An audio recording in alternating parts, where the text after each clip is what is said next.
Woke up in the middle, in a field full of fighters, fighting a battle, fall down, get up, losing requires. Stay strong till you're moving to a higher ground. Rise up and proving steady forward, I'll stay around. 'Cause underneath, for everyone to see, held my head up higher, higher, I ain't freaking. That's why I believe what everyone will see.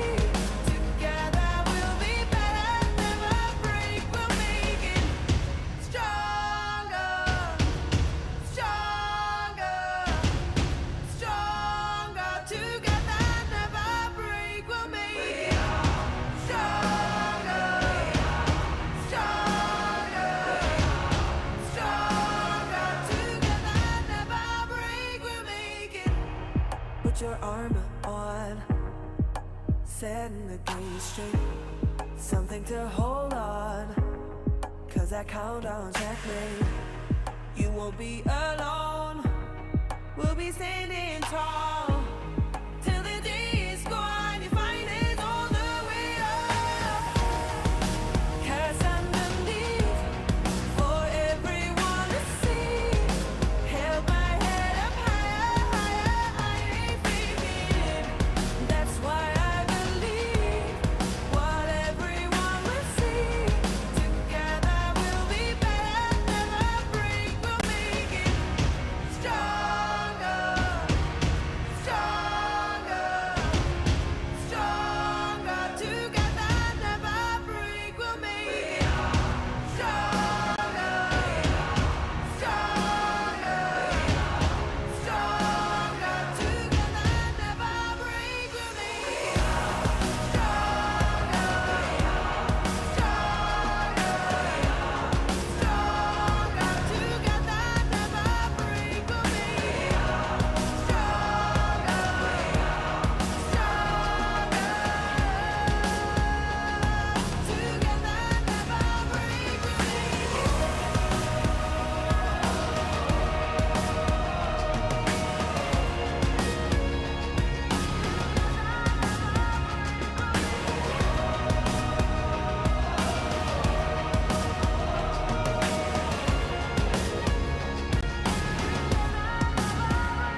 cash, but I'm richer than a mother.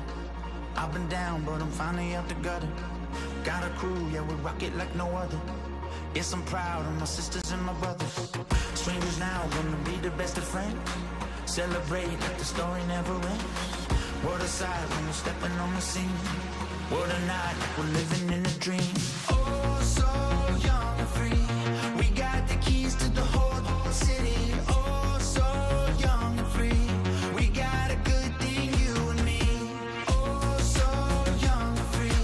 We got the keys to the whole city. Oh, so young and free. We got a good thing, you and me.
I wake in the morning, I see it so clearly. It's no competition. It's just on with the vision. We giving incisions. We feeling amazing. It ain't ever gonna stop when we take to the top. We feeling amazing, feeling amazing, feeling amazing. Now back to the basics. We just keep it moving, ain't leaving no traces. Now look at their faces. Ain't no stopping us now, we controlling with aces. Now tie up your laces. Ain't no tripping, we living this, giving the chase this. Now turn up the face this. We keep living this, grizzly, we got it to face this. Feeling amazing. Take to the top and we never gon' stop it. Feeling amazing. Take to the top and we making a profit. Feeling amazing. We just living our life and we keep it.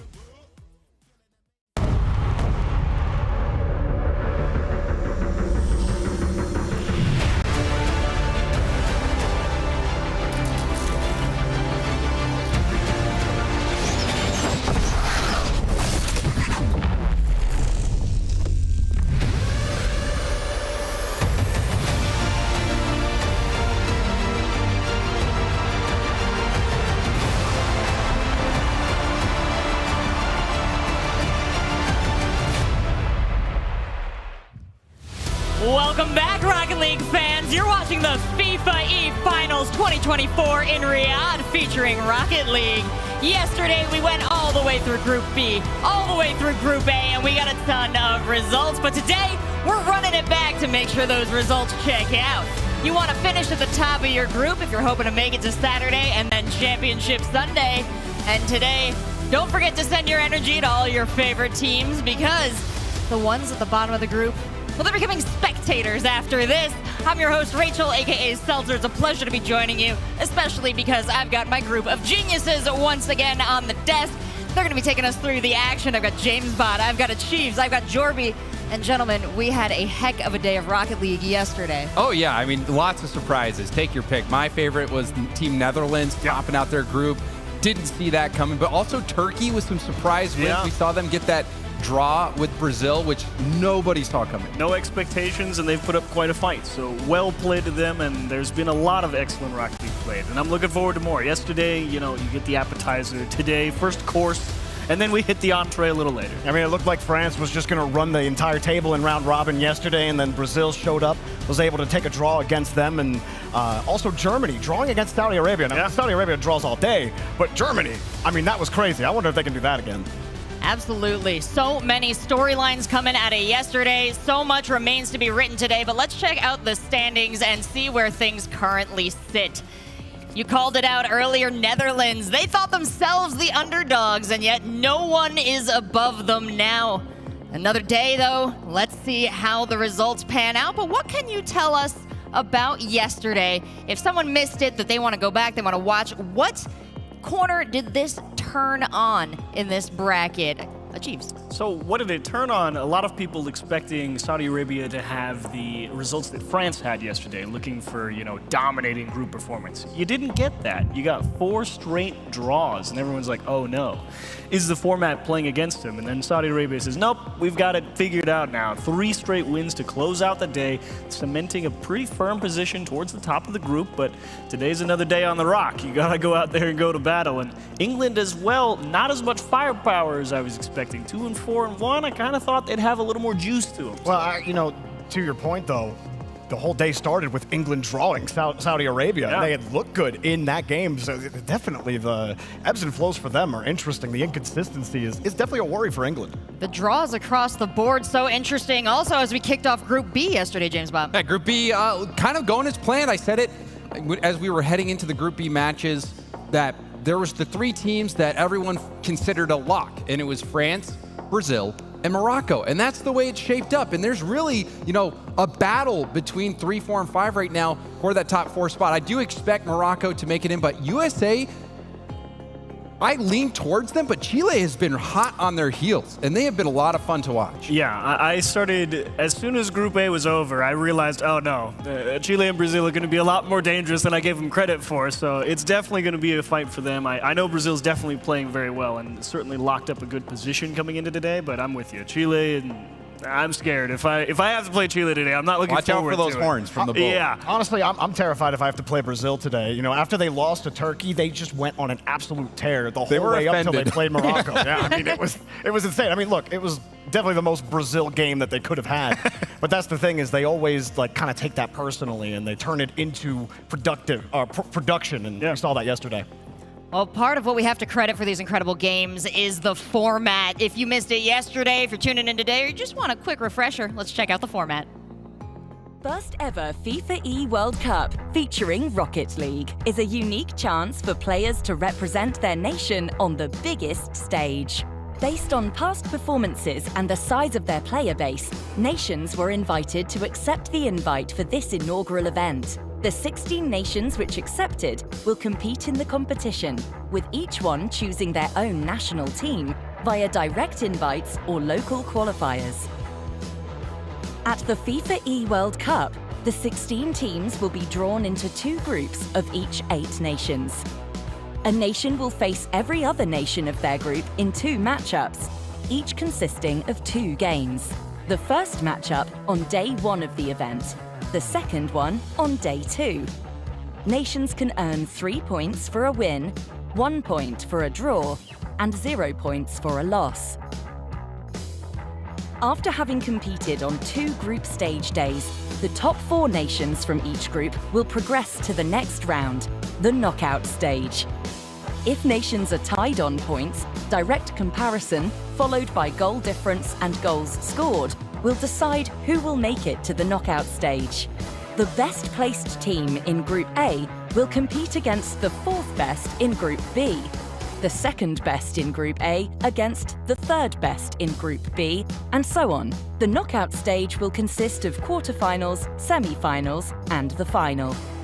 Every matchup will be played in a best-of-7 format. It all comes down to the final. The best 2 national teams will compete against each other in best-of-7 format to determine who will be crowned the first ever champion of FIFA E World Cup 2024 featuring Rocket League. Become part of history and tune in live from December 5th to 8th on twitch.tv/FIFAE and find all results, news and live stream on FIFA.gg.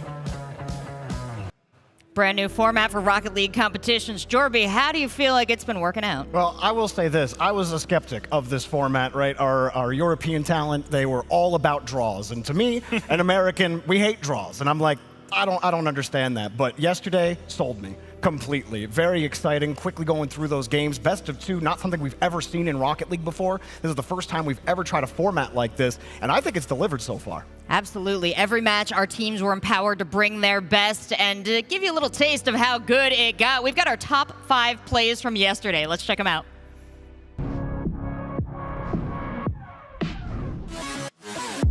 And Australia yet to collect a single point.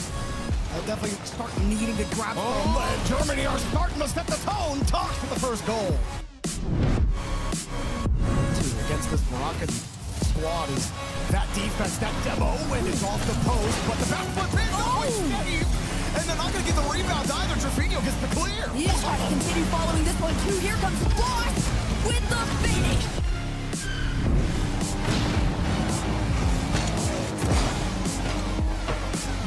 Oh, here they go again. Double tap. No, he lets it go. And Skizzy gets a second. This is a team that makes multi-land finals. And of course, this is home for them.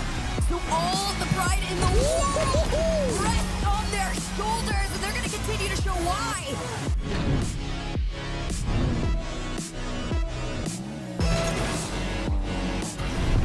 Expected some of those ones, but I am interested to see if Portugal can turn this one into a draw, though. It's going to be a little bit different here. Off the rip, Davatrox gives Chile the lead. I do not envy whoever had the job of narrowing down yesterday's game to just 5 top plays. But James Bott, they did a pretty good job, did they Oh, not? certainly. And Ray's Bull, you didn't see his name played on him, but he was that player that had the fake setting up that #1 play, and he even had that sweet double tap. So really good performance from Chile and Ray's Bull. Lot to look forward to today, too, if that's what we saw yesterday. So in order to get things rolling, why don't we send it on down to the stage and our lovely hosts.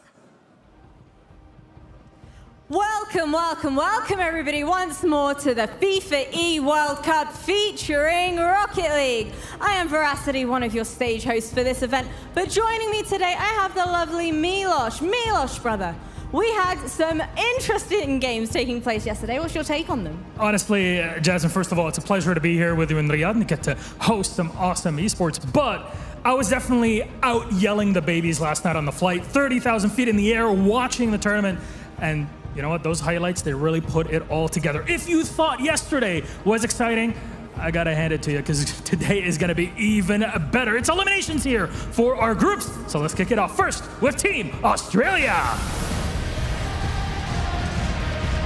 A rough day at the office for the Aussies yesterday, finding their one draw versus South Africa.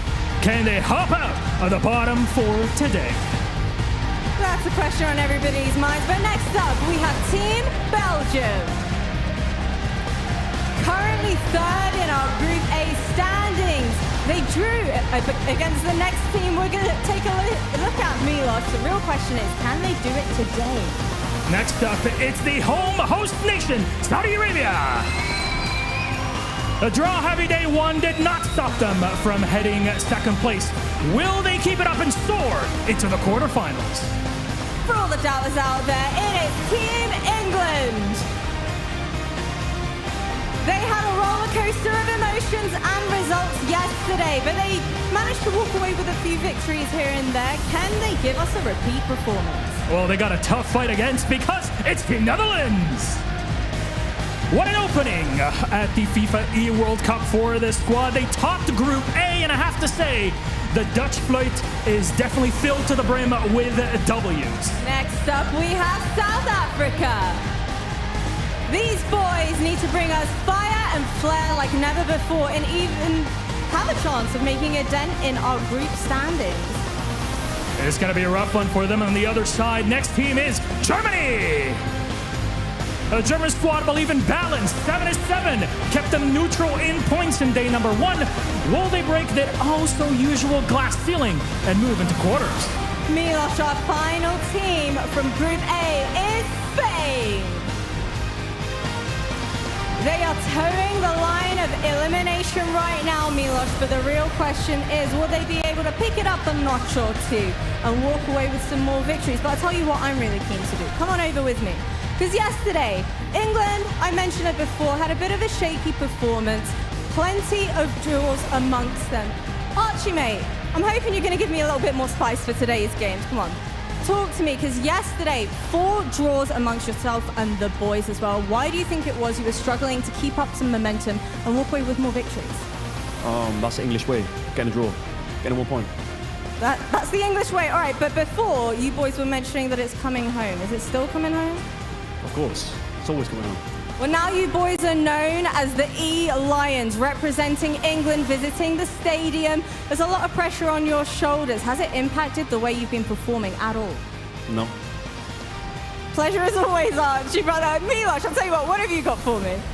Thank you very much, Jasmine. Yeah, I mean, look, it's comfort on the other side and the English side, but here on the German end, I have a little chat to go through as well. Now, talks, look, yesterday, it was close. Like, you guys had some incredibly close matchups, and the question is now you got England, you know, they're talking smack on the other side. You got Spain right above, only a 2-point differential.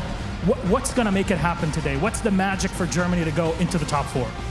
Well, I think we're not far off top 4 at all. I think it's like 2 points until the top 4. So honestly, we are basically top 4. We just need one win. I'll be right above everybody already. So watch out for us. Isn't that a common thing, though, when we're like, oh, super close to top 4, super close to making it? What do you think you guys have it in you today to make it happen? What's that special piece? Well, I think it's that we're just regaining from yesterday. We had a super start, like we were second for most of the day, and then we just had a little trouble and fall off at the end. So if we just manage to stay consistent throughout the whole day, then we'll be perfectly fine. And what did you do after that, actually? You say, you know, a lot of games, a lot to go through. Did you get some rest? Did you get some scrims? What was the day like for Team Germany? Well, we had a warm-up scrim against Argentina afterwards, but it was mainly just like relaxing, having a talk about how we played, doing some analysis, but we're not really too worried. Like, we're just going in with a fresh mentality, and that's about it, yeah. Coolest Cucumbers here in Team Germany. Thank you very much. Good luck in your games, gentlemen. We have matches to get through, so back to the desk with Rachel. Thank you. Thank you so much, Milos. Thank you, Velocity. Looking forward to your interviews throughout the day. You brought us so much great information yesterday and already starting today. What do you think what Tox had to say, James Bond? I mean, he had more to say than Archie. That's He's a man of few words, Archie. You know, he's Tox is right. They are in the race. You know, Germany, England, Spain, they're so close to one another. Even Belgium's pretty close. So we could see a lot of shakeup in Group A. Yeah, it's very possible, and I think probably the early half of the day very likely to be telling for that. Especially England-Spain, I think, is a matchup I definitely want to see. Belgium-Germany, another one to look out for, because that's where you're really going to have to split some hairs. You need that win if you're Germany. You need that win if you're England or Spain. So tough things to crack there. And, Achieves, at the start of today, you said that, England didn't really have the firepower in their inconsistency, but they definitely did have some firepower, and I think there's some juice. There is juice in there. They wouldn't have drew with Saudi Arabia if they didn't have that firepower. I think it's just finding that consistency. If England can do that, they are one of the most dangerous teams in this entire tournament. Yeah, and what an interesting format that lets these teams kind of go back to the drawing board on the night between, come back and face the same challenges they did yesterday. We get to see how they improve, where they trip up, and hopefully we get to see who is really ready to bring the fire, because we have a huge prize pool on the line for this event as well. $50,000 to first place. But nothing to shake a stick at just for showing up as well there, Achieves. Yeah, I mean, it's great that you get to come out here and compete, for the cash, but the whole point of the FIFA World Cup is you get to go represent your country. It's a very prestigious thing for them, and it should be a great pride to get to do it. And many people here have been very vocal about how much they've appreciated that opportunity. Yeah, a little different from RLCS teams based on who jives together. This is a nations-based tournament. These teams were selected by their nations to represent them. And Jorby, they're doing an incredible job. Yeah, I mean, we've had an incredible set of matches so far, and it's fun to see some players that we didn't get to see play together. I think France is the most exciting because we put two of the best players in the world, Zen and Monkey Moon, together, and of course, Vatira. I think that's been like a dream roster you see put on Reddit all the time. It's like, when are we going to see those three together? And we finally get it, and obviously they're playing later, but just an example of that. And I was trying to get to England, where we see players who did used to play together in the RLCS come back together. And players Joyo who still play together, so with Joyo and Archie. Yeah. Yeah, it's going to be, I think England, and honestly, I'm so excited to see the rematches, to just come back a little bit to the format. We saw a lot of teams get surprised and be taken off guard and give up those games, resulting in surprise draws. But now there's film. Like it's a double round robin. You get to play these teams yesterday. That's what they did. There's going to be film that they can go look at. So I expect teams to come in with a game plan for their opponent, and I think we'll see much different results today. Well, to your point, I mean, Saudi Arabia was the biggest question mark. They were in 6th place for most of the day yesterday until the back half of their schedule and to get into 2nd place. And one thing we've always said about this Saudi team is they start slow. Like, can they actually adjust? They can't start slow here. Otherwise, you're not going to get the seeding that you want. You're going to maybe not get a favorable matchup in that Avoid France at all. Yeah.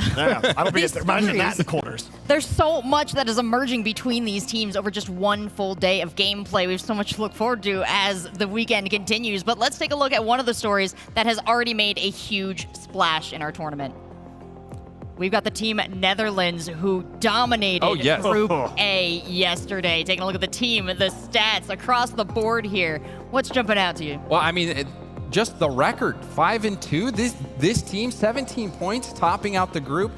Everyone expected Group A to be similar to Group B.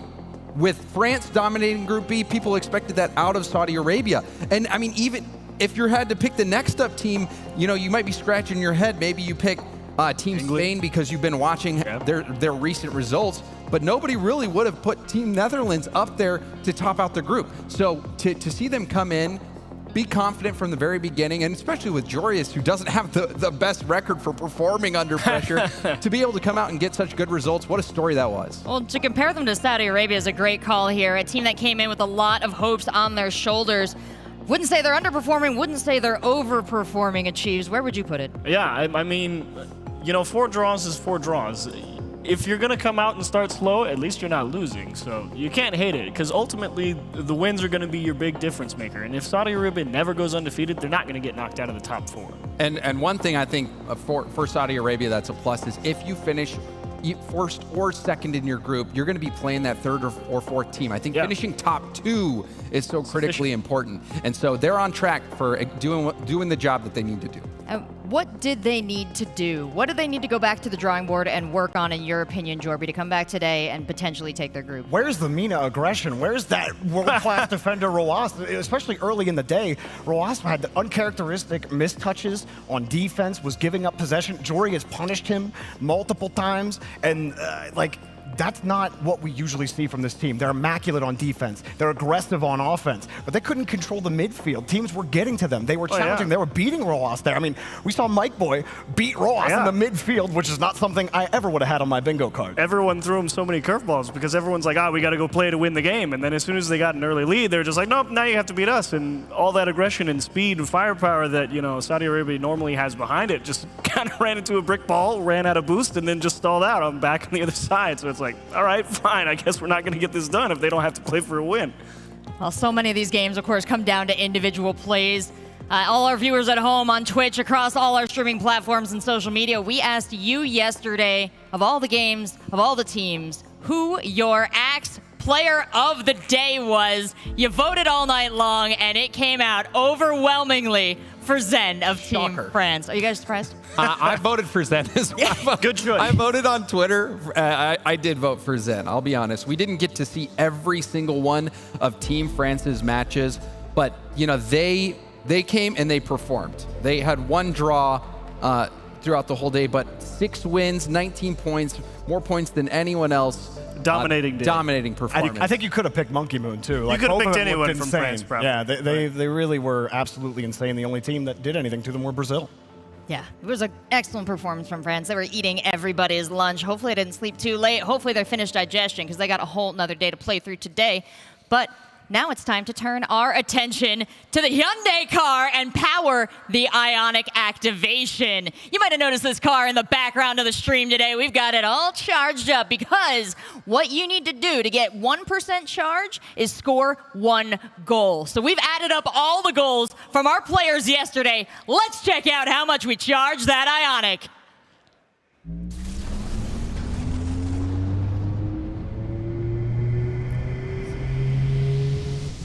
Around, and almost around a 5th time. 486. You don't really think about how many goals get scored in a day, but...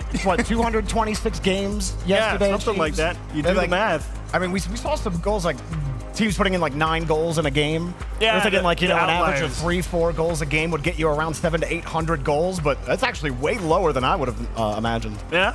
Yeah. And I was thinking the distance traveled, though, that's quite a bit. 23,000 kilometers? Yeah, that's 23,000. That thing's got some juice. I wonder how far you could get in the U.S. I mean, could I get to Florida on that? No, I don't think I have no idea. Me well, either. it's 2,300. Kilometers are beyond me. Yeah, you're I going to always put that forget. in I have to bring up a map. I think you could get across at least one ocean Really? with that distance. With a kilometer? No, with that many kilometers? 2,300 kilometers. 23,000. I don't know about that. There's no oceans that's just 1 kilometer. I'm going to tag in my I know that. GeoGuessr buddies on this one. Yeah. We are not geographers. But you are excellent analysts, and I appreciate all the knowledge you have brought to the desk. These teams, these players, they have long histories in this space, but this tournament is opening a new chapter in Rocket League history. So, Chiefs, what do you think this means for the space at large? Oh, what does it mean? You go and really consider if you want to play formats with draws, and you lobby for the change. I think if you want it, I think there's a decent chunk of people who might be up for that. I don't know if they could really sell them that bridge, but they might bite for it. And what? And just I think as well, you have to just look at the future. This is the first one ever. Yeah. I think for a lot of young players out there, and even current pros who are watching from home from one of these nations, wishing they could represent their nation. If we can continue to have events like this, I can really see the history continue to grow and just have fantastic moments for the game. Well, when you're looking forward, that's the opposite direction of history. But that's making plans, so we're going to put up the schedule and let you guys make some plans. You don't want to miss any of these matches, but if there's a particular one you're waiting for, well, put the alarm in your phone and come back. You know what? No, just leave it on, actually, and go to your other computers. Turn those on, too. Open us up any PC you got, because these games are bangers. But if you had to pick just one to tune into, Jorby, what's your choice? Netherlands, Saudi Arabia. That was Easy. so fast. Top 2 teams in the group. Netherlands look really strong. I've been really impressed with Mike Boy in particular. I think I had really low expectations for him specifically coming into this tournament. We know what Jorias and Oli can bring. And look, Jorias in any group stage, any Swiss stage, any not playoff stage, he's like the best player in the world. That seemed to be the case yesterday. He was clipping on people, and I have no doubt that's going to continue today, but that'll be a tough match against Saudi Arabia. Achieve, same question. You get a lot of value, following those 4, 5, 6 spots as they fight for that 4th spot. Because right now it does feel like Netherlands, Saudi Arabia, probably unseatable. So good for them. You can keep pace with them. And the question is, do you try and take a win off of those teams if you're a team like Germany or Belgium? Or do you just fight for the draw and move on and see who else you can, poach the win off of in the standings? So you get a lot of good tries if you follow those teams lower down in the standings, I think. Decisions to make. Do you want to play defensive? Do you want to hold on to your life? You going for that draw, James? But I'll let you pick. It was only fair. I mean, I think you have to go for the jugular right out of the gate. And I think that's where we saw Saudi Arabia really fall short, is they weren't playing with that same aggression. And the teams that did come out and play confident right from the get-go, like Team Netherlands, you got to play like you have nothing to lose. You have to leave it all out there, play as fast as you can. So, I don't think you're playing defensive unless you get that 3-goal lead. I don't think in any of the games I watched from Saudi Arabia yesterday, we didn't see that patented aerial fake shot. Like, they never really went for anything creative on offense. They clearly were struggling, and they clearly felt that struggle. Yeah, there's no wrong answers on that board. Every game looks pretty incredible, but I'll tell you what my game is for choice on schedule. It's the first one. Let's get right into it. It's going to be Netherlands versus Belgium. And they're coming up through the floor now, boys. Hey, that's where the boost is. Yeah. Is that Couldn't have said it better myself, Jordan. I definitely stole that one from James Bond. Yeah, you guys wrote a lot of lore about Rocket League in here. But All I'm saying is Rocket League survival game. We're going to make it happen. But this is going to be a really interesting matchup, because one of the best players in the world, in my opinion, is Atto. And he is on Team Belgium. Astral has spent time up there as one of the mechanical greats. But Atto is that player for me. He's one of those players that can really take the game into his own hands. Yeah, and it's going to be an overall banger for this first round of Group A today. Technically round 8, because we played 7 yesterday. But taking a look at across the board, these other matches we could potentially see. Achieves, tell me. So Spain, Australia, you really need to find a win there if you're Spain. You definitely want to punch your ticket there and give yourself the best chance going forward throughout the remaining 6. And of course, England, Saudi Arabia. Ideally, I think England probably fighting for the draw again. So if England slides there, I don't know. Things get real dicey. I'm not too certain about the rest of the day after that. Well, we'll have all the current games going on. Make sure you're on FIFA.gg to keep track of all those stats and to tune in, not miss a goal, not miss a boost. And that is exactly our players' mindset as they are locking in for this match, preparing to kick things off here. Did any of you get a chance to check in with any of our players, get a sense of how they prepared last night? I know we had Veracity and we had Milos on the floor checking in with Germany and with our other teams. I imagine a lot of them. I talked to Trofino earlier today, and I said, hey, don't lose to Turkey this time. And he went, I'm not going to. Good for him. He knows what he's about. Obviously not in this group, but also got to talk to Rise. Rise seems like he's feeling really good. But I mean, I don't think there's ever a time where Rise isn't feeling good. Yeah, we saw that on the heart rate monitor. Dude he's chilling. So level the whole day. Well, we do have CJ, who I believe got a chance to catch up with the coach of the Netherlands. So let's check in on what he had to say. Here with the Netherlands coach, Violent Panda. Couple-time world, 3-time world champion? Two-time. Well, it feels like 3 to me. Anyway, we've got this first-round matchup coming up. You guys, fantastic day 1. Now you have Belgium again, running it back here in day 2. What are your thoughts? I think it should be doable. I think they'll play better than they did yesterday. But I think I'm very confident in the team that we can pull it out. You guys, as I said, performed really well in day 1. What's been the surprise as a coach watching your players? What's been the most pleasing or surprising thing from the team? That they're working well together right now. Not just in the game, but talking-wise. And that they're listening to each other, listening to me about our problems. We've had our problems in the last few weeks with scrims, but we're managing to work on them and figure them all out. And in terms of yourself as a coach for the format, obviously there's a heap of games. You're playing 14 games in a day. How do you keep the players locked in as they go from team to team, game to game? It's all about just hype. They need to feel, I don't know if you heard us yesterday, but they need to feel the hype. And when they're locked in, when they're actually giving them their full attention, they can play at their best. So that's what it's about. Last one for you, probably the most important question people want to know. You versus Turbo Pulsar right now in a 1v1, who wins? I think it wouldn't be close for me. I would beat him. Hard. I like the sound of that. There you go. Thanks very much. That's a challenge, Turbo. We'll make a stream out of it. Set that thing up right now. Thanks very much. Cheers. This tournament is the tournament that keeps on giving so many promises from these teams. Do you think he's going to do it? Oh, yeah. Violent Panda would beat Turbo. I hate to say it, but it's true. He would win. Yeah, I don't think it would be close.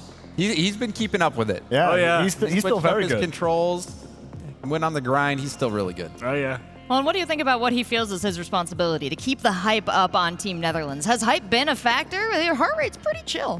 One thing that a lot of coaches and managers in Rocket League have really been emphasizing over the last 4 years is energy, is the hype. And because you're going to have down moments, you're going to be facing adversity, and having these players to be able to respond positively to adversity, keep those energy levels going, make sure everyone on the team is together. You'll take a look at who's in the center. Whoever they have in the center, usually the two teammates on the side are there to support them, to make sure that they know, hey, we're in this together, we'll keep our head in it, and we can keep going. As long as we keep our energy levels up, we stay positive, we can always have a chance to win. Well, I appreciate the insights from CJ, and he's got another interview lined up for us. This one with Astro from Belgium. Let's see what he has to say. All right, here we are in the player lounge, trying to grab some exclusive access and players, and oh, just the man I'm looking for. Astro, get over here right now, because we have a massive first-round match. You guys taking on the Netherlands. Yesterday, you did get swept, 2-0. What are your thoughts today? Have you thought about the rematch? Yeah, of course. We watch the games. We know what to do now, even though they're probably the best team in the group right now. So yeah, now let's see if we can sweep them also. Can you give us a little insight into what you need to do? They're not going to be able to watch this because this is probably going to be played while the game is on. So what have you adapted? How do you combat the Netherlands? I mean, this has to be one of the best examples of how to work as a team. And I think for me, it's just hitting the ball, man. We just need to hit the ball, and that's easy. Can we see the Astral peak today? Is that what we're going to see on LAN? Yeah, it's going to be me hitting the ball. That's what we can see. More hitting the ball from Belgium. Thank you very much. Good luck. Clearly, Belgium's been cooking. Yeah, I love that. He's like, yeah, we went back, we watched the film, we developed the game plan. CJC said, well, what is it? Hit the ball, Hit the ball. All right, we'll see. We'll have to lock in on Astral and see if he can live up to that strategy. Yeah, but that's a great kind of attitude to bring into the game. I mean, your team's already doing so much right, Achieves. He's actually not wrong, believe it or not. I know it sounds really simple, but there are times when you're just driving around the pitch, you're like, man, I'm not hitting the ball well. Or you're not committing. You're just giving people the space. We're from a country where everyone just fake challenges all the time and doesn't actually go for the ball. So yeah, hitting the ball. I mean, we do live in the meta of the fake. We talked about the Team Falcons always faking everything. So maybe that's what they're referring to. Is let's just stop trying to fake. We've got incredibly mechanical players. Atto, one of the best in the world. Just go for it. Solo play it. Hit the ball. Yeah. We expect that from Atto, right? But to me, Compact has heck of a day. He has succeeded in what Astro wants to do. He's been hitting the ball. Yeah, he is into the net. He's the and one better, yeah, into the net. He was playing cleanup. He was. Now, is there a chance this is some 3D, 4D, 5D chess from Astro? Perhaps it's the double 100%. fake. Yeah, just go with the fake. He's aware the interview is going to be aired. We're booming in the stadium. He's like, I'm not really going to hit the ball, guys. The day Astro doesn't want to hit the ball is the day he retires. That guy is an absolute ball hawk. Give him that thing, he will just try and do everything he can with it by himself. If he doesn't have to pass it, he probably won't. Well, something else I'm getting from both these interviews on both sides is that spirits are high. No one went home yesterday really beating themselves over the head. You wouldn't expect it out of Netherlands, but everyone coming in feeling like they can take it today. What do you think is contributing to the atmosphere, James Bott? Well, I mean, I think it's just the fact that it's double round robin that people still believe they have a way in. So this is a really big game for Team Belgium. Netherlands, they're going to be finishing top 4 most likely. But Team Belgium, they're in the mix right now. It is possible they fall out of the top 4, so the pressure is really on. And the pressure is on stadium-wide. Now we're taking a look at some of the other teams that are down there. If you've had the overhead shot of the stadium, you see they're all surrounding the stage in these booths. They've got to look across, look at each other.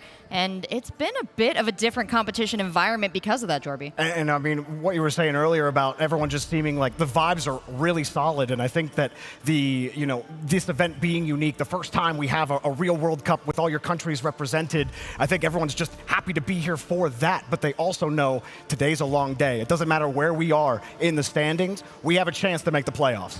Well, it's been a wonderful experience here. You can see it on their faces at the FIFA E Finals 2024. And we are getting ready to kick off our first match of Day 2 and Group A.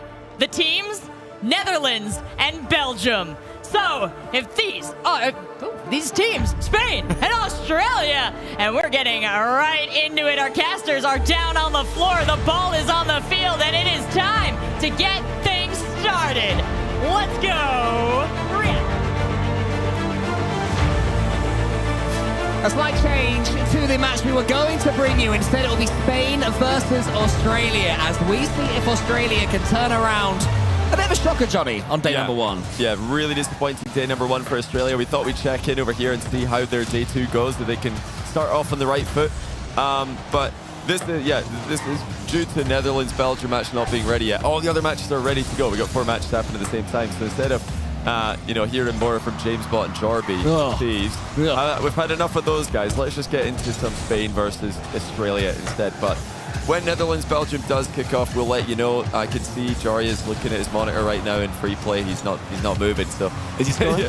he's just pretty still. Just chilling out.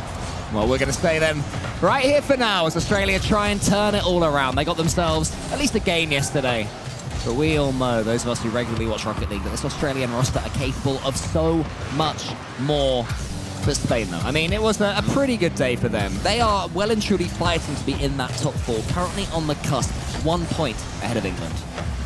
Yeah, I've heard that Australia did put in a request to switch groups. They wanted to play against Gen G again. Australia did really well against Gen G at the Rocket League World Championship just passed, but they have, of course, been declined that. They're not allowed to switch groups after you find out you've had a bad group. And yeah, I'm lying. That didn't happen. But yeah, they didn't have a good group. I think maybe they would have done better in the other group with some of the potential matchups. Struggling against the European teams, Australia, and also dropping against South Africa. Very disappointing, but this is so far so good for them in their match yesterday that they lost 4-1 in the opening game. Spain did beat Australia 4-1 in the opening game on day 1 of the competition.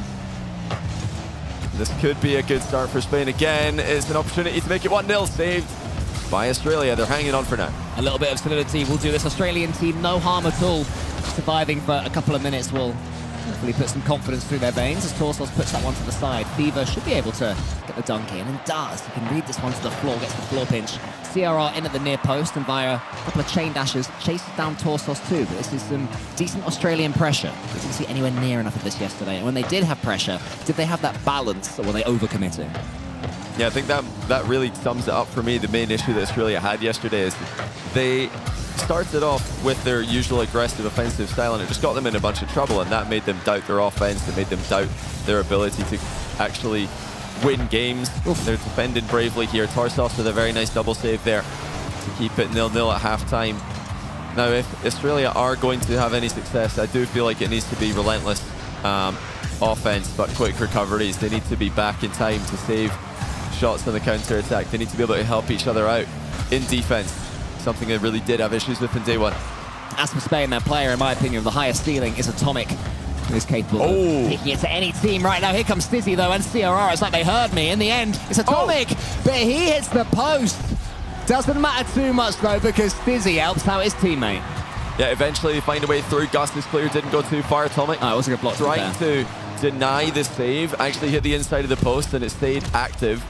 So Australia have defended a little bit better than they did yesterday, but they are still trailing. And yeah, having a look around the rest of the arena, Germany have got a 1-0 lead on South Africa. England, Saudi Arabia tied 0-0 in game 1. CRR gets that one almost past Fever. Spain do have their lead, but I don't think they'll be overjoyed of how this first game has gone. Another goal or two will certainly help there. So here comes Torsos, one of the few remaining Dominus champions. Oh. My current car, gotta love it. Easy from the side, Fever's coming in here. Not too much boost to play with though, so just has to wait and hope that Spain's touch isn't perfect, and it's not. As far out as Fever. More chain dashes, gets him into the far corner, but not really enough precision on these Australian passes for me. Okay, some solid 50-50s from Australia. Torsos and Fever both getting solidly behind the ball. But Spain are playing this one out quite carefully. They're not getting caught out by these 50-50s. They've got players at the back ready to respond. Oh, good going save. forward. They've just had a little bit more. Now here's a big chance for Australia. Best one of the game yet. Torsos double tap denied by Atomic. Yeah, that would have been stunning though, based on Fever's save above the backboard. That was a really tricky one. Anyway, here comes CRR underneath the ball. Has a flip reset to play with. Fakes it out. Gus has to be speedy and is. Fever here fakes it for Gus. Is there another pass to the left? Not quite yet. So Gus attempts to go solo. Plays the bump well. And Torsos bounces it in. That was nearly a double tap here by Gus. He got bumped away from it. But Torsos was there with a follow-up. Australia tie the game. And we're hearing screams from around the arena. Final seconds of Saudi Arabia-England game 1. The English have taken the lead. It's 1-0. Low-scoring games in round 1. Yeah, tight ones as these players begin to feel each other out all over again. Exhaustion might be starting to show. Long old days here for both groups A and B. It's Group A we're starting with. CRR takes the catch. Australia on the cusp of forcing another point for themselves if they can just win this game out. But Spain won't want that to happen. Atomic puts someone into the corner. Tosses up against Atomic. Here comes Fever. He gets it to the side. Fever in the far corner. Atomic and CRR both heading back, so neither of those two can challenge Fever. Gus, the pass is just in front of him. Atomic puts it sideways. Atomic gets the second touch as well. Torsos with a catch and high. 6 seconds left. A goal here would kill it either way. It's going to be Stizzy shooting, and it's saved on the goal line. Yeah, good save there by Australia. They've had a much better game 1 here than yesterday against Spain. But will it count for anything as Spain are knocking at the door with no time left on the clock? We've had a 0-second goal between Saudi and England. That's 1-1 going into overtime right now as we are here in Spain versus Australia. Great games to open things up. All of these matches are watchable. We're staying here on Twitch, on the main stream. Torsos. It's up against Atomic. Stizzy helps out, and Spain take the OT win. Oh, despite the best efforts, Australia have been let down again. Torsos just not getting the right flight path there. Beaten out by Stizzy. As Spain, after a close game, do emerge victorious once again. And the frustrations continue for the Aussies. They're so close. They've been there at the cusp of victory so many times. And once again, it slipped away from them. And we can inform you guys that the Belgium-Netherlands match has started. They're a minute into game 1. Belgium have got a 1-0 lead. We'll be able to check out the action there in just a second. And Germany are 15 seconds away from a 3-2 win over South Africa. And we don't even need to look at what's happening in the Saudi Arabia-England game, folks. Every time Saudi Arabia score, the local crowd goes mental.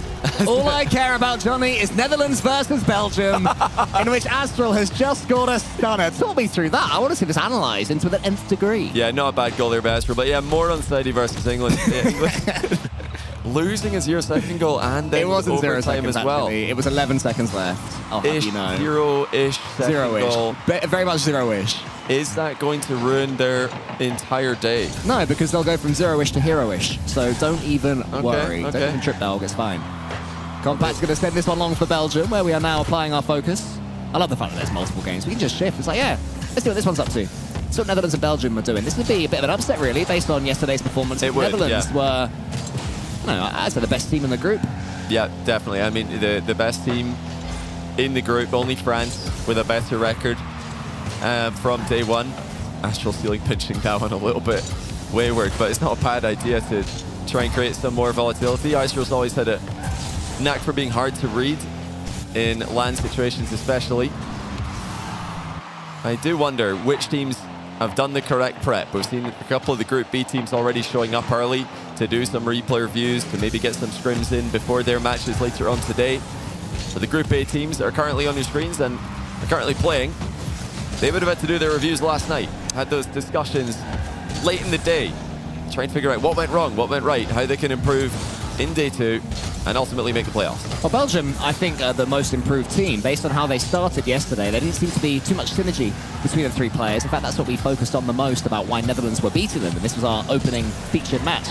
As Belgium have really stepped forward, and Compact, one of the best stories from this entire event, the way he's playing, where he's joining in alongside players like Atto as well. You really expect to be top of the leaderboards for this Belgian team, and Compact might be able to get another one. He's padding his fat, 3-0 Belgium, maybe too far for Netherlands to come back from.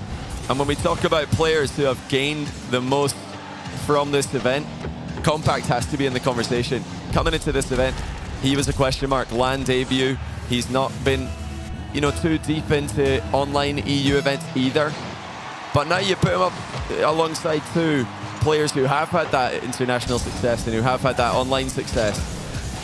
Now he looks brilliant, and he can fit into this team really well, it would seem. So going back into online Rocket League, he's going to be touted a lot more highly. 4-0 now, Belgium's Compact to the score sheet again. Yeah, huge experience for him, and it's just feeding on these mistakes. With a low heart rate as well. And keeping that low heart rate, all important. But I just love the fact that he's gambling, basically, on the ball being missed. Yeah. He's thinking, if you miss this, I'm in. A lot of players turn away from that. They assume that Mike Boy has that read. But Compact just seems to have a sense when his opponent is making an error, and he will punish them for it. So we've got a pretty one-sided game here. Let's switch then to Saudi Arabia versus England and see what's happening. The crowd is making a whole lot of noise in the venue, so I can assume that Saudi Arabia are either in a tie situation or winning. Or losing, and they're just really trying to cheat them on. Like, come on, guys, stop losing so badly to England. We've kind of covered all of the options there, though, so it's not really Might not have started yet. That's the other option. That is also another option. Could have already finished, it hasn't. We're about to jump into this one. You can see them there deep in concentration as we see that Saudi Arabia are 1-0 up against the English. And after 4 consecutive draws to open the group yesterday, Saudi Arabia have won 3 matches in a row. So they're looking to continue that form into day 2, as well as national pride. There is, of course, prize money and seeding on the line, depending on the final placements of the teams in the groups today. And looking at the teams in Group B, I think, trying to get top seed in Group A is a brilliant path to be on in the playoffs. Morocco, Brazil, France, as expected, do appear to be the strong teams there that you'd want to avoid in a quarterfinal. Yeah, Group B is a very tough one. Group A, so I really expect Saudi Arabia to be storming through. It didn't go that way yesterday. And I think today they've woken up and realized we have to start these series faster. It was an early Game 1 comeback from Saudi Arabia. Not quite 0 seconds, but England took the lead with 19 seconds left. Ended up losing it in overtime. Now Saudi Arabia continuing to squeeze. Wow. As Ruas sends that one forward. Archie's already up, sends it to the corner. Rise just slows things down, but his dodge isn't ideal. The 50-50 almost makes up for it, though. Yeah, he did well there. Saudi Arabia again. To recover what was initially a pretty heavy touch, he got back to it. That's a great fake. Archie to come in on Joyo's mind game to stick the ball top bins. And Kaliers was just stunned in goal here, didn't know whether he should go. He waited to see if Joyo would double that. Archie, of course, had the comms to let him know that it was his ball. All 3 English players involved. It was Rise's demo as well that opened up that space. And England do have that equalizer. Hoping that both games will go the way of the team who scored second. Having to get these equalizers. Joyo's touch is a nice one. Follows it forward, but TRK is there, the beating heart of Saudi Arabian Rocket League, as he has been for so many seasons. Ruas takes the flip reset, goes underneath. Rise, that is dangerous. You don't want the ball to go underneath you. Opens up so many avenues for attack. They're still scrambling back. England. Rise just about gets into that top corner. Joyo now with TRK in the corner. Goes above the goal. And Archie is able to sweep up. But Saudi Arabia, Johnny, looking more like themselves today. Definitely the start that they were looking for. They're still undefeated. And as are Netherlands, the 2 undefeated teams after day 1. A lot more wins than Netherlands column. 5-0 in the end, by the way, that Belgium-Netherlands game. The Belgium completely smashing them in game 1. Oh, good save. England keeping that 1-1 score. That would, from this point, really feel very different than yesterday. Yesterday, we had a chance actually earlier on today to talk to the English players, and they didn't feel too good about the match. Ending badly. This one has started badly, and now it's not looking to end too well either. Fantastic first touch. Look at Ruas putting that just out of reach of Archie. Rise boostless, unable to make a save.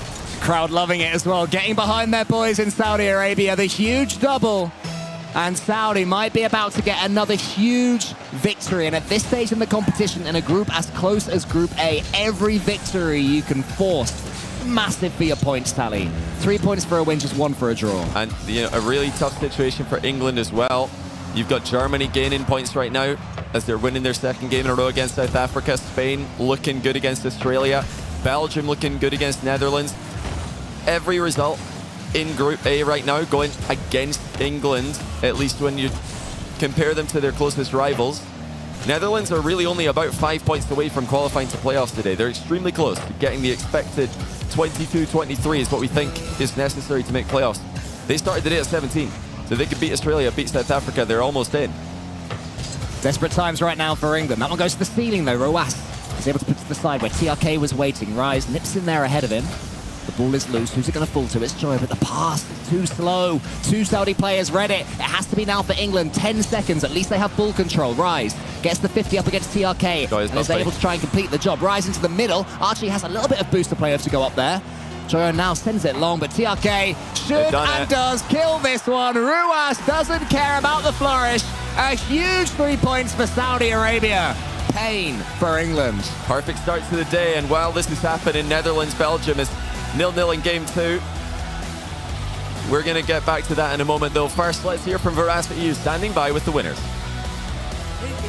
Thank you very much for that, boys. Now, I want to ask you, the crowd have been cheering you boys on. What do you want to say to them? Feel free to say it in Arabic. I want to thank them for the support, and I want from them to continue supporting us, so they will help us to qualify from this group. You heard the man. Make some noise for your fan faves. Without further ado, let's go ahead and check in on the Netherlands and Belgium game. Well, we are back, and the Rocket League continues.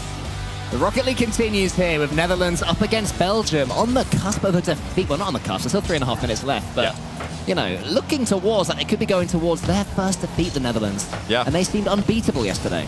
Yeah, nobody was able to take him down. Oh, what a shot by Compact! This guy, man! What a tournament he's having.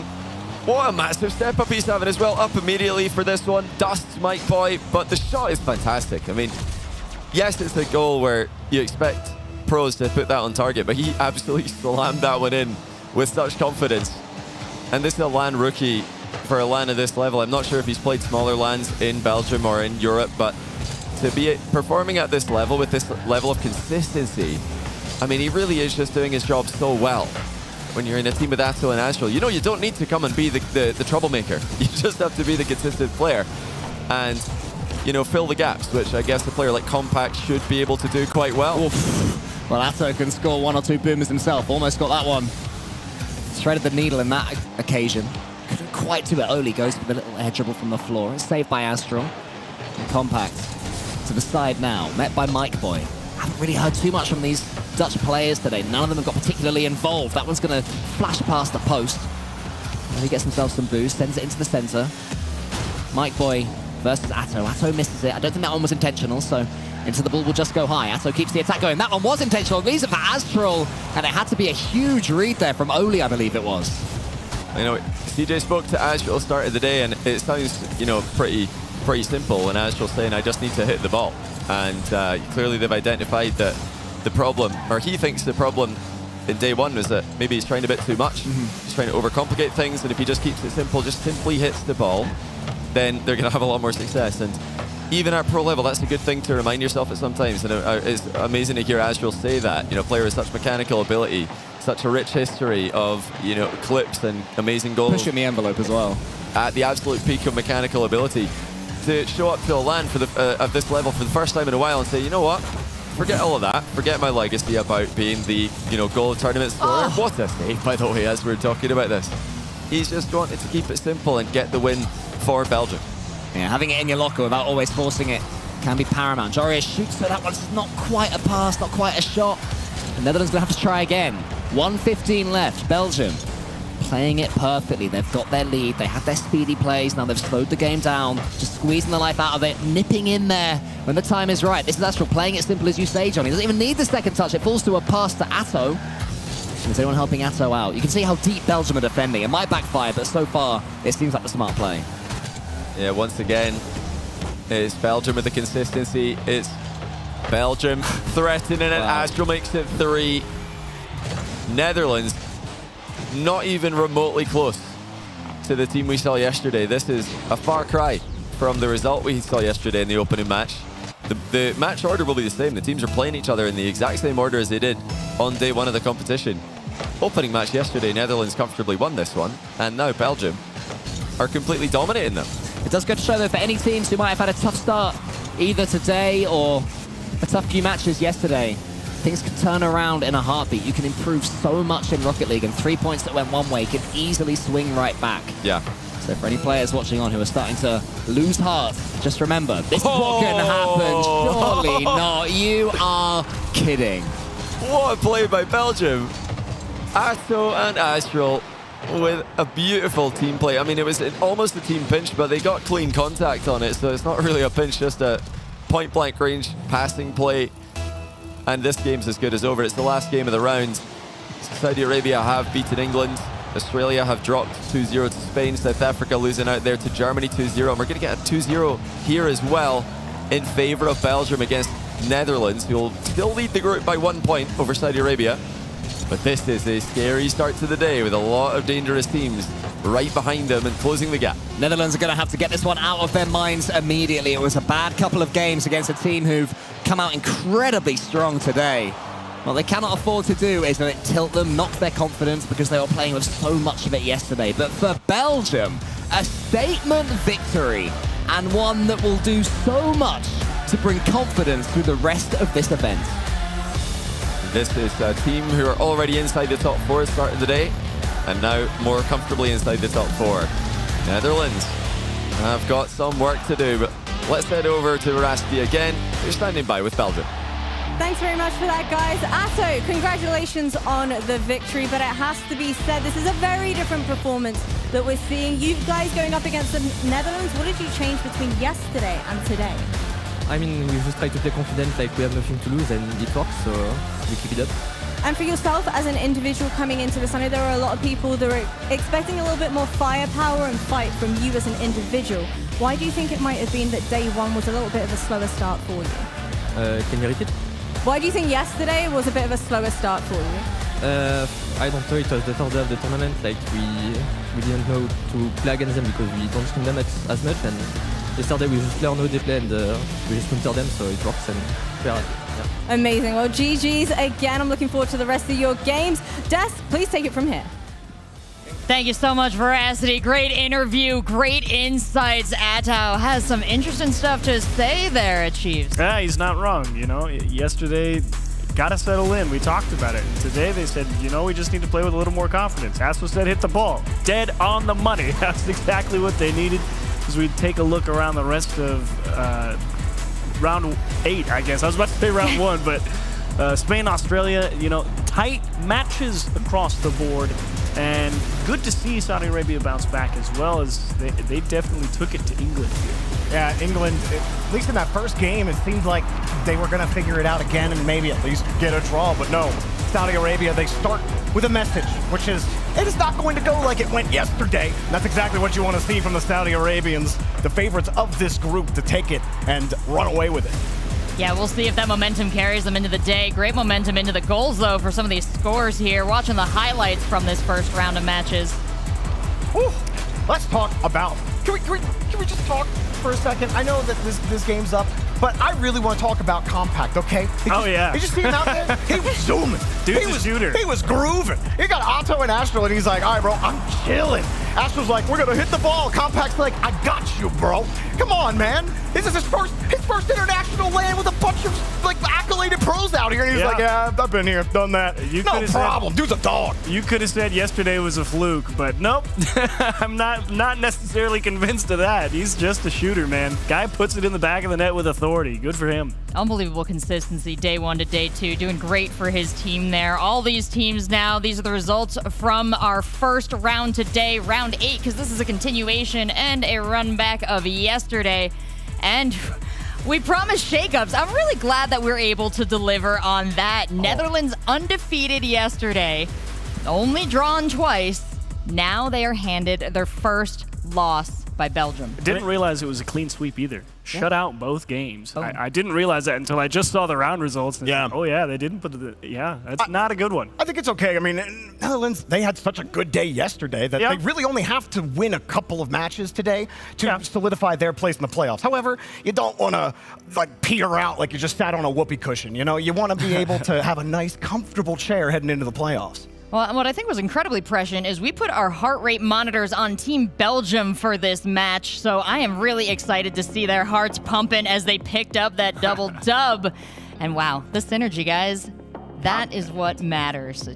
Compact's pretty high up there. Astral as well, picking it up at the end of the series. I do love that we've added when the goals have gotten scored, start to put some context into maybe some of those spikes. Although this seemed to be like an ebb and flow, which makes sense. I mean, Belgium never really were in any danger during this series. So, but having the heart rates where they are, you know. I'm surprised to see it so high for how dominating the series were. 4-0, 5-0. They were excited because they got crushed yesterday. Yeah, I guess they're just like, pour it on. He held the L up at him. He's like, L. That first goal, and then the blood is pumping to the brain. They are functioning out there, and that team is looking sharp in the first match of the day. But we've got so many matches, gentlemen. We are quite lucky here at the FIFA E Finals 2024 in Riyadh, featuring Rocket League. Now we've got our next match coming up, and I hope you guys are ready. It's going to be England and Australia that we'll be focusing on, but of course, all our teams will be playing. Jorby, you're talking about England being a team you really wanted to think about, you really wanted to look at today. How are we looking at them? What lens are we bringing to this?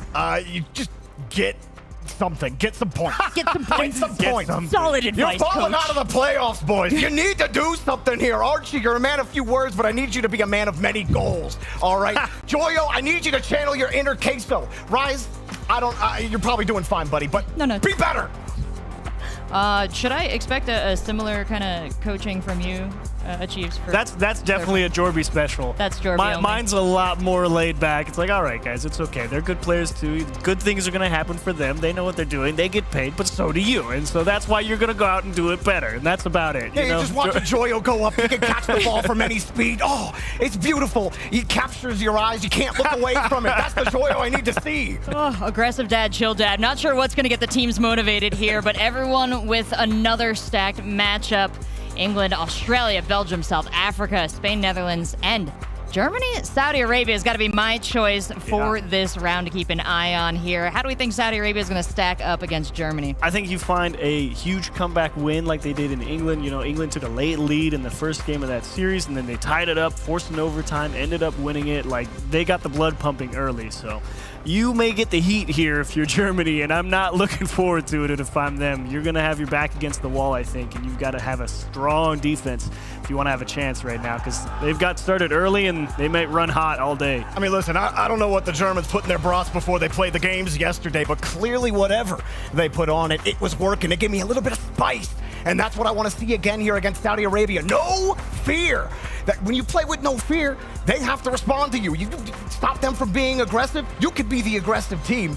Germany, I would love to see them do it, but there's 3 world-class players on the other side. Favoring Germany in the chat. There's a lot of German fans in the chat. Oh, okay, never mind. Yeah, I just had to wait a second. Most of Saudi Arabia's fans, I think, are in here in the stadium. You can hear them probably in the background of our microphones. They're giving it large for their team. And brought flags. They've brought. Can I get a cheer for Saudi Arabia, just so the people at home know how many are here? Oh, let's give it up, Saudi Arabia! There we go. Hey. I got you now. Fantastic. I think we got the hot tip today that we weren't even supposed to have crowd. The crowd demanded to be in here today, so look for that to expand over the course of the weekend. But Saudi Arabia's got to feel that energy behind them. Germany, their fans are online and showing up. Any words, gentlemen? We got 45 seconds before this match starts. There's 3 dogs on that side over on Saudi Arabia, okay? They are world-class players, and they were showing it against England 2-0. I think the boys are locked in, and this is their group. I think they take it right here, Chief. Yep. The Raziers, you got a lot of work to do, I think. So, Germany, midfield, there's your line. You let them cross it too often, you're going to get boxed in all day. Good luck. All chill coaching for Germany. Saudi Arabia's got the fire of the crowd behind them, and our second match of the day is about to begin. So let's give it up for Saudi Arabia versus Germany!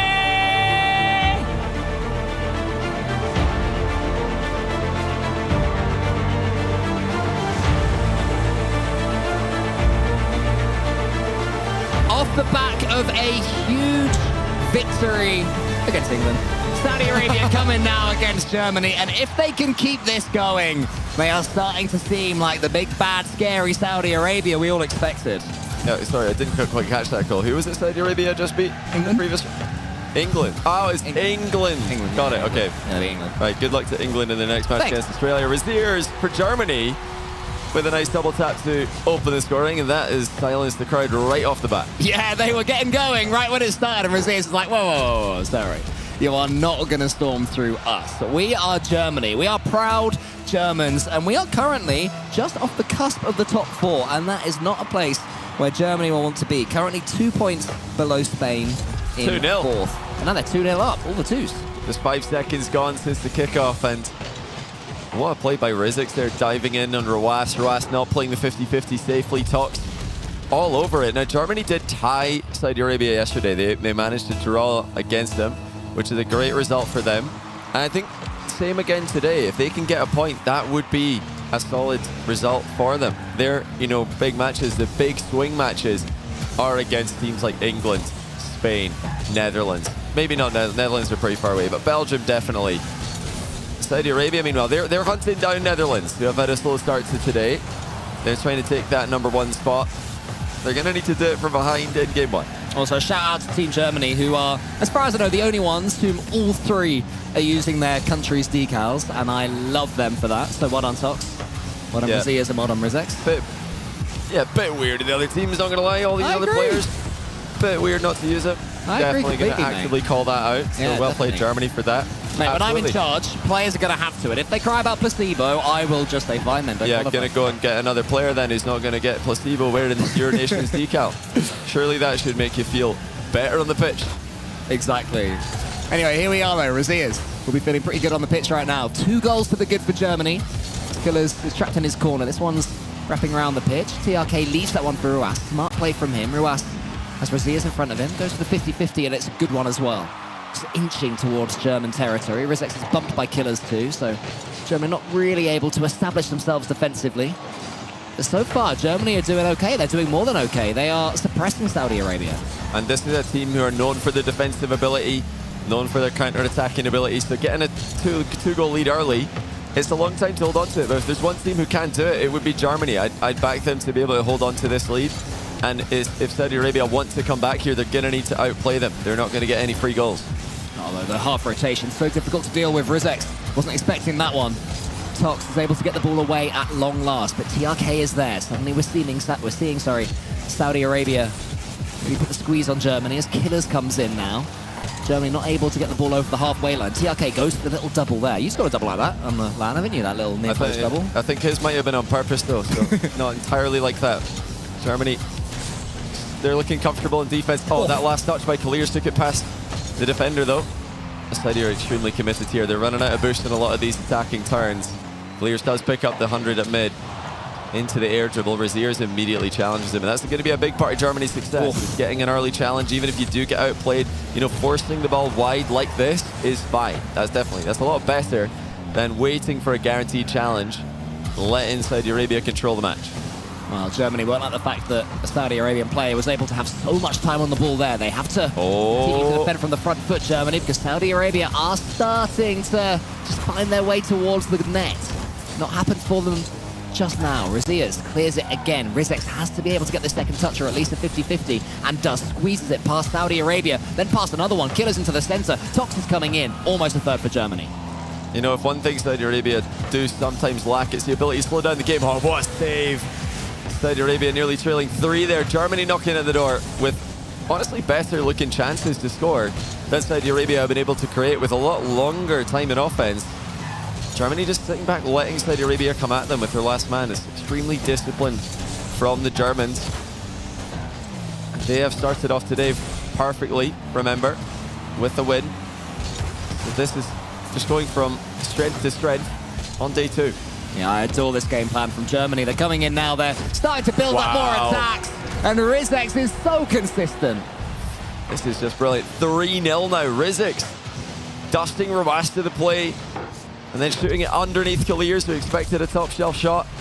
And it's not the only 3-0 in the round. You'll be happy to know, Cole. England are 3-0 up on Australia, who continue their woes. Sorry, CJ. Now we've got South Africa having really not a bad day here when you look at the scorelines. They've yet to pick up a game win, but they're 2-2 in game one against Belgium. In fact, they're leading 3-2 against Belgium. Saudi Arabia maybe get an opening goal for them. Yes, they do. They're on the board, but not much time left in the hunt for 2 more. Finally, Saudi Arabia have a goal and 53 seconds left. And I can't remember if you just mentioned this now, Johnny. South Africa have taken the lead. They have, yeah. Is that what you said? They've taken the lead against Belgium. Front Huge. Against Belgium, who just beat the Netherlands 2-0. The Netherlands are tied 1-1 with Spain in their game. The Netherlands are seemingly struggling today. South Africa coming out hot. Germany and South Africa started the day bottom 4. Now looking to make a push into the top 4. Ruzek gets that one past Killers, and every time Germany bypasses Saudi Arabia midfield, it just steals away a few more seconds. Tops are already up for that one. No longer being beaten to the ball, no longer having to be penned back in their own half, Germany. They have their lead, and now they're defending from the front foot, as I wanted to see from them. Killers waits for this one. TRK's in front, running into Russian. Great pre-jump from Ruas. Can he put this on target? No, he can't. And as TRK's shot is just smashed down by Tops, maybe that's the moment that Germany guarantee a point. That was a good try by Saudi Arabia, but it's too little too late. Unless? It needed to go in, and it hasn't. So Germany have taken a game off Saudi Arabia. Massive point for their playoffs push. And we can confirm England have taken down Australia in game 1 as well. We're going to jump. Catch the last few seconds of Belgium-South Africa. If we're quick here, 10 seconds to go. South Africa are winning. England have beaten Australia. Woohoo! Netherlands also leading against Spain, but no way. Oh, no! It's not a win for South Africa. No! That's broken my heart. You're joking. I was so excited to see South Africa's moment, and Atto steals it away from them and from all of us. I'm so sorry, South Africa. We've cursed you, but the overtime remains alive. Astral. Well, they were winning for about half a second on the broadcast there, so that's something at least. And now they've got to do it all in overtime. But looking at the scores that South Africa got in their first round today, they're not bad. You know, they played 3-2 loss to Germany in game 1. Game 2 not so good, 5-0. We'll ignore that. You know, losing the 3-2 to Germany and now 3-3 with Belgium. These are some good games for South Africa. And they're fighting Australia for prize pool pretty much. Those two teams are so far out of playoff contention. But the wooden spoon is up for grabs. Australia fighting hard for it would seem. South Africa looking for the prize money for the 7th place in the group. Compact sends that one long, trying to break South African hearts all over again. Here comes Atto. Snowy's there, just waiting on the backboard. The ball is diverted past him. Astral gets a couple of touches, actually just one. I thought it would come off the ceiling and hit him. It did not, so Snowy can boom it forward. Oh, look at this. Gets the reset. Oh, didn't quite connect. Could have been special. A great reset and the mind game there by Snowy. Didn't get the best contact on the follow-up. Now here comes the dive for, who's had the lowest average heart rate out of any player on LAN. He has to be an athlete in some capacity. There's no way he's just sitting on stage with 50 beats per minute constantly as a gamer. So, not possible. I don't believe it. Ooh, Sweaty. A lovely air roll usage there to get that one over the top of his opponent, but it was well defended in the end by Belgium. Atto takes out a player. Sweaty sends it long, almost above Astral. That one is an awkward touch. Snowy is in a race of Compact now. Tudifal's coming in. Sweaty, do you wait? And they misdecided though. They couldn't quite make the choice of who was going for that ball. Allowed Belgium in, but I would say South Africa shading this overtime. They are looking good here. Almost 2 minutes into overtime, which is where Spain versus Netherlands has ended up in game 1 as well. They've just started their overtime. That was 2-2 in regulation. Oh, what a bump by Compact. Snowy unable to get it clear. Compact will finish the job. It was a stressful game for Belgium, but they do get the huge point on the board and the chance for 3. We've still got Spain versus Netherlands game 1 overtime as well. Let's see what's happening there. Man, this is great. I love this jumping through everything. This is so good. We've now got an overtime. As you say, Spain versus Netherlands. Spain in some serious form at the moment, whereas Netherlands just on the cusp of losing all of their own. What a game this would be for Netherlands to win after seriously disappointing earlier on against Belgium. Oli sends that one to the right. Here's Jarius. It's been a hugely interesting day. Just the second round of the competition. Netherlands have already lost their undefeated streak. They lost their first time in the group. They might be about to lose another game. CRR puts it in with a double tap. It's 3 losses in a row for Netherlands on day 2. And that may well get the heart rate spiking. We're going to jump back to where this all started. Germany, Saudi Arabia. More of the and same. Germany have another lead. Last game they kicked Saudi Arabia out, but not this time. And we are getting good at timing these jumps. We're cursing some teams, blessing others with our presence, it would seem. Roas equalizes 2 minutes into the game. But what a start this would be for Germany to send them into the top 4.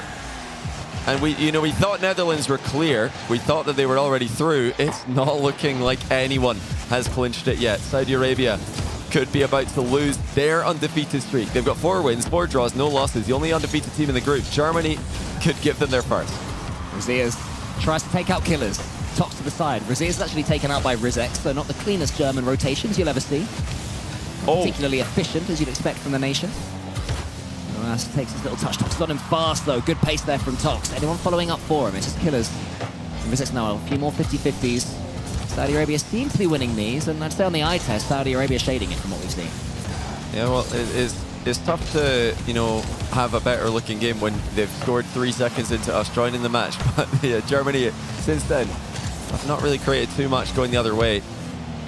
Saudi Arabia, of course, playing for the 1 point a draw would give them. Clears, puts it in for 2-1. This is all about the pass, though. What a delivery by TRK. Yeah, lovely touch, and then the recovery stunning. The third touch, beautiful as well.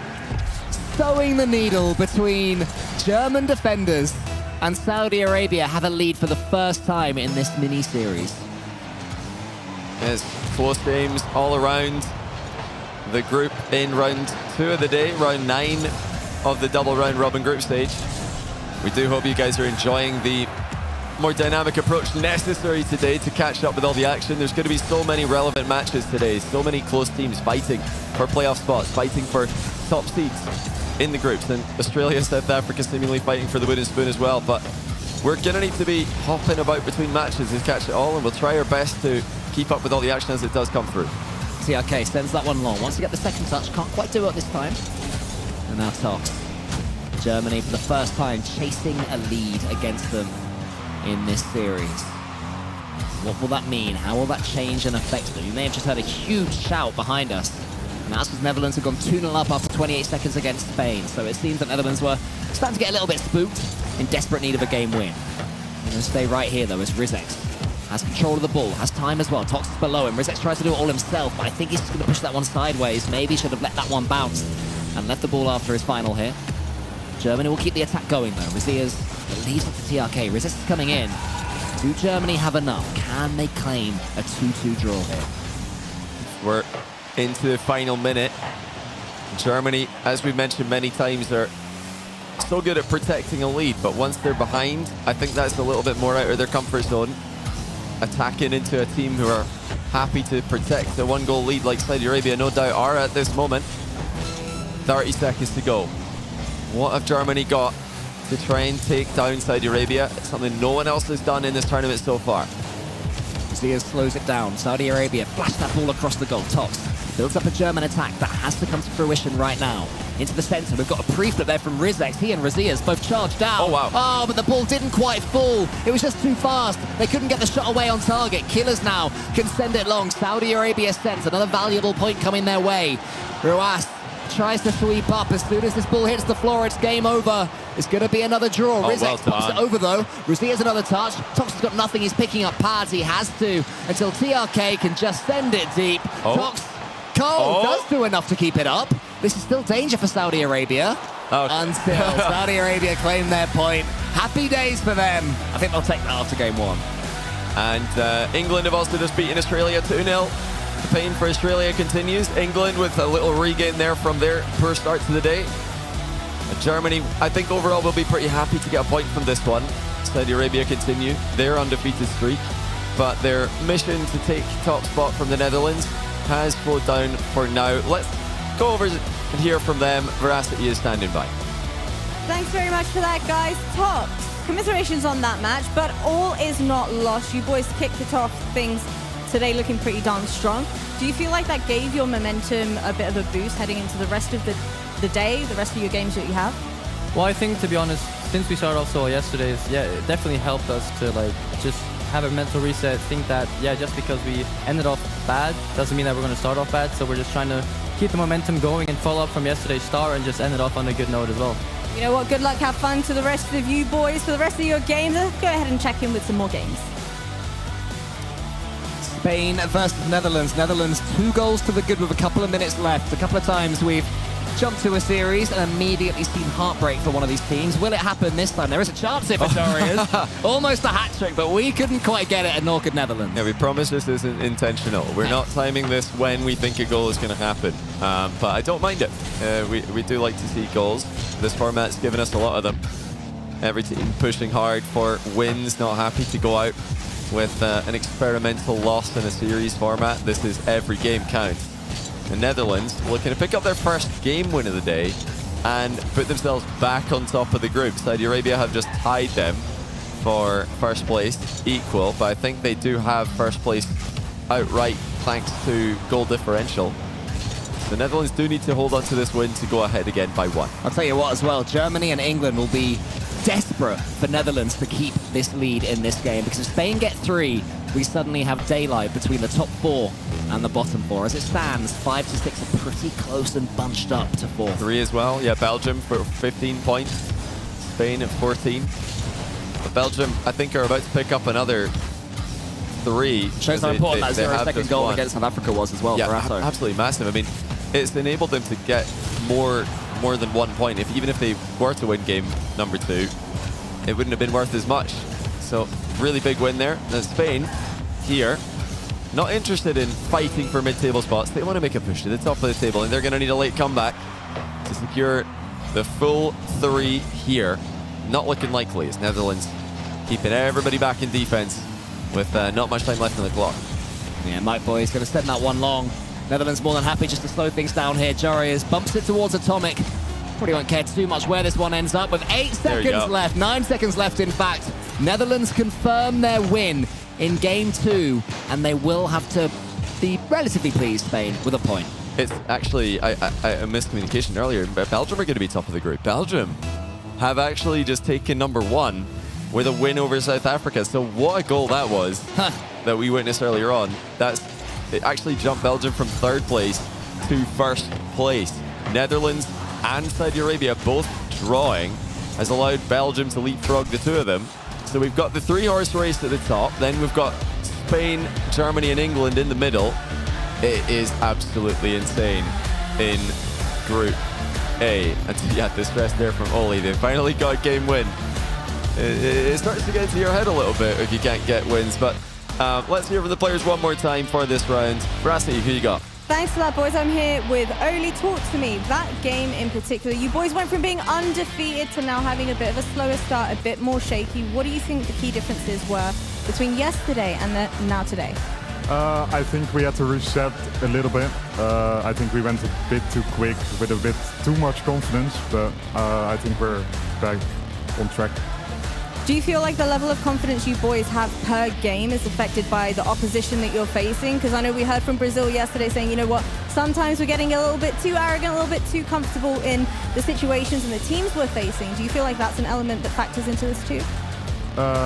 Yeah, I think confidence is key. We just got to be confident in our play style, which we didn't do the first series, but it was better the second series, and it also showed. Well, best of luck to you boys for the rest of your games. Let's go ahead and check in with the desk. Thank you so much, Veracity. We have a whole bunch of highlights to show you from this round of matches here, shaking up our brackets and our groups more and more. It is really hard to predict who is going to emerge here, but we do have some beautiful plays across the board, Jarvie. We got lots of beautiful plays, and you have England on the board right now. This Joyo scoring some goals. I know you got it in you, boyo. And of course, Mike Boy doing his thing. Netherlands finally getting things together, although Spain, España and La Casa maybe achieves. But let's talk a little bit about these German teams. Come on.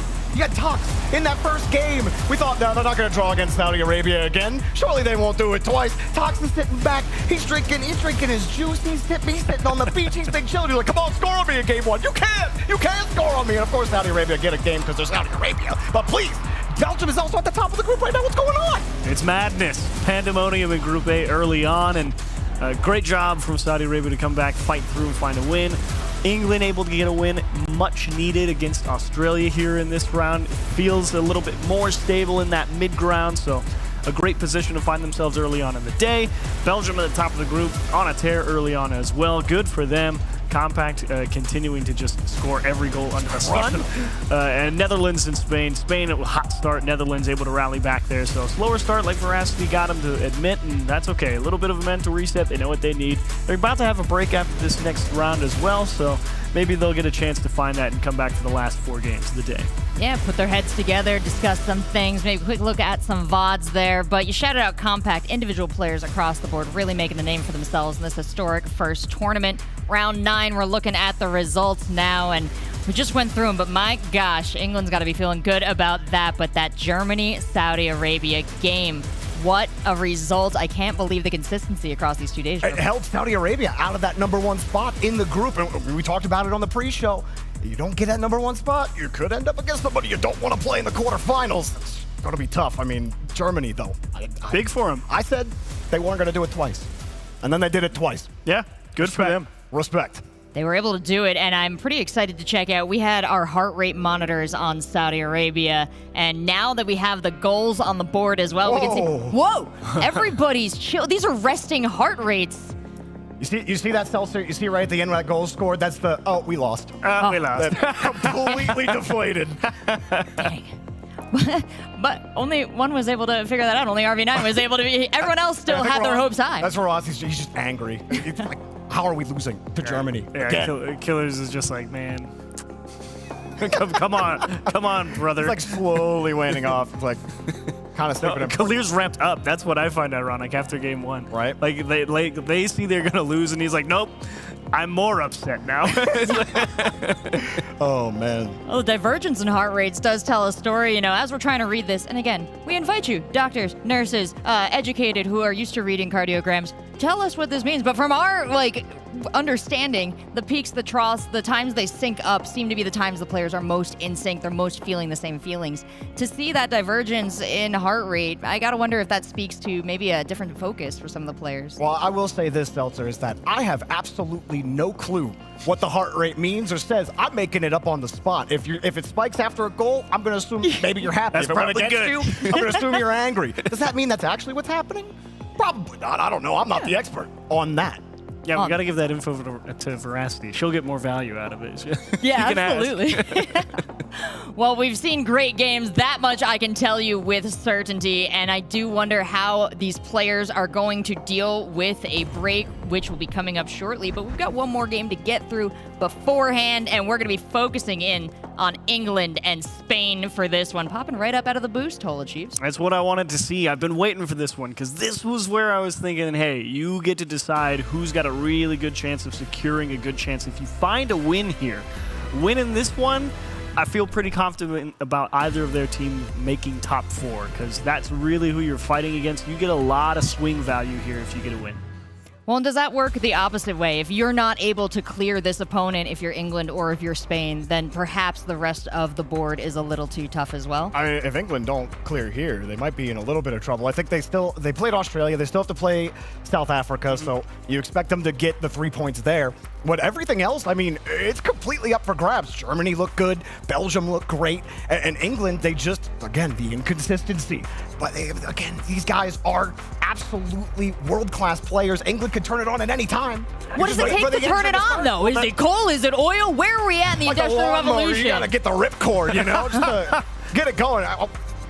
Get the engine going. Get the boys hype a little bit. Those three don't really they don't have a lot of external energy. I'm not saying external energy is all the solution in the salve to your inconsistency problems. But what I am saying is you guys should be winning a little bit more. That's all what I'm saying. And unfortunately, if you're England here, I don't think a draw is good enough. No. It's really not. You had 4 draws yesterday. You found 2 wins. you have Belgium playing well today. Netherlands, a bit of a slow start, but they're not sliding down the standings really all that much. Saudi Arabia definitely not looking up to give away any points, so you need a win here for England. Especially against Spain Achieves, you got Stizzy, you got World Traveler CRR, you got Atomic, who always plays well. And I mean, look, the Spanish team, man, the Spanish Bim Bam, they could catch England out here. The Spanish Bim Bam's pretty lethal. Twitch chat got opinions, is what they got. A lot of faith, which I can't fault them for. I think England's Cole got all his definitely... alt accounts on. Yeah, you might. He very well could. He called up all his subpar buddies and said, hey, come vote for England real fast. And Quick, Johnny, get your bots online. Vote for Spain. Spain's fighting back, though. I like the real-time results that we're seeing here in the bar. People maybe didn't think they want to vote, and then they see England ahead, and they're like, wait a minute, I've got an opinion, too. So get on in there and Twitch chat. Make your voices heard, and especially if you're fans of either of these teams, give them a shout, send your energy whatever way you can, because this match is absolutely huge for the overall standings of these two teams in our groups. We are ending group play today. We're getting all the way through it, and our bottom 4 teams from each group, A and B, are headed home. You don't want to go home. You don't want to go up to the crowd. You want to stay here in this stadium and fight, and these two teams, I think, are very aware of how much relies on this match achieves. It's the most interesting one to me in this group, especially at this point in the round-robin group stage as well, just because I want to see how much risk England are willing to take. Are they all right with saying, okay, 0-0 overtime's fine with me? Do we want to leave the result of a best of 2 up to 1 goal, right? Or do we want to accept a little more risk, try and press in regulation, or do they just say, see what happens? Well, and who would make that call on the English team? Who would tell them, like, hey, guys, put it into overdrive right now? Knowing them, they don't talk about that. They're just, That's not true. What are you talking about? Joyo, he's in the middle for a reason. He's talking to his boys. He's looking, boys, we got it. We're going to do it. He doesn't say it loudly, but he says it with confidence. And that's all you got. Are you forgetting who is on this side of the pitch, Achieves? No, I don't forget much. Joyo. Come on, man. It's Rise, world champion over here. Come on. Well, we're hyping up these two teams. I hope these two teams are ready to bring that to bear in the field of battle. We've got England and we've got Spain. And we've got lots of fans looking for a big victory for their favorites. So let's get on into the match and send it to the casters. Come on, England! Come on, England! It's what obviously I'm not thinking, Johnny Boy, because I, like you, I'm very unpartisan in this one. Yeah, I mean, did I get out of bed this morning with a little bit more of a spring in my step? England were in the bottom 4 of the group stage. Yes, I did. So am I going to enjoy England struggling if they don't make it out of the group stage? Yeah, I'm not going to lie to you, I wouldn't. But are Rise Joyo and Archie very good players, and do they have a good chance of winning this one and saving the group stage? The answer to that is also yes. I'm going to be completely honest, very talented roster, but they are down the bottom of the group, which is pretty funny, if we're being honest, guys. It is pretty funny. Yeah, this is a rematch of the Euro finals that England managed to lose against Spain, which was a nice memory for me. I don't remember, we just didn't win. Spain played England at the Euros? Yeah. How did it go? Yeah, Spain won. I think it was 2-1 last minute goal, something like that. Wow, that sounds exciting. Yeah, but that means it's our turn to win. So it is fine, okay? It's Rise, it's Joyo, it's Archie, the boys. I mean, Spain are here too, and as you say, very talented, good players, likable people, etc., etc., etc. But the people want England to win. Does it annoy you that they are nice? When you go and look around and talk to all the players who are taking on England, and they're all really nice and just, good players. Oh! Woo! That's a bit of a sneaky low 50 by Joyo to kick things off. The exact start that England needed, and they are falling pretty low in this group. A beautiful low 50 from Joyo. And Atomic was sent flying. 1-0 England in a series that, in all seriousness, the groups, some of these teams are starting to approach must-win territory. You said that 0-2 goal for Belgium was massive for them to get the win rather than the draw against South Africa. That would have been a real disappointing result from them. It shows that there is no margin for error. You've got to get that win, that first game, and then you've got to see it through to the end and claim the 3 points. It's Dizzy and Atomic bicker in the corner about who goes for that ball. It's Archie that just pops it away. And Archie keeps enough in the tank to send it away again. Joyo nips in there. Good pace from Joyo. England playing on the front foot. CRR into the centre. She is there sending that one high. And it's a good start for England. Looking like the better team so far. Yeah, do you think that they, maybe, was that a bit of a cheap shot though, low 50 from Joyo to open the scoring? Not a flip reset, not a double tap. We're seeing some of those today. That's what we think about with Joyo. Low 50 though, Yeah, a bit low, isn't it? I mean, I seem to remember you going on a pro Astral rant because he said, I want to hit the ball today.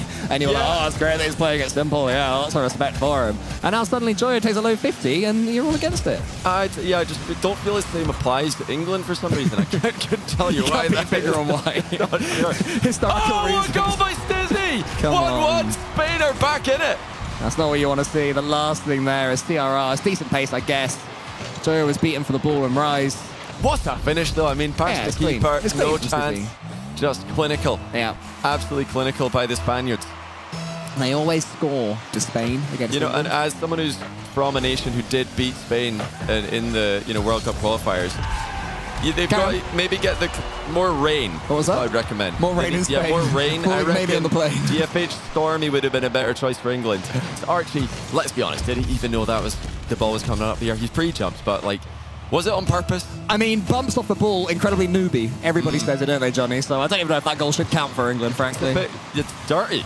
Referee. Yeah, I saw CJ walking about with a yellow card earlier. That's got to be at least one of them. He only gave you a yellow. He gave me a red card. I was so offended. So offended. Anyway, here's Rise at the back. England have their lead returned. Archie beats one of them to the ball. Not quite sure who that was, but CRR is left back isolated. That ball just pops into the centre. Leads to a race between him and Joyo. Joyo loses this one. And Atomic shows good pace, getting that one all the way to the English end. It's a real chance, but CRR can't handle the English pressure. Yeah, and luckily for England, because they had absolutely no idea where that ball was going.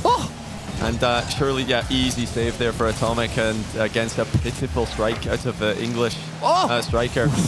Yeah, not sure why you're excited, mate. Nowhere near. Mate, shots on target. They get the crowd going, They don't expect to go in the crowd. It's still a polite round of applause. It's like the Saudi fans in here, They see their team go for a flip reset, go for something like, yeah, nice one. And that's how I feel right now. Joyo is making City look silly, passing to the English players. In comes Rise! It's coming home. It's coming home. Is it? It's coming home. Or are they going home on the next flight? That's how it usually goes. Is it though? We'll see. We've got a long way to go. 1:37 left on the clock. Plenty of time for Archie's heart rate to reach a new record high for the tournament. It's been taking it a little bit. It's not been personal, but he's been questioning his identity. He thought he was a chill guy, but after seeing his average heart rate for day one, that's really got in his head, isn't it? The heart rate thing. It has, yeah. He's definitely questioning who he thought he was. Archie is the epitome of it's not cool to care, and now we're realizing that when he's representing England, suddenly he just does lovely touch there from Archie. Stizzy Red, the genius of Archie's touch. Now rising to the centre, Joe's going to go up against Stizzy. 1 minute left. We've seen England throw away late goals both in Rocket League and in real football in recent times, so don't count anything just yet. Would not mind that in this match either, but the time is running out for Spain. If they are going to come away with game one win, they've got to hurry up here. With England, yes, maybe some critics online would call their game one performance a little bit dirty, but they have got the goals. You can't deny that. The scoreline remains 2 goals in their favour. Spain pressing late, but England do have everybody back. They're playing 11-man defence as usual.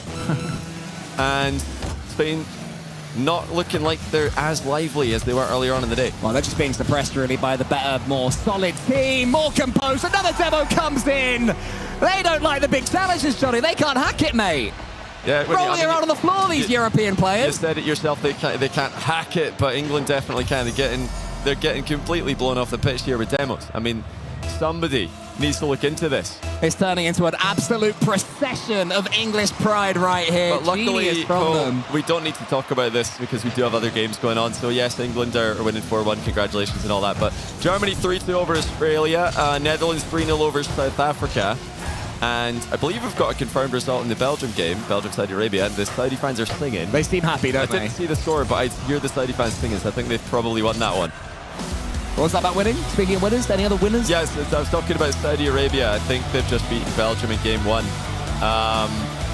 England, they got 1 game against Spain. Do they play for the draw, though, from here?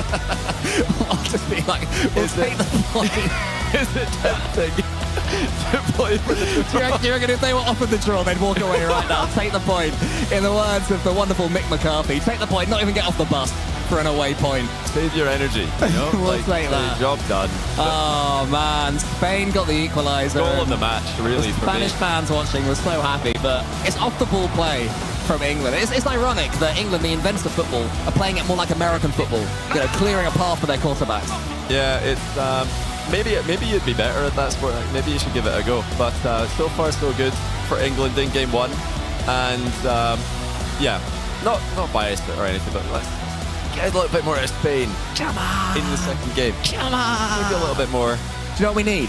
From the Spanish. Have you heard of the England band? No. There's a group of guys, they come around with like a little trumpet, a little trombone, and they go da-da-da-da-da, da-da-da-da. You always hear it at England games. Slightly controversial. Not everybody likes the England band. Some people say, chant and cheer and Yeah, clap. what tune was that tune? Viva la España. Viva la España. Is that the That was words? annoyingly catchy, yeah. I was thinking this to you earlier. Those are You the started lyrics, singing Viva España. I was like, oh, yeah, that is good. That is catchy. I do like that. Well, speaking of catchy, let's see if England can catch and rein in some of these teams above them. A 3-point swing on Spain would be huge. A huge result for the goodies. That would put them Let's see if ahead. they can make it happen. Yeah, it would put them ahead of Spain in the standings if they can secure game 2 as well. And yeah, all jokes aside, they will be, of course, going for all 3. They've had too many draws already, and it's another good start by England. Finley Ferguson let out a roar behind us as this happens. CRR has entered the ball behind him. I mean, is it England winning or is it more Spain losing? Is my next question for you, Cole. I think it's both. I think England are winning, and in turn, Spain are also losing. Yeah, I feel like it might be more Spain losing, though, is what I'm saying. Mate, you take wins any way they come. This is sport. You don't question it, When did Scotland beat Spain? When was that? Because you talk to me about that a lot. Every time I see you, go, oh, Listen, Scotland beat Spain. when Scotland beat Spain, the current Euro champions, in qualifying. Good save. There was complaints in Spanish newspapers about the pitch being too wet, it was too rainy. Too bubbly. And yeah, that's what I reckon England could maybe go for, that same kind of strategy. Manfield does have a Stormy option. The Manfield Stormy might be a good anti-Spain map. We're just in the regular Manfield. Oh, what a touch from Joyo. It's genius. He's following it up. Oh, big save there. In comes Archie. He gets the shot too low. It's a decent save there from Atomic. CRR now gets the ball away. Joyo is it on the left. England smelling blood. Wants to avenge their Euros pains. Atomic gets a pass to CRR, and that's a bad goal. Oh, well finished. CRR top bins. That's a bad goal. Unreal. Rise.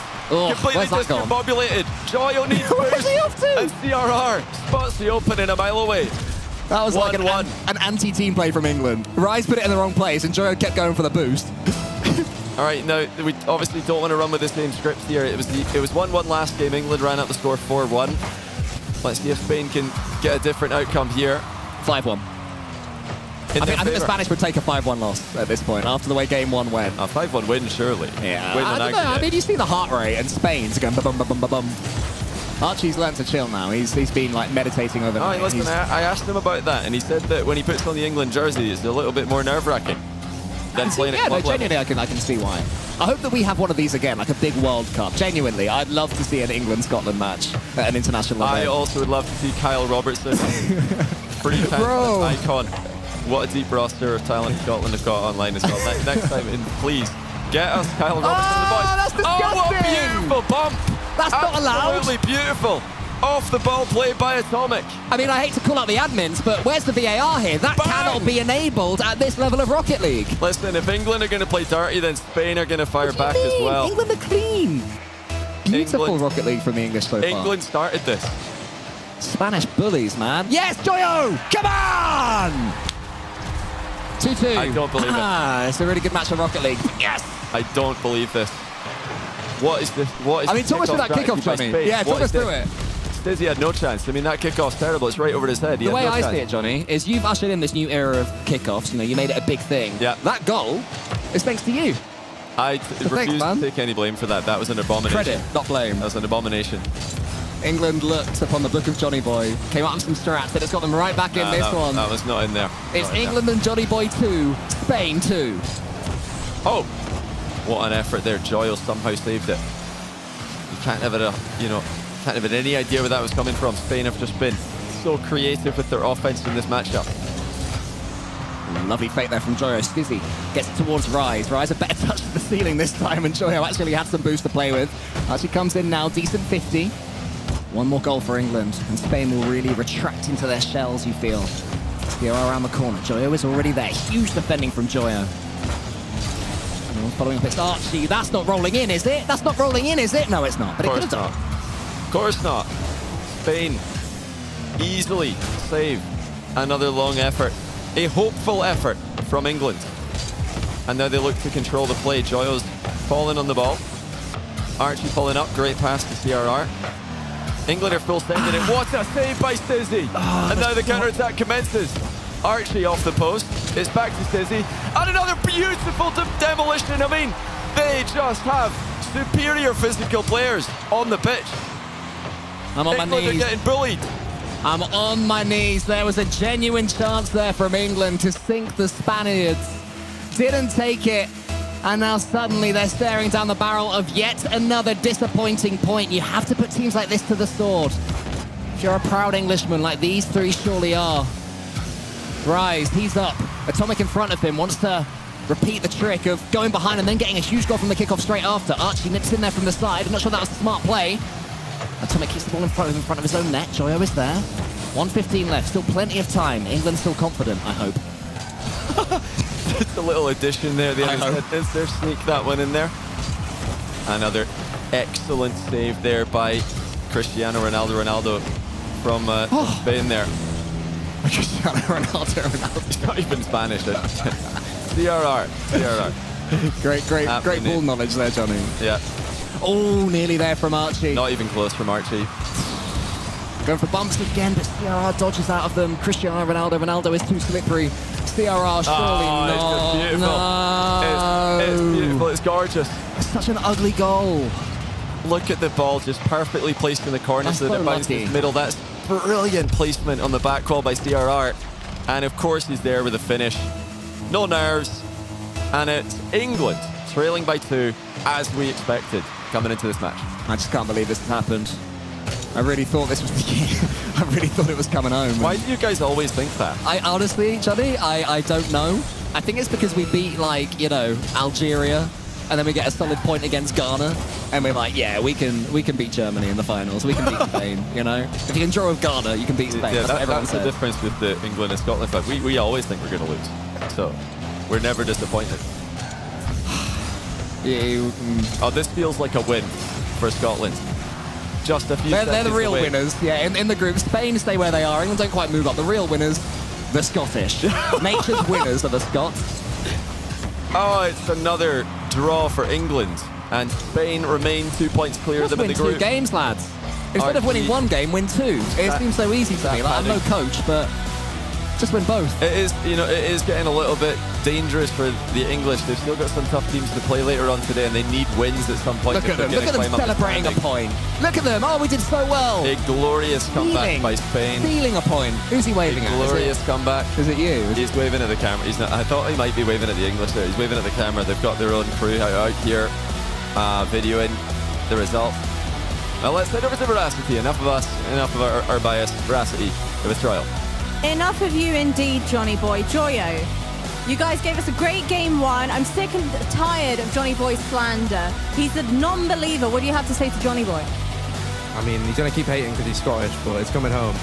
It's coming home. There we go. You heard it here first. Let's go ahead and check in on the South Africa game. Well, here we go. Let's move on. Let's go on some proper Rocket League. South Africa versus Netherlands.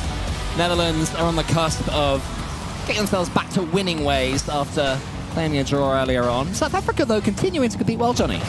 They are. They're getting goals. They're getting close. Nearly another one there. So close. But not far. You know, they're clearly improving. Maybe the most improved in terms of score lines from day 1 to 2, South Africa. But you know, these are the real underdogs of the group. The team that we expected to struggle the most coming in. They've got the least experience internationally, and they are struggling against top of the group Netherlands right now. They're trying to continue their regain after a poor start. 3 straight losses, now looking to get their 3rd straight win in games in day 2. Yeah, big play there from Mike Boy. But yeah, it's nice to see South Africa getting better as the days go on. I'm not salty because that England performance is fine. I'm over it. It's okay. It won't affect my sleep. It's all right, Cole. It's all good. Are you just worried that if you want them to make the playoffs, this match doesn't actually have too much of an impact? Exactly. Oh, Ollie's picked them out very badly here. Troy Oh, no. makes it 6-2.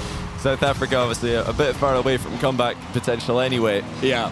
But that's got to sting. Sweaty and Snowy both flying past the ball there. It looks like Belgium and Saudi Arabia have split the points again. Yeah, they drew. For the second day in a row, second game there that they've taken off each other. And I think that's really good for Belgium. Like, keeping that momentum up, getting points again, not... As soon as you lose, it feels bad. It will put feels Netherlands real bad. back to the top of the group, though. Netherlands will be number 1, Belgium number 2, Saudi Arabia number 3. They're all still very close up at the top of the group. And Germany, Spain nipping at their heels, England close behind in 6th place. Top 4 make playoffs. That's what all these players really care for. Can't we That's make top objective 6 A. from Group A make playoffs and then only top 2 from Group B? That would be fair. I don't think that's a good idea. Nah, I'm not really sure. I think that top 4 is fine. I'm happy with it, actually. Well, you can't say I didn't. Very happy with it. Trying to do my best for my boys. But that's a huge win there from Netherlands in the end. Couple of fakes just to really put South Africa in their place. When we turned back into this one, it was 4-2 to Netherlands. But I think South Africa just running out of puff, unable to turn these games into game wins. And the Netherlands, they're get a good match there. That's going to help their confidence. They did start the game poorly, so they're now fully regained, back to 3-3 in the day. Veracity, what are they saying? Joreuz, great showing from you boys. Your next opposition, though, is going to be the home crowd heroes of Saudi Arabia. What's the game plan to be able to take them down? Well, at the start of the day, we're kind of over in our heads, so we're trying to go back to basics like yesterday. That's the game plan against Saudi Arabia as well. We're doing it well. We recovered that after the first game of Spain. So we're just trying to play our game, play like yesterday. It was very close. We could have even scraped out that win, so we're trying to do the same today. Well, you boys actually have a little bit of a break now. So what do you actually do during these breaks? I believe you have like 15 minutes or so. So is it quickly go grab as much food as you can, or talk through the game plan for the upcoming match? I think we're all gonna have a toilet break. Myself personally, I'm probably gonna have like a coffee to get a little bit more energy. It's a long day, so yeah, we just need to keep that energy there. It's especially important for the hardest match of the day. Well, you know what? I'm not going to keep you much longer. You can go ahead, join the rest of the boys, and it's back over to the desk. Thank you so much, Veracity. Congratulations, Netherlands, on picking up that win. When they tuned in with the casters, it was 4-2 Netherlands. But when we peeked around the screen, it was 2-2. There was a brief moment where I was like, Chiefs, can you check this out for me really quick? Yeah. And by that time, we had blinked and the score had changed again. We're seeing some highlights from all these scores across the board, Jorby. Yeah, you know, we're seeing highlights visually. Unfortunately, we won't hear highlights audio-wise because Spain versus England, Johnny and Cole doing their best Dazzer and teammates impression. I have to say, I kind of like the European version. It's pretty good. I love Cole literally doing his chants in the middle of a cast. Absolute legend. He was roasting Johnny half that game. So that was a great time. For entertainment value, that was a great series. You gotta love it. Unfortunately, the draw not good enough for either team, really. I mean, England definitely needed that one. Spain would have liked to, but lost the first game. And what are you gonna do? Saudi Arabia ended up with a draw against Belgium. So Belgium continuing to go on a tear today. Good for them. But a couple of nice goals early on from England in game 2, but not quite enough. Spain able to battle back. Then the physicality came through, and a couple goals in a row on the counterattack. Could you say them to win. It was the Spanish BIM? It was Bam! the Spanish barrel! Came through back to bite him. Slamming them, man. I mean, I love it. I love that energy that Spain has. Fizzy's one of my favorite players to watch, and I love seeing him pop off over there. The boys know they got it. Look at that. The fist pump up. You talk your game. That's right. Absolutely. I do wonder, when we did get a chance to check in with England about right after their draw there, they did seem confident. They did seem like they had their heads in the game. These matches have helped these teams get their feet back under them. Unfortunately, it might be a little too late in the bracket for some of these teams. Looking at the results now from round 10, Group A, and I have to say, like pointed out before, not what everyone was looking for. No one is happy, but isn't that a good deal, Chiefs? Yeah, I mean, if you're looking for an exciting qualification round, yeah, that's exactly what you want. So great show for everybody in round A, at least if it doesn't work out the way you want, it's fun for everybody watching, so thank you. To me, the draws to Belgium and Germany for Saudi Arabia 2 days in a row, has them in 3rd place. Netherlands are back in 1st place. None of this is going the way that any of us expected. And look, Belgium, I'm just saying, they're kind of a dark horse right now. I might be getting on the Belgian train. Does Belgium have trains? Absolutely, they've got trains. That's right. Thank you. There's waffles on them. There's chocolate. I've heard.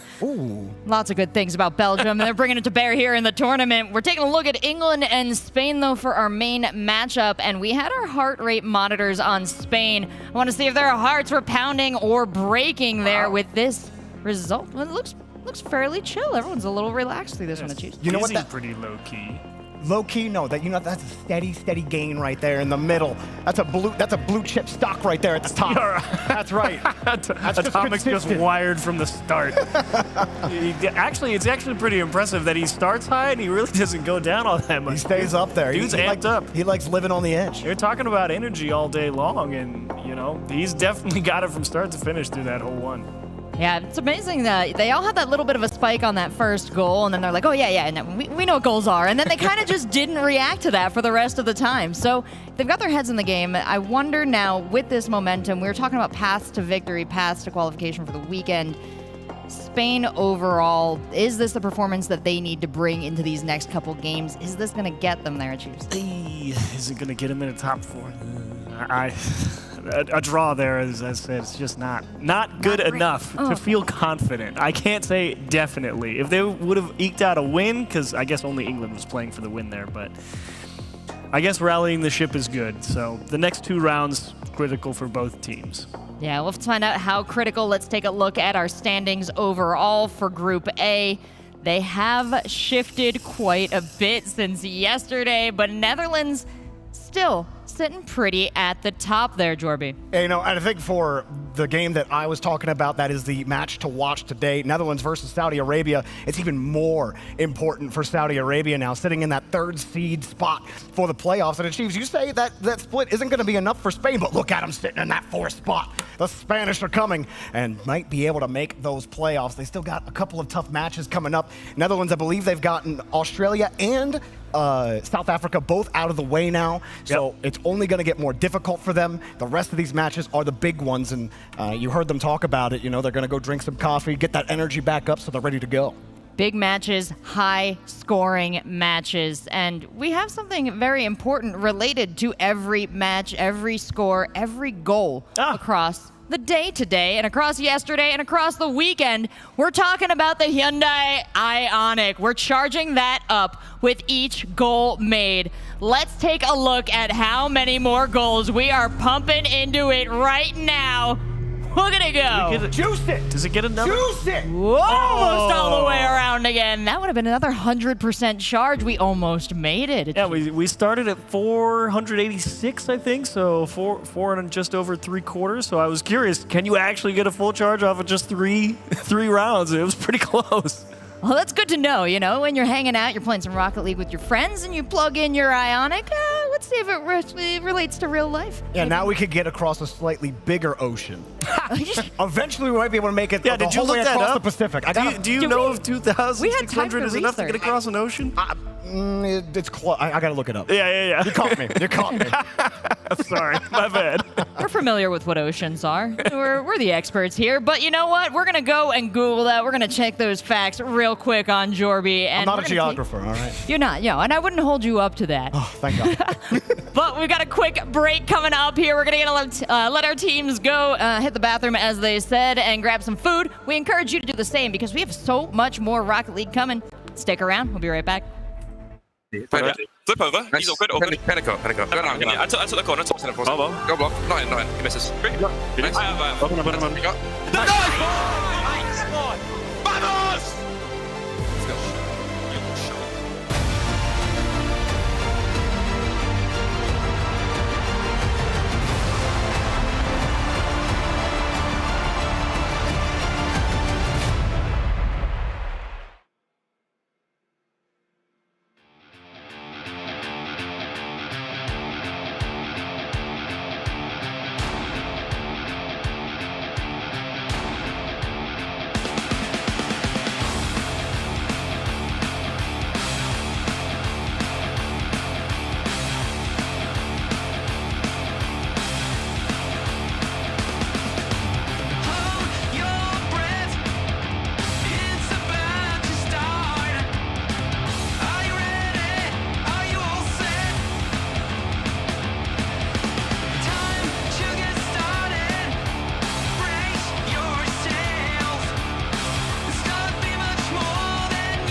I could do it like a house bid. Now let's bang, put your money where your mouth is. I got change, I could do it like a house bid. Now let's bang, put your money where your mouth is. I got change, I could do it like a house bid. Now let's bang. Hey yo, ain't no competition, dog, we the livest. Never gonna fade us, in the end we survive this. Trials, tribulations, but it only make us stronger. Never gonna stop and bring the heaters like a sauna. Gotta take it to the highest heights, deeper depths. Gotta move it right to left, but we always move in step. Gotta be the champions, dog, never losing. Get it, I gotta deliver to go. Never gonna stop it, I take it a blow. What I get to it, they never can know. What I get to it, I'm back at it, though. My time like a python, I'm an icon, I got this. Never gonna stop it, we take it to the top. Put your money where your mouth is. I got change, I could do it like a house bid.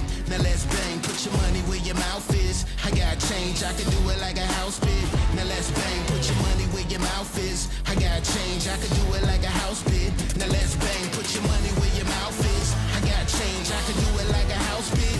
Now let's bang. I got change. Now let's bang. I got change. Now let's bang. Winter time is like summertime. We gon' ride tonight. We gon' feel alright.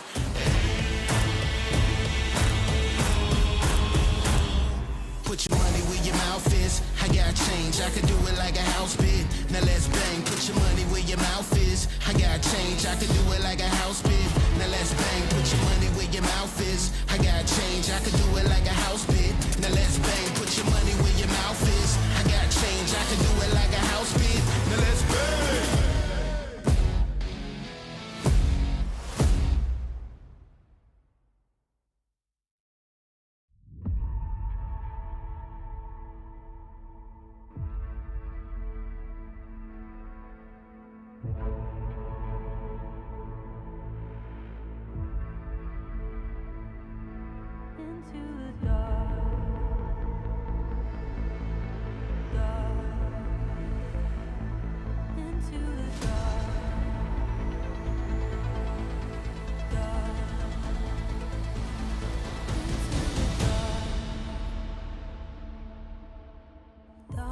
Creeping over, I don't see a world beyond. Calling to the distance, only silence to respond. Peace is not a virtue, it's a sign of what was lost. Play until the end, but every battle has a cost. Into the dark.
Into the dark,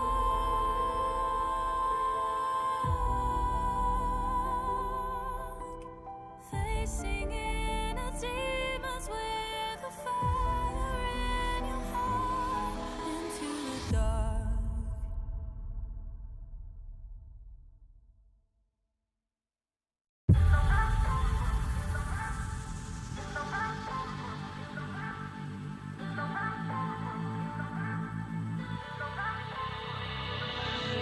Can we talk about it for a while?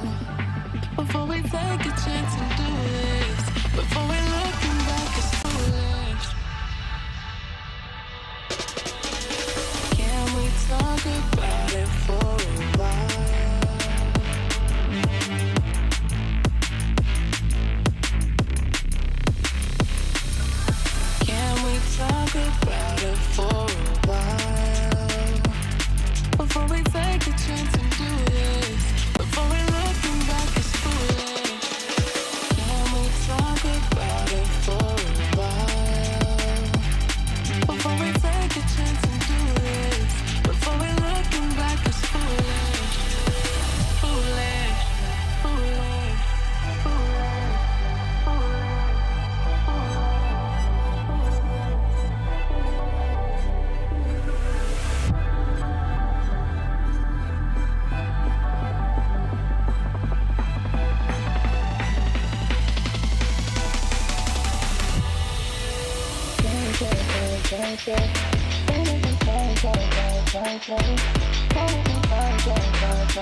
Talk about it for a while before we take a chance and do this. Before we looking back, it's foolish. Can we talk about it for a while before we take a chance and do this? Before we looking back, it's foolish.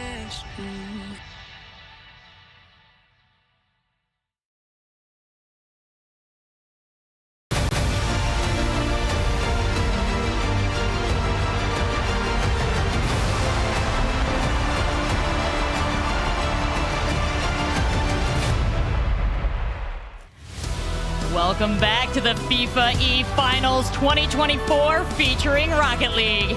And Rocket League has certainly been an incredible feature. All of our players today working so hard to change up the game from yesterday. With the exception of Netherlands, who is sitting at the top and really probably doesn't want to change anything, and yet change has still come for them, Achieves. Yes. We've also got Herc on the desk. Speaking of change, welcome up here, babe. Hi! Oh my gosh, yes, there's been a lot of change. Netherlands is interesting. I have glasses on. People are running around that haven't been running around. It's a day. It's been a morning.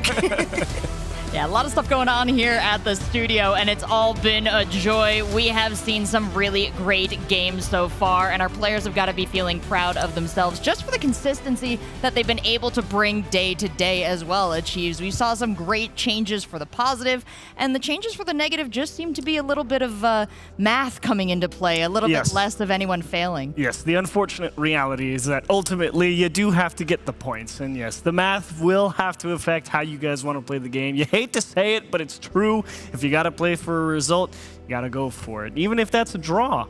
And sometimes that's the case. For teams at the top, you don't have a whole lot to lose. So you get your early leads, you hang on to them, you move on. You don't really care too much about the second game. And if you're those teams at the bottom of the pack, no holds barred. You got to go out as hard as you can, and you got to go out and take what's yours if that's what you want. So all things considered, Netherlands, they said they wanted a bit of a break. They had their nice get-right game right before then, so we'll see if they can stabilize now in the back half. And for the rest, best of luck. The world is open.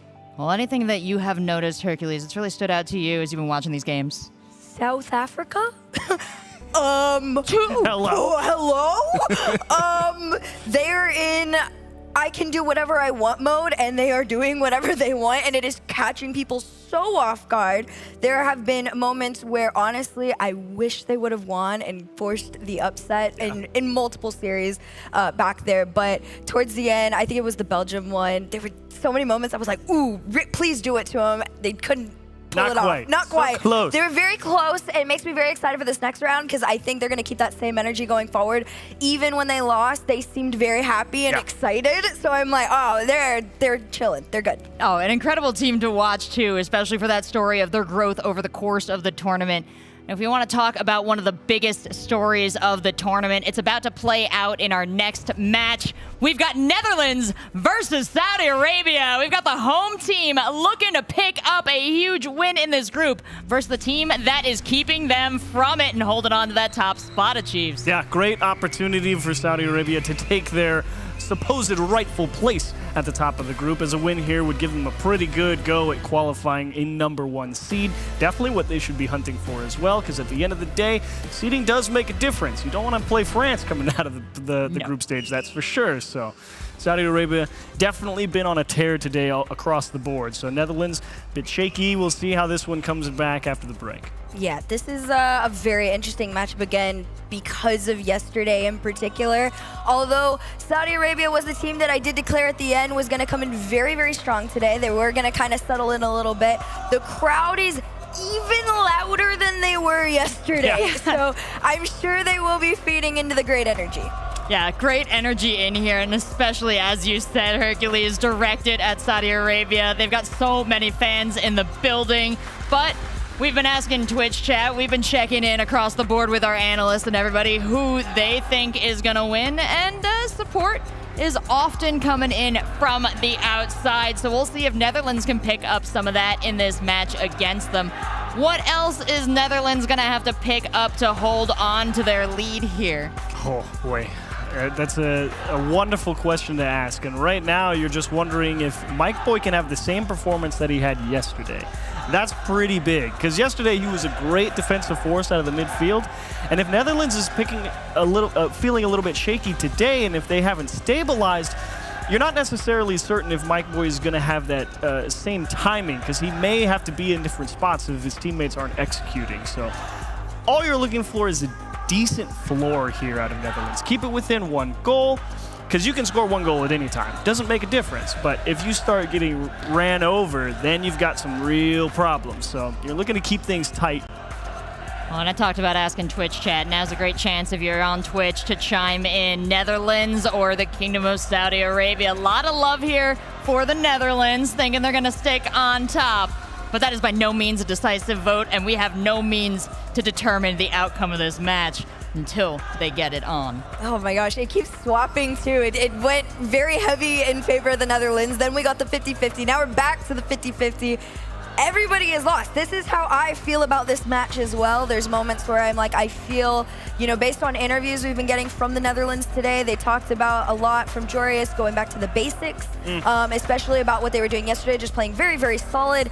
And then, of course, when you put your eyes on Saudi, under the name Saudi is still the Falcons. Yeah. And when you remember the name the Falcons, this is the team that makes every finals ever, and they're terrifying. So there is going to be a lot of respect going into this match for the Netherlands. But I think going back to the basics is actually a good approach. You already saw a little bit of that with Belgium. You know, Astro's like, look, man, just hit the ball. He's not wrong. Like, if you just got to go back to basics, put pressure on them. Take a strong shot out of the midfield, force them to make a save. It will buy you time. Get your feet set and go out and attack the ball at the midfield line.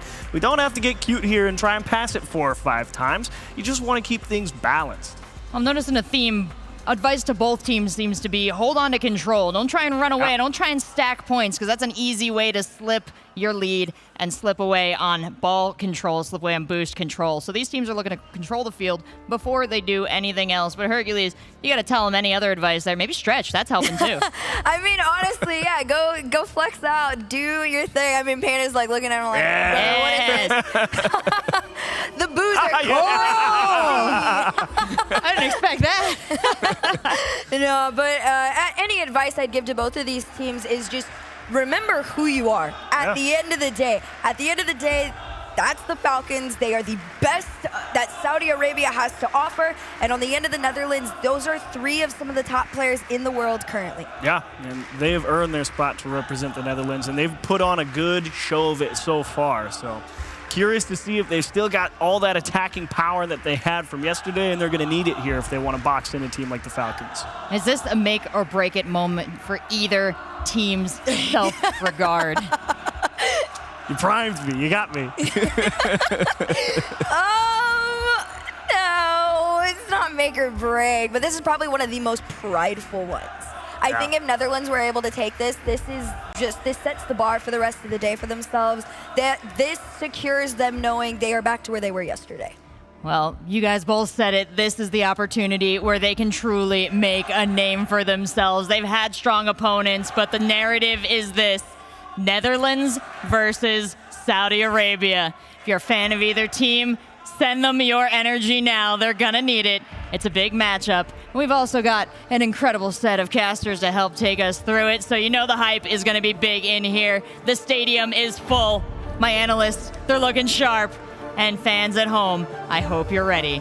Without further ado, let's start kicking off this game between Netherlands and Saudi Arabia, champions of Group A thus far.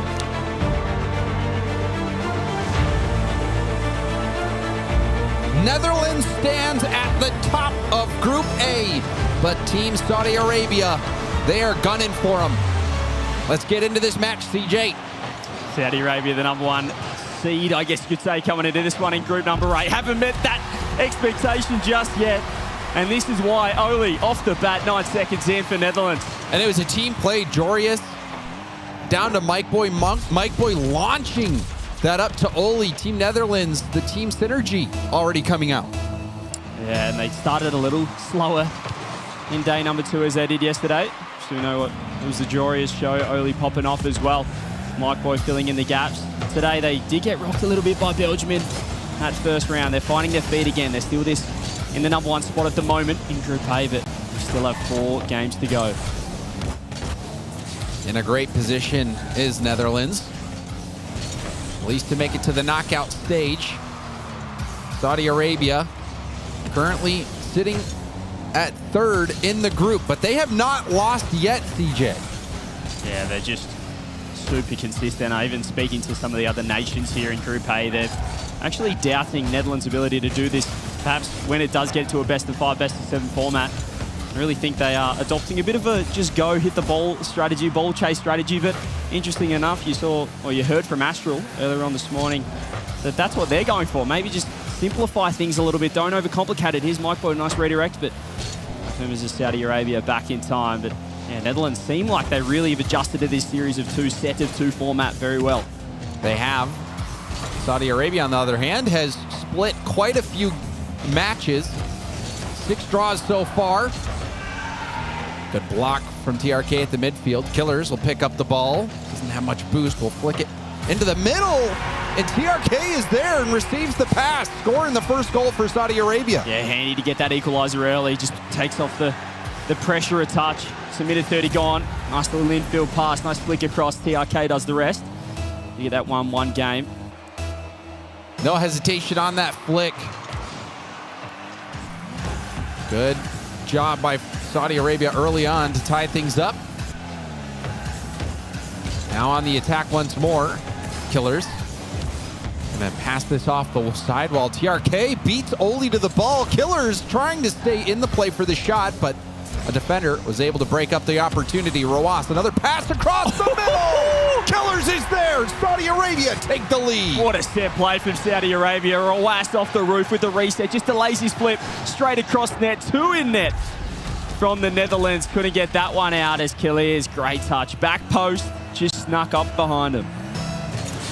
And that speed, beating them to the ball, I think that was what was missing from Saudi Arabia. They were only contesting 50s, not winning them. As always, we do have to remind everyone, we've got a few other matches going on. Make sure you check that out, FIFA.gg, if you want to find your respective team or nation competing here. Looks like Australia are currently up a goal against Belgium. Over here, though, it's a nice touch from Mike Boy in midfield. Let's see if Saudi Arabia can extend this lead. They've got the pressure. A lot of time in this blue half. Here's Jorius, just launches it straight down. The throw to Khalils, and TRK has to back up. It is awkward, but they do have support. They're looking pretty comfortable at the moment. Half the game gone here for Saudi Arabia. Roas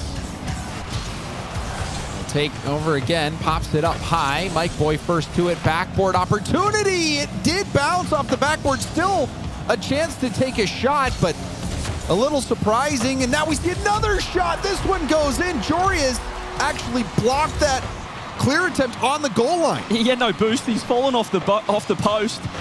And he's actually helped this one in. TRK had the touch. Roas was there as well.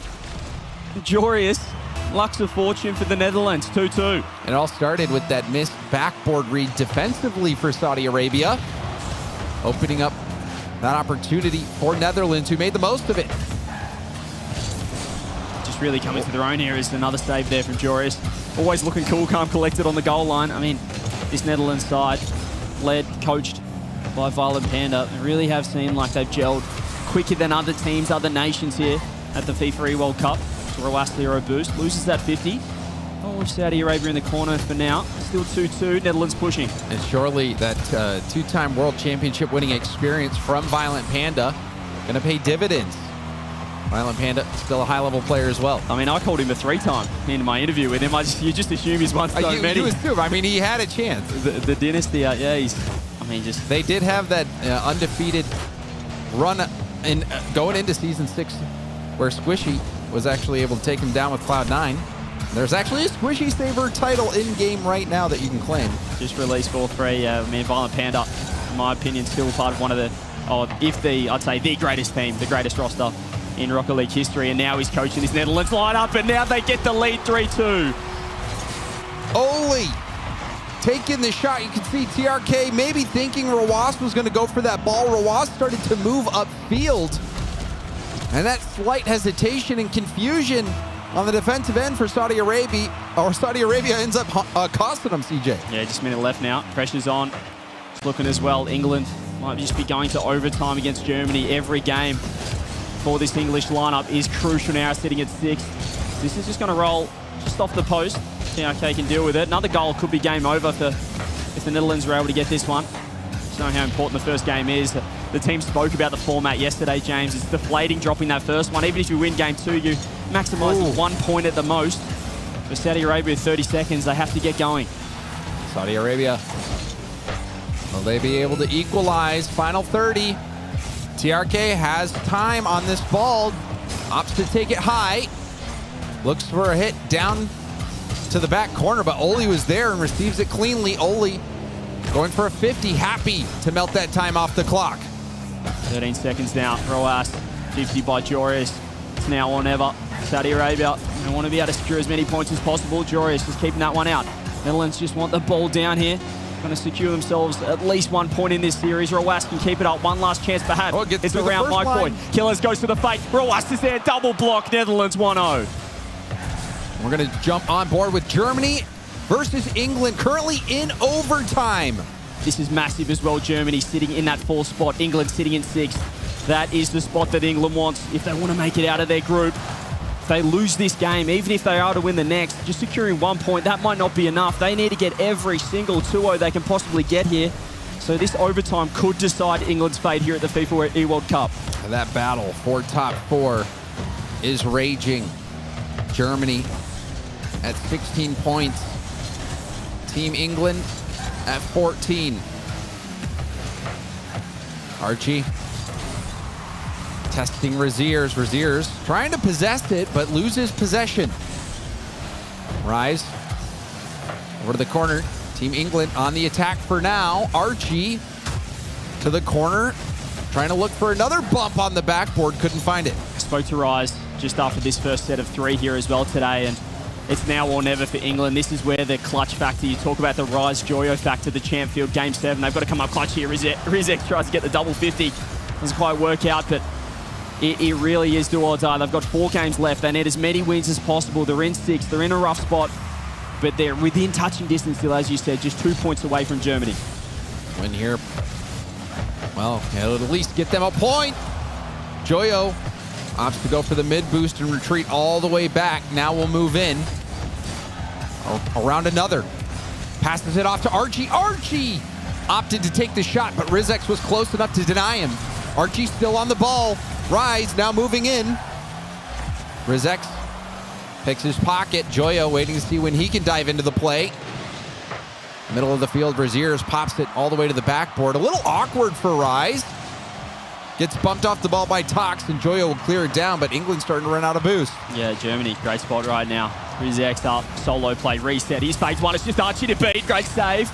Known for his defensive plays, sitting in that octane, but it's not over just yet. Germany might just be out of trouble, or England, but look at the pressure still. Tox 0 boost. He's got a nice touch. Archie has to throw himself, double commit. Rise is actually going to fake this, and England are out. And that fake actually did provide an even better clear opportunity.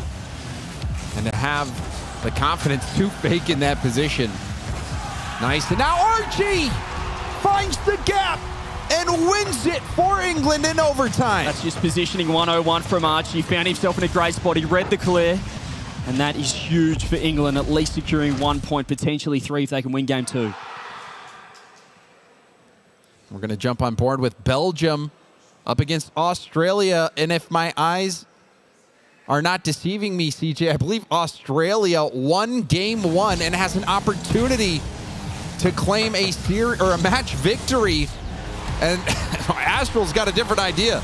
And that would just be Australia's 2nd point here in Group A. A massive win, but 3 would be handy. I mean, they're so far away now from the top 4, James, but they can play upset. They can play spoiler to these top teams that are vying for that top 4 and for the best seed possible. 1-0 right now, though, for Belgium, and hasn't Compact just been a revelation? I dare I say the MVP so far of this tournament. He has really just stepped up for his first LAN event. There are the question marks around, and we know what Atto can do. We know what Astral has done in the past.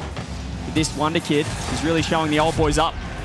And speak of Compact, gets that second goal of the game, extending the lead for Belgium.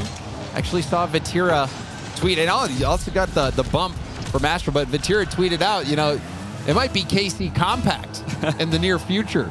Yes, he's already trying to kick Atto from the lineup. And I say old boys as if Atto's not 17 years of age and still absolutely dominating. But he's obviously one of the most experienced with Astral on this Belgian lineup, and they are going to get their third goal. The kickoff goals have been an absolute plague for Australia. Yeah, the CJ coverage has proven to be the kiss of death for Team Australia. Yeah, it hasn't been fantastic. So it looks like we might hop out of this one. Yeah, we're going to hop into Spain versus South Africa. South Africa also in the same boat as Australia, just that single point. But they are equal with Spain right now. And I think for teams like Spain who are hunting for that top 4, if they don't get that outright win against South Africa, that'll make things really difficult for them. South Africa also looking to play spoiler. And this is where the points don't tell the whole story, James. We saw South Africa earlier against Belgium, who just came off a 2-0 win against the Netherlands. Nearly lose into the first game to South Africa. It was an Atto 0-second goal to tie it up. They won the overtime. And there's been a couple of situations, South Africa, 2 or 3 games in the lead until the last moment. That one's going to hurt there. Spain take the lead, 2:50 on the clock. And this is how effective bumps are. We just saw Astral get the bump in the previous game. This time Atomic continues his flip through. Snowy doesn't process it. Drives in the lane, gets bumped. And that resulted in the goal for Spain. South Africa now trail by 1. The hometown fans here, Saudi Arabia really bouncing back over on the other game there against the Netherlands. 4-1 up currently with half a game left. So looking to secure 1 point in that match.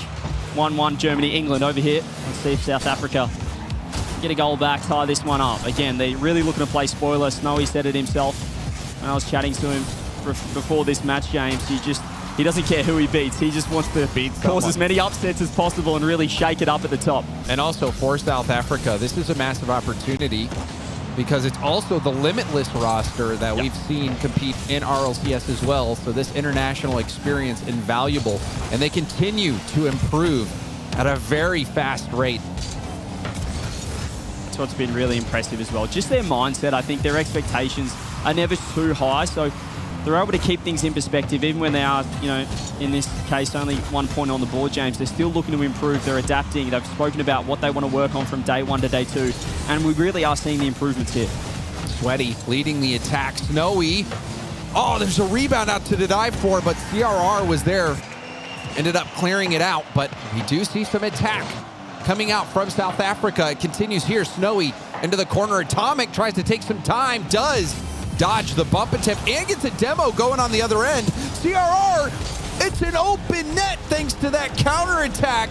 Atomic doing work to build up that space. A real shift in South Africa's playstyle has been their composure today, but that's what can come back to bite you when there is a demo. They're playing pretty slow. You can get exposed.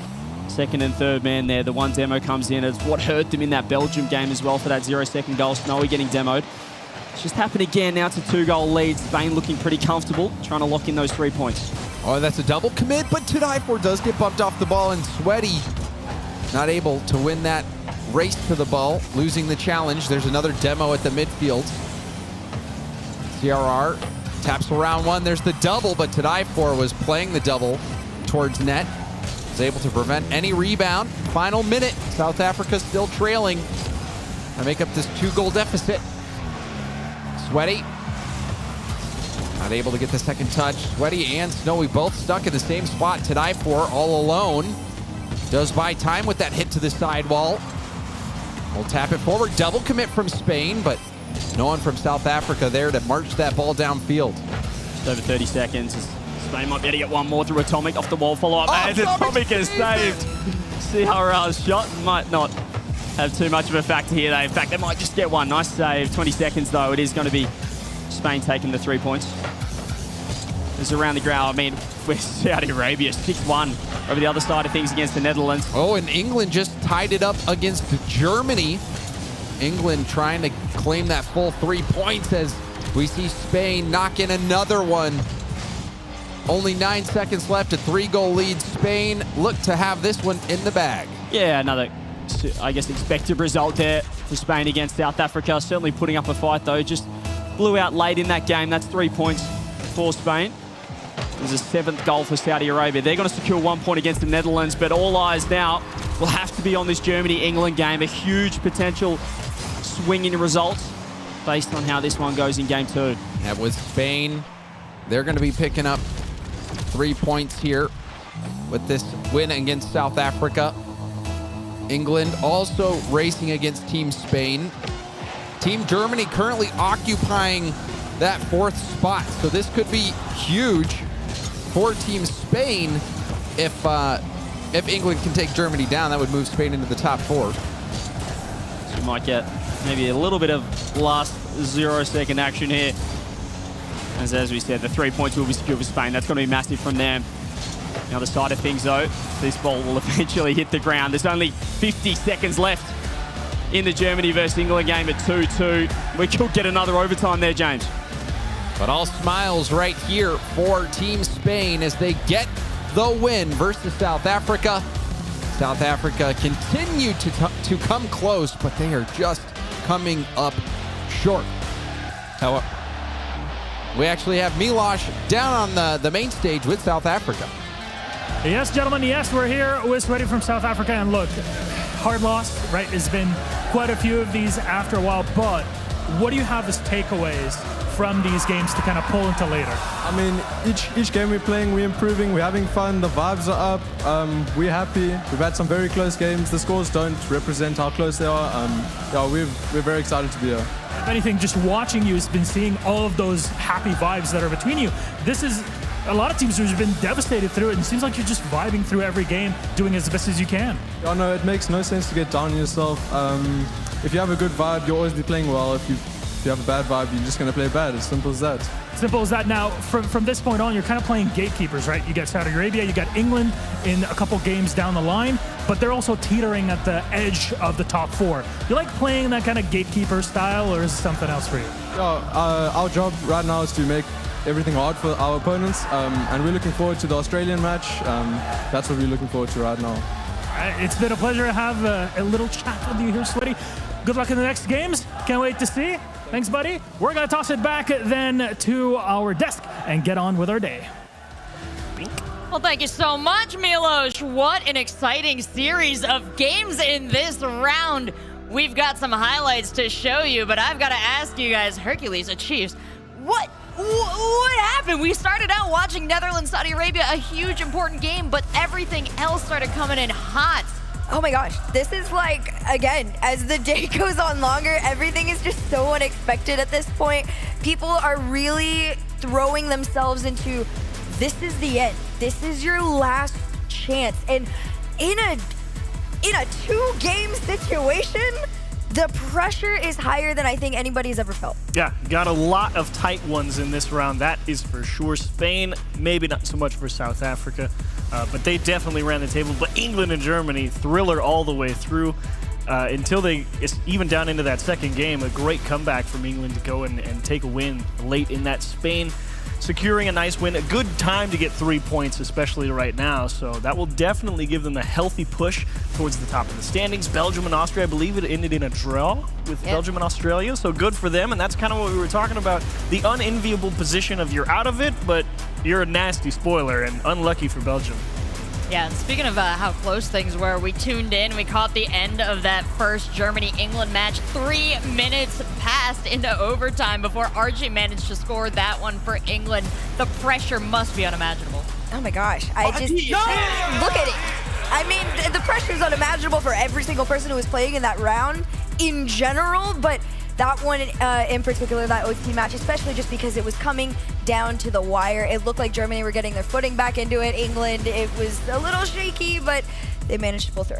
Yeah, taking a look at the results now from round 11. Not much left. We're about halfway through today's groups, and not a lot of wiggle room for these teams in the middle. Saudi Arabia taking that first loss to Netherlands personally. How dare you? Eat 2-7. So that's a good one for the goal differential for sure, and the point standing is going to be quite interesting. Belgium, I believe they're still in the top 4, even with the draw to Australia. That shouldn't be too much of a trouble, but still, it's a lot up in the air, and the tension just keeps ratcheting up one tick at a time. So best of luck if you have to go down there and play it, because I'm glad I'm up here. That's all I'll say. Absolutely. Teams are getting backed into corners down there, and they are getting absolutely vicious. We've seen some changes in some play styles from some teams that were maybe in a little bit more of a hopeless position. Herc, anyone that's been a little more aggro that you've seen over the course of these last 2 days? I think a big one for me, honestly, is Germany. They are usually an extremely defensive-heavy team and play a little bit more on the back end and then have their opportunity. And when that opportunity arises, they usually step up to the occasion. But now they are forcing a lot more space for themselves to try and take those shots and really try and get into the early leads of games now, not really just waiting for things to be handed to them. So yeah, flowers to Germany for the progress on day 2. Yeah, that's a great shout. And we're taking a look at Netherlands, Saudi Arabia as our main game. We actually have Netherlands on the heart rate monitor. So let's take a look at those results from, wow, a lot more spikes than we've seen on some other teams here. Really interesting to see them all super amped up at the start, a little bit of a dip there in the middle when they realize, okay, we've got a decent lead, and then the split heading into game 2. Like, amazing to see them all just tank out because Saudi Arabia just ran away with it in general.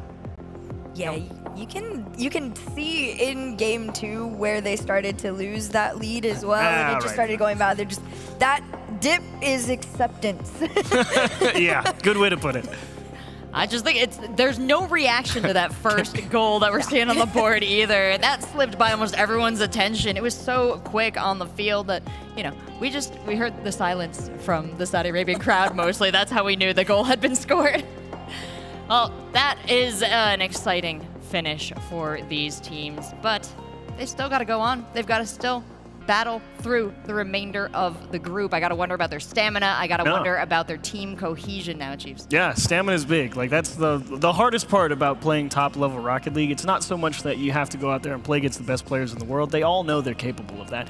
It's the fact that you have to do it for hours and hours and hours, and you can't slip up because you know that they're not going to. Or at least if your game plan is for them to do it, you're not in a good spot. Yeah. So that's exactly what you're trying to bring up. The stamina is the difficult part. It's the ability to do it over 6 hours is just brutal. And as we're heading into our next match, it's going to be Belgium and England as our focus. Of course, all teams playing every round, so that stamina, it is beginning to flag. We are on round 5. We're going to be getting all the way to, let me look, to 7. So it's going to be pretty quick, guys. No time to waste. None. Into the next one. We're straight into the next. Here they are, Belgium and England up out of the boost hole and floating right in front of us. Look, there. Hi, guys. Hey, they're so tiny up here. I don't know what to make of Belgium right now. I mean, they confused me. It was an awesome start to the day, and they're still playing incredibly well, and now they're going up against an English team that feels like they need to find wins, and it's like, honestly, Belgium's going to give you a run for your money here. This is not going to be a walk in the park, even if you would give England the edge on paper and pretty much any format you could think of, be like, oh yeah, they're just a stronger team, but not sure that makes too big of a difference here with only 2 games to get it done. Well, they're a very even team too, it seems. They picked up that huge win to start the day over Netherlands, then we checked in with Astral, and he was cool as a cucumber. We check in with them, just quick interviews after each match, and there's no major celebrating when they win. There's no real regret on their faces when they don't perform the way they were expecting to. That evenness, when we were talking about stamina, might be what keeps them in the game here, Herc. Oh, for sure. I think you also do have to take into consideration that right now, although yesterday was a little up and down for Belgium, they are number 2 in their group. So they are in a very solid position. And on the flip side, England is having to inch their way up one series at a time. They were in 6th. They've now earned their spot in 5th, so they're sitting under Spain. They're going to try and fight their way up into that qualification group and have a little bit of breathing room. This is where we're going to see heart rate monitors skyrocketing for a lot of those players on England. But I do believe this matchup is going to be a lot closer than people are anticipating, just especially on the end of England. I think Johnny Boy put it a really good way yesterday when it was Team USA playing, I forget who it was, but one of their matchups, he said they need to be on their best behavior. And that might be a really good way to put this one for England. It's like, okay, like, yes, you are the better team. Yes, you should win. But there's one big question mark. Hello, Compact. Dude is putting in goals again today. And if you get lazy and you start thinking you can get away with something, I would not be surprised if that dude just makes it 2-0 out of nowhere, and then Belgium just sits back, says, yep, good luck, and then they just force a draw. Yeah, Compact was up for our Axe Player of the Day yesterday, and we talked a lot about him because not only is he performing incredibly at this tournament, but this is his tournament land debut. So I want to know, in your experience with players who are kind of breaking out into the scene like this, Herc, Achieves, you've both talked to so many over the course of the years. What could he be facing potentially as far as nerves, as far as integrating into this team that he seems to have completely surpassed? I think for me, Compact falls into the not phased. I don't think he's necessarily like exceeding what he's capable of. I think this is a pretty good baseline of what you could expect out of a player like Compact. So that's always a bit of a coin flip when it comes for players they come to land. There is a lot that changes, and to have him come out and have a solid performance bodes very well for the future for him. I call players like those land boys, usually. Those are the ones that you hear that online, it's a different story, right? They're really good, they qual. Like, Compact has been in the EU scene for a minute now. Yeah. But seeing him on land, you would have no idea that he hasn't been on land before or ever, right? And again, it's natural land boy. They thrive in the environment. They love being around people. Those are the players that also just their pop-off capability is so interesting and exciting to watch. So yeah, definitely England needs to be very mindful because they have one of their own. I think Rise is definitely one of those players. Yeah. And yeah, I mean, Rise definitely earned the the land boy certified land boy. Like a sash you can kind of give out. right. You're the land boy of the day. You get a pin for future just every time. Yeah, look at me. And he definitely is one. Like Rise in his first land debut a couple of seasons ago just took over the whole tournament. Dude was like, yeah, I'm here to stay in Europe. So they also have got one of their own, to be fair. And I think, you know, we talk a lot about Rise, we talk about Compact, but we have to talk about the players that make their success possible in the team, too. I mean, what does it mean to have A-Town Astro pick up a new player like this, make them so comfortable that they feel good enough to execute at such a level? That's big for Compact, because when you know you've got two really solid players behind you, you don't feel like if you make a mistake or you're a little too over-aggressive or too passive, that you're giving up something for your team. There's a lot of value to be found in players like A-Town Astro who are used to a whole breadth of experience in the Rocket League competitive space, and they can pick up some slack if slack needs to be picked up. So it's very good to have super seasoned, well-traveled veterans alongside you. Well, and as we were talking about Rise as well, it sounds like Joyo and Archie doing a great job to support, make an excellent environment on England's team as well. Oh, for sure. I think, honestly, Archie is the one that I've had my eye on to be like, how does he slot in with these two very iconic players? And it's been nothing short of great. So I'm very interested to see how the rest of his group stage works out. Well, two teams that have come together very successfully and are looking to get a big win here. Belgium second in the group, hoping to hold on to that lead. England looking to squeeze out over Spain and keep themselves alive in this tournament. It's time to get another match started, and this one's a banger. Let's send it on down to the floor for Belgium versus England. 3 rounds left and the stakes have never been higher. Team England sit 2 points outside the top 4.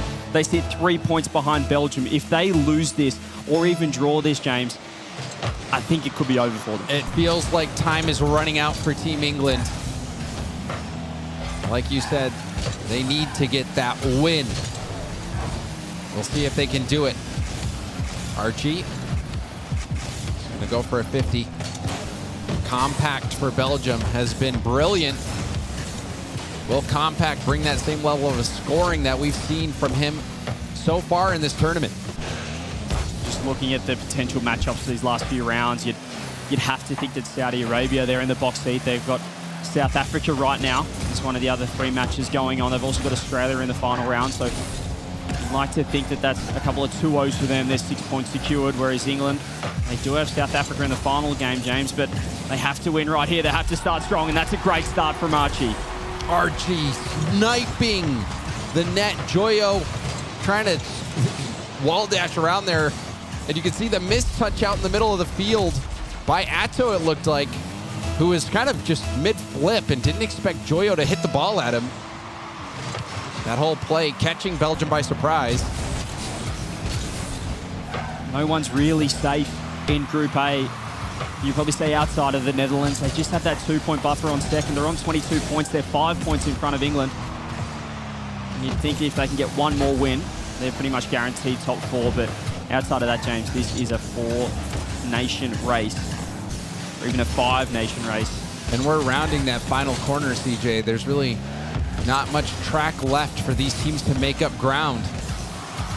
You think about those 4 draws yesterday for England. I mean, how much does that come back to bite them? I know they were kind of joking about it yesterday, but you know, just picking up an extra 2 points, securing a 2-0 versus a 1-1, it could play all the difference here. England do have this early lead. Astral out to the corner. No boost spawns for Archie, and does now. Astral pops it up high, but Archie uses that boost. Grab from the corner towards Rise. Rise looking for a redirect, but couldn't get that redirect on target. I think that overtime win in the last series, the last set from England, do wonders for their confidence. I was just checking out their player reactions. I think they're looking locked in now.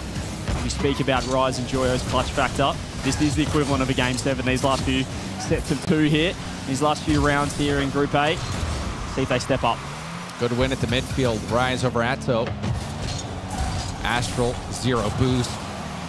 Flicked it up and over Archie. Popped up for Compact. Compact dives in. Atto with a little bit of space. Not the best first touch. Astral will try to take it into an air dribble. Does get the 50 past 1 and stole that corner boost. This could be a chance. Joyo, though, trying to work this ball out with low boost on his own. Gets blocked out, and that shot gonna be going wide. Joyo, solo effort here. Compact easily touches that to the side. We spoke about Compact popping off so far this tournament. But what's it going to be like in these last 3 rounds when it is qualification spot on the line, when the top 8 is on the line? Trying to get out of this group. Still need a goal here, 2 minutes left. Rise throws it up. There is that man Compact with 0 boost. That's the slow play this one. Little wall dash, gets a nice 50 on Archie. 100 to 0. Is Astral. It's a 50, but Rise, cool, calm, collected. Works this one out for England. He's going to leave for Archie. They nearly found the gap. Collected by Joyo with space. We have seen England be comfortable in their own half defensively, faking that ball, leaving it for their teammate to take over and have a more effective counterattack opportunity. And Archie scored the first goal, scores the second as well. I was holding my breath. I didn't think he had a window to work with. A little dish, a little doomsy dish here at the FIFA E World Cup. Second goal on the board. He had no boost to work with. And you saw Rise as well diving in to block off the save. Perfect play from Archie. He's got his brace here in game 1 of round 12. Joyo, he's been, I thought he might have got beat, but that touch was crucial. They can hang on for this last minute. That's 1 point at least secured, but you know England are going to want 2. Belgium, they're in a little bit of a better spot, currently sitting in second in the group on 20 points. But if they drop this, James, they're right there with England. They're on 20 points, tying it up. They can't afford to lose 2 here. Astral popping it up. Archie says, not in front of my net. Joyo with a 50. Rise in the midfield, going for a sidewall double, but That play broken up by Atto. Astral in the corner. Belgium. They haven't really had much time on attack. Still waiting for Atto to really shine. Maybe this is his moment. Atto doesn't make contact on that ball. Was low on boost. He was looking like a lot season 4 there. Sitting downfield for the cherry pick. Didn't quite get it. To go Archie, no boost. He's been the MVP of game number 1. Putting England on his back. Joyo up. Turn seconds now. They need 2. Looks like England can secure at least 1 point. A massive game 1. Their game 1s have been a real negative for them so far. Talk about their ability to adapt in the series, but that's the perfect start. They secure at least 1 point. They might make it 3 if they can win game 2. So England starting to get the job done. Doing everything they can to break into that top 4 to make it to the knockout stage.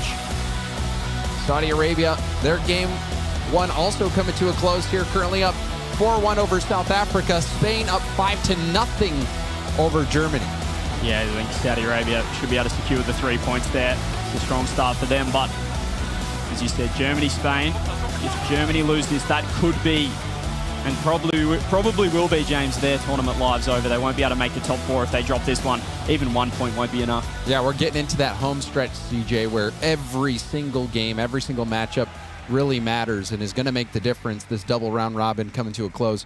And England is one of those teams on the outside looking in, but just looking at their journey ahead as well, they still have some difficult matchups even after this. Yeah, I think that we talked about the crucial matchups with Saudi Arabia getting the South Africa and Australia matchup with the greatest respect to those nations, obviously sitting at the bottom of the standings. Which could play spoiler. We've seen them get so close. And South Africa, wouldn't they love to do that? Yeah, Just get that one game win, and that last round, they are versing England. So if South Africa were able to ruin the party for England, I mean, there would be a few, unhappy England supporters with a nation of South Africa, but so we are going to be hopping around now. Australia, Netherlands is right into the action as well. And it looks like the game has just started. Netherlands still sitting atop the group with 22 points. Australia, they have a pair of draws, looking to improve on that. Yeah, just the 2 points for the Aussies. Trying to step up. There was a nice point in the previous match, though. What was it against Belgium? The Netherlands, as we said, they're looking like they're going to be able to secure, even though they did drop that first game, they're looking pretty strong for at least number 1 or number 2 seed. So Jorius gets one back. Jorius starting things out. And this might be game 2. It looks like the Australian scoreboard just populated. So if that's the case, that Australia took a point, or at least is getting a point, that's big. Well, I missed that one. Aussies getting their 3rd point at least on the ball. Can they get their first win? That'd be massive. And Torsos, he's going to tie it up here. Coming into their own. It's obviously too little too late there for the Aussies. They're not able to make the top 4, not able to get out of the bracket, but they're in a similar position to South Africa, James. They can play upset, can play spoiler, and they might ruin the chances for Netherlands to get that number 1 seed. Oh, that is quite interesting. Netherlands, if they lose this, I mean, I wonder what could happen, but we're going to jump back into the England-Belgium matchup. Just a minute and a half gone so far, scoreless. England looking to close out this series to claim those 3 points. And you look at in terms of the playoffs, this has to be the matchup of round 12. So much on the line. Atto trying to secure 1 point for Belgium. Need to get the win here. That's a great bump, and it's an ordinary shot in the end. Atto creating space. Finishing touches didn't quite come through. Astral couldn't get the shot on. Compact now, 100 boost. Trying to set something up here for Belgium. 2 minutes gone. Neither team, neither nation able to break the deadlock. That's a nice beat from Astral. He's found Atto. Intercepted by Joyo to Compact. Sideball double perhaps. He's got the skin, but it's a bit high. Man, he is really feeling it. Compact, that land buff is real. Those touches requiring such precision. So difficult to pull off, especially in a lobby with players as great as this. Archie.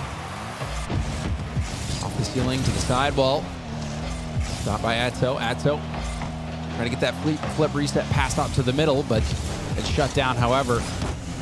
Vice grip starting to squeeze the defense of England. Astral Trying to get back to the ball, but Rise wins that one. Almost a redirect, but another narrow miss for Team England. How dangerous is Archie looking? We spoke about Rise and Joyo's clutch factor in the later stages of this group. But it has been Archie. We saw the brace in game 1. It's been huge here with 3 minutes gone in game 2. Still 0-0. Here is Archie on the ball again. He's looking quite nice on the ball. Compact though, gets space. Shots wide. Scooped up by Joyo. In the Fennec this time. He's a man of many car bodies. Car selection. As Archie has 0 boost. Finds a low 50. And the wall Atto putting the pressure on. It's awkward for England. They're making do for now. They're finding the 50s when they need to. Compact up. Belgium trying to push forward. They want their first, but Archie's downfield for a redirect. That's been his role so far. Archie had such a good game 1, scoring those goals for England, helping put them over the top. Now going for a backboard pass. Atto with low boost. Archie backflip, but gave it right to Astral. Now Compact hunting for the backboard, but Archie closes it down. Final minute, still scoreless. Compact is up. Compact. He was trying to pass that off the backboard. It did hit the arc, making it a little awkward for England, but they handled it nicely. Now Rise on the other end. Tries to deny the ball at midfield. Atto hoping to go up and over. Joyo bounces off the ceiling and down. Compact stopped by Rise at the midfield. Huge 50 by Rise. 35 seconds now. Astro working his way forward. Compact's up. He finds the corner touch. Atto's actually going to back off.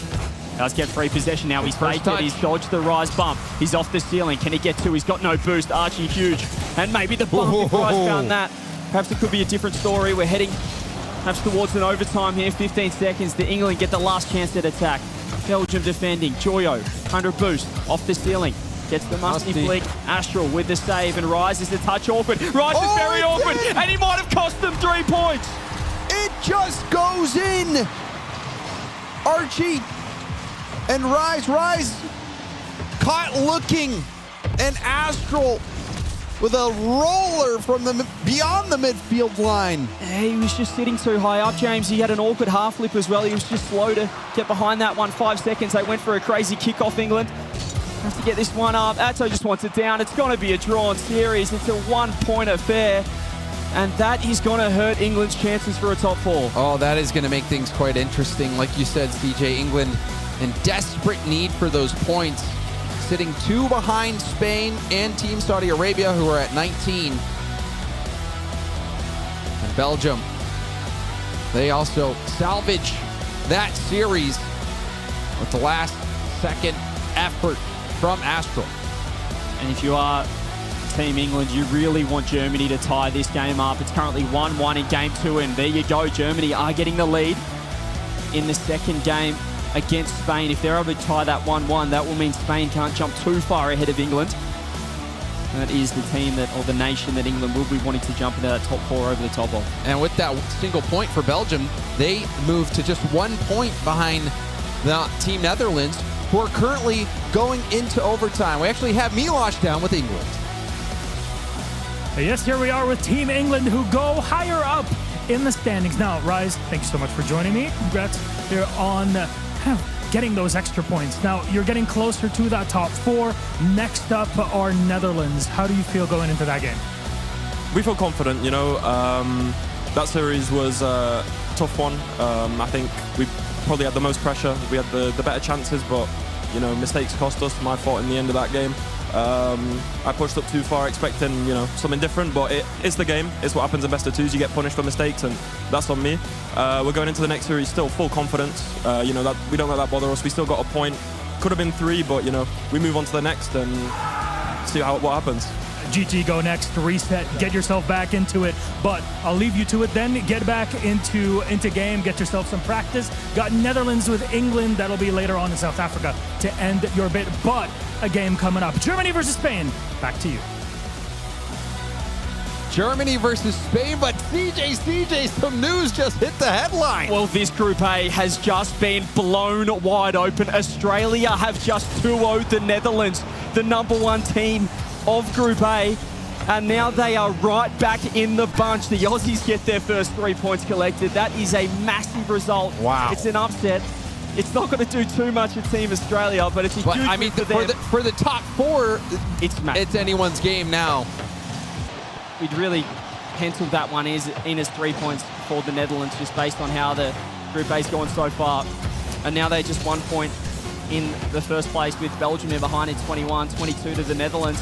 Over here, though, if Germany can get this win, if they can get this ball down, which it looks like they will, that is a big result for England in 5th. They did not want Spain to go 2-0 in that one, get the 3 points, as they are in 4th. But that'll keep England in touching distance. It'll also keep Germany just with a slimmer of hope as well, James. Oh man, this is getting quite interesting, CJ. And to find out more about it, we have Milos down with Germany.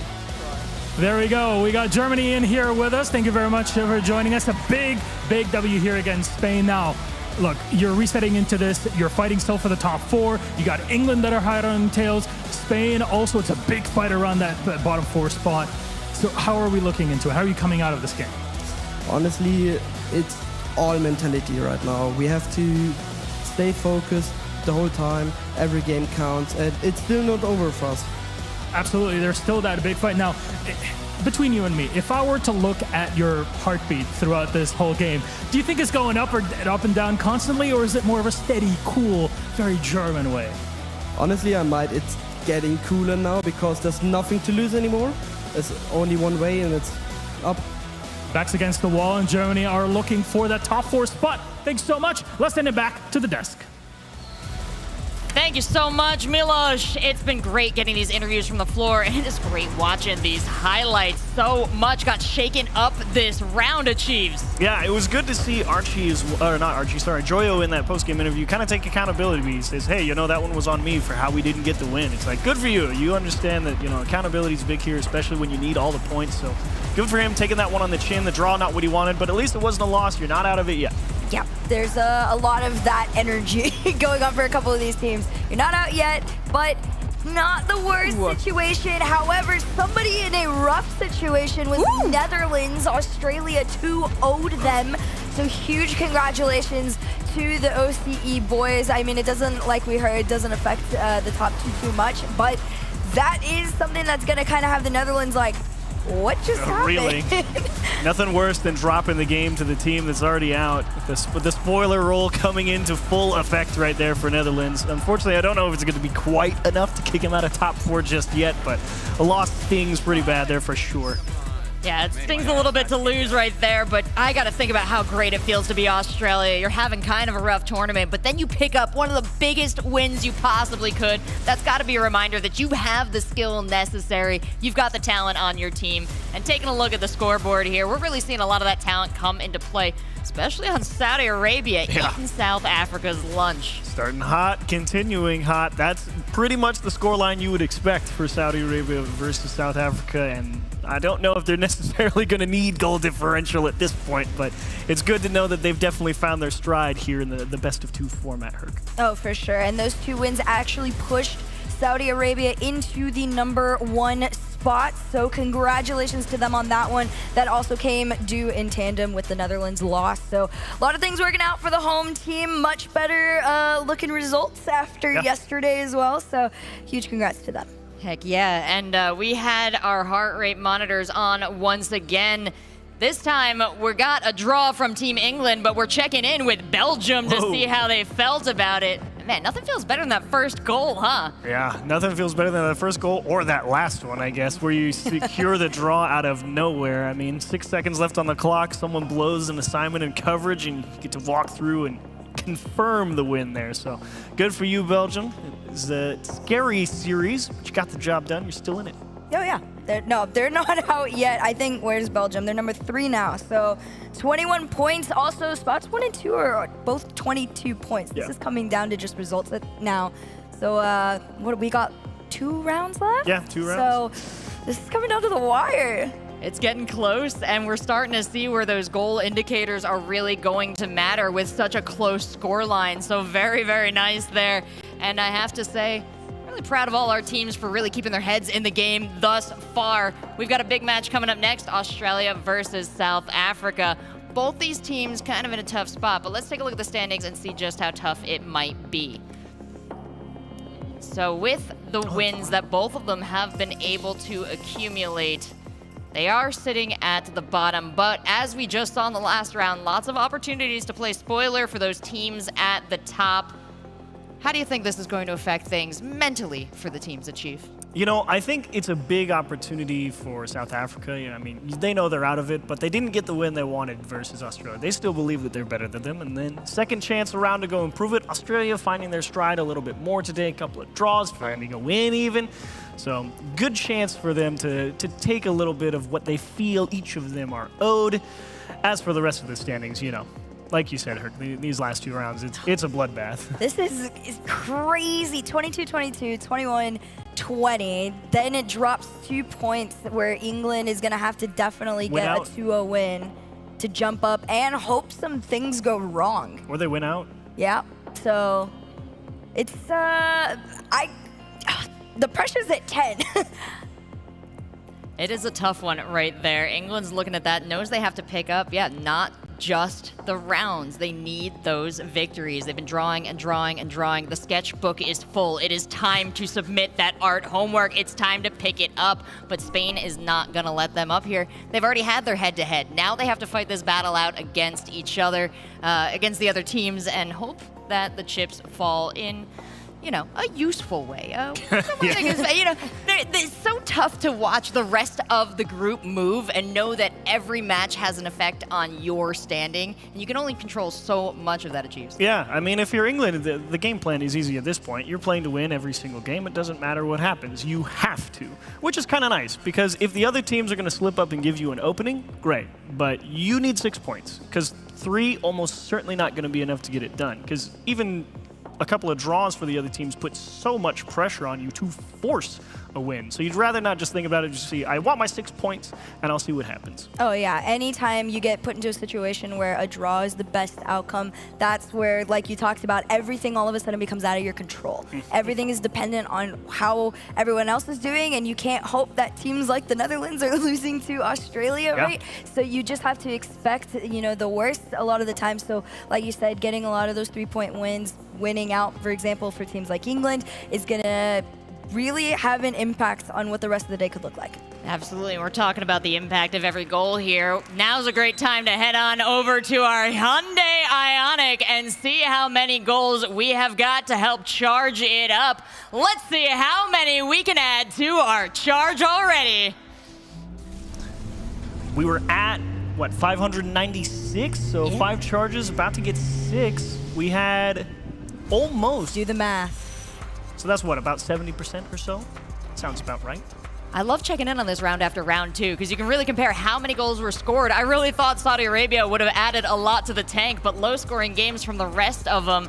Fortunately, we're getting into what I think might actually be ocean crossing distances for the Ioniq Yeah, here. where's Jorby? Bring him back up here. Did he Hold get him that accountable. An incredible car, an incredible opportunity, and a lot of incredible players here. I don't think there is anything that is not incredible about this tournament. We've enjoyed the format, we've enjoyed everything else. You know what? I think we should just take a break, and when we come back, we've got more incredible stuff for you here. See you on the other side.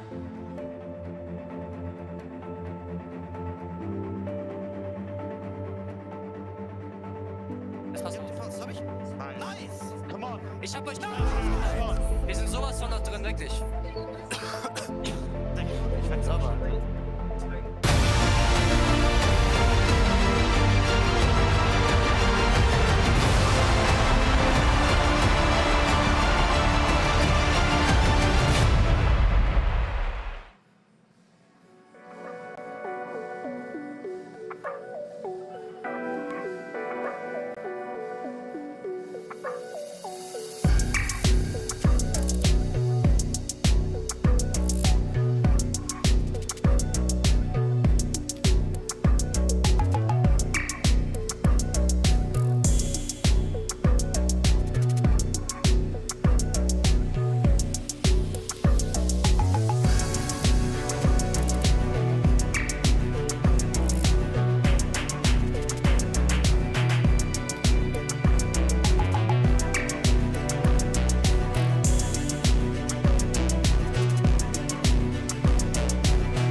woke up in the middle, in a field full of fighters, fighting a battle, fall down, get up, losing requires. Stay strong till you're moving to a higher ground. Rise up and proving steady forward, I'll stay around.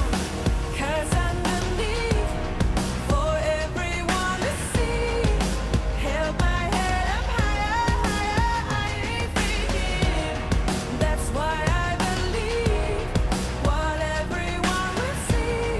Together we'll be better, never break, we'll make it stronger, stronger, stronger. Together never break, we'll make it stronger, stronger, stronger. Together never break, we'll make it.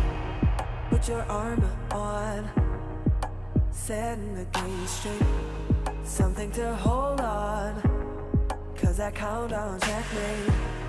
You won't be alone, we'll be standing tall till the day is gone. Your fight is all the way up. 'Cause underneath, for everyone to see, held my head up higher, higher, I ain't faking. That's why I believe what everyone will see. Together we'll be better, never break, we'll make it stronger, stronger, stronger. Together never break, we'll make it stronger, stronger, stronger. Together never break, we'll make it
We are well into day 2 here at the FIFA E Finals 2024 featuring Rocket League. We're in Riyadh. We have our teams in Group A with only 2 rounds left. And next up, we're going to be focusing on Australia and South Africa. Both of them having a tough time at the bottom of the group, but both of them deserving some focus, and both of them looking to pick up maybe a couple more wins just to feel like they've really crushed it and brought what they needed to bring here. But I've got Cole back on the desk. I've got Achieves, my buddy, and we've got some stuff to talk about. I want to focus first on Australia.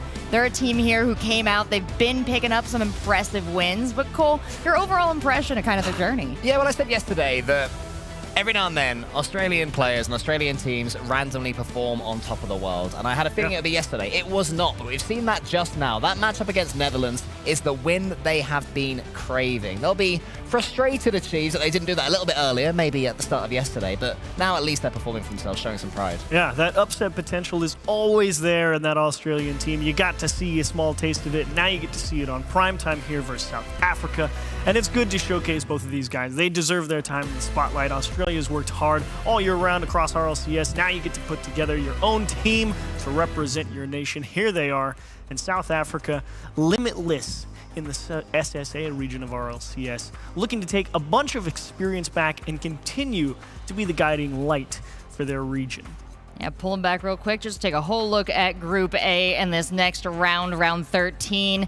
We've been keeping an eye on Spain and Germany sitting, Spain and England sitting in the middle of the leaderboard, both of them trying to pick up the 1 or 2 wins that would just push them over the edge. And funny enough, we're in the last 1 or 2 games for them to do that. So make sure if you're on FIFA.gg, you can check out all of these matches at once. We'll be jumping around here today, though.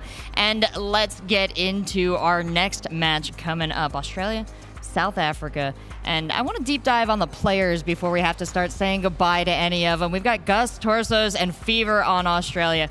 We've got Sweaty, To Die For, and Snowy on South Africa. I hope Snowy's head's feeling a little bit better today. Had a migraine yesterday. Yeah, not a good day for him yesterday in terms of the physical health, but it seems like today he's feeling better, and he's been close, dangerously close to finding some wonderful goals today. Unfortunately, the defense has just been a little too tough against him, but he is right on the cusp of having some awesome displays here, and I would not be surprised if he gives Australia a run for their money. No, nor would I be. I mean, I've been quite impressed with what I've seen from South Africa. They're running every single team close, apart from Saudi Arabia, I think, which was in their last matchup when they lost, I don't know, 4-0, 5-0, which is going to happen sometimes. Yeah. Apart from that, they've been going to overtimes. They've been losing by a game. They had Belgium score that 0-second goal from Atto, which I will say broke my heart a little bit. And they also have that guy right there, whose heart rate just never goes above about 30. He is the coolest man in this building. It's impressive.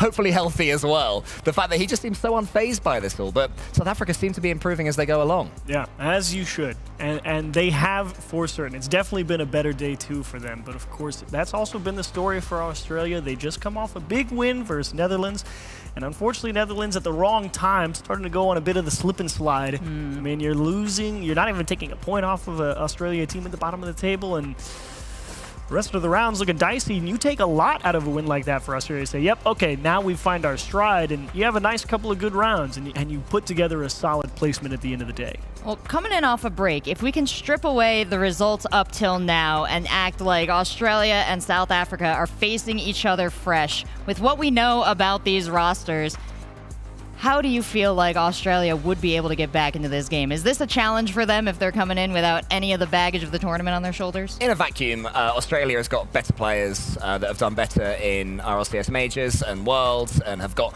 more history between them. But of course, we're not in a vacuum. So yeah, you're certainly right that the ceiling for the Australians is higher. But until they had that win against Netherlands just now, they were nowhere near that ceiling, whereas South Africa were beginning to approach theirs. I think South Africa have to dig deep, look into sort of the reason that they're here, the fact they are representing their country, and they just want to get a win. They just want to get a second game win, don't they? Well, I'd love to get the temperature of the players as they head on into this match. As CJ was on the floor with Gus from Australia. Let's check in with them. Here with Gus, Team Australia, round 13 matchup, the rematch against South Africa. Yesterday was 1-1. I've just spoken to them. They reckon it's free. What are your thoughts on this one? Absolute bollocks. That's all I have to say.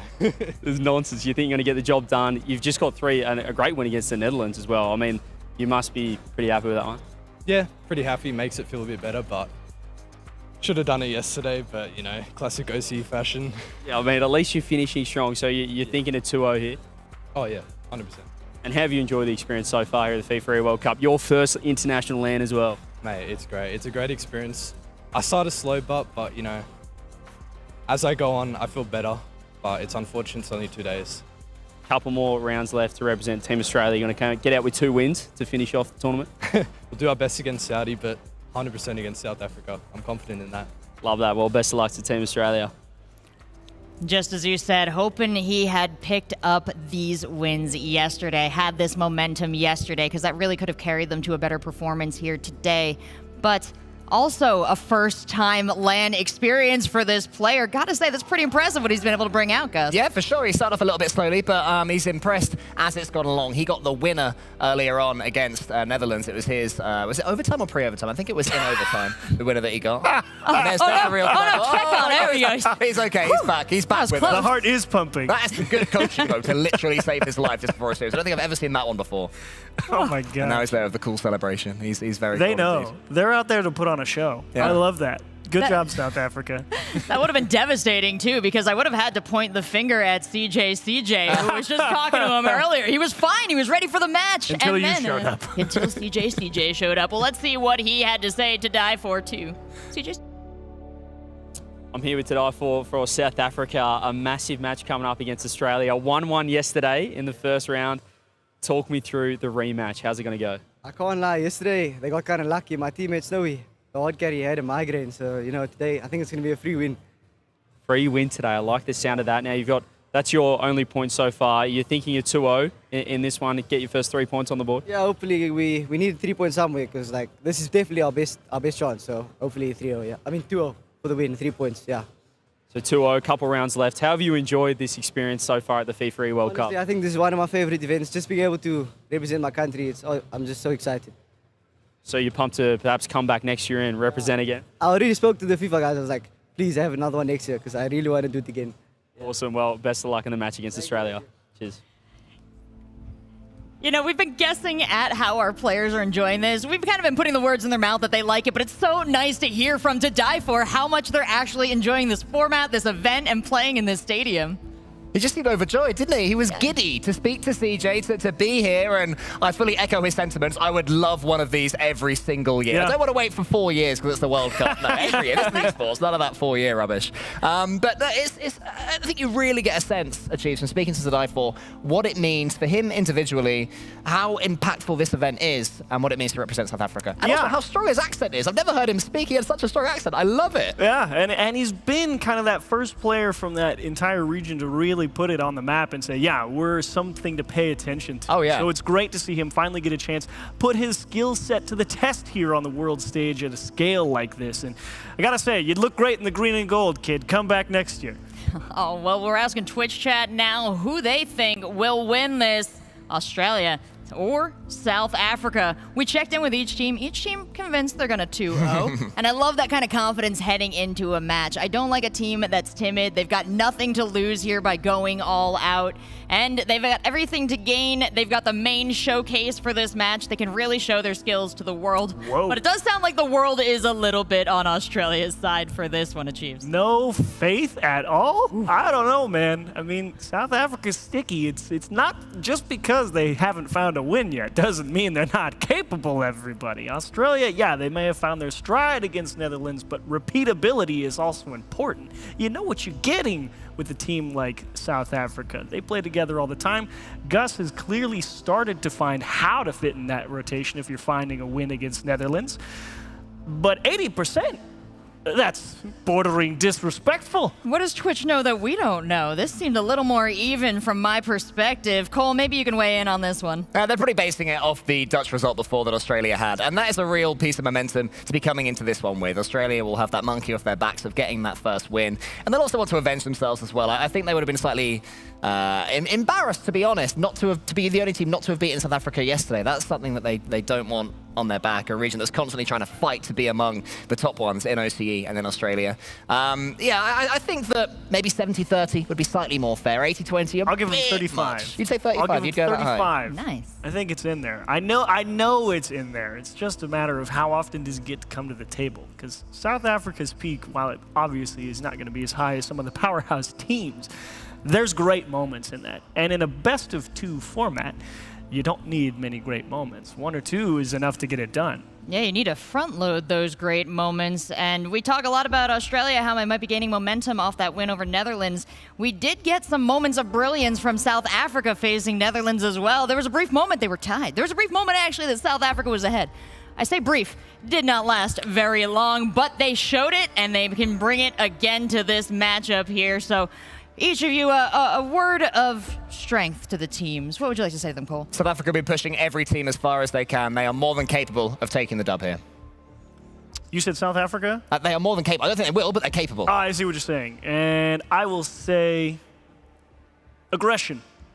Don't overthink it. Go hit the ball. It's been the best advice I've heard all day, and it's still true.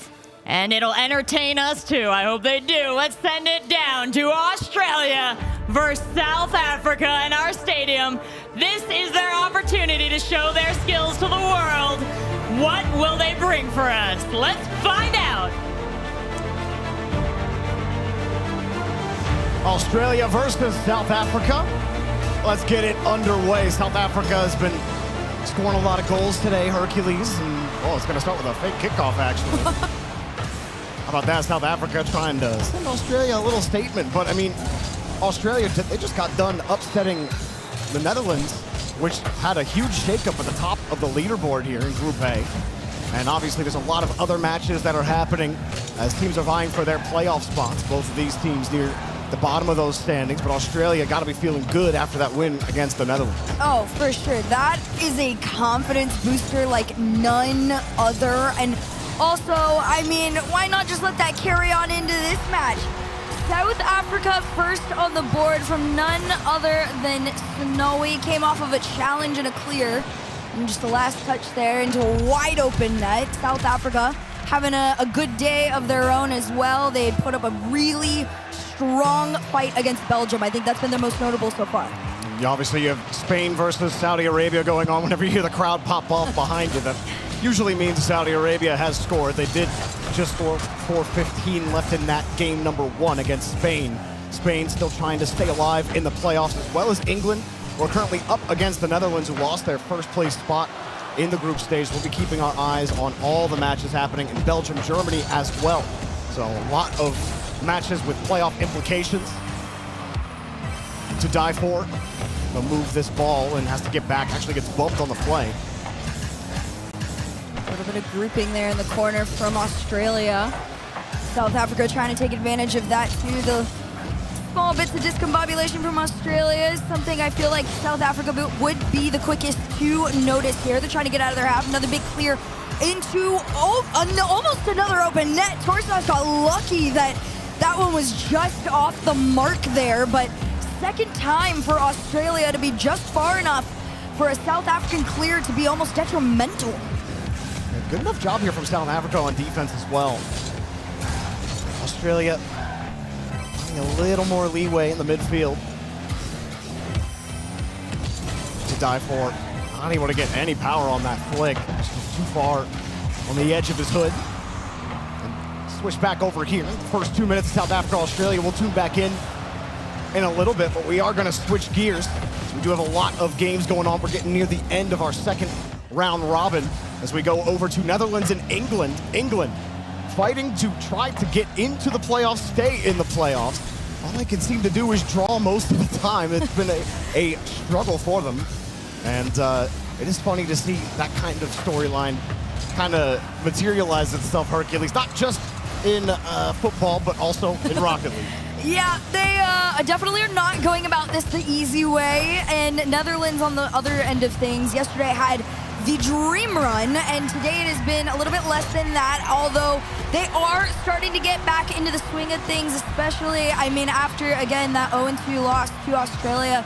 You're really going to kind of sit up and check yourself. I was walking around the stadium on my way over here to the desk. I saw Panda and Oli having a little bit of a chat, just a one-on-one. I think that definitely is going to have some sort of effect on this match, especially because England is so important. They have to win this match 2-0 if they really want to put themselves in a good spot to secure playoffs. Not looking good right now. Netherlands, after dropping to Australia, they were holding on to that first seed or really vying for it.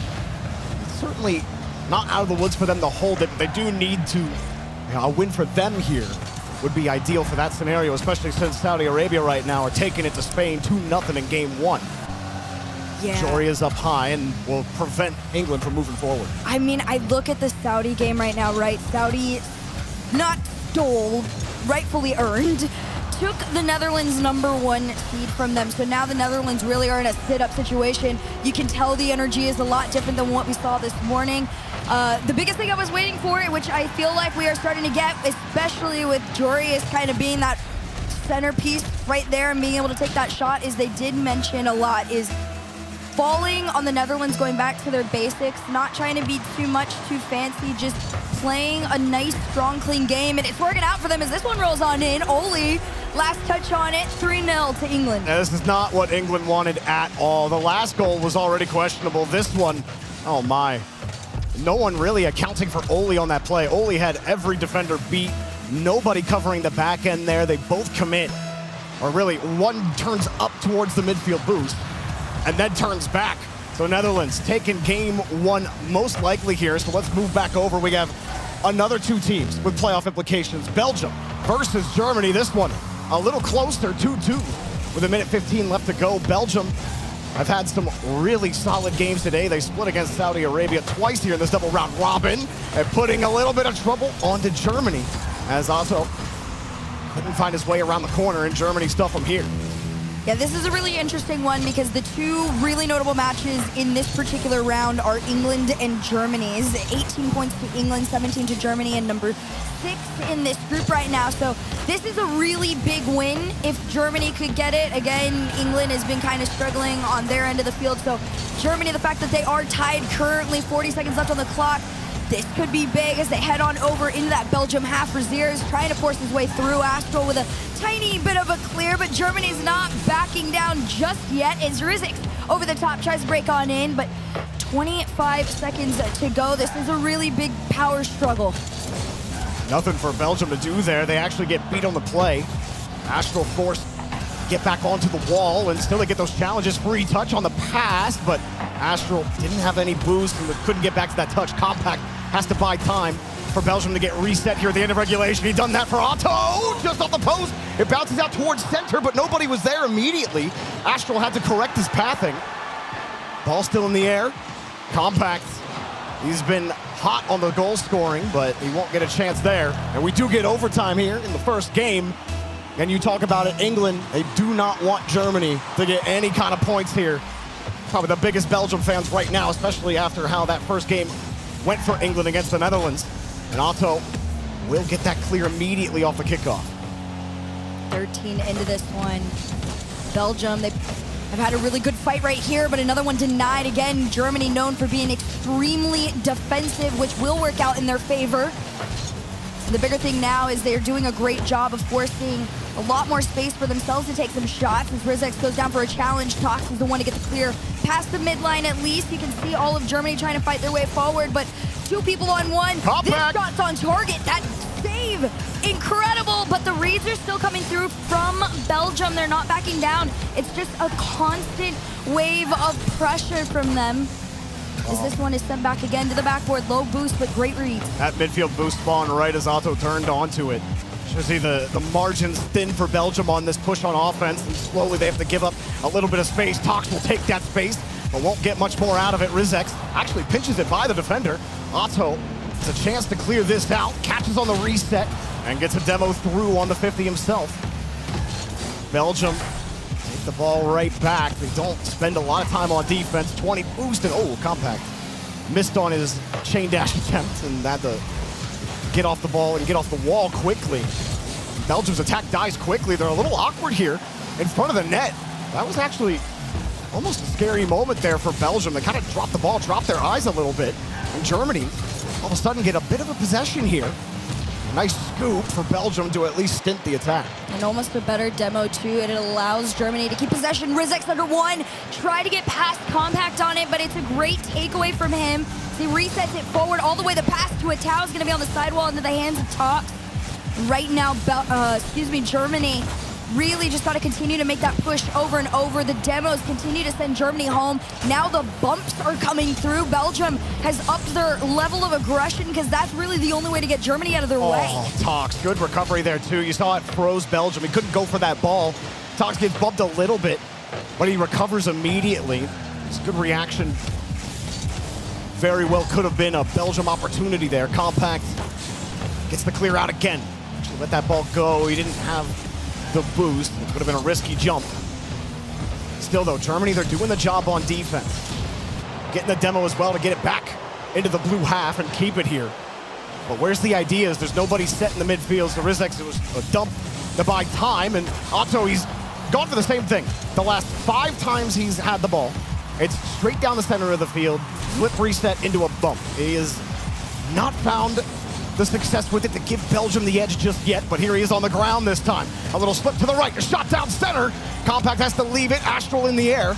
Germany continue to hold here on defense 3 minutes into overtime. You're just going to have to be a little bit more creative if you want to get past that German defense. Too good at predicting what they're being handed to them. And on the flip side of things, a couple of other matches have started. South Africa, Australia. Australia already getting 1 point on the board.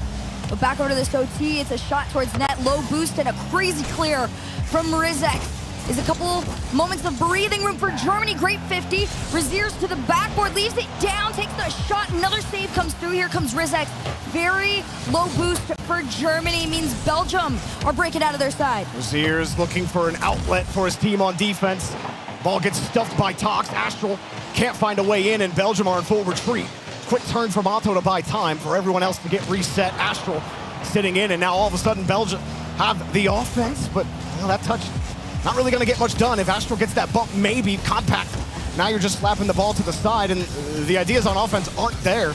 It's just kind of slap and hope that Germany give you the ball back. Germany have not been willing to do so. 4 minutes of overtime now as Otto sets it across the compact to commit from Germany, but they've recovered fine. Get the clear downfield, and well, Otto's there. Astral had no boost and caught in no man's land as Belgium clears it out once more. I have a feeling right now that Belgium's going to be playing it a little safe with that third man, but Atao's going to speak up. It's a 1v1 on Tox. He gets past one. Rizek, is the one to bail him out, and you got to remember, this is tough German defensiveness right now. There is very few ways you can get past them without being creative. The reset to the center gets cleared out from Germany. Germany is going to push forward, and into the blue half they go. Name of the game for Germany on defense, just get to the ball.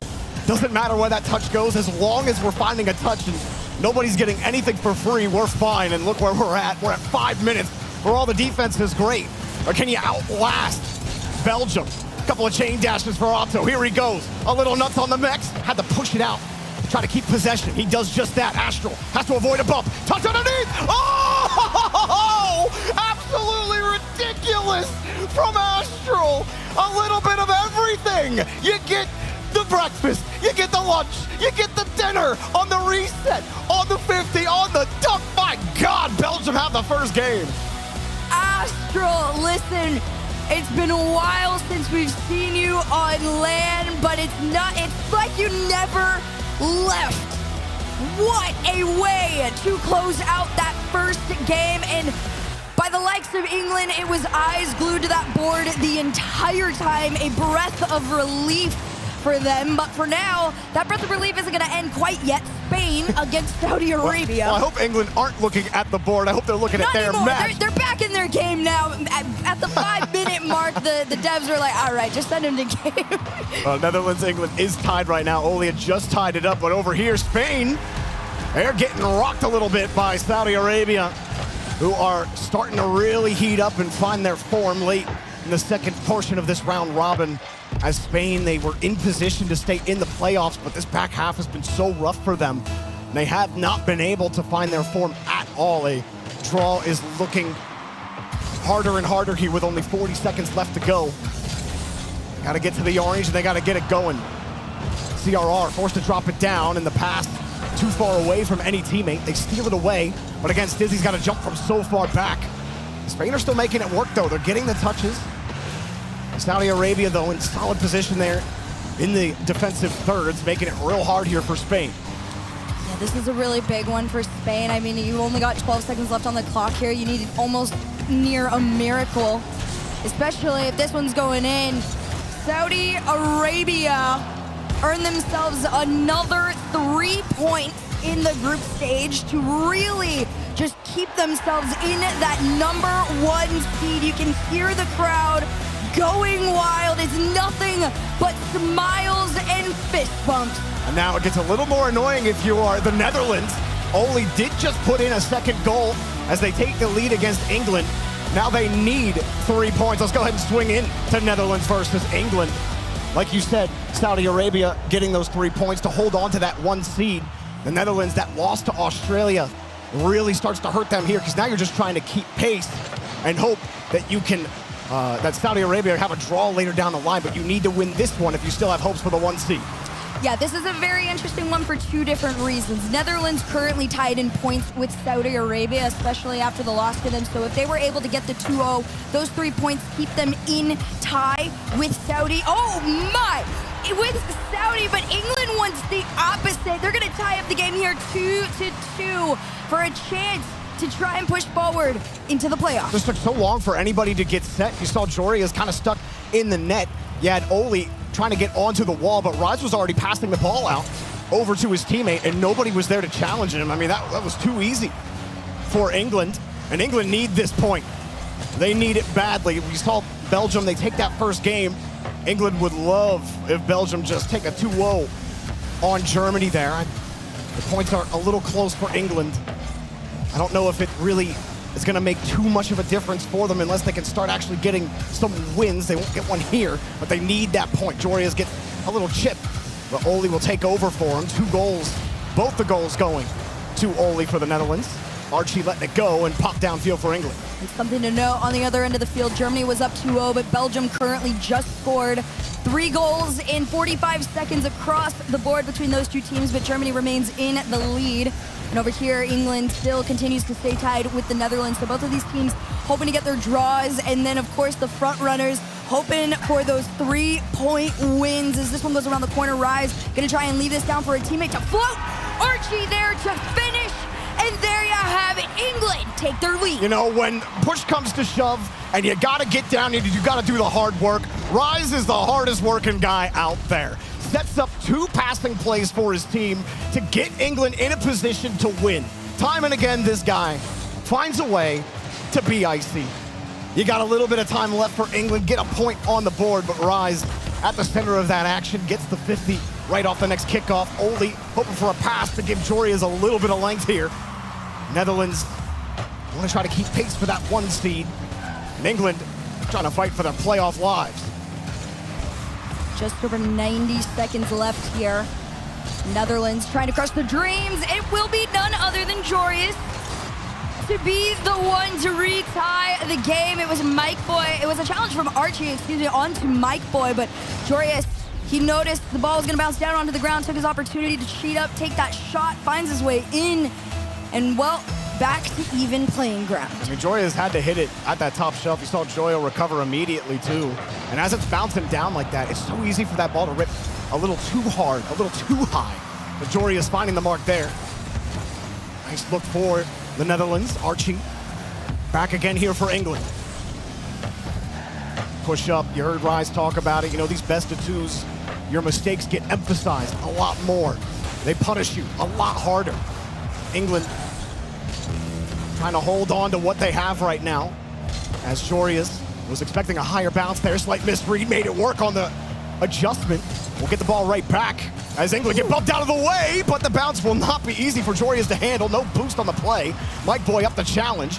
At least shakes that ball out, but England still break. Very unfortunate, but I do got to give props to the Netherlands for the amount of pressure. England finally a turn of their own as this one off the backboard pinches on back, almost into the hands of Joyo as he catches this one, tries to send it to Archie, but another, again, Netherlands doing a great job of trying to outpace the play of England. And if you're missing it, Belgium is re-extended the lead to themselves 3-2 with about 2.5 minutes left on the clock here. The battle for this 4 seed is insane. It's way too close for comfort for both England and Germany right now. Especially Spain losing out hard.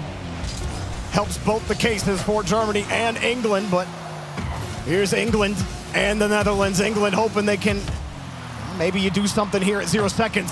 Pop up high, they certainly want it. Archie's looking for it. He had the flip, he got the power. They're gonna keep playing, but Archie's got no boost. He's gotta go full retreat. It will drop. We got OT. Another overtime to decide, does this end in a draw? Does England get the W that they need so desperately to keep themselves in contention, or does Netherlands just continue to extend the list of wins? And if England get no points here, it just gets that much harder for them.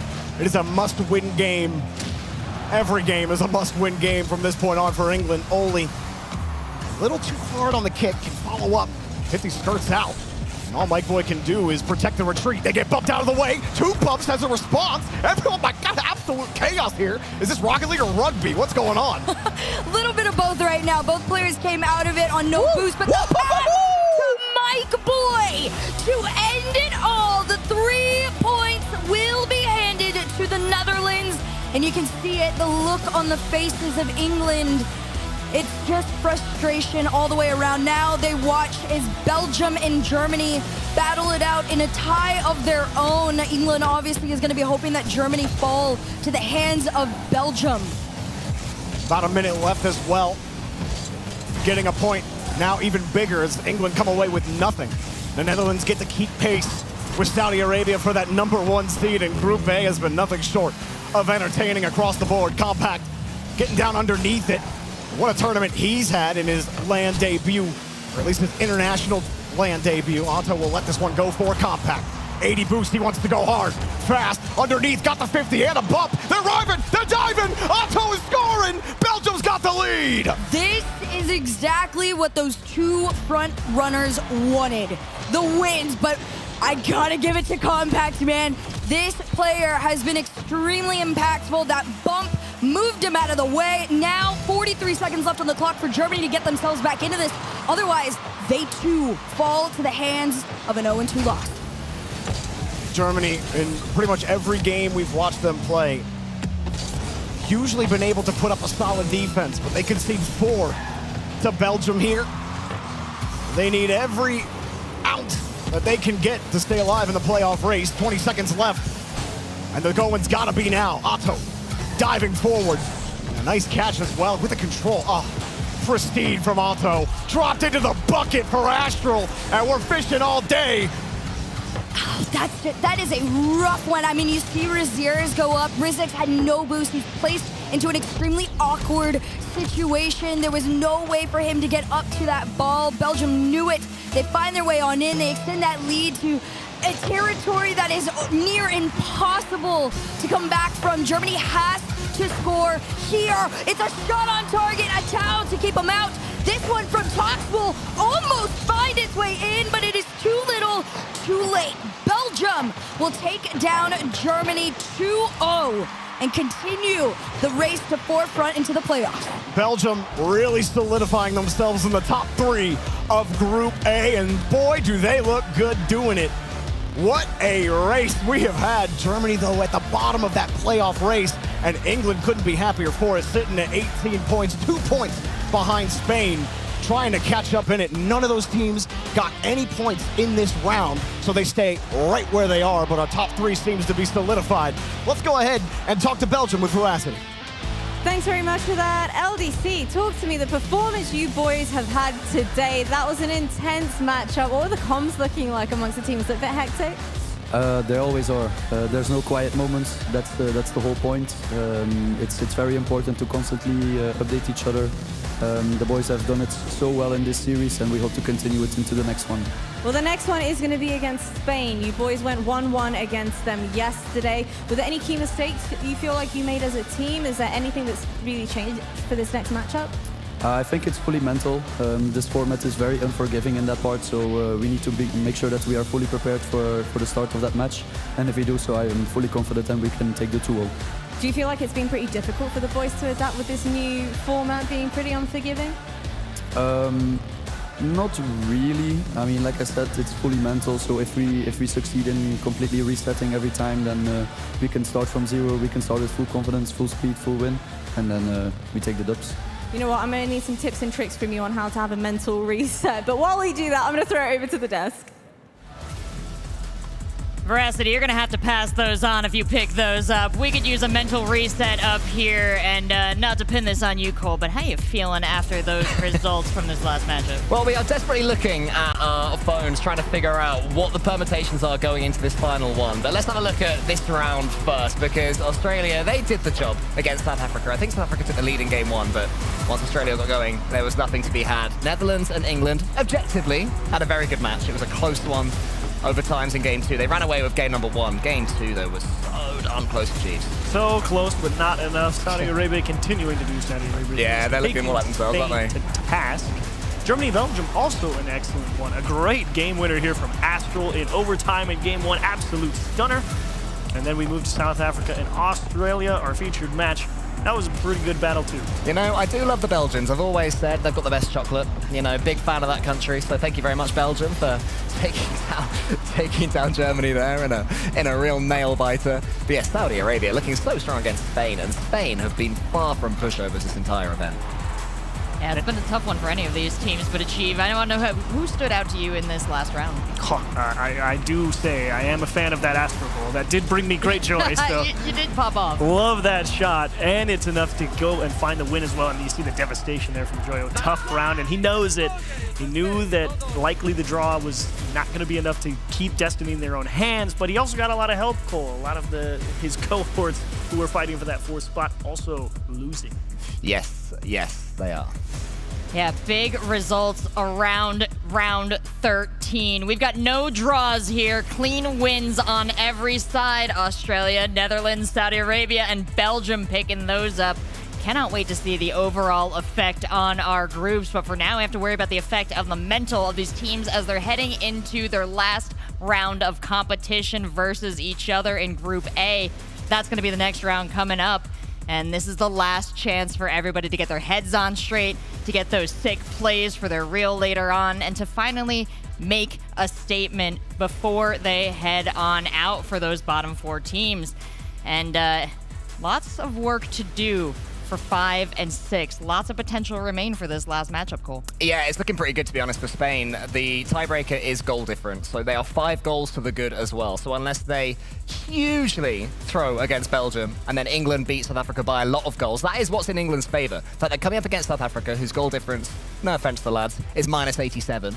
You know, every goal will matter for England. So if anyone's thinking, oh, this format means teams are playing defensively, it is not going to mean that now, because England need to farm. Belgium are looking to make statements. Spain are looking to hold on. Everything's coming into it in the end of Group A. Now, we're talking about teams picking up goal indicators here, hoping to make some space for themselves on the board. Is that going to require a change-up of play for England to do that?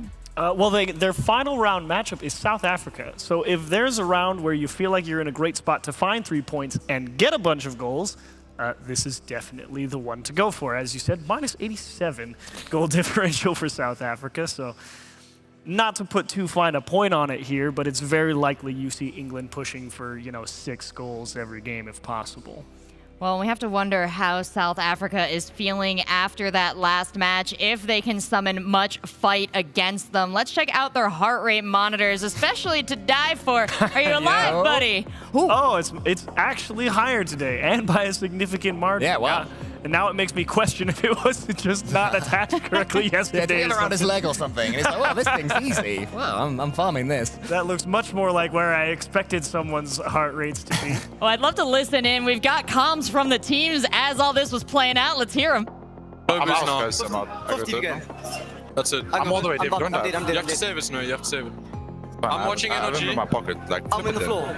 Yeah. You busy? Go, David. I found it. I block. Should block. Nice. Go. Beat him. Go!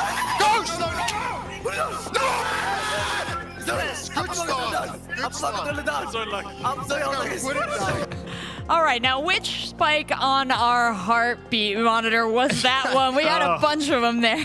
Good question. Yeah, you can't be coming down there at 50 when you got your teammates around you going, yes! It's just impossible. It's good vibes at the very least. Yes, definitely. Well, they'll be going into that next match with their heart rate and their spirits lifted. Hopefully they can get a nice, impressive performance, but maybe not too impressive to play spoiler. Next round, though, we'll be focusing on Belgium versus Spain for our main match. And once again, we saw excellent play out of Belgium. We heard a quick interview with Veracity. Any other thoughts on what Belgium might be preparing for Spain here? So the good thing for Spain is that Belgium has locked a spot. Belgium doesn't have anything to play for here, really. They just have to go out and, kind of hit the ball around and see what comes their way. Spain is looking to drive hard because they're right on that cusp. If they draw here, they go up to 21 points. A win here, I'm pretty sure they lock it guaranteed, no question. So win for Spain, win and in. Yep. A draw here puts them at 21. If England gets a win, very likely, also puts them at 21. And then Cole said the goal differential is the big difference maker. So if you're Spain here, play for the win as hard as you can, and the best part about it is Belgium doesn't care if they lose.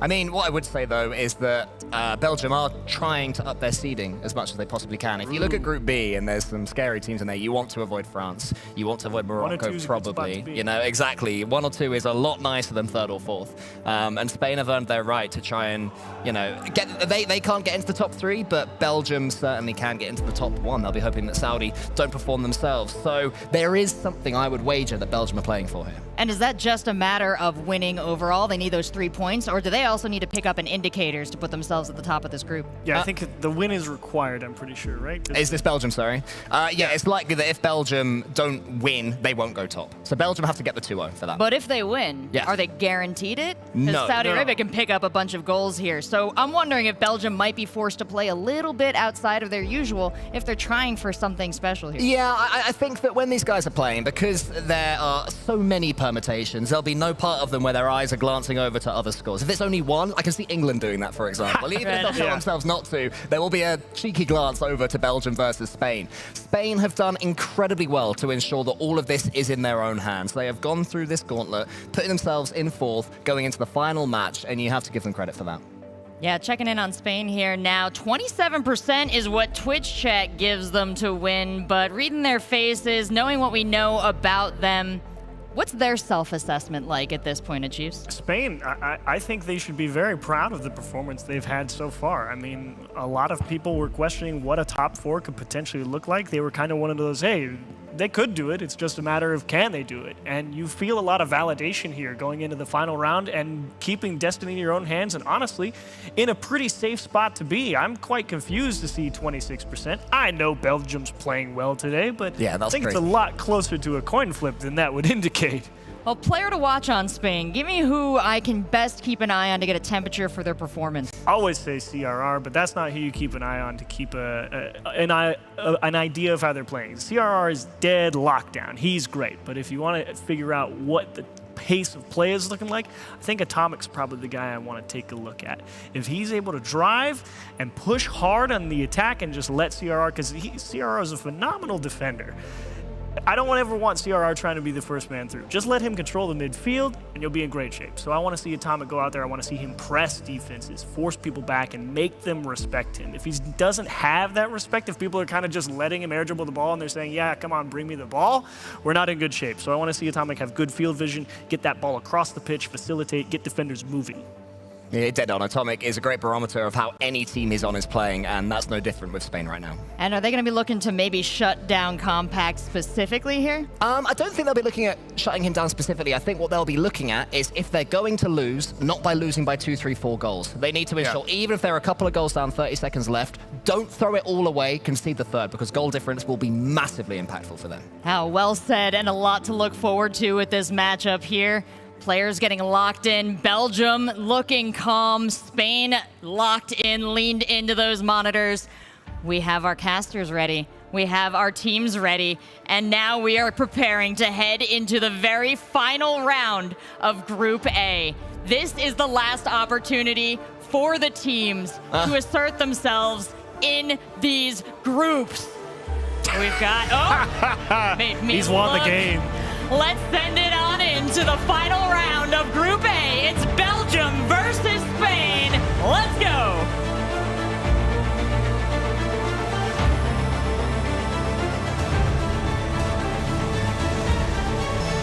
A dramatic finale to Group A.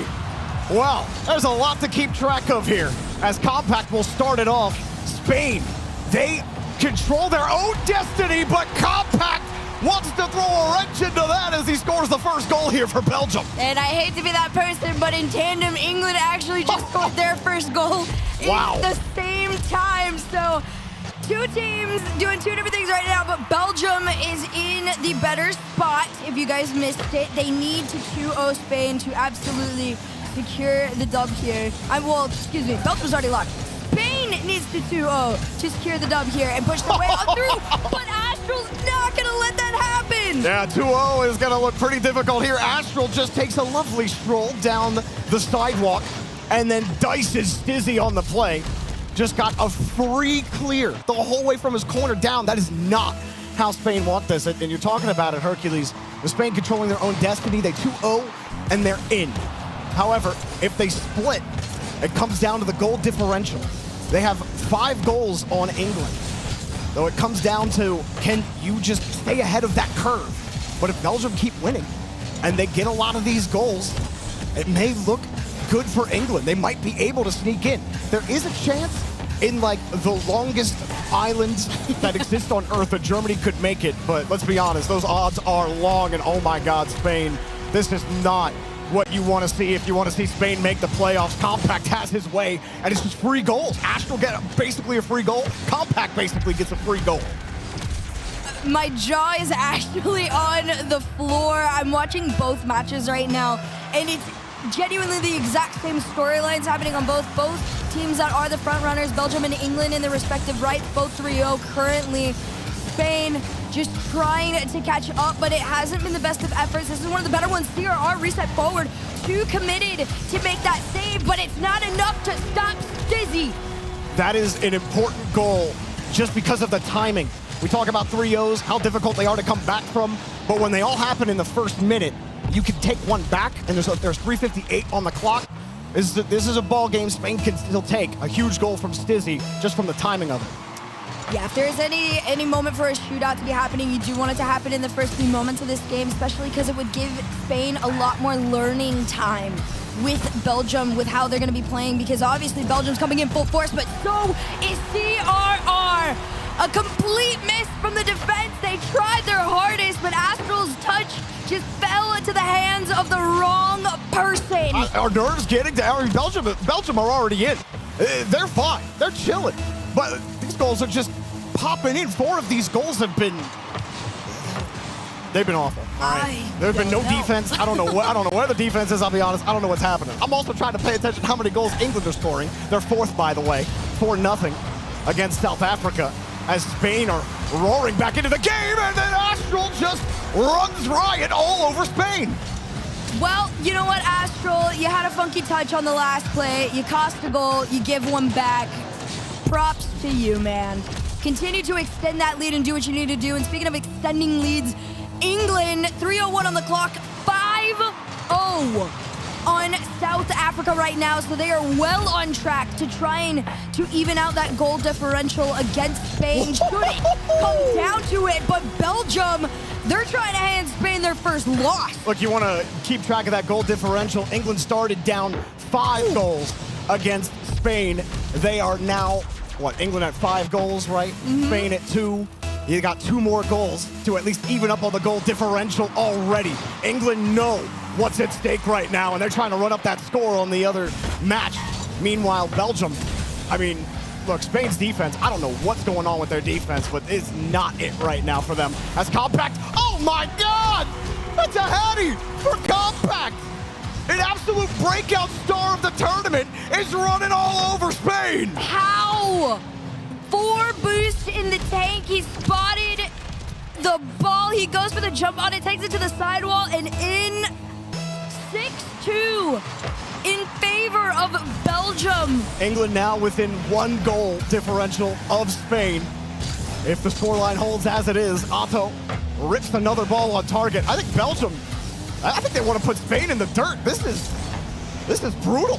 They got nothing to really play for, and they're just absolutely destroying them. They have to pitch it out. Spain are lucky they didn't let a 7th goal in. You saw their brains physically thinking. You saw the stop, reverse, team pinch it out, and pray that they don't get a follow-up, which they did not. Over on the other end of things, England did claim their 6th goal. That puts them ahead, or not ahead, that puts them right even. Wow. Well, I gotta be honest with you, Hercules. I wasn't sure what to expect. I thought maybe Belgium, Spain would be a little bit closer. We'd be like, okay, we gotta wait till game 2 to really talk about it. But no, England are scoring 1 million goals. Spain are letting in all the goals when their playoff hopes are on the line, when they control their own destiny, and this is what's happening to them right now. You do have to remember, there is one thing that is happening that usually in Rocket League isn't a factor to take into consideration. Spain has to hear England cheer every time they score. In the back of their minds, they know that it is not happening. But Belgium and Spain continue to fight. Spain just have to defend while listening to the roars of England going up 7-0. And we do have 2 other games happening right now, but all attention is on this 4th playoff spot with the other 3 locked up. And it comes down to, can Spain just stop getting scored on? Because at this point, you might just be looking towards game number 2, and you're hoping England doesn't score more goals, which, by the way, it's 7-0 in game 1 over there. It's not looking good. Again, if Spain split, even if they win game 2, it comes down to that goal differential. Goal differential. And they're absolutely bottling it in that respect in game 1. Oh my gosh, okay, listen, 1 minute to find 4 goals. Now you're gonna have to stop a towel as this one floats down to the backboard. 1 minute left. That is it for Spain's hope to actually have control of their destiny here. Now, it isn't impossible. We've seen it happen a few times. There you go. Versus Stizzy goes in. The hope for Spain still remains. You needed that one. -3 on the goals in this game. Better than -4, that's for sure. And I believe England right now, it's +2 above Spain. And that's the live tracker for you. If you are trying to keep track of both games, remember to go to FIFA.gg. They have links to all the streams so you can watch both at the same time if you need to figure out who is going to be moving on to the playoffs. But it's looking real favorable for England right now as Belgium holding this 3-goal lead. Spain, you're not even looking for a win. You're just hoping to get this to 6-5 if you can. Tying it, nigh impossible. Maybe they get another goal here, but shut down again here by Belgium. CRR needed to be a little faster on that one. Instead, Compact is going to do what he can to just drive this into that blue side here. CRR around the corner. It's how to take last person you want on that ball as well. It's low boost all the way around for Spain. Atomic, the only one with something in the tank right now, but 8 seconds on the clock. It might be too little too late as this one goes off to the side. Belgium are going to frustrate all of Spain and force them to have to take a draw if they want a chance in the playoffs. And it's not looking good because it's the worst nightmare that the team that you are fighting against to make the playoffs are playing South Africa. And I mean, it's scripted. You know they're going to say it's scripted. There's been like, what, one team that I think scored more than 5 goals against South Africa. Teams have not been running up the score against that team. And England were like, all right, full firepower. We go. We know we can do it. And like you said, Hercules, everyone's sitting right here. They can hear the noise. They know. You just look up at the monitor. You can look up, are the 4 boxes up for all the players to see in between these games? So they can look, they know what's at stake, and that's gotta be crazy. I honestly want to see the heart rate monitor on everybody. Because, I mean, this is insane. That was the most hype I've been on a 2-6-3 game ever in Rocket League. I think that's the most hype anyone's been on a 2-6 game. This is just, I mean, some people are going to look at it and they might feel like South Africa went into the England match saying, I have the opportunity to do something really funny right now. No one has been running up the scoreline on us. And the fact that England have been the first team to do it, it makes you wonder, how hard of a fight are they putting up? Now, that's dramatic and antics. That's drama for the Reddit thread. But we know England is a very capable and strong team. They have more than power. But I will say, as we're floating around, South Africa has actually scored their first goal of game 2. Meanwhile, Germany versus the Netherlands. Germany actually beat the Netherlands in game number 1. They were down late in that game, 2-1. Netherlands have scored in game 2 at the start. They make it 1-0. But here at Belgium versus Spain, I think the really difficult part for Spain is now winning the game isn't enough. You got to win the game by multiple goals because England are probably going to score multiple again here. It almost feels like it's already over for Spain, and it's hard. It's so hard to say that. And look, I said Germany has an outside shot here, and I'm not completely sure on the odds for them because I didn't even consider it. But if they win 2-0 and something happens here, I don't think they can actually get past England as long as England do 2-0. And but either way, so much happening in between. I think we're starting to get a clearer picture here on where that 4th playoff spot is going, Hercules. Yeah, this is really in favor of England right now. Spain with that shot as it pinballs out is not a good thing for them by any means. You can hear the screams from Rise and the rest of the team behind me. Tied game 1-1 for England, but completely even between Belgium and Spain. Nobody's found their way on in, although I will give credit to Spain. They've had way more early shots that were on target than they did in the last one. But Belgium have upped the defense. They know that Spain are going to throw themselves at that net in hopes of finding anything against Belgium. Well, one thing that they can be happy about, South Africa did score a goal in game 2. It's currently even 1-1 over there. But as you can see, The scoring is not as plentiful as it was. Both teams figured out defense again. Spain, they gave up a 3-0 lead in the first minute of game one. Talk about the nerves getting to you. Astral off the ground, pops it across. How good has he looked in the tournament so far? Otto not able to get back to the ball in time. And with every second that passes, England are going to be happier for it. They have the lead currently in the goal differential, and Spain, they can't even get on the offense. This is just not a good position for Spain overall. And again, I mean, there's multiple things that are affecting them right now. Not only the pressure of having to go against Belgium and having to force the draw, but again, you are having to listen to England scream over and over and over again. Now, this time it's been a little bit quieter. They still continue to stay at that 1-1 spot, which could be interesting if South Africa were able to take that win against England and force the goal differential game. This is where things get a little more interesting. But for now, 2:30 on the clock between Belgium and Spain. Still, not a single person has found their way through. So, Spain was -3 in the last game.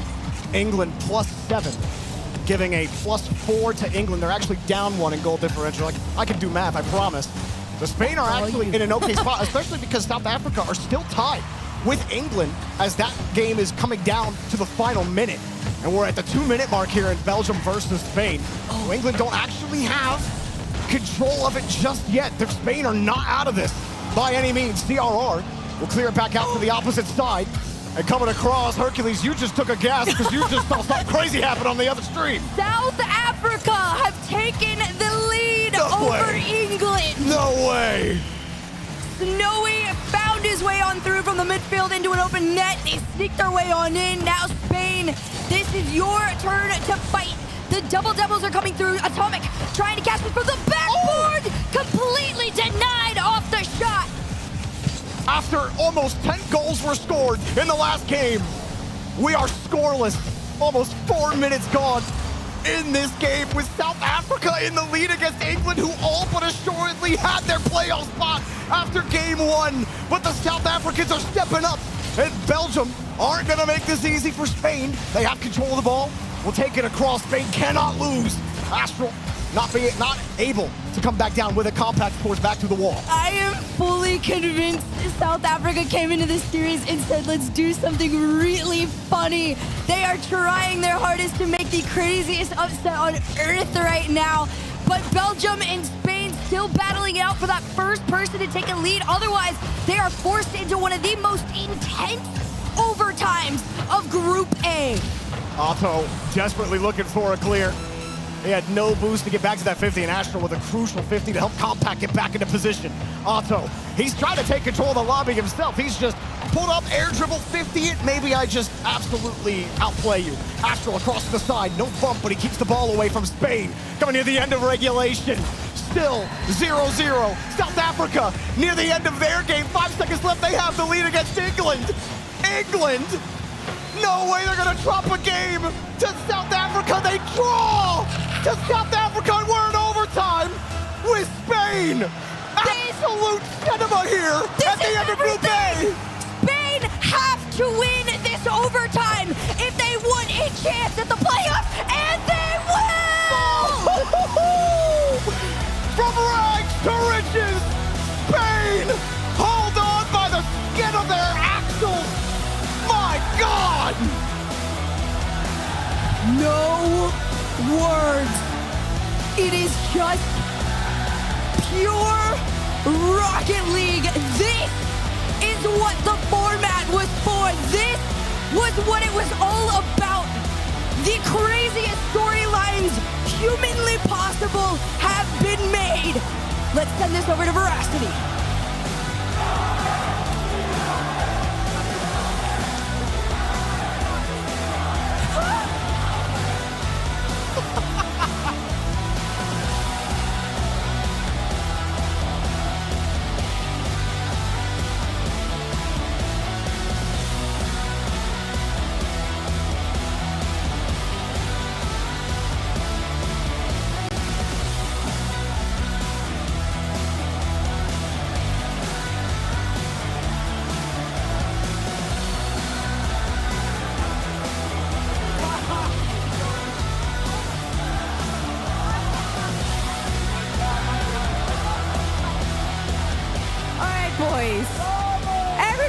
take a minute to chill, max and relax. First and foremost, I gotta ask you, adrenaline, communication amongst the team. Talk to me, what was it like? We are really tense, but to be honest, thinking the situation that we have on this last game, we were really, really good in communication. We were really relaxed, to be honest. Well, for all of you boys, I know a lot of it came down to goal differential, whether or not you managed to win your game, the score on the England game as well. Hearing them yelling from the other side of the arena, was that throwing you off whatsoever? We didn't know the result till the end. I asked, I don't know where is the guy, but it was like, we are in, and he told us like, South Africa win. And we're like, oh my God. So for all of you now, what does this opportunity mean? What is next for you? Now we have to think on tomorrow, or maybe the day we have to play. We have to focus, because we have some problems that we have to fix before the game. But I think that we can make it. I mean, we show to the people the level that we have and the things that we are able for, so let's see. Best of luck to you boys. I'm gonna let you go ahead and celebrate. Des, please, for the love of Earth, break that one down for me. Now, Veracity, I'm so lucky that I have a Chiefs and Cole up here because there's so much to break down, so many feelings from this last matchup.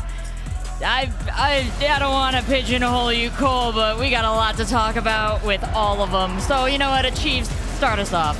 Firstly, before we get into all the nitty-gritty, Germany and Netherlands, pretty good bout, but you know they're playing for pride more than anything else. But still, some excellent goals around the board. But Belgium and Spain, that was a nail biter all the way through. Spain under a lot of pressure early on. Saudi Arabia and Australia went about as you might expect. Saudi Arabia finding a win. And then England and South Africa. Game one exactly how you wanted it to go, Cole. I mean, in my defense, I've been saying all day from watching South Africa, ooh, they've got a point in them today. Ooh, they took that team to overtime. Oh, they came so close to beating them. Didn't think they'd do it in the most heartbreaking way imaginable. But fair play to them. Game two, they were the better team. I was saying to you, 100% England overcommit here. They'd have been getting so weak. So they think, oh, we've got to score 5, we've got to score 6. They just needed to relax. They just had to just relax, and they couldn't do it. Insane stuff there from England. I can't believe what they've done, but credit to the Spanish. They've earned it, they've done it, and it does mean so much to them. Well, that's a great opportunity and a great reason to watch on FIFA.gg too, because each of those matches made the other more exciting to watch in parallel. And now we're taking a look at the results from round 14, just in isolation. And yeah, that is a tough one there to lose for England, but a lot of pride that these other teams must be feeling for the wins. Yeah, Germany and Netherlands, honorable draw, fair enough. And then England and South Africa, the world's most heartbreaking draw you've ever seen for Rocket League up to this point. And Belgium and Spain, great show, and Spain way to battle back, find a draw there. They didn't really care too much about it at the end, but 1-0 is good enough to get the job done. They'll squeak in top 4. I mean, you can't take anything away from the Spanish. Looking at their celebrations, you know, what it means to them. And, you know, they've been through it all. There would have been times in that series where they thought, oh, man, we've messed this up. But they rallied. They got their win in game 2. I mean, that overtime winner might have been enough no matter what happened in England versus South Africa. Do you know what I mean? So they continue to do everything they had to, and I'm very impressed with them. Yeah, and you know, talking to Spain afterwards with Veracity, hearing that they were relaxed throughout that was everything counter to the guesses we were trying to make. Herc with an amazing shout out saying, wow, they have to listen to England cheering every time they score in that first game. Maybe England's quiet nature in that second game contributed to Spain's increased ability to perform there. Or it's great coaching. Or Spain's just like, all right, I don't care what happens on the other side of the arena. Sit here and play the game, and let's go and get it done. Like, you couldn't have planned it any better. They are directly opposite each other as well. You got England here, and you got Spain there, staring at each other. You know, I don't quite believe that they didn't know. I think one of them might have had a couple of cheeky glances throughout. It's possible. I know I would have been, but maybe that's why I'm not out there. Well, then Belgium, sitting so comfortably as they are in the group, still looking to get some points on their own, always improve their positioning, but kind of stuck between two angry lovers in this one.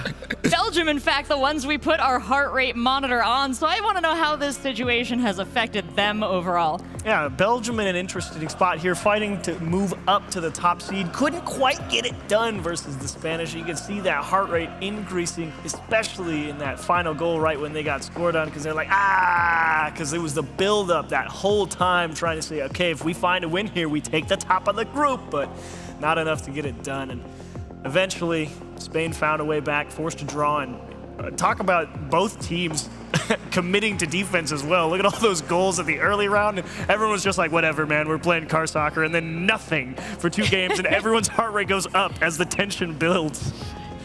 I wonder how much of that was the ambient tension in the room, too, that they're picking up on. The vibes in here are getting more and more intense as these teams are approaching their final results. Well, they all know each other. They're all mates, and I think they're all more than happy to take the mick out of each other. So I am certain that those English players, they're either going to want the ground to open up and swallow them, or just to get back to that hotel as soon. They do not want to look at other teams' and players' faces, and certain Johnny Boys' faces, and have them go, oh. Yeah, it's like, leave me alone, get me out of here, because that is the sort of result that can haunt you.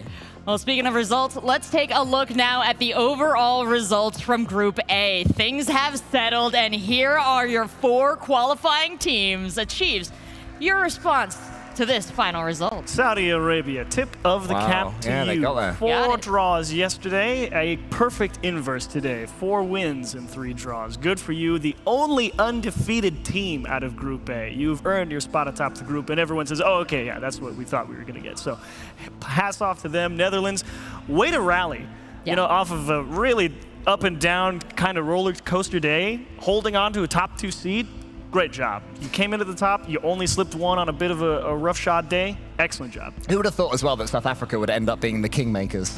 Of all the teams, you see them down there, minus 93 goal difference, but one of them seriously mattered, and it was the 3rd goal in their final game against England. Changed the entire complexion of this group, and, you know, maybe changed Spanish Rocket League forever. And Belgium with an awesome day as well. I mean, they were also one of those teams up in the air, and all day today, they just played a rock-solid game, and nobody could really take that matchup for granted, and they showed, hey, we know you haven't seen us around in the RLCS scene for a while, but nope, we still know what we're doing, and they put up a great show today, and a well-deserved moving on to for the playoffs. Yeah, their consistency kind of let them be a bit of a sleeper team here. We were focused on the up and down of Netherlands. We were focused on the story of Saudi Arabia seeming to fall behind yesterday, but what a goof. They're at the top again today. And now, interestingly enough, unfortunately, we've got those bottom 4 teams. As you said, they got to head back to the hotel. Hopefully they join us again over the weekend because there's so much Rocket League to watch and so much to enjoy here. But do want to think about just final thoughts on this group overall. I don't think you want to hear my final thoughts, Rachel. Do you want me? Do you need a hug? Are you all right? Maybe later. It was okay. No, my final thoughts genuinely credit to the Spaniards. You know, they would have had every right to have tilted out, given up. They never did, and they got their rewards. Yeah, Germany, South Africa, Australia, and sorry. Yeah. Not quite good enough, but I look forward to seeing them at any future FIFA E World Cups, because what a show they all put on. Would love to have them all back, and great games, you guys. Well, we do get to check in with one of those teams that's going to chill a little bit. We've got CJ down with the coach from Germany on a video they just recorded. Let's check it out. I'm here with Freaky, coach of Germany, after a tough final round. You guys were a fair way back. You guys knew obviously you had to win that one to get through, but unfortunately couldn't get out of the group. Yeah, it was hard. We choked against the European teams, so I guess in the end we didn't deserve it. We gave our best, but the format is just like non-forgiving. So. First FIFA E World Cup, 2 days of action. What's your kind of thoughts overall of the event and how your team's going? I like it. I like the format as well. It's actually really nice having the possibility to draw. I mean, if we see this in the future, I really look forward to just having different teams as well, not just like international, but like LCS or something like that. It could be fun. Just needs to be revamped a little bit, I'm pretty sure. You've had a chance to look at a few other teams that have qualified. Who's your favorite, would you say, going into the playoffs? Well, I have to say Belgium is actually insane. Playing against them twice, losing twice 2-0. Compact. Yeah, like I have no idea. Astro is just mainland. That guy is insane. So, but I mean, you can't just France, man. France is insane, so I think France is going to take it. Awesome. Well, it's great to see you back personally, Freaky, at these international lands. And unfortunately, you couldn't get the job done, but next time, perhaps to Germany. Cheers. Well, thank you, CJ. What an excellent sport from Germany's coach, coming and giving us those insights and letting us know, hey, we're not too sad. This was still an excellent tournament. We're proud of how we did. Yeah, I think the English will be happy that the Germans are out as well. That'll trip them a little bit. But no, I mean, I love Freaky. He's been in and around the Rocket League scene for a very long time Old now. school at this Season point. 7 maybe when he sort of came around, maybe even before then, season 6, around that sort of time. So yeah, that's... Freaky's been around a while. He's been around the block, and he was saying to me yesterday that he still plays the game, he still loves it, but he does not miss competing. He loves being a coach. I think he's at a time in his life now where this is enough for him, and it's good to see him taking that and having his team perform very well as well. Germany, on any other day, they could have been in that top 4. Could have been it. Yeah, and I'm glad to see that he's going to be tuning in and cheering on France, expecting them to win, but got a lot of friends in this tournament all around. So good luck to everyone from Group A who's moving on, and a huge thank you to our teams who are ending their journey now. But all of these teams have contributed in a big way to something else here at the FIFA E Finals, and that is charging our Hyundai Ioniq. Let's check in with this beautiful car. We've already got, let's see, 5 or 6 full charges, I do believe. Now, this Ioniq is powered 1% for every goal scored. Let's check in on how much we powered it up. And England gave them a good go there in the final round, Cole. A healthy dosage. Yeah, for we the chipped in. Hyundai It's good to chip in. So thank you. You're still contributing. All right, sorry, buddy. I don't mean to twist the knife. No, sure. 759 goals scored between yesterday and today, and we haven't even locked into Group B. Yeah, you have a better idea of how far 3,600 kilometers is, Cole. How far is that? Oh, it's about 3,600 kilometers. Thank you. According to my maths. Cleared that up. Thank you. I think so. There we go. A long distance to travel. We're still waiting on Jorby's information on how many oceans that is. Small ocean, big ocean. You know what? Feel free to chime in. Make sure you follow FIFA E on Twitter. Let them know how far you think that Ioniq can go. And grab a snack, grab a drink. We're going to be right back with Group B after this short break.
Cash, but I'm richer than a mother.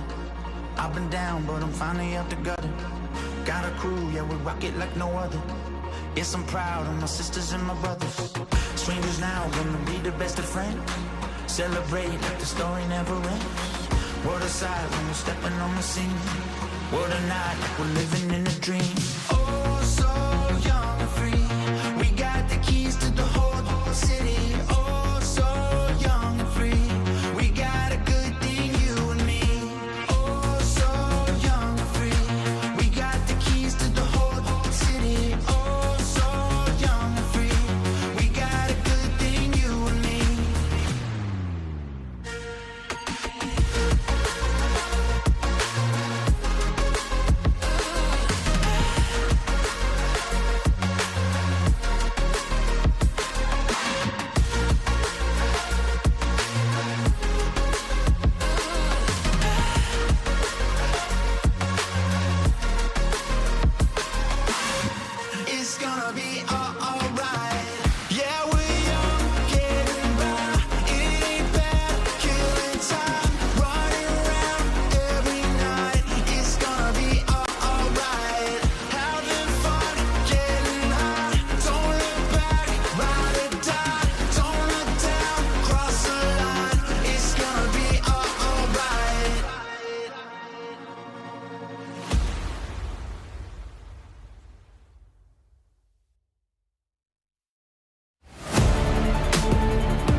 Finals 2024 in Riyadh. We're featuring Rocket League here, and we are featuring some of the best play in the world.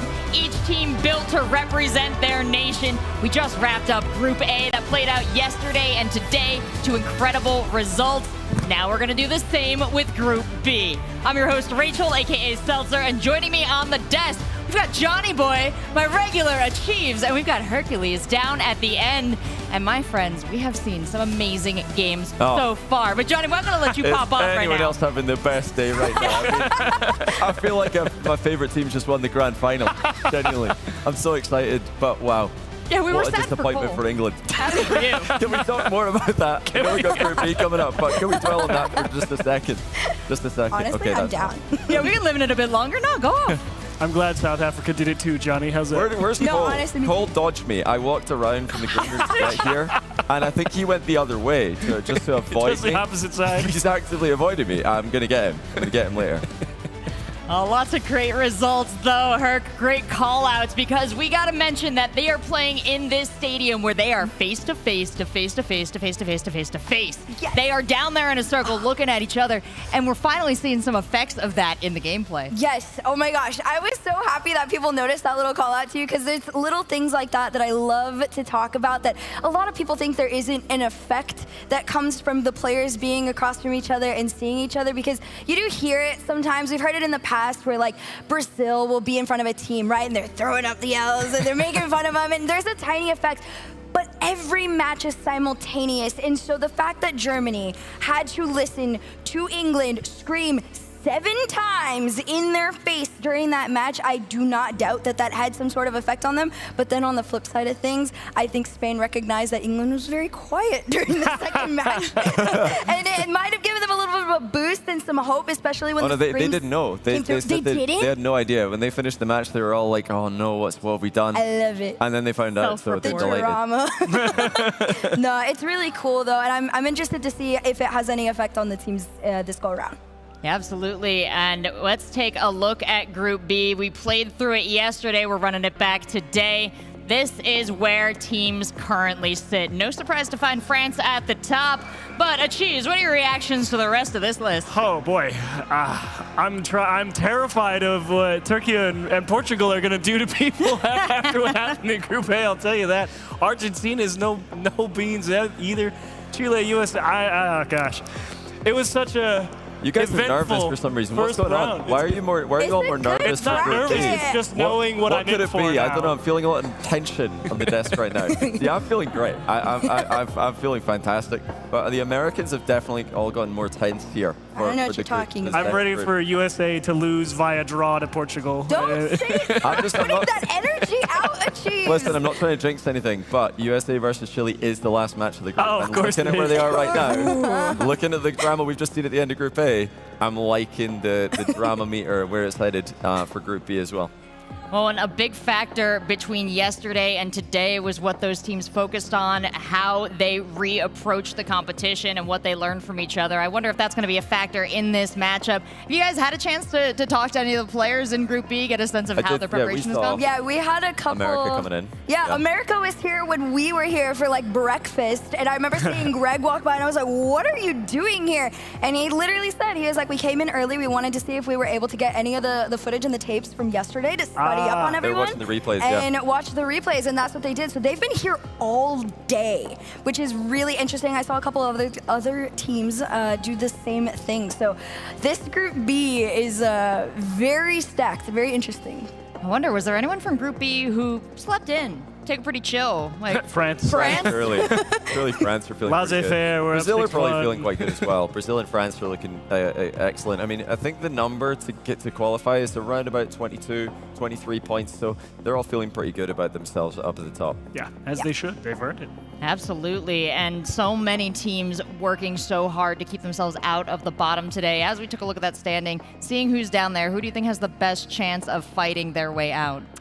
Chile, I will definitely say, has an excellent shout. Everyone else, the other probably big one in that spot is Argentina, I would say. Has a chance. Not going to say it's amazing, but it's there.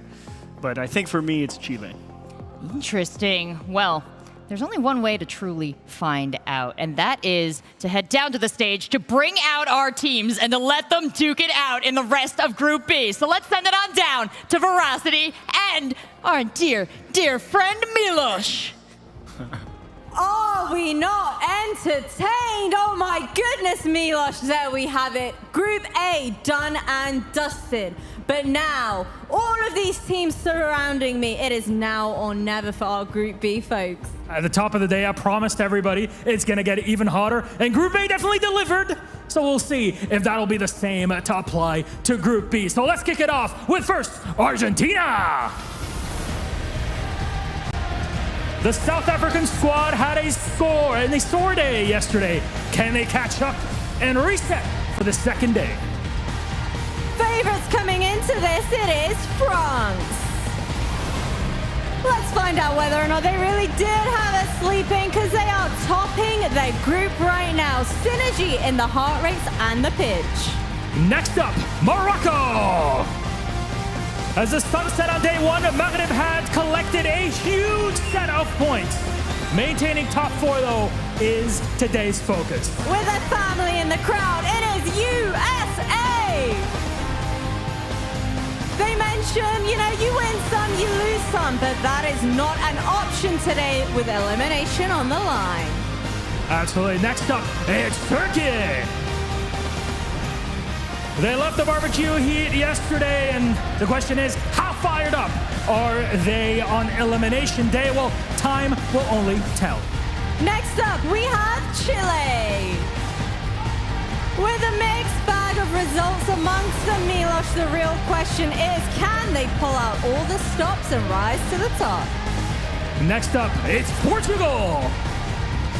Now, with 6 losses yesterday, Portugal has their hands full. Can they be the gatekeepers into the quarterfinals today? Final team for Group B is Brazil. The only team that managed to stop France from going 2-0 in the series, taking a game off them. But you know what? I'm going to go ahead and do another little check, and I'll leave you be, Milos. Sathu, where you at, brother? Talk to me. Because there's been a lot of chit-chat about the fact that you're a little bit of a traitor for joining Team Morocco here. What do you have to say to all of the people that have been flaming you? Look, I just want to compete. I wasn't selected for the U.S. Morocco gave me the opportunity, and I'm very honored and very blessed to take it. Well, you boys managed to draw against USA previously. What have you changed in the book heading into your opening matchup today? I think we're just going to be a lot more confident. We're a lot better rested. It's just going to be, we're just going to be better. We managed to have a chit chat before the broadcast started. You watched a little bit of Group A. Now talk to me, what is the vibe like? Is everybody panicking, knowing the goal difference, the tension, everything is sky high? I wouldn't say there's panic in our camp, just more awareness. We're not going to sleep on the fact that that could be us if we slip up, so. Well, you know what, Team USA, Reddles is over there right now. What do you have to say to him before this opening match? Best of luck, brother. Best of luck, brother. Milos, give me a little something. Thank you very much, Jasmine. Yeah, I mean, you heard it here, Reddles. It's just more confidence, but also a bit of humility on the Morocco side. And good luck, GG. Your guys are going to play a first game all together, but you know, you're teetering on the edge of the top 4 today. Yesterday, you finished up. What did you do after? You get some time to scrim, to rest. What was the mind game, the plan? Yeah, after yesterday was mostly rest. We ended at, I think, 11:30 local time, so it was time to get to bed and get here early. And today, just looking over replays, getting some reps in, getting ready. Yeah, and you know, we were talking about England just a second ago here, you know, how tight it was, that fight for the top 4. Is that stress that you and the team are also feeling that, hey, you can slip up at any point with teams like this around? Yeah, I mean, it's stress that every team feels in every tournament. You know, you can't avoid it. You're always going to have close calls, and hopefully we can put ourselves in a spot early enough to not have to deal with that. Absolutely. And, you know, you played Morocco yesterday. It was a 1-1 score. Is it revenge today, or is it going to be, you know, back to the tie? Yeah, lovely lad sitting in the chair. Weird thing is, there's one person at this event that isn't representing their country. So, hopefully that betrayal is worth it for the Morocco boys, and we'll see them in round 1. Thank you very much. Thank you very much. There it is, Team USA and Reddles. We got our games on our hands. Let's send it back to the desk. Thank you so much. Thank you, Milos. Thank you, Veracity.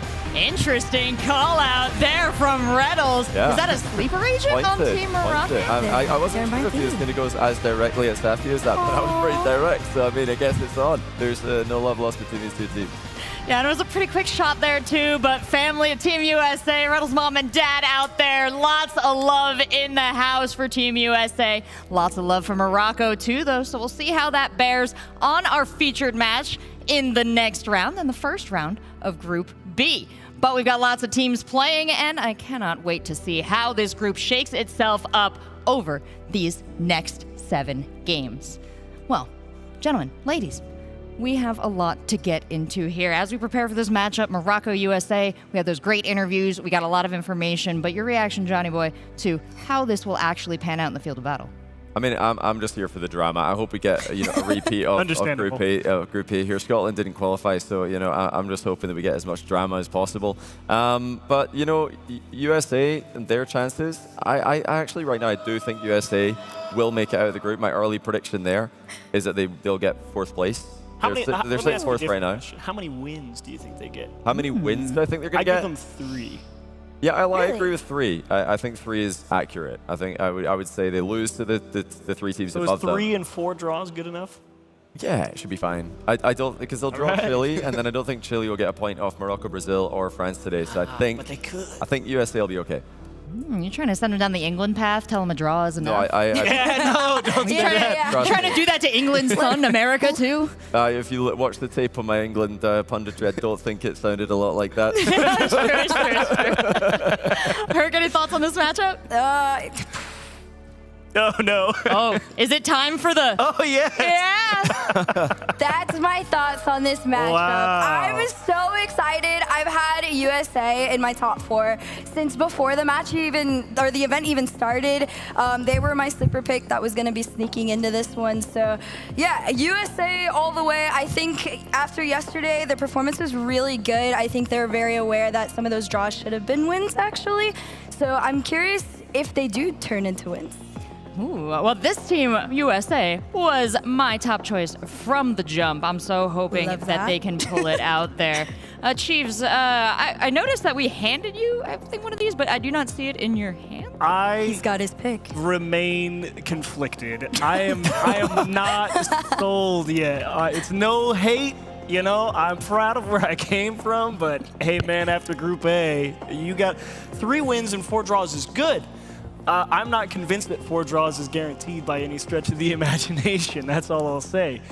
You slip up once, maybe twice, come out to a slow start, something like that, tail off at the end of the day.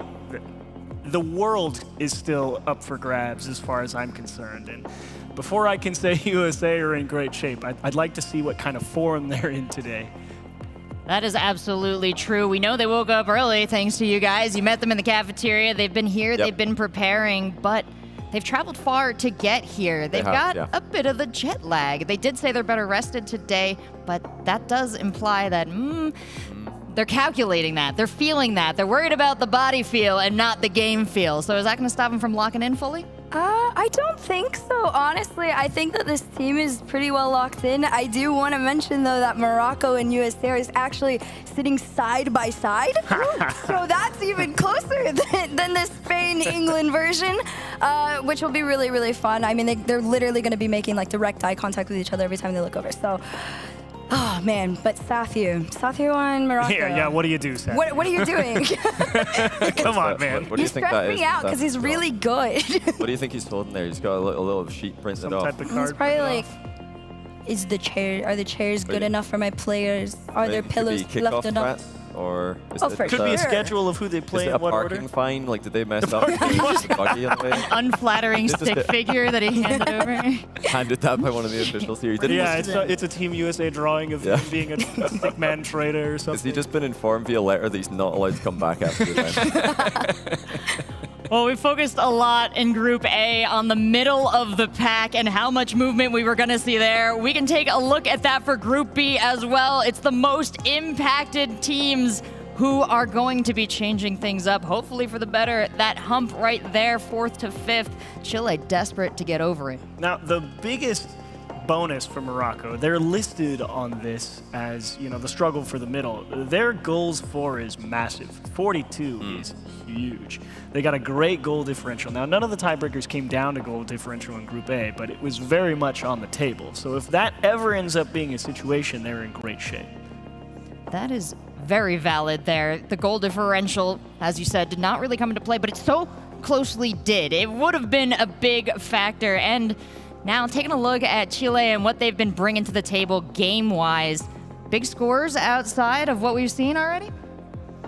I think that these guys have got more to give, honestly. I'm not... They're your England from yesterday? I would say Chile. Oh, who would Chile be from Group A? I mean, England. I'm not trying to make you guys nervous or anything, but England are kind of the USA of Group A, where they're supposed to make it. Actually, maybe England they were kind of power ranked at second in Group A, so maybe they're the Brazil of Group A, or Brazil or the England of Group B, I should say. But yeah, Chile, they're power ranked 5, and they are in 5th. So right now they're where they're expected to be. But it's all going to come down to those close matches. USA have a +1 goal difference, but they're getting very important close wins to put them only 1 point behind Morocco. Even though Morocco overall have had, yes, a much stronger performance, resulting in a better goal differential.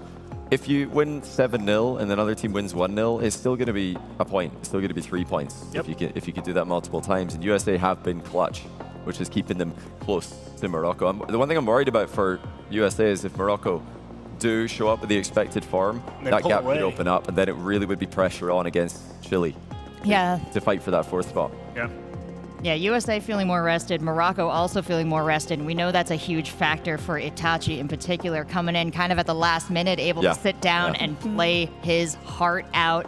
Now he's even more powerful. He's got a full night's sleep and a full stomach, and he's ready to go. Is that much scarier for our USA team today, Hurt? I mean, from a realistic standpoint, you have to say yes. It's just a fact. Itachi got in very last minute yesterday, like we all made mention to. There is a world where that had some sort of effect on his performance. It was a long day. They did not play until like past 8 p.m. They weren't even out till like 11:30. So you do have to take that into account a little bit. He looks wide awake and ready to go. And yeah, I mean, USA have to come in with the respect that this team is gonna have a better performance than they did yesterday. And looking down the rosters too, kind of going player by player here for Morocco. We touched on Itachi, but Nas and Dralik bringing into the fight a lot of skill, a lot of support for Itachi. What else are they going to have to do in particular against this USA roster if they're looking to perfect play this? So there's 2 parts. The nice part about Team USA, they're a full team from North America, currently signed to Gen G. And they love the demo game, so one, you got to keep that third eye open at all times. You know, it's very easy to get caught off guard in some weird spots from Magic Bear, who just comes out of nowhere and can easily blindside you. So one, head on a swivel, because if you're giving up that demo in the midfield line, boy, they're going to come storming at you, and it's not going to be fun. The other thing you have to worry about is Reddles is a surprisingly irritating defender to play against around the back wall. The back wall's pretty locked down for USA a lot of the time. He's got great command up there. He's great at trapping and bringing the ball down from what is normally a pretty vulnerable spot. So 2 pain points that you have to work around. I'm gonna point out Cheese. That kid has been a ranked demon in the offseason. He's, I believe, hit like top 10 a few times already. They have been working really well on their individual game, and I think against a team like Morocco, that's really important to be able to stand your own, because you're probably gonna get forced into a couple of those situations a lot. But I don't know, they have, it's there. The pieces are there to be a really great roster. They've stuck together through thick and thin, right? This is their moment. I talked about it before the entire event started. This team has been waiting so long to be on LAN again, and they're finally here, and this is their moment to prove to the entire world what they're going to look like next year. Well, this is a LAN unlike any other LAN that these teams have played in before. Of course, the Gen G roster has the advantage of a lot of experience together, but new situation, and it's been a minute. And one of the unique features of our FIFA E-League finals is that we're treating this like serious sports. And that means that we have to make sure all of our athletes are ready to compete and fairly. So let's hear the players' opinion on what they had to go through to prove that they were all set, ready to play cleanly.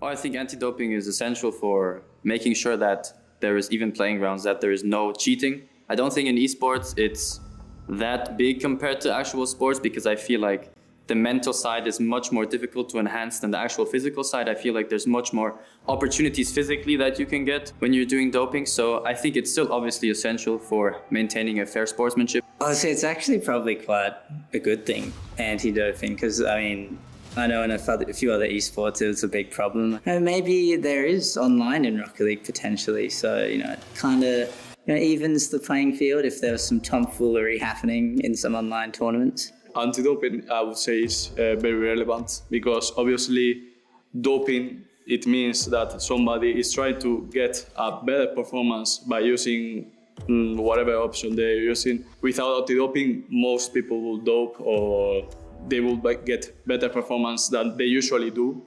So I think it's a really good thing for the sports in general. You want to make sure every player is on the same playing field. So yeah, if you guys can't already tell by my mechanics, I'm not on anything. There's no doping being done here. I've never used anything in my life, so I'm sure I will pass the doping test.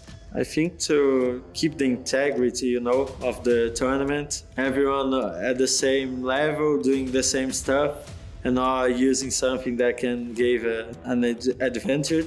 I think competition integrity is pretty important. I'm actually really for the testing, and I'm really surprised that it only happened for this tournament. I've been competing in Rocket League for many years, and not one single tournament have we ever done any kind of doping or testing or anything like that. And sports doping is a huge thing, because everybody knows it makes a big impact. But esports is the same thing. If you're taking whatever performance-enhancing drug, it's still affecting your performance mentally and how you feel. You got to make it more of a level playing field. I mean, I don't know if there's any players out there that are, cheating, using whatever. So I think it's a great thing, yeah. Well, now you do know. None of them are. Everybody's all good to play here at our tournament, and that has been just a weight off the mind, hasn't it? But all of our teams are really still fighting very hard, and I think we can take a look at the standings to get a better sense of what still lies ahead, what they must fight through here. We looked at it earlier, but I'd like to take a deeper look at each of our teams. We talked in the middle. We talked about France at the top. Did we really get a chance to dive into Brazil, Johnny Boy? Yeah, Brazil, I mean, one of the top teams in the group coming in, and they had a slow start yesterday. They themselves admitted that they massively underestimated Turkey, and they're not going to make the same mistake today. That's going to be a mainstream match. Can't wait to see the rematch between these two teams. I do have to also add on to the rivalry we're starting between these two nations that while Brazil did not get up out of their chairs, while they were still fully locked into their monitors and really annoyed about the loss to Turkey in Game 2 yesterday, they did fist bump them as Turkey passed by. So they didn't get up. So I think what happened is Turkey walked in front of them. As you can see right now, they're sitting at the front of their booth, just like all the teams are. Turkey walked past them in front, fist bumped the players between the monitors, then they came around, and that's when we could see Turkey walking behind the players who did not stand up. So that's why it looked like they didn't fist bump them. That's some reality TV drama. Yeah, man. We edited it into reality. We're forcing the antics now. Oh yeah, we could definitely cut that really favorably to create some drama here. But they're still really annoyed about that loss. I mean, they can't believe it. Their coach Mateus came up to me today as we're sitting having lunch, and he said, "What are we doing in A tier?" He saw that I put them in A tier. I said, well, Brazil, for me, they're a team who can give all the best teams in the world a good run for their money. Teams like France need to be playing at their absolute peak to beat you. But you could also, I don't know, drop a game to Turkey or teams at that level. He says, fair enough. Fair enough. All right. Fair enough. Understood then. I guess we do belong in A tier. So they have to prove that they are really at the S tier, not by, they drew with France, but they've got to be consistently beating everybody else as well. France are still clear top in this group, winning against everybody except Brazil. Well, you put a lot of effort and made a great tier list, how you thought this was going to pan out before the tournament. So I want to know, is it going according to plan? This group, yes. I think in order so far, we're pretty on the money here. I think Turkey and Portugal are the only one that I would have to flip. I did think Portugal were going to be better than Turkey, so that's wrong. But Group A, way off. I thought England were going to finish second. I forgot, just the magnitude of the bottle that they're capable of producing at international tournaments. So I should have considered that a little bit more. I'll remember that for next time. Hey, either way, you're still pretty dang close, and we still have a whole group to get through today to find out exactly if you're on the money. But Brazil taking a close look at the team. Who we got down there now? We got another. It's Vatira's face hiding. Cover the mouth. We've seen a lot of cam interactions from our players. Thank you, Zen. They're just all emoting. But do you think Monkey Moon's just thinking, I'm way too old for this? Oh my God. At the end of the desk, you're like, I need to think of a new career here. He's This currently could be talking with Farrah this like, one hey, man. song. I have an idea. Fix this, please. I don't know what these kids are doing. I go out there and I win world championships. They can do their weird dances. He's thinking, I'm so glad I didn't sit in the middle. Just let them have their TikTok dances on that side of the booth. I'll just talk to Farrah over here. What do you think they're looking at on the monitor here? Farrah's analyzing deeply, no doubt. My guess is something about the monitor, or if he's asking, like, it could be anything. Who knows? Maybe it's all a metagame. They're pretending to He was analyze. pointing at something like off of his keyboard earlier. I don't know why he's looking at the monitor. I thought it might have been like some type of weird input delay, see if they need to get a monitor swapped out or something weird like that. But Nah, Monkey Moon looks calm. He looks relaxed. I mean, they all look very relaxed. They should be because they've essentially qualified for playoffs already. They do want that top seed though. And Farrah's getting involved. that's the job of the coach. You got to involve both sides of the spectrum. Monkey Moon's like, I don't want anything to do with that. He's like, hey man, what's up? How you doing, kid? He's like, no, your turn to babysit the kids. Farrah's like, okay, fine. Okay, I guess I'll take my turn. I don't think I gotta get all the energy out Wow. now, so when you get to bed, they just crash right out, right? Well, it's not just these guys got a lot of energy. We've also got Jorby and JamesBot down on the floor. They've got an interesting perspective at the caster booth. I'm wondering, up close and personal to our players, anything you can add to what we're missing down here perspective-wise, Jorby? I'm not sure Vatira's ever fished in his life. Did you see that? Did you see that whole action? That was a little weird. Yeah, I don't know how popular fishing is in France. I mean, they are next to an ocean. Yeah. Yeah. But, you know, I kind of talked about it at the end of Group A when Hercules was down here as well, is like when the playoffs get much closer and then you're talking about goal differential and everything, the players having to be real focused when your opponents are literally sitting right across from you. Yeah, like you don't even have to be playing against them. Well, right? I mean, Cole tweeted out. I'm pretty sure he was on the desk as well, so I don't know how everyone feels about tweeting while you're working. But he was tweeting out saying that every time England scored against South Africa in that first game, they were going crazy because you know it's that they're trying to get in their opponent's head, amp themselves up. But then the other side of it is, you know, even looking at this group, caution to all those teams because in that very same England series against South Africa, you know, South Africa they won one game, I think. Before that is their final game of the tournament. Yep. England is playing to literally make the knockout stage, so they're a knockout stage caliber team, and South Africa upset England and blew everyone's mind. So you cannot take anything for granted. And you know, you just can't take anything for granted whatsoever. I feel like Group B is going to be a little different too because the favorites have kind of stomped through, right? I mean, Brazil and France are just kind of ransacking everybody, and I don't feel like that same kind of playoff rush is going to be the same as Group A. It seems to have, you know, your favorites and your losers already, but I mean that's kind of the fun part about the second half of round robin, guys, right? I mean, well, completely and I think different can happen. we'll just see. I think we will see more unexpected results, like we saw yesterday. Netherlands was pretty dominant, but Turkey then, taking you know, a not game so against dominant. Brazil. Yeah, and Brazil's at the top of the table. So you just have to go. Like if you're a team that is on the fence, like right now, it's to me. I'm looking at Morocco. I'm looking at specifically Team USA and Team Chile. Like, you cannot take any matchup for granted. Yeah, we've got Argentina, Turkey, Portugal struggling down there, but they can still be deadly. Now, James, let's set it back to the desk a little. I'm not doing Oh, that. no, he's doing it now, too. I'm not doing that. Come on. No. Fine. No. Look at them go. Man, they're going to be so tired tonight. They're going to knock right out. When They are. They're immensely jet lagged. You should have seen them in the green room yesterday. James Bot passed out on the couch. That's where he's going right after these matches. Well, let's take a look now. We've got CJ talking to the parents of Team America. I've found some people here. Hello, pan around. It is Team USA. Riddles, mum and dad, mum and cheese as well. Look at their family connection over here, guys. I have to ask, We're here at the FIFA E World Cup. What's it like to be a part of Team USA? It is absolutely amazing to be part of Team USA. It is the most exciting thing that we could think of. We've got friends, family back home all watching because we're Team USA. And it must be a dream for Reddles to represent his nation, his country. He's so excited and just so proud to be representing USA. All the boys are. Mhm. It's an amazing opportunity, and they are just thrilled. And have you enjoyed it so far, Mama Cheese? Yes, very excited to be here with our, giving our team the support that they need. And we're here to cheer for them, and we're going to do great today. There we go. What's our prediction? Where are they going to finish in this Group B? I think they'll finish third. I think they'll move up some and finish third in Group B, and then they'll kick butt this weekend. There you go. It's not just about the players. It's about the families and the teams as well. Best of luck, Team USA. Thank you. Thank you.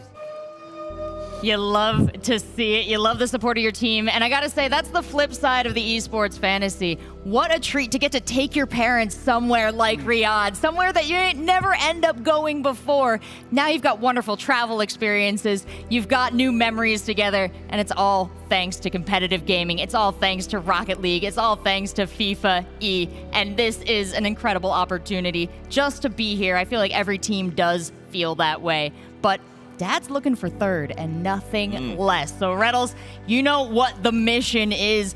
Do your parents tune in and watch this too? Definitely. Yeah? I have a couple family members who come in and watch this. They have a great time all the time, so I'm glad to have them watching too. Yeah, Johnny Boy too? I don't know, actually. That's a good question. Your mom doesn't screen cap when you make a weird face and text you about it? Because that's what mine does. Thankfully not. But I mean, that's pretty much constantly. You could pause at any moment and it would work in that context.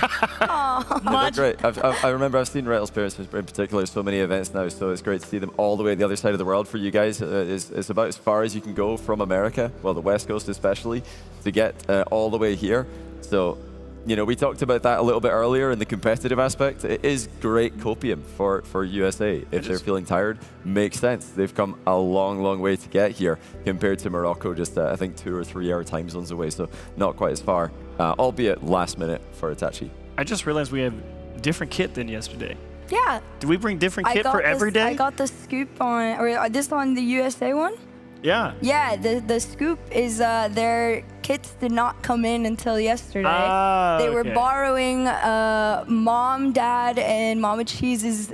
Really? Yeah, and the sisters' kits, and they use them in the photo shoot. So if you pay attention, they're like really big on them. They don't fit. And then they express shipped to them, got them in yesterday, and they can wear them today, nice and clean. I was like, how many do we have? It's actually it would be a very USA thing to like roll up in a different kit. Yeah, every tomorrow day. wear red, the day after that blue. Blue. We got the full white one for the next.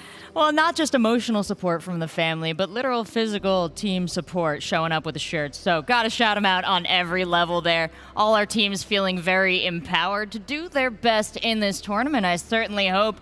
We know it was a big factor for Saudi Arabia in Group A to have that huge cheering section, all that energy coming from above. And we know, Herc, that multiplying and amplifying your shouts of victory can have an impact on your opponents, perhaps. So it always helps to have some extra faces in the crowd.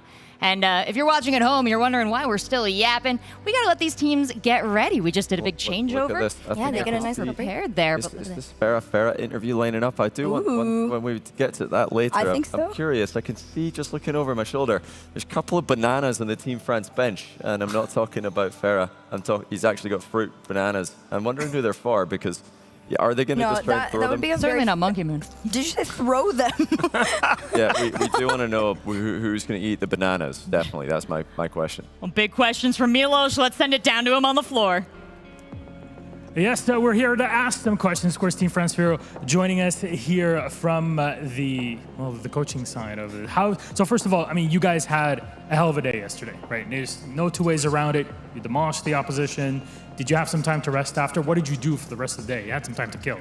Yesterday, no, we went to eat, we went to sleep, straight up. And then today, I think we mostly watched the games from the first group.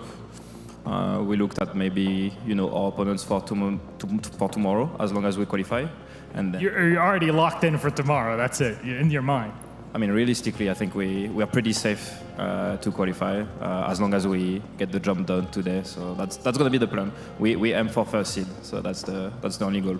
I mean, that you're pretty much there. It's all about locking it in for the rest of the day. And so you were watching the other group earlier today. Was there a big surprise that you kind of saw there? Was there a team or two that you maybe thought, oh, maybe they should have passed through or something like that?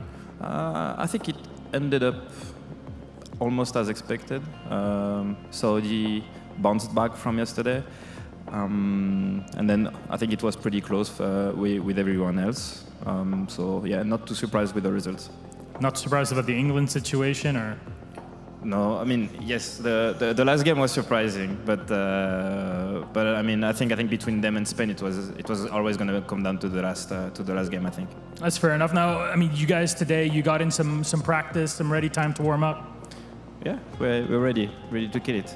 Look, there has to be something that shakes Team France at this point, because you guys cruised through yesterday, you're looking good, all set, focused up for today, you're already eyeing what happens in quarterfinals. Is there any team that you see out of both groups, especially now that A is done, where like, well, this team we might want to watch out for? I mean, lots of teams can beat us. Like, we are not unbeatable. Obviously, right now we're looking really, really good, and we haven't lost yet. But Rocket League is, funny game. Sometimes it doesn't go your way. So yeah, Morocco, Brazil, Saudi. I think they're all looking really good as well. And even all of the teams who qualify from Group A also look pretty good. So we'll see how it goes. If you just said one team that you'd like to play in quarters. One team we'd like to play in quarters? I mean, Spain, because that would mean we'd top our group, so we want to play Spain. Fair enough. Well, thank you very much. I'll let you guys kind of rest up and get ready for your game. That's it for Team France. They're confident. They're ready for it. Back to you, Desk. Thank you so much, Milos. And Johnny Boy, you got your wish. We got to talk to Farah. Did we solve? Actually, I think it looked like 3 bananas there on that camera. Better close-up angle there from our box up here. It looked like 2, but it looks like he has got a banana for each player, which of course you'd expect from a coach as prepared as Farah always is. Now, is it for the potassium or is it for the peels it achieves? You know, I'm going to say it's primarily for the potassium. That makes sense. Why not both?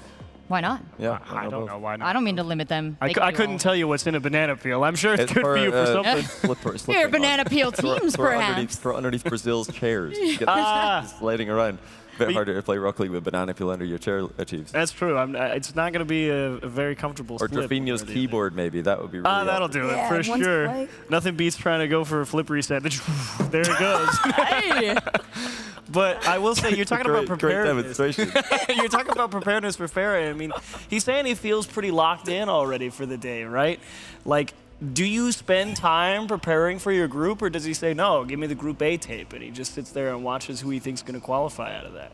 Yeah, that's valid. This is, as we've said several times, a run back of yesterday. That means every team is playing the same team at the same time. We started yesterday with USA, Morocco, and that ended up a draw. We've got a lot of information from there. Of course, talking about that B1, that first match of Group B, really set everybody off on a bit of a trend. Brazil picking up a 2-1 over Argentina.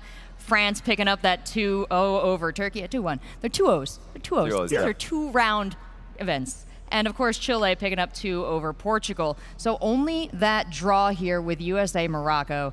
They've got to be looking to pick things up and start better today. Both teams trying to do that. So let's take a closer look at our focus team for the first match of Group B today. And that is going to be Morocco and USA busting out of the hole and onto the desk. And so tiny, Johnny Boy. Yeah, this is a super interesting match. I mean, the fact that USA got a point yesterday against Morocco is the difference between USA and Chile right now. They're 1 point apart, and it was the point that USA got in their opening match. Now, for Morocco, they're trying to close the gap. I think coming into this event, they thought they were going to be fighting Brazil and France for the top spots in the group, so they'll be happy with no less than 3 points here. And, you know, despite Retel's dad's desire for USA to finish third, I think they should be happy with the draw in this matchup. Morocco are a deadly, deadly team. And if they can get a draw here, they should be very, very happy with that, I think, USA, and keep themselves ahead of Chile in their similar matchups. Chile are probably going to pass them. They're probably going to beat Portugal. Yeah. But that's only temporary if USA can also beat Portugal later on today? I don't know. Last time I said a team was probably going to beat somebody, it did not go my way, that's for sure. Right. Yeah, we have a caster curse in some games in esports. We might be working on an Achieves analyst curse over There's here. going to be a whole reel of it by the end of this, boy. Our teams are just about ready now. That switch over of all the teams in the stadium means we got to give them time to get ready, to get set, and to feel competitive. But that time is just about up, and our teams are just about ready to start. So that means it's time to ask you, Twitch chat, who you think will win. And as we've seen, Twitch chat, fairly good predictors of the outcomes of these matches, and I love to see it because Hercules, they're putting USA with 81%. I love it. Honestly, a lot of people believing in them. Team USA has a very strong chance to actually compete here. I know the goal for them is really just recreate what you did with the top 3 teams that are above you. Morocco has been a really big favorite in this event. Even though they're sitting where they're sitting, they still are talked about as a top team, but it is shifting a little bit as time goes on, so that does make my stomach a little nervous. You feel Twitch partly chat. responsible for that. I'm That's sorry. your call. Listen, Okay. there's 2 parts of me here. There's the version that's like hyper realistic that when I saw the Morocco roster get released, I was like, oh, they're winning everything. It's over, GG. But then Team USA got announced after all the drama, and I was like, oh, wait, I'm patriotic, I think. You think?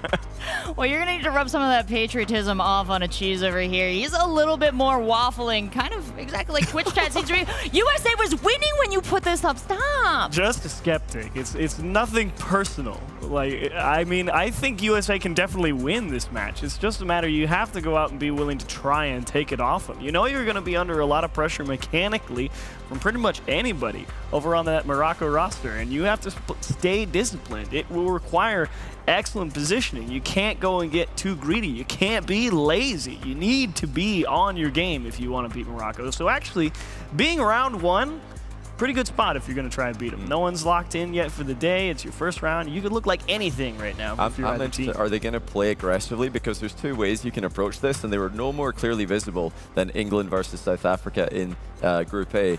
Game 1, England knew we've got some goal difference we need to make up here. We need to score goals. They went out and they scored 6 goals. Game 2, you could even see in the face cams before the game, they're looking at the results coming from the other matches. They're thinking, okay, we just have to win. All right, let's just go win. And that mentality didn't help them because they played a little bit more reserved on the pitch, gave South Africa a little bit more time on the ball, and South Africa actually won the game. So are USA going to come out with the mentality of, okay, let's just make this difficult for Morocco, let's just not make any mistakes, let's play carefully, or are they going to send it with the demos, with Rettles in front of the ball, chasing down Moroccan players? Are they going to be willing to take those risks in a matchup where they are unfavored on paper, but got a game win yesterday? It's clearly a competitive match.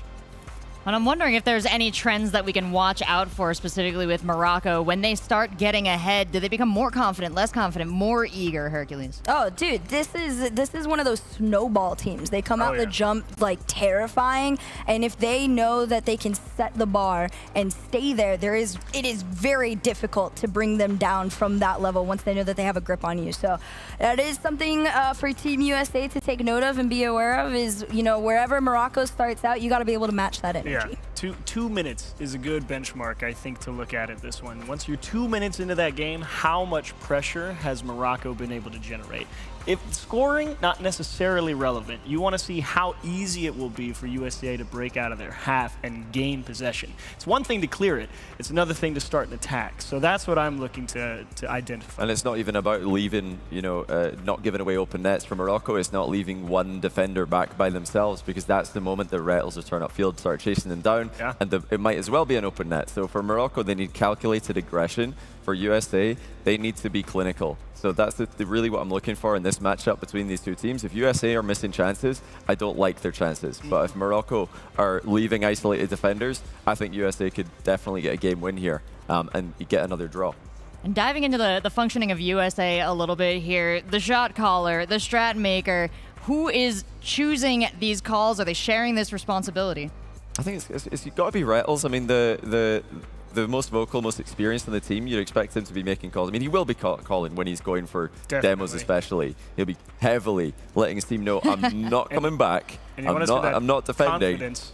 I'm going for the opponents. And it's about the follow-up, too, because, you know, if you say you're going for the demo, what kind of response does that inspire from, you know, his teammates that are on the ball behind him? Okay, you're going for the demo, I'm going to play it like you're going to hit it. Because if you play the demo like they're going to hit it and they miss, you might be in some real trouble. So it's all about the confidence in the support player as well. You know, it's all about the pace management here for USA, because you can really get behind the 8 ball if you're going for plays like that, not connecting, and all of a sudden you've got 2 people strapped out there in the middle of nowhere with no boost, and things are going to be real dicey on the backside. So it's definitely a big risk-reward game here for USA. Well, I love to see the fist bumps going around. That means we are getting ever closer to kicking this match off, just making sure everybody's comfortable, ready to play here. And you see the coaches lock in pretty hard as well, Herc. Oh, I mean, this is Sathu, so this is one of, if not the greatest coach in NA and possibly the world right now. Terribly familiar with USA. And you know what? I think most Americans, if they don't want to root for this roster, because I've seen Twitter, I've seen Reddit, even if Morocco win, you know what? You got Sathu sitting behind them. You're welcome. I don't know. You all are welcome for us giving him to you. Surely that's worse. I think that USA must be praying in Morocco's downfall with that leaving. That's the ideal. The only people it's that the say coping mechanism that matters. Okay, if something goes wrong. We're talking caster curses, and maybe I'll do you a favor. Then I think Morocco are going to win 2-0, competitive 2-0 though. I think it's going to be good games. So generous of you. Thank you. You're welcome. No. Well, now that we've got the curse applied, we're going to wish luck to both teams. They both deserve it. We'll see who earns it, though. It's time to start our first match of Group B today. Let's get things started down on the floor with Morocco versus USA.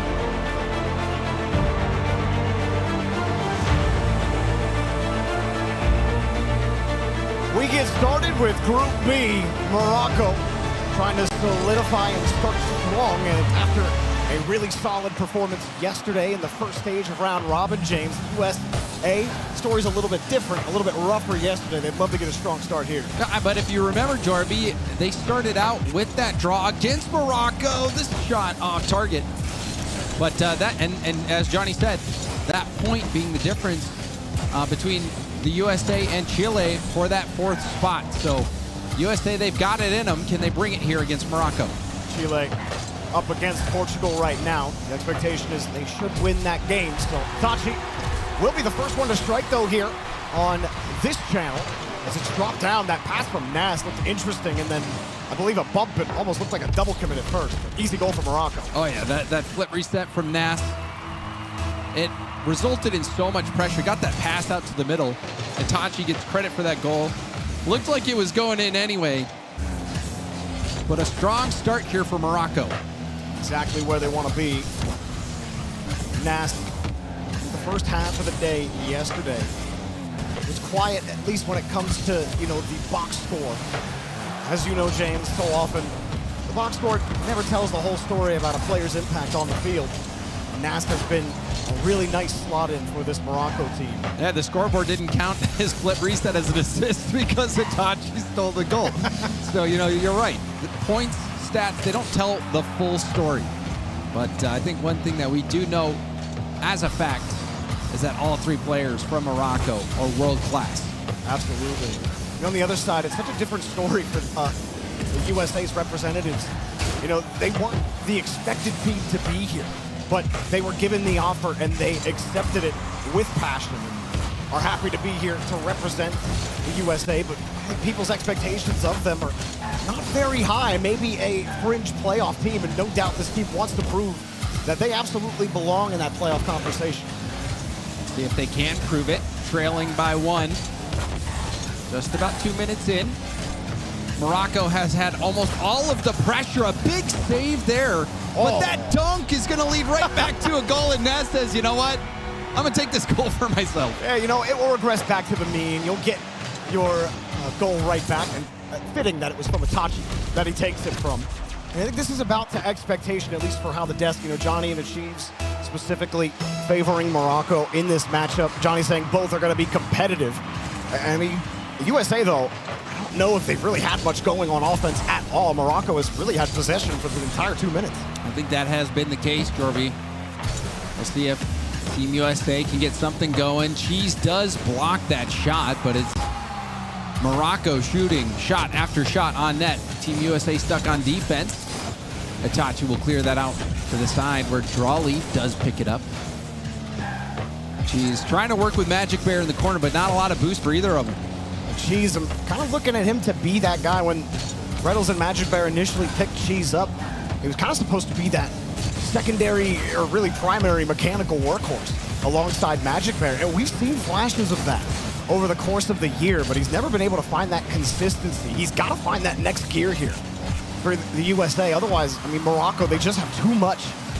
And even here, just taking it, Trolley, not letting USA have any kind of room to work with, any kind of possession. They steal away your boost, they take away the ball, and they score on it. Game one looking pretty easy for Morocco, up 3-0 over USA. Brazil also up 3-0 over Argentina. Chile, who is Team USA's biggest competitor, up 4-1 over Portugal right now. And France, as expected, winning 3-0 right now in their game against Turkey.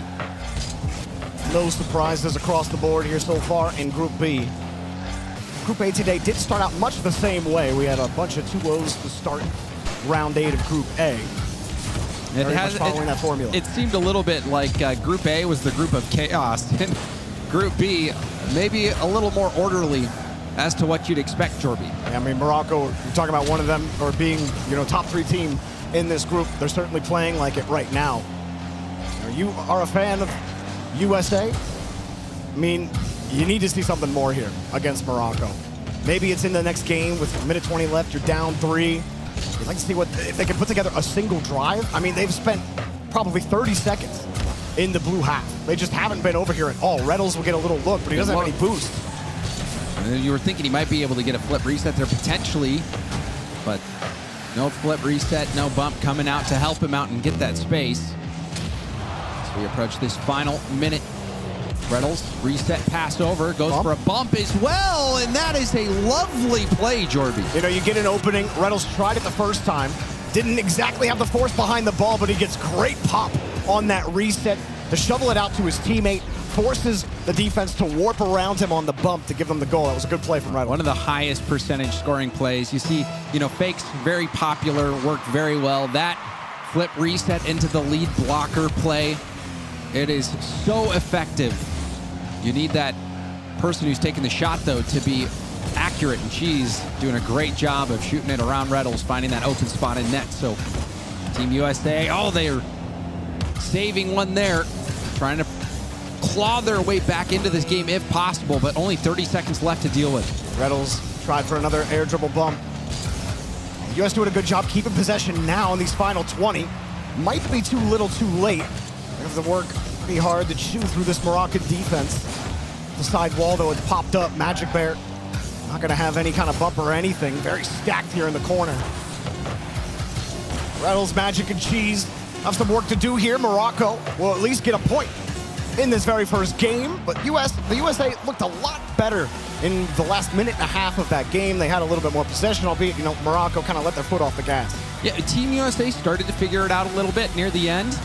Also, you can't really forget Team USA didn't have the best game one against Morocco yesterday before they brought it back in game 2. And also, as we saw in that last series of the last round in Group A, you can get blown out like South America did by England and then bounce back the next game and win it. So you just have to have a short-term memory if you're Team USA, get right back in there and just focus on getting the win. Yeah, I don't feel like USA, Reynolds, Magic, and Cheese, one thing that will follow Reynolds wherever he goes is his physicality. But outside of the air dribble bumps, you're not really seeing a lot of physicality out of Team USA. I mean, the physicality we did see, though, was very effective, like we saw with that lead blocker play. But even just shifting the conversation over to Morocco. Morocco, I think we were expecting maybe yesterday for them to perform even a little bit better than they did end up performing. Yeah. But this game, that's a great start for Morocco. And if they can improve on those results yesterday, get that win over Team USA instead of drawing, I think that might be a little bit of an omen as to the day that Morocco is going to have moving forward. Morocco scored early and never really let Team USA find their way into the match until it was too late. Game number 2. Like you said before, Morocco kind of did this to them last time, and then Magic Bear and company got it done. Might be shaping up that way again. That was a broken play. Magic Bear couldn't hang on to the ball. Morocco will clear it out. Magic Bear. He was so good on defense yesterday. He was that lockdown third. Also doing so much work to generate offense even as that last man back. Drawley's movement is absolutely insane.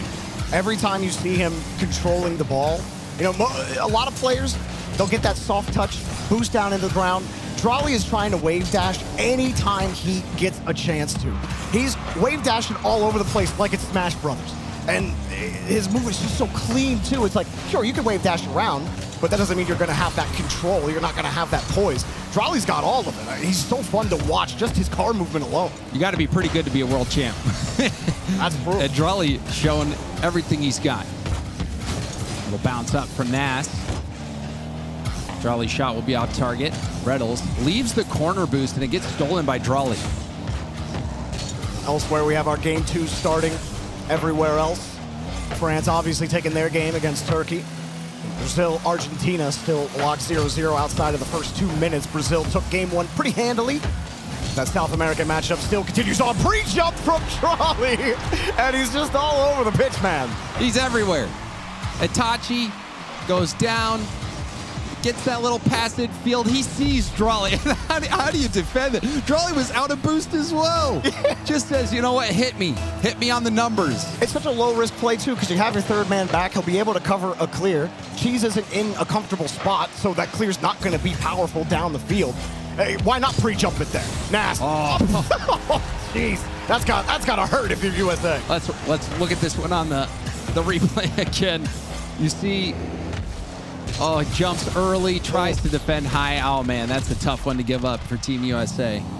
It's like that timing, right? He was hurrying back. And it's like, Magic Bear would love to have the luxury of waiting in that scenario, but when Nass is behind the ball like that, and you're still behind. Hey, you might not even be able to see him, depending on the positioning. It's a tough spot to be in, and one that Morocco is continually putting Team USA in. Here we are again, Morocco, much more comfortable in this game 2 than they were in the first round robin. They get an air dribble demo of their own. And we'll keep Team USA locked in for a little bit longer. Nash doubles the ball back out over to Drawley. Has a double, has a triple, and will drop it right back down. You can see him also going for the bump. Itachi forcing it off the backboard. A team bump and a double commit. Team USA struggling to find their footing. How many shots does Team USA have? It feels like none. None for Cheese. And Cheese caught him in stride, but what a play there in front of the box. Okay, Reynolds does have 1 shot. And Magic Bear has 1. So they have 2 shots. And that's it. Oh, there's Morocco have 3 goals. They're outscoring their shots. Nass with the 3rd goal here for Morocco. I mean, Drawley was literally driving backwards on the wall, forces that ball through, and gets the bump. Drawley, I mean, did he have any boost when he was driving backwards on? Well, how does he do that? It's almost like he's an MVP or something. Yeah, he's pretty good. And honestly, that is why many people were expecting Morocco to be so good. We talked about it with the Chiefs in the pre-show. On paper, Morocco is S tier. And he's like, yeah, well, that's just on paper. And, you know, he was a little bit right with how the group panned out. Morocco didn't, you know, top out the group. They weren't drop anyone's jaw, but at this, you know, start of this series and even into game 2, Morocco is showing you why so many people have them so highly rated. How many teams has Itachi played for, and he's just looked consistent no matter where you've slotted him in. Drawley, a bit of a newer player, right? So you don't know how he might perform on different rosters. Sometimes players do have a bit of a struggle depending on who you play with. Obviously, not the case at all here with Drawley, Nass, and Itachi. They just needed a little bit of time to get warmed up. I mean, like you said yesterday, maybe not as strong of a performance as they wanted, despite still having a strong performance. This is more what we may have been expecting out of Morocco. And Nass trying to cook from his own corner. Gets the bump.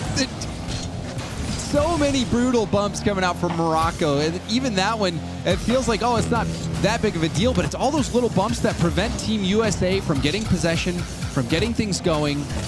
Even there, a redirect opportunity coming up short for Team USA, whose opportunities have been few and far between. On the other matches, Brazil and Argentina are actually still tied up here in game 2 in the final minute. Brazil are on offense right now. A lot of the games coming down to the wire. Portugal actually got 2 goals back there against Chile, who have 4. And obviously, France are having no issues against Turkey. Should take a 2-0 easy there, as Morocco will take an easy 2-0 here against Team USA. So you got 1 match left that still might end up in a draw between Argentina and Brazil. Nas will get another goal. Why not? This one clean for Morocco. Punching that in. Drawley doing work to get that double tap. Everyone playing a role there for Morocco. A comfortable victory.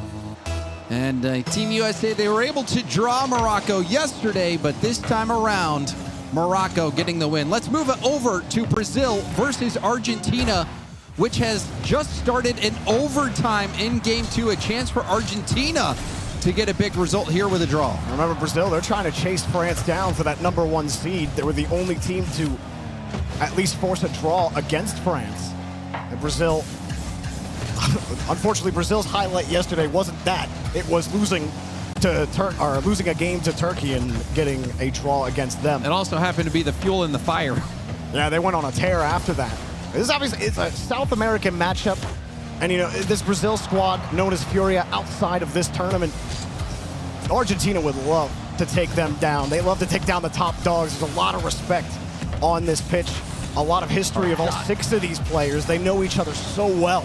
Lost with a drop down here to Yan. He's actually just going to dunk it. AJG trying to get the boost and the ball.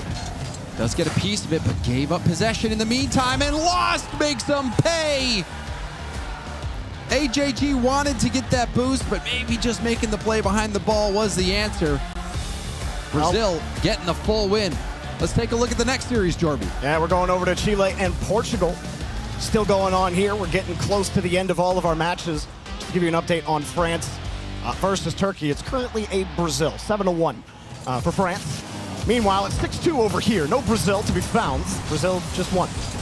Japan getting out of here, but Chile, Johnny was talking about Chile being one of those teams that can really make noise and find a way into the playoffs.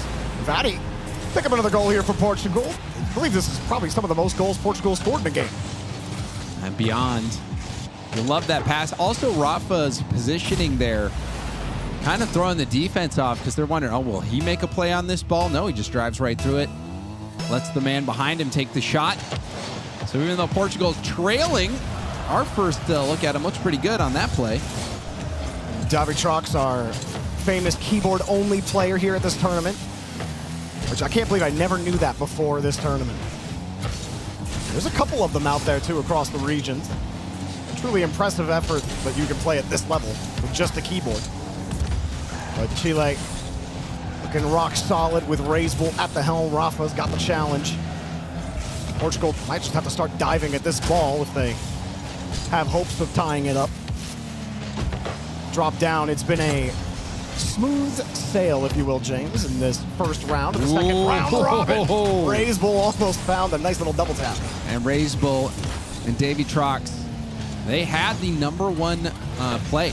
As when we were looking through the top 5 plays today on the pre-show, they had it. Reisbull will knock another one down for Chile. Getting that goal differential up pretty high.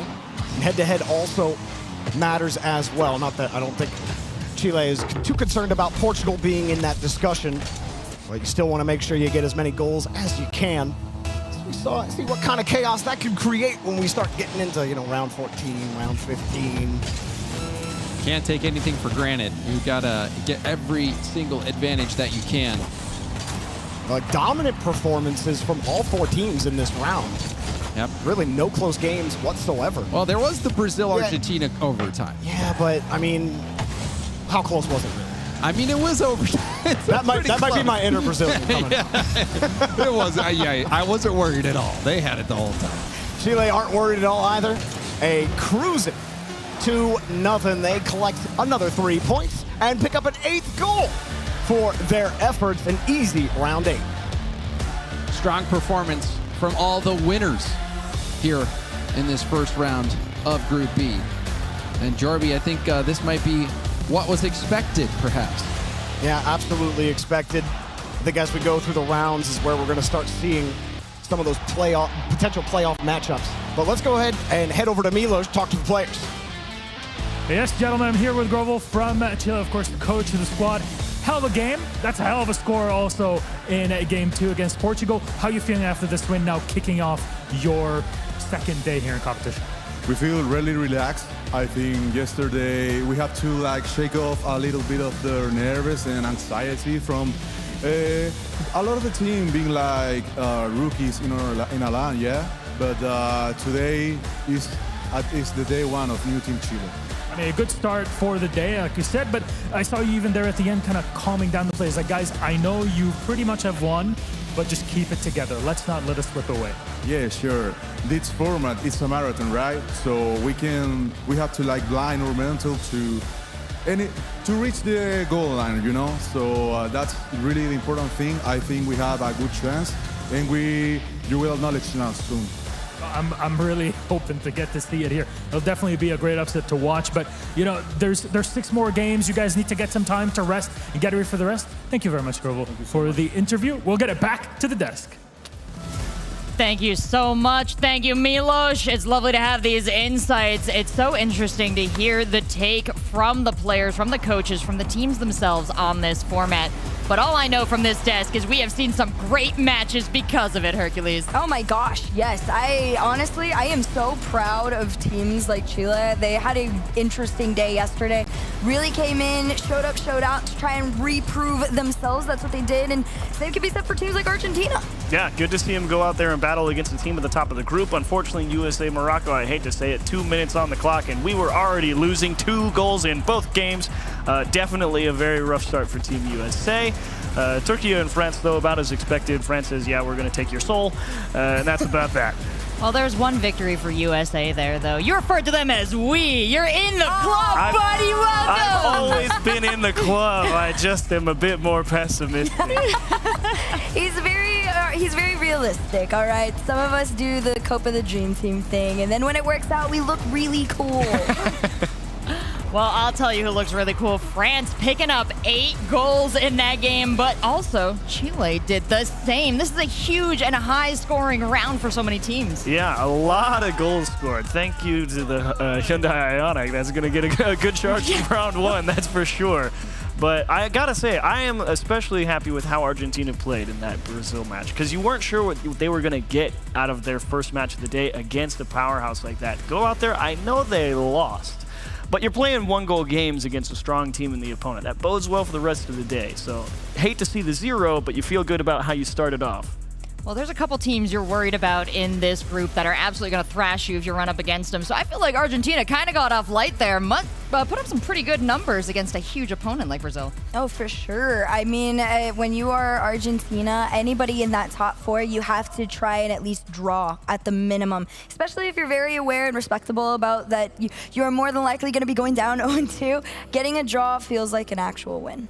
Well, we've got the heart rate results from USA. I wonder how they were feeling in that matchup. They were breaking mine, but there's still so many games to go. And hey, look at that synergy. Yeah, strong spikes at the start because they're in the hole early, under a lot of pressure, and they never really got super high or super low from where they started. But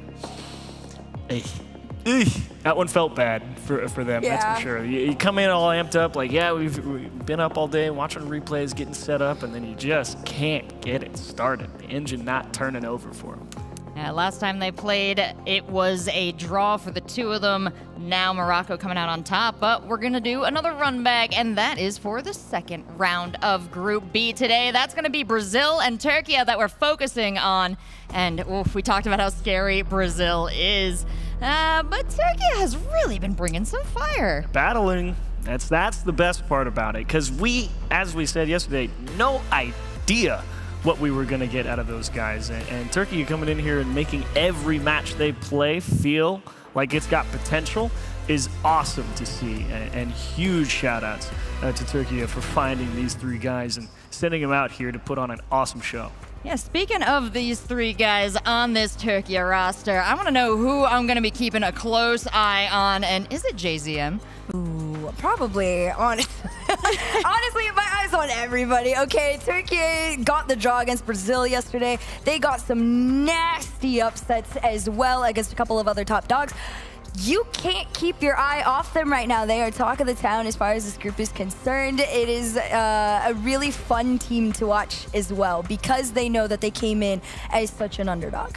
Absolutely. Twitch chat, we're turning to you now, too, to figure out who you think will win this. Whoa! Whoa! Do it, Turkey! You killed the Chiefs. I hope you're happy, Twitch chat. Chiefs.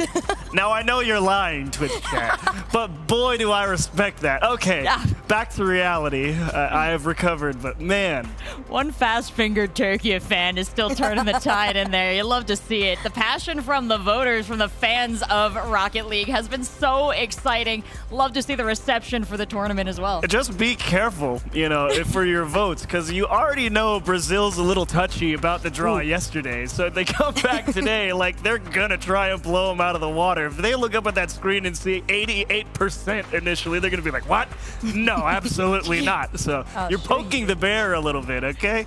Yeah, be careful. If you ever want to go to Brazil, vote accordingly. But our 2 teams are all set up here. They're just about ready to kick things off in our second round of Group B today. We've had our results from yesterday, but no one is beholden to them. Nothing is guaranteed, and anyone can win this match. So, if our teams are ready, I think it's time to send it on down to the floor. This one is going to be a big one for the standings. So let's give it up for Turkey versus Brazil!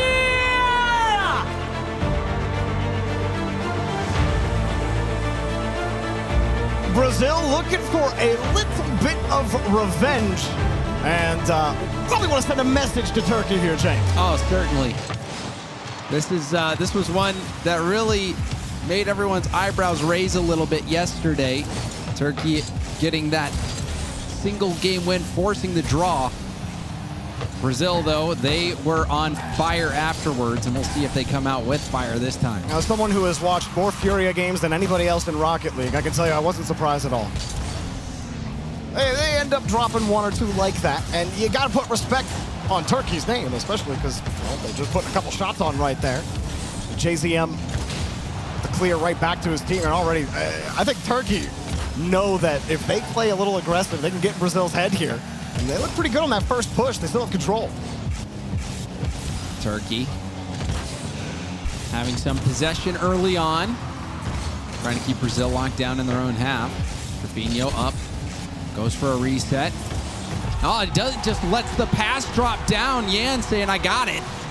Yeah, I think Trifino had the defender in his vision the whole time. Yeah, you could definitely see that jump. He knew just let it go. He was going for the block. And an easy goal to start here for Brazil. And that's how you stop the noise real quick after all that offense you saw in the first 30 seconds from Turkey. Chance here for Lauralee. Doesn't get that second touch. Boost grab by Trifino as well. Yan will pop it right back up for Trifino. Looking for Lost.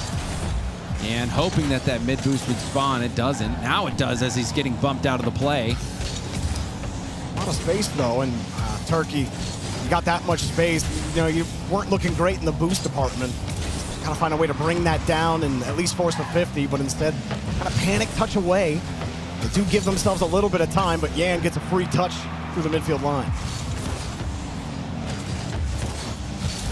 Turkey looking to start their own attack. Brazil has a little space. Lost. Wanted to find Trifino. Awkward ball for Yan. He didn't make the read, but Lauralee couldn't make the shot. Brazil do have this tendency to get into their own heads if they try a couple of things on offense against a team they know they should beat. And if the first 2 things don't work, that's when the tilt factor starts coming in. This team is, they ride on their emotions. That's a good pass. But the longer this goes 1-0, the more likely Turkey might catch them out. Brazil just have to keep it rock steady, stay disciplined, and the goals will come. There's the second. Brazil trying to show us that all the results today should go as planned, as we saw the last round kind of go as planned. Now, to be fair, Brazil in game 1 against Turkey in the first round robin, I believe it was 3-0. It was in game 2 that Turkey forced the draw. Elsewhere, though, in the group, we got Argentina and the USA. USA scored the first goal. They're currently leading against Argentina halfway through the game. Portugal up against Morocco. Morocco, who just scored in the opening minute. Action happening all across the stage right now, and Brazil in a comfortable lead. And you can catch all that action at FIFA.gg. All the results being updated over there. You can check out which match you want to follow. Tough. Lost. Couldn't find a way to put that one in an unsavable spot. Loreley does enough of the job, but Lost is locking them down here. Brazil have things handled pretty nicely right now. And meanwhile, the USA are up 2-0 against Argentina. It's definitely not a gimme game at all. Yeah, well, let's especially go with ahead how and check Argentina that. played Brazil. Let's go ahead and check that game out. Jorvi, USA does have a slight lead over Argentina, and I think the story of this group stage is going to be that race for 4th place right now between Chile and Team USA. So Team USA cannot afford any draws against Argentina. Misery getting harassed. Magic Bear in a 2v1, but he didn't have a lot of boost and had to really get a solid 50 there for that one to work out. But couldn't get it out to his teammate. Team USA locking Argentina down in the orange half, keeping things rock solid. Really, all 4 games kind of across the board. You do have France versus Chile that just got started. Ooh, and Unbroken. Things starting to get interesting now. Jorvi Unbroken getting this pass over from Misery. Cheese trying to possess it, but it's so dangerous to possess it right across your net like that. You have to be certain that you're in control, and Cheese lost that ball a bit. You really want your car behind that ball, and he got under it. That just puts you in prime position to get dunked. He didn't even have to get dunked. He just, like you said, lost the ball trying to catch back up to it. So now Argentina put a question mark here on game 1. Rettles by a little bit of time. It's USA, they need boost. They did get it on the midfield line. The ball over Magic Bear's head as he has it back to the corner. Cheese can't find a way, but it'll be an outlet downfield. Rettles on the opposite side as well. Magic Bear wins that touch. Cheese actually waits. They let it go out to let Rettles take it in. Cheese will rotate right back in, and Rettles does not get the pop out that he was hoping for. AJG. That was the reset. Bounced a little past him. And Rettles calls off Cheese, and that's a good call because Rettles saw the net was wide open. And a broken play by Argentina here. Drops down, aggressive on that touch. I'm not sure how he was seeing that. Looked like he thought Magic Bear wasn't really going to get a touch, and if he was, it was going to go out to the side wall. But Magic Bear was behind the ball there. That was always going to go to the center of the field. Argentina not seeing that touch cleanly enough, and that may seal the deal here for Team USA. Help them at least earn a point in the second round of the second stage of round robin. The pop out, nice start for USA. Brazil also cleaning up nicely. They just kept scoring goals still in game 1 in that one. And France and Chile is currently scoreless almost halfway through that game. So Chile not making it easy for France. And then obviously Morocco. Let's go check out that France versus Chile game going on right now. Approaching the halfway mark. Still scoreless. We'll join them live here in just a moment. Here we go, Jorvi. Let's get into it. Halfway through. Chile have been able to at least lock things down, and we haven't really seen what's happened. We don't know if, France, they can just hold the ball forever and not score, and there you go, but Tira catches you slipping. And it looked like maybe a botched speed flip here from Pan. Yeah, and I don't know if he'd be able to get back in time. That's one that you'd need to look at the replay again from another angle, but maybe that was savable. I mean, it was tight when he had to flip back to it, too. Possible he just speed flips into the ball and own goals. He didn't want to do that either. That was just a really tough spot. You're not going to challenge the ball. You're going to be that close. That's the kind of risk that you're going to face. So France get what feels like a freebie, and Zen don't need no freebies. Zen, the Axe player of the day from day one. And that's fitting, seeing how well France played across the board and how dominant their team was. He really lives in the nightmares of many Rocket League players, doesn't he? Unless he's your teammate. Then he's a wonderful dream. Team France having a dream run right now. Yeah, only dropping one game. That going to Brazil. Everything else a solid 2-0. You see Chile really having trouble working off of this 50-50. Pan, I actually don't mind that idea. You don't have any boost. Pushing that ball is going to be hard. You could try to play the 50 into the corner, but that's really just dead ball zone. So instead, try to go for a bump. Try to get a little creative with the nothing that you have in the tank. Chile actually threatening here, trying for the dish. Pan, a close third man, will at least shuffle that ball away from France and will keep control off the back wall. Pan. And look at Zen coming from the opposite wall to challenge that ball. Didn't get a piece of it. Bray's Bull. Lovely control, picked up the corner as well. Pinch pass out to the middle. Okay. But it's denied by Monkey Moon, who also picks up his corner. However, Chile spending time on the attack. And there's Zen coming in from behind, plucking you off the wall and stealing possession. That has got to be so frustrating for Chile when you're finally getting some possession and you feel like you're finally by Zen, but you're never really by Zen. He's just chasing you down right afterwards, and he's doing stuff like that. Picturesque. Look at how clean this reset is.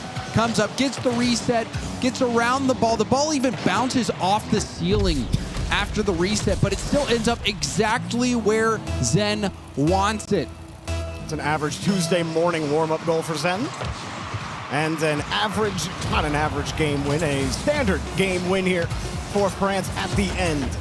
Still, Chile, they were able to get some things going on offense, but those quality opportunities never really came through. So France will take that game victory.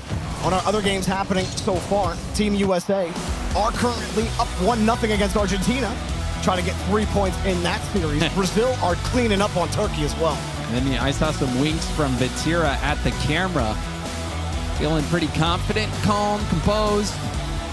So let's get back into that USA-Argentina matchup. USA winning by just a single goal. And as I was saying before, Jorby, Team USA in that hunt for top 4 right now. Argentina a little further behind. So I think Team USA really hoping to get this 3 points. I mean, 1 point.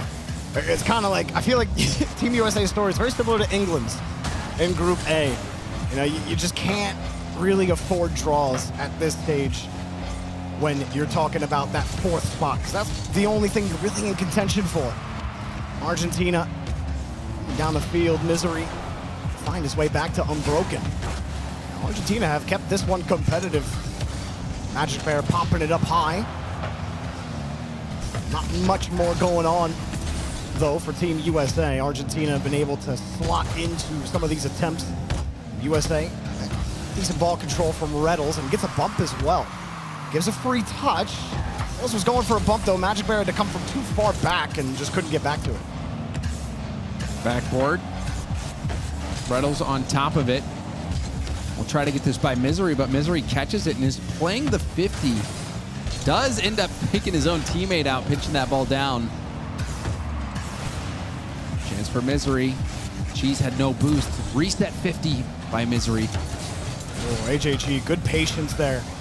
Waited to see where exactly Team USA were sitting on that one so he could put that 50 in the right spot. Love that patience and poise from him. You expect that from a LAN player like him. We'll stick right with the play right now, but actually just misses the read. Unbroken, just there in stride to take the ball away. Needed to hit that off to the corner if that ball snuck by him. Wasn't going to catch up to it. Argentina having some time on attack here in this final minute. Magic Bear, late reset, gets bumped off the ball by Misery. Cheese takes over. Broken. Looking for AJG in the middle. Ended up getting the 50, pops it up. But the play a little fizzling out there for Argentina. And Misery knew he had a juicy try there. Hang on a second. The bump, it doesn't happen. Reynolds sits behind the goal line and just watches Argentina fly by his car as he gets the save easily. And now Argentina, that was their best chance on net. They can't convert. They're going to have to try again on Broken, forcing Magic Bear up to the side wall, and also a little chippy there in the midfield line. Forces Argentina to stay on the ground while Magic Bear just gets to move forward. And popped out, unbroken. There's nothing he can do with that. That's just a giveaway. Back to Team USA. Magic Bear, no midfield boost. Misery's by him easy, but the 50 goes away, and now Magic Bear's just in position to take it away.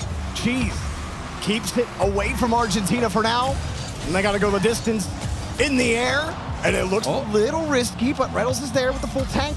Has it around the corner, drops to the ground. That's 3 points for Team USA. Team USA locking in that win. Big result for them. Chile moved past them after the result of the previous round, but it looks like USA might get it right back. And to talk about that game, we've got Milosh down on the field. Thanks so much, gents. Yes, we are in with Team USA. Reynolds, look, we finally get to talk again and wanted to have a little chat about that Morocco game first. I mean, what happened there for the team? How do you reset for your game against Argentina? Not our cleanest series, and I'll take that on the chin for sure. They played really well. Definitely played better than they did yesterday, and we played worse than we did yesterday. So, I mean, it's something that, it's a long day. Thankfully, we don't only have one match today, and, it's time to get ready for the next 5. And, now with Argentina, you take the win, you solidify those points, you keep it trucking. What's the goal for the rest of the day? Because, we're talking with Chile even earlier, and they're saying, this is a marathon. It's a long day. You got series after series. How do you keep your mental in check throughout a long day like this? It's our age-old saying, it's OGAT. It's one game at a time. It's always been one game at a time. Just got to do our thing. There's not a team in here that we can't beat. So, just try and play everyone close. Just try and play our game and get some wins. Well, thank you very much. We'll get to some rest for Team USA, who take the win. However, we have more games coming up. France are playing Chile right now. Let's take a look at them.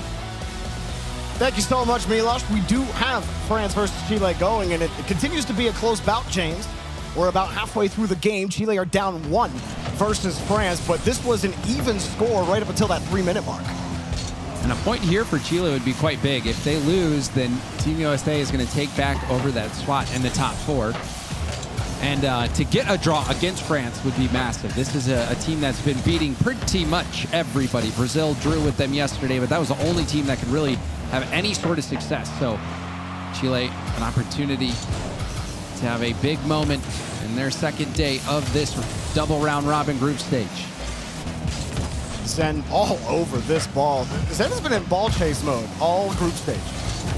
Just going behind, doesn't care. Ball chase, hit the ball, give it to my team. Pan launches the catapult downfield. When we tuned into this game at the end of game 1, James, we saw Chile able to get to France's half, but not really able to put anything quality on net. We're kind of seeing the same thing materialize here, or rather not materialize for Chile. They're able to do this, but they can't get by Monkey Moon and Zen.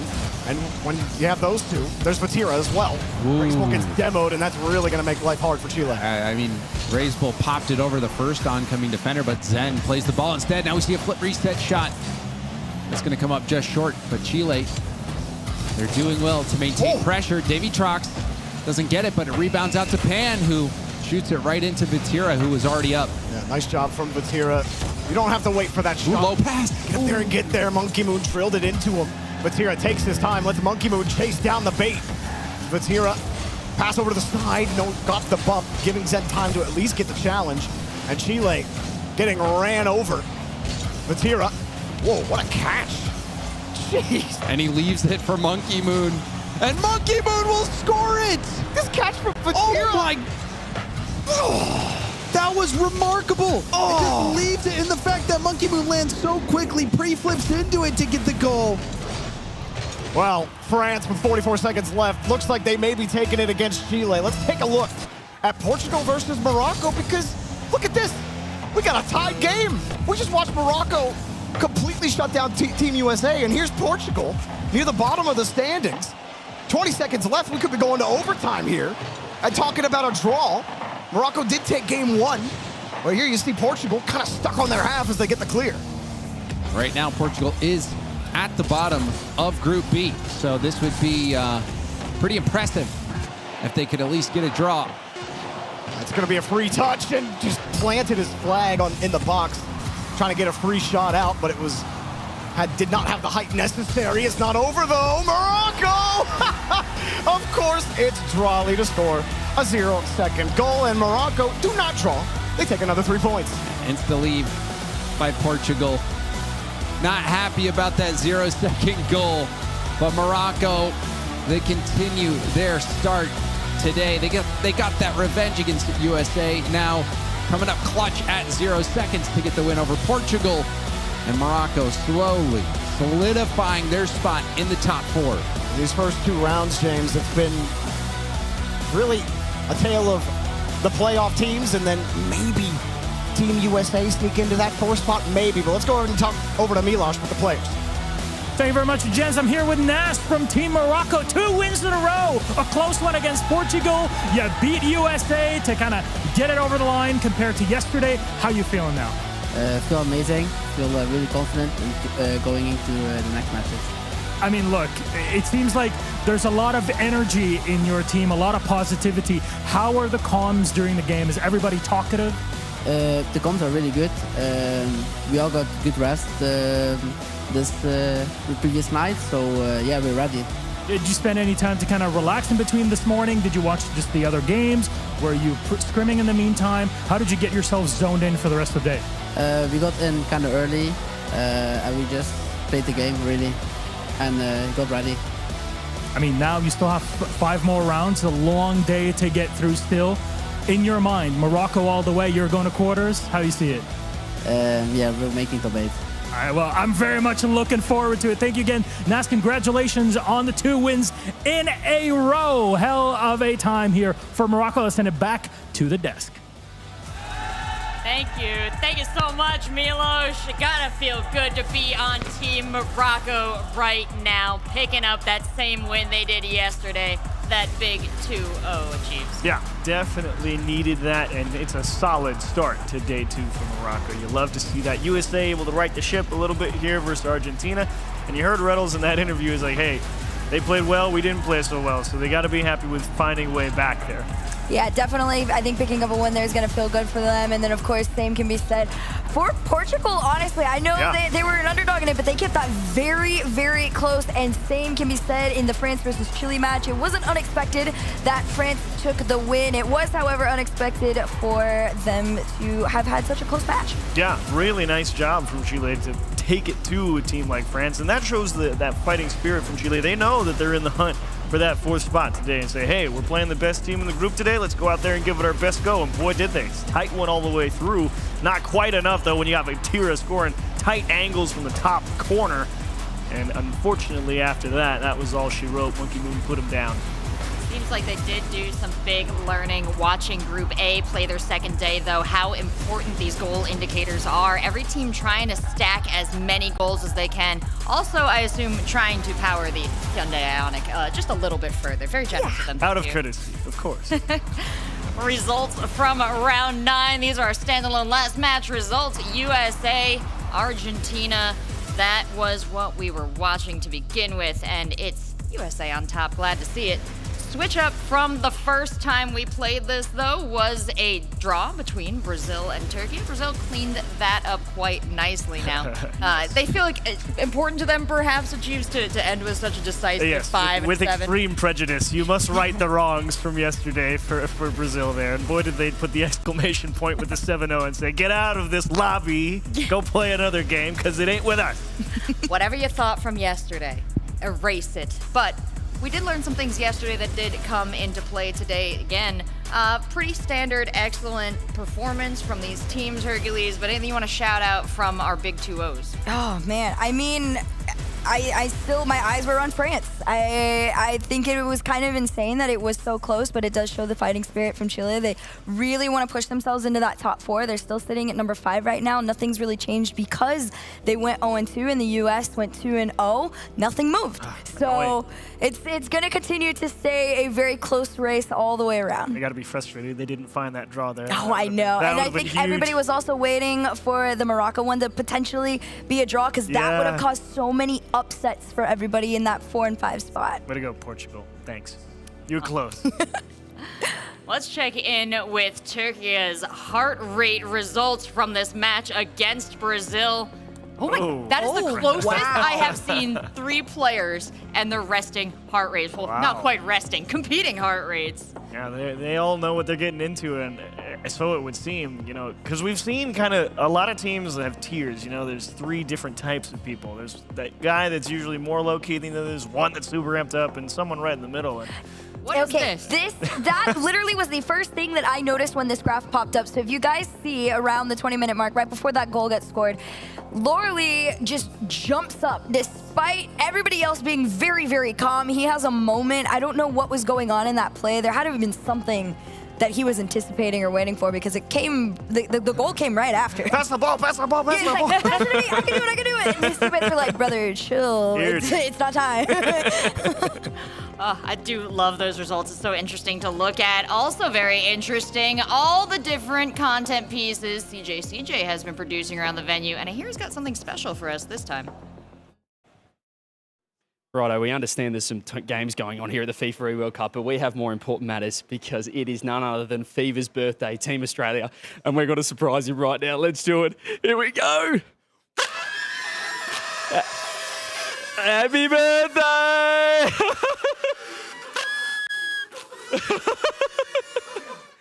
We got cake.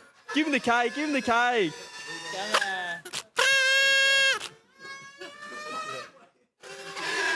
Happy birthday, Feves. What do you have to say? Thanks. Yeah! Look at this silly string. It's just...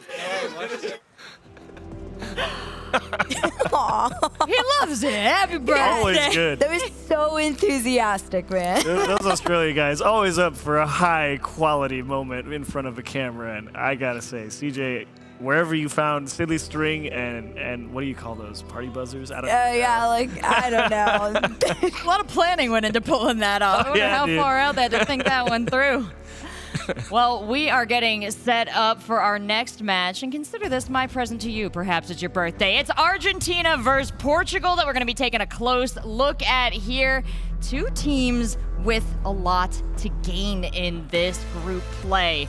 So we know Portugal is trying to fight their way back from a very tough position. I'm wondering, looking at the scoreboard, what they are going to do affecting these rankings. They're not going to get out of the bottom. Yeah, they're not getting out of the bottom. At this point, you're fighting for a couple of things. One, experience, because again, we have seen some of those Portugal players around the RLCS bubble. You want to go out here, play your hardest, get the best quality experience you can. So looking forward towards those next seasons and maybe potential future FIFA E-World Cups.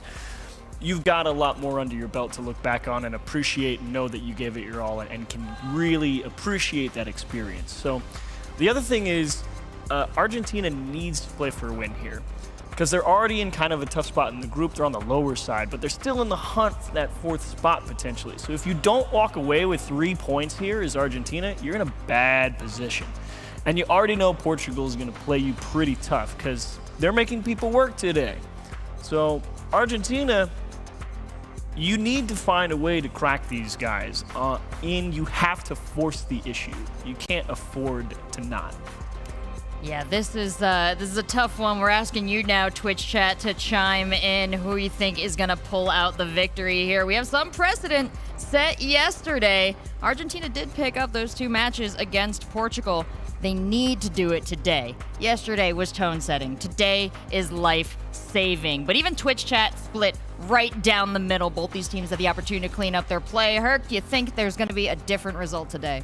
I actually kind of do. I think after Portugal's last series, they could be coming into this really, really warm and excited. It could be a little different, but you do still have to respect who Argentina's team is made up of. So that being said, I look like Twitch chat right now. They're just floating back and forth. And thinking more about it, it's actually even more important that Argentina try and get a win by a big margin too. Because if you're coming from the bottom, there's no guarantee that you have, head-to-head victory. But if you happen into one of those spots and you have like a draw or something, goal differential very well again could matter for these guys.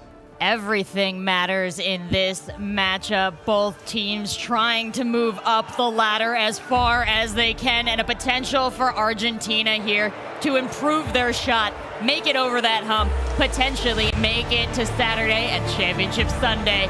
But it comes down to our 6 players and 1 ball, so let's send it to Argentina and Portugal. And a lot of heavy metal, Seltzer. Argentina and Portugal about to get underway this entire round. You got Chile as well up against Turkey, USA and Brazil. There's a classic for you. Morocco and France. There's another classic in the making, James.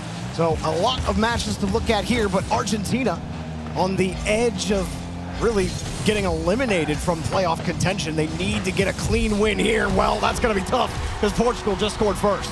Beyond knocking this first goal in. You can see Vady hustling to get that extra beat, pass it off the back wall.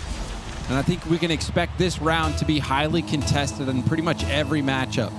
We did see Portugal take Morocco the distance in game number 2, tied 3-3 right up until Drali cut them down with a 0-second goal. So Portugal, they got a little bit of force in them. You cannot sleep on any team that is here. You do it for a second, every team in this group has scored on you and has maybe even caused an upset with a draw. Portugal in a little bit of pressure now, and Broken tries the air dribble bump, missed him, but still pressure happening here. Touch off to the side, Vady gets there in time. And like you said, that double commit, everyone had to get reset, but no problem, AJG couldn't punish. Pass across the middle, but you see the little doink from Vady. Misery try to push that downfield, but Beyond was right there to catch it. Now off the ceiling, going for goal. AJG was on the goal line, ready for it. Full field clear as well. Talk about those other matches. Team USA actually just took the lead against Brazil. Brazil, who are looking like a top 3 team, maybe even a top 2 team in this group. Team USA fighting for their playoff lives as well. Argentina would love to see a Team USA loss to improve their chances of getting in there. Brazil losing wouldn't do anything for them. That is who they're chasing, Jorby. And now we just see France score as well, but pretty low scoring across the board. Every single match, every single game, incredibly close in these first 2 minutes. Love Unbroken's approach here. You have a little bit of space. Threaten that air dribble, bring it down. They couldn't do anything with it. The more Unbroken has played, the more he's been getting those types of chances. Argentina, unable to win against Team USA last time, are now struggling to actually get consistent offense going in this game as well. That one's just wide of the net. AJG has to finally go. Gets the pass off the sidewall to a waiting teammate. Beyond, hitting it down to Vady. Good communication, excellent passing in their own defensive end. Portugal, they're looking quite good so far, Jorby. Good hold there. 250s from Vady to buy that time. His follow-ups weren't really there, though, for Portugal. Beyond just trying to hold them back. Stolen away. AJG got the bump. There you go. Skipped off his car, right back into the net. And this is a devastating play. A lot of times you see players get the bump and count on their teammate to finish the play, but no, AJG lobs it towards net, knows that if he can land that bump, it'll secure the goal, and executes perfectly. Argentina tying up the game. Morocco over against France, though, just got scored on again. I think Morocco are going to be one of those teams that could contest France in this group. They got 2-0'd last time they played them, and looks like more of the same over there. Meanwhile, Argentina put on the pressure. A demo from Unbroken. AJG almost punished that touch, but couldn't quite find the net. He ran at it supersonic. Argentina probably happy about the fact that Team USA just lost the lead. Brazil now up 2-1. Touch out for Argentina. Back on the midfield line. Gonna let it go. Good call off. Unbroken has an easier angle. Portugal look like a real threat right now, James. They've gotten good transitions. You know, they get a try or two before it actually gets sent out. There's a try right there. Unbroken forced it out. Rule one. And they keep it. Oh my goodness. I think it's our first official Rule 1 of the FIFA World Cup. And if you don't know what a Rule 1 is, that's it.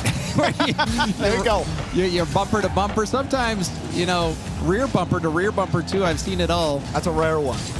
But that one, did it already get broken up? I think Rafa, yep. I think it got bumped off of it.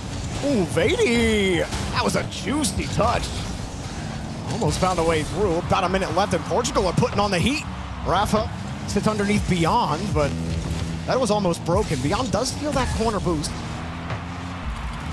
Nice job there to get the ball back to Rafa. You keep possession, and it helps mitigate the demo that Beyond just experienced there. Now he respawns, and Portugal get the breakout. Love the way that Portugal are controlling this ball. They're looking good, Jorby. However, that mid boost being stolen right beneath Beyond gives space to Argentina. Not sure if Misery got that reset. AJG around one, but didn't land cleanly on the wave dash. Has to bail out of the play. Argentina cannot afford to lose this, especially since Brazil are doing the job they need them to in beating Team USA right now in game number 1. But this is a close affair, and Portugal has kind of had the better of it in the last minute. Beyond slips through one, pops it to the left. AJG, nice catch to keep it close. No rebound for Vady to tackle. He'll just take the 50 instead. Near the end of regulation, Rafa underneath it, unbroken, looking for the deep clear. Beyond will send it back to the midfield line, and the backboard's covered. Vady brings it down. Everyone wants to play for that 0-second goal, but we go to OT. Golden goal. You score it, you're at least guaranteeing yourself a point, setting yourself up for 3. Rafa would definitely be a tough draw for Argentina to swallow. You need 3s, not 1s. When you're talking about coming back up in the standings, Vady, he has looked really solid on the ball. Has broken Portugal out in the last few attempts. Misery can't find a way through. And up to this point, Jorby, Portugal has only won a single game, and that was against Turkey. So Portugal, so much to gain, not only the point, but just that confidence from getting another one on the board. Unbroken, using the wave dash to catch that speed. Vady, though, took control of it. There's nobody around.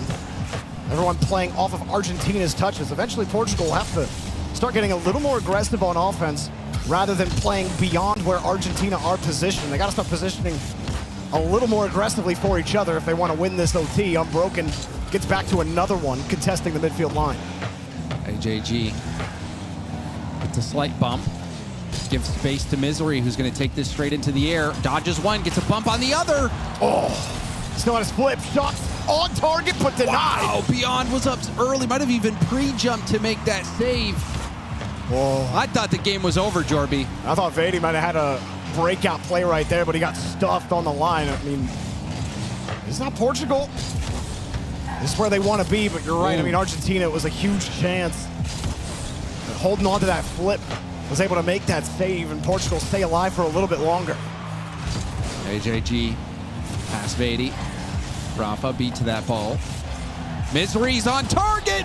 Misery ends the game in favor of Argentina, the overtime winner. Now both results going Argentina's way in game 1. Brazil handle Team USA in game 1. Argentina handle their business. So their road on a comeback here in the standings continues. They just need one more here to get the 3. We've seen close games before. We've seen it quite a bit, actually. And these underdog teams just can't seem to get over the hump most of the time. And this game started out with that Portugal goal. And then AJG with the bump. Need AJG to be that way for Argentina. He is the player with the most experience, with the LAN experience. Short, unbroken, played a lot in the top 8 of South America. Misery a lot newer to the whole thing in general, and so he ended up looking pretty decent there near the end of that game. I mean, maybe love how even Portugal look. They looked good, but I mean, Misery, that was such a clean OT winner there. Cold as ice, getting that important game win, and Argentina locking that down. Misery on the far end there, the younger players in the tournament. You can hear the cheers on the other end. Well, you know, a lot of the home crowd advantage has been in Saudi Arabia's playing, crowds going nuts in here. We know that Team USA have their own retinue with Reynolds family here to support the team, and, well, Team USA, they actually just scored again here in Game 2 against Brazil for the first time. It's 1-0. It's exactly how Game 1 started. So, again, Argentina, they're hoping for a Team USA 0-2 to fall out of that playoff position and put them a little bit closer to that 4th spot. But Portugal played Argentina quite closely, and they got to worry about what's in front of them. Rafa leading the charge. Vady taking over. Beyond. And now Vady trying to stay behind the ball. Went for a reset, not sure it connected. Vady loving the comfort of his mechanics. Whenever he's behind the ball, believes in his own ability there. But how about a dunk from Misery just off target? And that one rifling off the elbow. Broken. I like that phrase. That's a good one. That's the 50 as well. And it's looking good right now for Argentina if they can keep this pressure up. You see Misery keeping the ball locked in at the half. No boost clear up to Beyond. Well, shoot one right on target, hoping to just force out some boost. And AJG does lose control of the ball. Beyond. Heavy touch, gives it up as well. Misery trying to take over. Misery hunting for the backboard, but Vady was there. Now this is playing out much the same way as game number 1. AJG not able to get much value. Saw Misery hunting for a demo as well. Unbroken more and more called into that 3rd man position. Ball bounces right by Misery's car. Unbroken, good hold. Probably not the 50 he wanted, but you do give AJG a chance at it. He actually flipped into the ball, which didn't really do anything to actually get possession. Unbroken gets almost lasered. Survived for now, but his brow might be singed a little bit. Rafa getting in front of it quickly, and here comes that Portugal offense. And those phasers appear to be charged. Portugal taking shot after shot. Argentina struggling to break out. Across the corner, Unbroken gets bounced off the ball. That clear's looking a little better, but again, Portugal do a great job playing it away from the Argentina rotation and going forward off the wall. Rafa's there, he sneaks it underneath. They couldn't find the touch off the wall. Portugal with this extended pressure, looking like the better team in game 2. Vady, a strong hit off the backboard. You saw Unbroken waiting on the sidewall, thinking maybe I can get this shot if it comes near post, but the shot was too powerful. Well, Team USA over against Brazil, they were up 2-0. Brazil have tied it up. And again, Argentina are hoping for a Brazil 2-0 so they can grab 3 points and gain 3 points on Team USA. But Portugal are putting a wrench through those plans, James. Unbroken looking for a way in. Can't find it just yet. Misery with another boost steal. Barely recovers off that bump and is forced to recover and just take a 50. And speaking of ties, Morocco also tied up at 1 apiece at the 2-minute mark in game 2. Argentina taking the space, really creating their own space. AJG not able to control the ball the way he wants it. Portugal might punish them again. 3rd man was playing a little more relaxed there. Whoa, a little bit of heavy traffic. Well, I hope you have collision insurance because that one looked a little ugly. Portugal will hold on. Team bump there, slowing Argentina down. Misery looking for the bump. Beyond. The smart turn there, picks up the corner boost, took it high. Pass over to the corner. Misery gets demoed, and Misery had a full tank, so this is going to be really bad for Portugal unless Argentina can figure something out on the counter. Rafa actually got tripped up a little bit, had to recover, just go back to the near post. Teammate has to come from the far side of the field. It's not ideal, but somehow they're getting possession here. Eventually that was going to happen, though. You don't get a fast transition, and Misery just pops it over the head of Portugal. And Rafa stuck grounded as we take another look at this one. Or Beyond, rather, in net. Oh, no, he got bumped. Okay, all right. So that bump key to allowing Argentina to pave the way. Argentina, much needed goal. But Portugal haven't really let their foot off the gas. Vady loves his foot resets in this game. Dunk! Saved! Unbroken off the back wall. And we'll push it back out to the side. Actually made that work to give Misery the touch. Portugal tried to get aggressive in the corner again, and now they're back on defense. AJG, not a ton of boost to work with, and Unbroken forces it back to Misery. AJG hunting for some boost on the back end. They're gonna need him on this return. The attempted clear from Portugal. He does get aggressive in front, but no one else can go. Unbroken has to wait. Played it back to the corner. Pinch will send it across net, but no one was playing close for Portugal.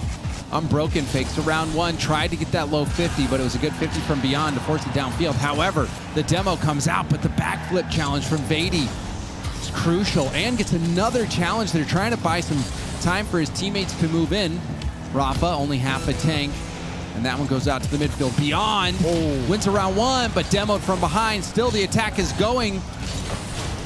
And you saw the bump from Rafa, but having to play 2v3 there, Vady was just a little too far out to take that shot. Felt like he might have been able to get something a little better there, but he did have to catch up to the ball from the opposite side. 10 seconds left. A lot of demos. The physicality coming through on both sides of the pitch.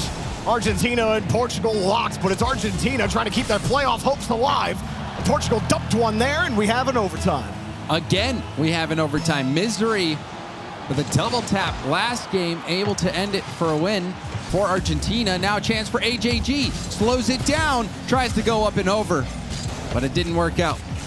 Beyond tries to keep it close as well on the counter. Oh, Rafa couldn't get there, but third man is there. Vady will keep them clean. Has got a lot of boost to work with as well. Plays the 50 underneath. Doesn't even have to 50. Got through two. How does he shuffle this out? Ball underneath the box. Portugal draw Argentina. And so they'll take a point apiece. And that is not what you wanted to see, because as we go over, we got another overtime. We got USA versus Brazil in overtime.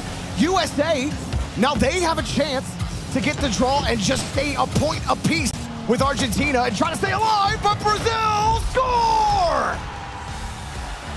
Lost, forcing that ball in on the corner, but the effort from Yan to generate the chance. Brazil, they refused the draw and say, we'll take the win instead. Look at the Brazilian fans pop off. They're going nuts at the end there. They're showing up here for Brazil. After a close one, Team USA Redos looks on. Well, let's go over to Milos, who is with the Brazilians now. Thank you very much, Jens. Yes, now with Brazil, and Trofinho joins me on the interview quickly. I mean, this was a close game between you and USA. I mean, what's going on? If I check the heartbeat now, how high is it? I think it's pretty high, you know. We screamed a lot, and it's a pretty tense match against them always. They're a pretty good team, so it's good to beat them. It's good to beat them. It's good to have a close game like this. Now, obviously you said everybody's loud. We saw everybody when you all jumped out at the end of the game, but were the comms like that during the match itself? Were they very hectic? Were they trying to run around with their loud voices all the time? How were the comms during the game? We had a lot of voices going around, you know, screaming sometimes, but it happens. We managed to win, so it's okay. I mean, now you stay in the running for that top four and then push Team USA lower and lower into the standings. What's the goal now? You hit the three mark. You still have 4 more games to go. How do you reset for the rest of the matches? I think we are pretty confident for that because we want the seed one, like to be the top. So we are pretty confident and we are doing our best to get it. You got seed 1, you got France on the other side that are fighting for it too. Morocco with their performance. It's a stacked group to say the least. But Trofinho, I'll let you guys rest and get ready for game number 4. Thank you again. Congratulations on the win. We'll send it back to the desk for more action. Thank you, Milos. Thank you, Trofinho, for the information. But ladies and gentlemen, we got a whole bunch of highlights to look at from this last round. Every game was fire. And it all finished at the same time, so we got to keep close eye on this. USA, Brazil, though. Hercules, I know you were hurting. Oh my gosh, I had to step away so many times, but I started watching the other matches, Morocco versus France, not unexpected. There were a couple moments though where Morocco, I mean, it was the Morocco we expected to be in the top 3. They gave us that, and Chile took their 2-0 over Turkey. And Argentina, Portugal, it proved to be the tight one. You know, Argentina would have liked to find the big win, but even worse, they found a draw. Game 2 turning into an OT win for them. So what a show. France doing what they do best and trying to rally back even from a down position, but Morocco would force the draw. Yeah, I mean, honestly I expected a little bit more from Turkey, especially after the performance yesterday, and you're kind of coming into this with not too much on the line, right? So this is supposed to be like the all-out brawl, but same can be said for Chile. They're coming in with everything they got. Same can be said for Argentina as well. And unfortunately, this is the start of the downfall. Game 2, USA versus Brazil, and oh no, ping-ponging around the goal, and USA no chance to dig it out. Brazil find a win, and USA, oopsies, it's not looking good. Yeah, this is rough. After that one, Chile have officially claimed spot number 4 after the 3 points going up now. So USA now sits at 5th with Argentina in 6th. Trailing by a little bit, only 1 win for Argentina and the USA with 4, and then Chile just gained their 5th one. So round number 10, very interesting, very close. Absolutely. We started off this round looking at Argentina and Portugal in the matchup. They ended up being probably the closest, out of all the finishers here today. And yet, still, every match drew my attention. We do have to focus on, though, the heartbeats. I do wonder what those were like in such a close matchup. It was Argentina or Portugal. Let's find out. Ooh. Portugal. Portugal's all right. Got it. Honestly, they deserve it too. I mean, it was quite a job to come back there. Argentina was out there trying to look for blood, and they weren't letting them have any of it. So a good way to battle back there. Game 1 started kind of low-key. They battled back in. You see the break in between the 2 games, and then as that one goes on, you can see a justifiable spike as they realize that Vedi is solo efforting his way through the entire Argentinian team. Finds a beauty of a pass, and it's a great score to close it out. I like how in sync they are too. Even, with a couple of the spikes, they are still together. So they definitely are on the same vibe. Nobody freaking out too much on their own, except for Beyond. He got a couple of moments there. Just freaked out a little bit more than the rest. Well, we got to shout out Rafa as well. A couple big high-pressure scores he managed to pull off, and not a spike to be found out of place. Cool as a cucumber executing. Hey, man, when you're this good at the game, it feels good to just say, hey, I pop off for goals, and then I lock back in. Good for you, man. Absolutely. Now, this does shake things up a little bit for the teams. They do have a short break coming up, though. I know we've had a lot of interviews with the players. Just some sense of, you have 10 minutes. How do you put your heads back on your team, get them back out there, prepare them to fight this, especially if you're talking about something like Team USA? Hey, man, you got 10 minutes here. It depends on the team culture a little bit, I think. There are teams that do better if they all hang out together and say, hey, look, here's what we did, and you talk about it. Or if the player wants to be like, hey, man, I'm going to go over here for a second, take time for myself, and I'll come back better. And I guess we could only find out if we asked them. I'm not sure what USA likes to do. Well, fortunately, we do have CJ on the floor to ask them. Let's see what Reddles had to say earlier. Here with Reddles, Team USA. You're 3 rounds through now. It's getting to crunch time, currently sitting 5th. What are your thoughts? Yeah, we're playing all right. I mean, first Morocco series, it sucked. Yeah, no, there's no other way to put it. We played bad. They played well. It sucked. Argentina was better. Not the strongest opponent, but we took care of business. That last one was probably our best series of the day. We're trending upwards. Brazil's just a great squad. So, 0-2 there, and I'm still feeling pretty confident. I still feel like we're the 4th best team in this group. We just got to prove it. So you got Chile in 4th spot, and I'm sure you guys know that is the last matchup for you guys as well. Do you feel like it's kind of all going to boil down to that final round? Probably. Yeah, no. What other way? What other way would it be? Is that what you want? Would you love to have win and in sort of situation last year? I would love to have it dealt with before then, but I think that's what it's going to be, and that's a great squad. So we'll see. Yeah. And just the overall team vibes at the moment. How are the boys feeling? Good. I mean, it's definitely a marathon. It's definitely a long format, but I think we're on pretty good spirits. And you got mum and dad up there cheering. They're loud and proud. I've been chatting to them before. It must be pretty cool to have them here. Yeah, it means the world. Awesome. Well, thanks very much, Reddles. Good luck, Team USA, for the rest of the day. Thank you so much, CJ. And it's interesting to hear Reynolds call this a long format. It truly is. This is a long day, but just playing best of twos, it doesn't feel that way bite after bite. Only once you're sitting towards the middle, you're like, I'm getting a little full. It's going on a bit of a while, but if we take a look at the standings, we can see how it all comes together. And you can see exactly how hard these teams have been working. Those little bite-sized matches end up in big proportions here on our leaderboard. Yeah, little slip down for USA. Them and Chile swap 4 and 5. Argentina still trying to battle their way back. And man, that draw against Portugal right there has got to dig at them pretty brutal. They would have liked to have been one game closer, especially with only 4 rounds remaining. So likely that puts them well and truly out of contention. So USA and Chile, I guess they're your teams to watch, because right now Morocco is playing lights out today. Yeah, this team absolutely came in swinging. They had a target on their back coming into it as well, which I think they were very aware of. And of course, again, getting their rest, getting their sleep with, with Itachi coming in so last minute. Like, flew in, came straight here is what I'm talking about. And that was an exhausting day. There were people like on couches falling asleep backstage yesterday. It was a lot. So I can't even fathom having have been in the Group B after so long. So props to Morocco.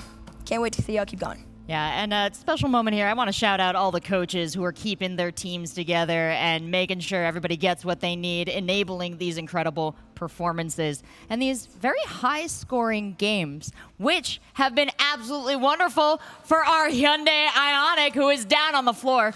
The car is a who now, not a what. It's personal to me. I love it. And we are charging it up further. Let's find out how much. We were at 7 before. Do we get all the way to 8 through this one? Not quite. Oh. That's about 100% though. Okay. Yeah, we went around again. Every one of those full charges is quite the distance. You can see now how many kilometers we're up to. Once I only think of Jorby at this point. We've crossed 4,000, so we're in pretty good shape. By the end of it, I have no doubt that regardless of what the number is, we definitely could cross an ocean. Oh, maybe circumnavigate the globe here. It's boy. an efficient engine, and it's an incredible amount of goals that we are putting into this thing, I have to say. Now, we know how far the Ioniq can go. Do we know how far some of these teams can go up the leaderboard? We're going to have to come right back and find out very, very shortly. We're going to take a 10-minute break, let our teams get rested, and we'll be right back with more Rocket League.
When I wake in the morning, I see it so clearly. It's no competition. It's just on with the vision. We giving incisions. We feeling amazing. It ain't never gonna stop when we take to the topic. We feeling amazing, feeling amazing, feeling amazing. Now back to the basics. We just keep it moving, ain't leaving no traces. Now look at their faces. Ain't no stopping us now, we controlling with aces. Now tie up your laces. Ain't no tripping, we living this, giving to chase this. Now turn up the faces. We keep living this grizzly, we got it to face this. Feeling amazing. Take to the top and we never gonna stop it. Feeling amazing. Take to the top and we making a profit. Feeling amazing. We just living our life and we keep it above. Feeling amazing. We ain't never gonna stop and we living it up. I'm going through changes, living so dangerous. They saying he famous. I keep telling myself I'm the best with the aim. It's saying it's criminal, they do the minimal. I'm just a general, keep it subliminal. Break them the minerals, keeping it cynical. Keeping it moving in the speed of pinnacle. Feeling amazing. Take to the top and we never gonna stop it. Feeling amazing. Take to the top and we making a profit. Feeling amazing. We just living our life and we keep it above. Feeling amazing. We ain't never gonna stop and we living it up.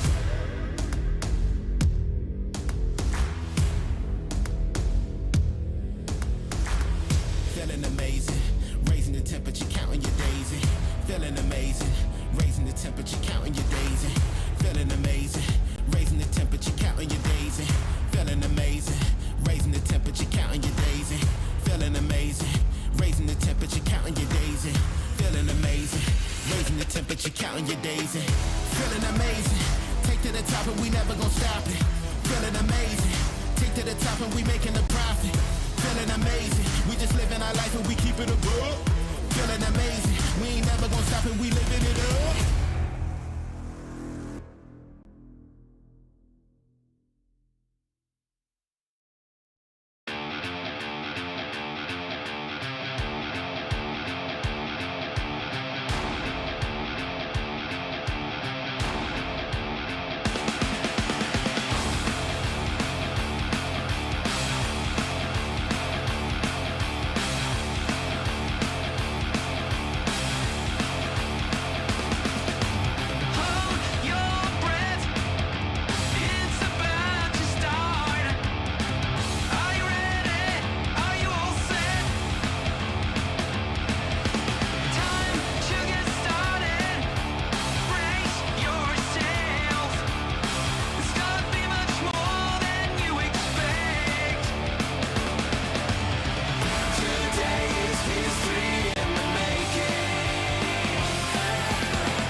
change. I could do it like a house bid. Now let's bang. Put your money where your mouth is. I got change. I could do it like a house bid. Now let's bang. Put your money where your mouth is. I got change. I could do it like a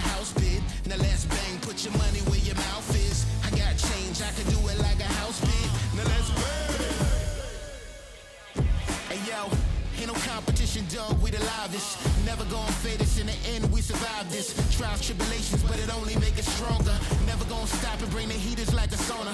Gotta take it to the highest heights, deeper depths. Gotta move it right to left, but we always move in step. Gotta be the champions, dog, never losing. Get it, I gotta deliver to go. Never gonna stop it, I take it a blow. What I get to it, they never can know. What I get to it, I'm back at it, though. My down like a python, I'm an icon, I got this.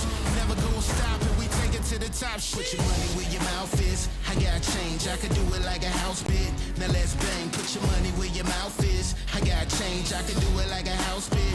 Now let's bang, put your money where your mouth is. I got change, I could do it like a house bid. Now let's bang, put your money where your mouth is. I got change, I could do it like a house bid. Now let's bang.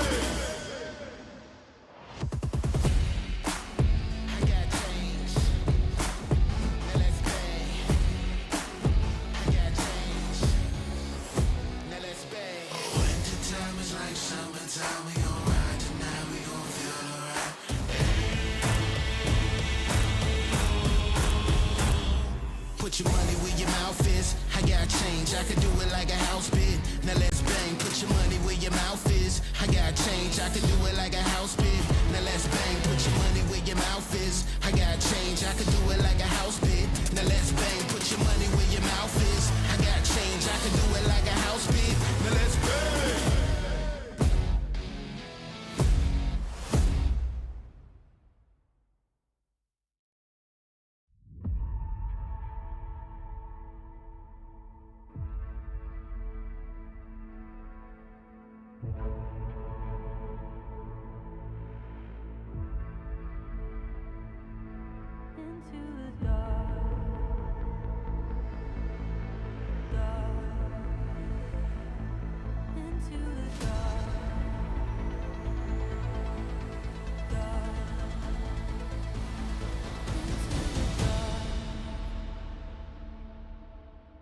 Darkness creeping over, I don't see a world beyond.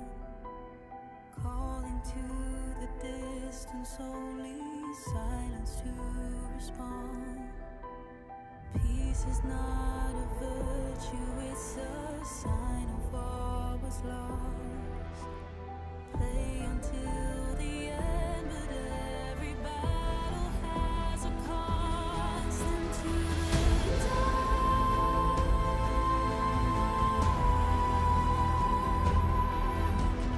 hiding in the shadows from the truth of who you are. Into the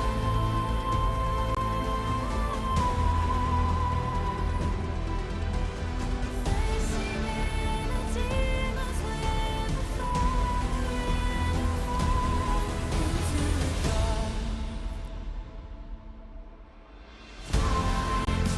To see the light.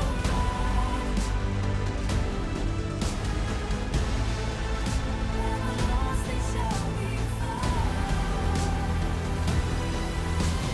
Time to see the righteous take the ground.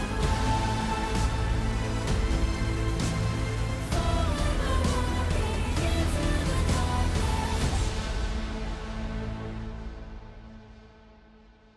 Into the dark,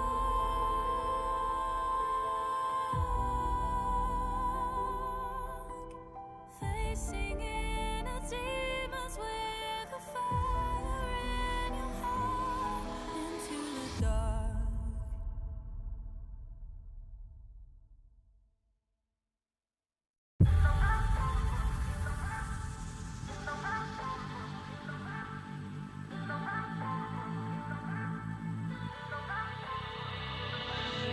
Can we talk about it for a while? Before we take a chance and do this. Before we looking back as foolish. Can we talk about it for a while?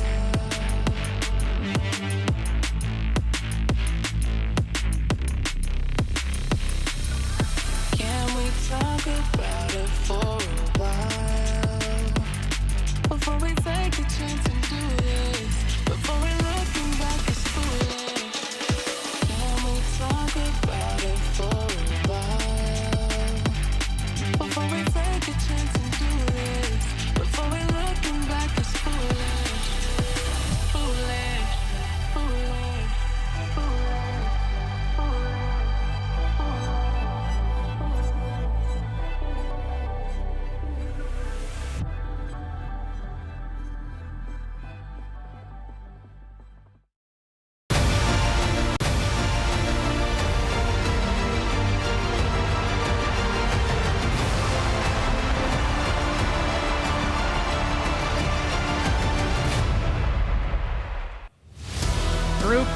marches on here at the FIFA E Finals 2024 in Riyadh. We have our teams who are at the top of the bracket. We have our teams who are kind of in an escapable spot at the bottom of the bracket, but we still have so much to decide before we can determine which 4 teams are heading to the spectator seats and which 4 teams are battling on tomorrow. I'm joined at the desk once again by Achieves, and I've got Jorby now. And Jorby, we've had a lingering question. Are you ready to answer this? I might be ready. Okay. Yeah, give it to me. Every goal Yep. has been a single percentage, a single goal, a single percentage of charge Yes. on our Hyundai Ioniq that's downstairs. Exactly. We've gotten like 8 full charges. Yep. We're on our way to 9. Yeah. Are we crossing oceans? We are close crossing oceans, okay? Oh, good. So I initially overestimated. I was like, what's the distance between Riyadh and Sao Paulo in Brazil? That's a long way. That's 11,000 kilometers. So it's pretty far. We're not there yet. However, if you want to cross the ocean and get to the coast of Brazil, it's a lot, A lot more closer. doable. It's a lot closer. It's like 6,000 kilometers. That's not as doable. far. Only a couple hundred goals. That's We could cross an ocean. Now, if you could drive a car in an ocean, and you can't, maybe someone should get on that. That'd be pretty cool. We're just talking as the Ioniq flies. You can get to Greece, though, and I don't think you have to cross any rivers to do that. Well, no, you still might have to. But I'm not a geographer. A car should be able to drive through a river if it's not too deep, you know? Sure, why not? Let's At that not point, advise probably- anyone to drive through moving water. Do not do that. Whatever. Maybe a boat. I'm not saying drink the water. Well, we're having a lot of fun here at the analyst desk, calculating distances and charging up our Hyundai. But our players are having a ton of fun moving up and down our leaderboards in these groups. If we can take a look at what is to come, we've got another match, Brazil and Chile lined up as our feature, but of course all teams are playing. All teams are looking for the dubs here. Brazil and Chile, though, lot on the line for these 2 teams, Achieves. Yeah, a lot to take away here for Chile for sure. Not much for Brazil to lose per se, but a lot to gain for one side. Obviously, Brazil definitely benefiting in potentially fighting for the #1 seed, but at the moment, not sure France is quite willing to relinquish that. Also, Brazil's got a bit of a crowd. Yeah. They got people cheering them on. They got the chants going back over there, and I mean, hey, that's definitely gonna help them out a little bit. I know they love it when they got a little bit of crowd behind them, but man, this group has really just been a few dominant teams and then everybody else. That 4th spot still kind of up for grabs, but I mean, Team USA kind of faltering in that aspect, but Chile looking like they're in prime position to take control of that spot. Entirely possible. And yeah, Brazil might not have much to lose as far as status on the leaderboard now, but we know from talking to Netherlands, Group A, top teams have their eye already on seeding for these brackets. They're worried about who they're going to have to face for the first time from the opposite group. And so I wonder if Brazil really trying to get themselves into the most comfortable position moving through. Listen, Seltzer, Achieves, you can make your really smart point in a second here, okay? But I'm just gonna say something, all right? I've watched these Brazilians for so long, and you know who they can't beat? Who's that? There's a bull. There's a bull in the pen on the other side. And when they let the bull go, do you know what he does? What? He crushes them. He crushes their souls. My soul. All right, Race Bull, I love you, buddy. You're great at the game. You do the cool things, your little flip resets. Can you stop killing my boys for once? Maybe. I hear you. Love that, Race Bull. Maybe later. And you have this great passion for Brazil, Jorby. I know they were one of your teams to win this whole event when we asked you early on. Do you still feel that way after watching their performance thus far? I mean, they were the only team to draw against France. Why not? Why not? Why not? They absolutely look great. I think, getting that revenge against Turkey, too, has to feel good. That's that passion I love so much. It's not just Brazil, though. The entire South American region have that passion, and that's really what I fell in love with that region back when they burst onto RLCS in Season 7 many years ago, and they never really let go of my heart since then. So this, to me, is just a classic matchup between Titans that have been in South America for years. And that's an excellent way to put it. South American Titans. And the best part is when you get 2 top contenders out of a particular region of the world, they go at it. Neither of them is okay with the draw here. It's blood. It's blood or nothing. Oh, I know you asked them to keep a lasso on that bull on Chile, but we're going to go down to CJ. CJ, he's going to check in with the coach. We'll see if they acquiesce to your request, Jorby. Here with Grovil, coach of Chile. You guys are currently 4th at the moment. How do you think you guys are going so far, 3 games in? We think we have a really good first leg, but now is the hardest leg of them all. We have to play Brazil, Morocco, and then Argentina and USA. And we have a scrim against Australia, and that was the first scrim when we got here. And I'm not gonna lie, the first thing that I saw them, I thought, I understand why you guys are so good against Brazil. So CJ, I have to ask you, how can I beat Brazil, brother? Well, I'm glad you asked. Obviously, have never lost to South America in general. So I think you just need to play with confidence. You need to back yourselves in, play with speed, aggression, and I believe you guys can get the job done. Are you guys confident as well against Brazil? Yeah, we are super confident. We know them a lot. Although we have to give them their flowers because they are probably the toughest team besides France. But I think we can do it. And you've got USA as well, sitting in 5th below you. Obviously, they're trying to take your spot at the moment.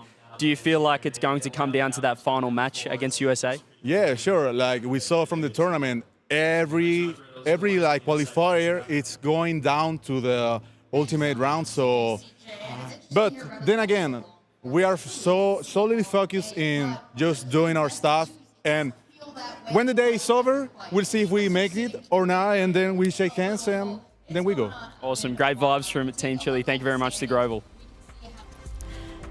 CJ, thank you so much for all these interviews, all these insights. What did you call his voice achieve? Audible chocolate. Oh, beautiful. Grovil sounds great. You know, Grovil, you didn't have to bring up CJ being undefeated against not just all of South America, but also, you know, Furia and Brazil and all that kind of fun stuff. I had to cast that several times. All right, you know, and have a smile on my face while I'm crying on the inside, but I don't think I'm going to be crying today. Achieves this. Brazil. Are you happy with whoever wins? I mean, it's all South America. That's true. Raise Bull wins. I can't be upset about that, right? I mean, I don't know.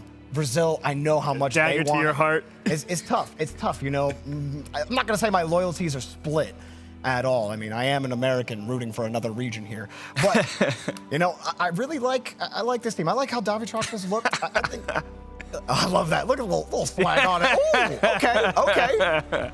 He's enjoying his time here, that's for sure. Dude, seeing both his hands on the keyboard still flabbergasted me. I can't believe he can play it at any high level doing that. He's got some good 50s, too. He does. He's pretty nasty with it. I'm like, yo, get that guy a spot on a team. I will say this, though, for Brazil. You know, I've talked a lot about how they play emotionally, they ride the highs, but they also ride the lows. They've actually mitigated those lows when there were chances for them to fall on that. When this team was in North America back in the RLCS, they struggled because they could not figure that out. They couldn't figure out how to manage their emotions, how to manage those big moments, and that's why they struggled to even get to land. And then even when they did get to land, they struggled. But they've grown, and honestly, he's a huge reason for it. Mateus, he is stuck with this Brazilian team for so long, and I love these little trades back and forth. Grovel's so confident. He wants it. They want to beat Brazil so bad. That's the South American competitiveness. Yeah, if it's not players, it's the coaches that are going to go at it. But they really do love each other, too. Oh, the mean mug. We are getting quite a treat here. And I actually have another treat for y'all. We have an interview with CJ and STL from Brazil. Check in on Brazil's temp. Here with coach of Brazil, STL. I just had a chat to who you described as your enemy, Grovil, on Team Chile next matchup. What are your thoughts, firstly, on your match against Chile? Well, I expect to win. I even said to him previously, I like you. I want you to play good, but not like here. Next match, okay. Now against Brazil, play poorly. Well, I will let you know that he actually asked me for advice against Brazil. Are you nervous now? Are you nervous now? Because he knows the secret. Did you give him any tips? I gave him a few of the secrets to beat Brazil. Man. You are crushing me. You are crushing me. I need to. I don't know. Are you nervous now? Yeah, I'm scratching my head. Come on, man. Well, listen, you're also 2 points below France in the group. Tell me, yes or no, are you winning this group? Well, it's hard for me to say yes because France is France. But I think if we beat Chile, Portugal, we're going to be in a very positive chance to beat France and Morocco. Awesome. Well, best of luck against Chile. I mean, he's got this. You're aiming now. Enemy. Get out of here. CJ making enemies on the floor. I don't know. Side, man. I can't blame him. He's like, no, we can't do it anymore. He's going to get picked up by Chile if he's not careful. Yeah. Great show, though. Asking Twitch chat now who they think will win, but I'll turn it right back to you, Achieves, as the votes come in. Yeah, I think you do have to favor Brazil here regardless. But Chile also has a lot more to play for. And it is rare to say that one South American team has more to play for than another. So there is something to be said there. And to be honest, I think Chile's definitely got this one in it. I kind of put it around like 35, 40%. I know Brazil's you're saying like, you're giving them 35%. Yeah. I thought you were saying they were going to take it. Yeah, I think it's very fair to take Chile in an upset here if you wanted to. What? Yeah. What are you talking about? It's very fair. It's very fair to No, pick it's them. not. Why not? That's a world-class team on the other Yes, side. it What are you even is. talking about? Chile's good. You're okay. I'm taking away your smart title. You're talking nonsense. I never said they're You're talking favorites. absolute nonsense. How are you going to say Brazil is the only team that drew against France? You'd be like, you could pick Chile. What are you talking I about? called it an upset. I don't know what you want from me. You said you wouldn't be wrong to pick them here for the upset. I said Yes, you you'd be would. fair to There's pick them. zero chance. girls are 0% fighting. achieves. No 35, no 40, 0%. You just don't want to give them any There's respect. an You refuse to acknowledge their You're right. skill. I give them a 2% chance for Raise Bull. What about the massage? Is this going to up their chance? No. No. No. The shoulder massage ain't going to do anything. Wow. Yeah. Is a draw a win here for Chile? How about that? Well, yeah, they get a point. Of course it is. They're trying to get into the playoffs. The expectation is 2-0 Brazil. So that means a I draw think is a really loss. the story here is, can Brazil keep pace with France for that #1 seed? Playing a little hide and seek behind their monitor. Oh, where'd he go? Where'd he go? I lost him. Lost sight. You see him? Oh, hey, you. He's gone again. I lost him again. That's not good. We got to start. Oh, he's back. You know, that happens to Drufinho sometimes on the pitch. He's there, and then he's not there. That's your own guy, Drew. You can't be doing that. I love you, Drufo. All these fake outs. Get them out of your system now. We don't need that in the game. It's time to score. It's time to bring it up. Let's see if Chile can pull this miracle out against Brazil, or if Brazil will be in the business of shutting down some more dreams in this group. Our two teams are ready. They are set. They are smiling. So let's go down to the floor for Brazil versus Chile.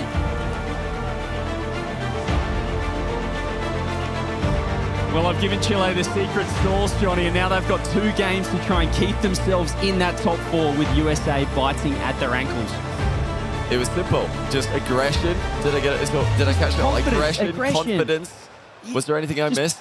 Just offense. Just pure offense. Pure offense. Because, a lot of teams, you go up against Brazil, you go up against the South American teams, and you think, okay, they're going to play offense. Let's just defend, counterattack. But you've got the opposite idea. It's all about attacking the guys who want to be stuck in or making you feel stuck in defense. Yeah, you can't do that. You've got to fight fire with fire, really, against Brazil. I think that's when they don't like playing defense. The double fake comes through from Brazil early. Yan didn't want to bite on that. That would have been insane if they went the double fake, commit. Listen, Drufinho, I'm pretty sure Drufinho didn't mean to fake that, but the initial fake was a good one, and Chile probably didn't see it coming. But, historically, Brazil have been the team. They went on a crazy win streak in South America. This exact Furia roster, playing for Brazil, were dominating South America last season. They did have a couple of losses in our LCS in the past year, but they are definitely the team to beat here. Oh, and what's that? Davichok stop ins 1-0. He just intercepts this midfield touch. It's actually Raisbull with the pass across. He skipped it middle. Lost wasn't ready. Jan's crept third man. And that is the perfect start for Chile. That's a great pass by Raisbull. Just the deftest of touches. And Davichok gets on the end of it. Such an important game.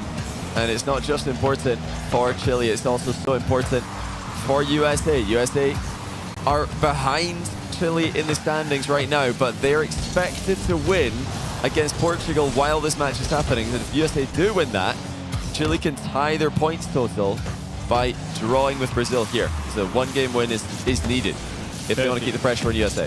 Perfect start as well. As we saw there, is now Jan's trying to get involved.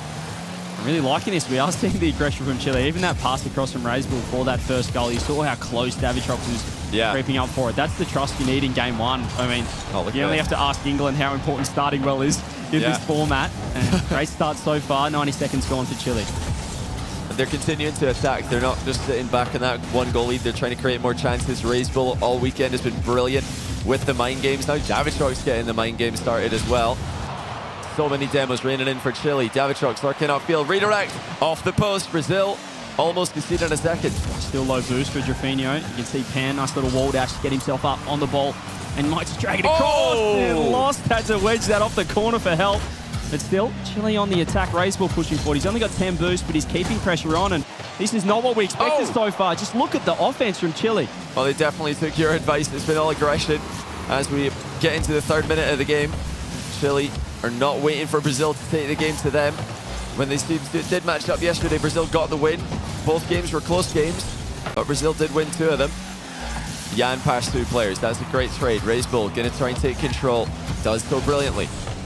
RazeBull, well, Jorby did speak about this man being a bit of a problem for Furia. He has. In the past, so I just feel like as well, these guys know each other so well. You look at the coaches, Grovel and STL, they're hurling insults across the arena here. I love it. At the FIFA World Cup, so this is personal, and it's a bit more than... It is a friendly rivalry, but obviously both teams, both nations really want to beat each other. I think Mateus described it really well. STL, the coach for Brazil, STL Mateus, said that, okay, you guys, I want you to play well, but not this match. Yeah. Just have a bad match here, and then you can go back to playing well. They do want to see their South American brothers make it out of the group, but not ahead of them, not at Brazil's expense. But even just from Grovel, I love the confidence. You know, he's poking fun at the camera as well. I think that just does a lot for the mindset of his players when, you know, the coach is comfortable. Those guys really enjoying themselves. But Jan's got a lot of space through the bump, and that's a beautiful reset. Just got a little bit much on it. There's still trouble here for Chile. Double commit coming through. They're very low boost. They went to that across, and Lost eventually scores. Yeah, that's not the defense that Chile needed. Davitrox didn't get the ball clear. RazeBull accidentally doubled it into his own crossbar. Pan might have had a better angle to clear that one as well, so RazeBull took it away from him. So Brazil, from a defensive mistake, tied the game. Just a little bit of panic there from Chile. They hadn't been in defense for much of this 3.5 minutes so far, so cut him some slack there, still getting warm, but you can't keep giving Jan too much space. Thanks for a touch over the top. This time RazeBull is ready, but they're having a bit of trouble in this scenario. Chile able to get out this time, but you can just see Brazil starting to clamp down this offense. RazeBull. Oh, what touch by RazeBull. He's almost got through everybody. Surely Davitrox is there for the second goal, but how about RazeBull? Look at this touch. He's pre-flipped what and rolled through it. That's unreal. A great follow-up again. It's the RazeBull Davitrox combo up front. But RazeBull, that's all you need to do sometimes. He's got an air dribble. He's able to beat 2 in the air. Well, you say that's all you need to do. He's done quite a lot there. I might have downplayed how ridiculous that touch was. That's what I should have been doing in my ranked games. Understood. Yeah, just a little air dribble pre-flip, hook across. I don't know what happened got the goalie. Just opened a nice aerial 1v3. I mean, what's important now, though, is they've got a lead. And here's another chance. They're looking for the bump. It's a 2-on-1, but Jan does really well in that situation. On Lost, he's also dunked on top of the defender, and it's Jan to tie the game. So Chile so close to making it 3-1. Jan dodges the bump, outlet pass, and RazeBull did not play the safe 50-50. Oh, and Davitrox was close to getting a demo. There were sparks on the back of Jan. He's turned a 1-on-2 into basically 1v3 counter-attack play. So you've got to always worry about the superstar that is Jan. Nonetheless, 2-2, they're tied up. And as we get into a very tense ending to game 1 here, we can confirm Morocco and USA are both comfortably leading in the final minutes of their games against Turkey and Portugal. France likewise 3-1 over Argentina, so all the other games going as expected. This, as we also thought, is the closest game, I should say, of the round. Yeah, I'd say we picked a pretty good featured match here for round number 11, but might be heading to overtime game 1. We spoke about how important that 1 point is going to be for Chile. That could keep them still in the 4th spot, equal in tied in points with USA, if USA are able to get the win over Portugal. Maybe some late heroics here from Brazil. There's what a bump from Jorfinho! What a bump. Absolute heartbreak for Chile. Lost just in front of the play faking, but it's Jorfinho with the bump on Davitrox. Davitrox committed to the back wall. Maybe he's trying to run away from that bump. Jorfinho followed him. Now they need a kickoff strat here if they're going to come back in the game. Chile need possession. Pan's going to fake it. They will get a chance on 0 seconds. It's not going to be an easy one though. Best case scenario here, if you're a Team USA supporter. Ball's still up though. There's a chance, but not for long. Ball down. Brazil Well, they were behind for most of the game. They kept tying it up, losing the lead again, but they do take the first. Very close game, though. I mean, RazeBull, with one of the best solo efforts we've seen today, air dribble over 2, dunks on the 3rd. That was to put them in front, and maybe if one thing can improve from game 1 for Chile, it's the defense. We see a double commit here. Pan had an easy clear. RazeBull took it away from him. He just didn't trust his 3rd man behind him. So while it was all great in offense for Chile, I think RazeBull could have played a little bit more carefully, more cautiously in defense. The last goal, fair enough. Brazil have really done them there, but the previous 2, I think, could have been prevented. Yeah, they just showed a little bit of panic in defense, and I would say they took my advice in terms of playing some offense and playing with aggression, playing with confidence. They did, Do you need to sharpen up the defense or just play even more offense? Well, they just got to talk to each other. I think Chile just got to communicate a little bit better in defense. They, had a double commit on a ball that was in an awkward position, but wasn't any urgency to clear that. I think they maybe could have taken their time a little bit more with that one. Yep. And RazeBull, jumping is not the end of the world. It's actually not the worst touch to knock it into your own crossbar, knock it over your goal if Pan stays grounded. But you've just got to talk there. It's only a bad decision if both of them. Yeah, it's only bad if both no one go. commits to the Pan one. Pan could have gone after. Pan could have just gone for the ball before, but they can't both go. Otherwise, it's devastating for them. The communication has to come before it. Once the ball's in the air, you need to already know who's going up. Yeah. You need to know before. You can't just decide in the moment, okay, I'm going, because by then it's too late. So they clearly didn't communicate ahead of time who had the high ball if the ball goes towards the crossbar. Well, still a chance here for Chile to secure perhaps 1 point, which, as we said, would be massive, keeping them in that top 4. If you finish in that top 4 of the group out of 8, you will be through to the playoffs. Team USA, though, really cementing themselves as a real candidate for that spot. Here goes RazeBull. He's got a one-on-one. Yeah, and that's a great read off the bar. He's able to clear it a touch as well, but Pan is up with a shot on. That's a nice bump. A couple of members of Brazil are back in time. Awkward read for Davitrox. He's trying to keep this in the back corner, trying to keep it away from the goal. His team have recovered to help him out. And Chile can't be too disappointed about that game.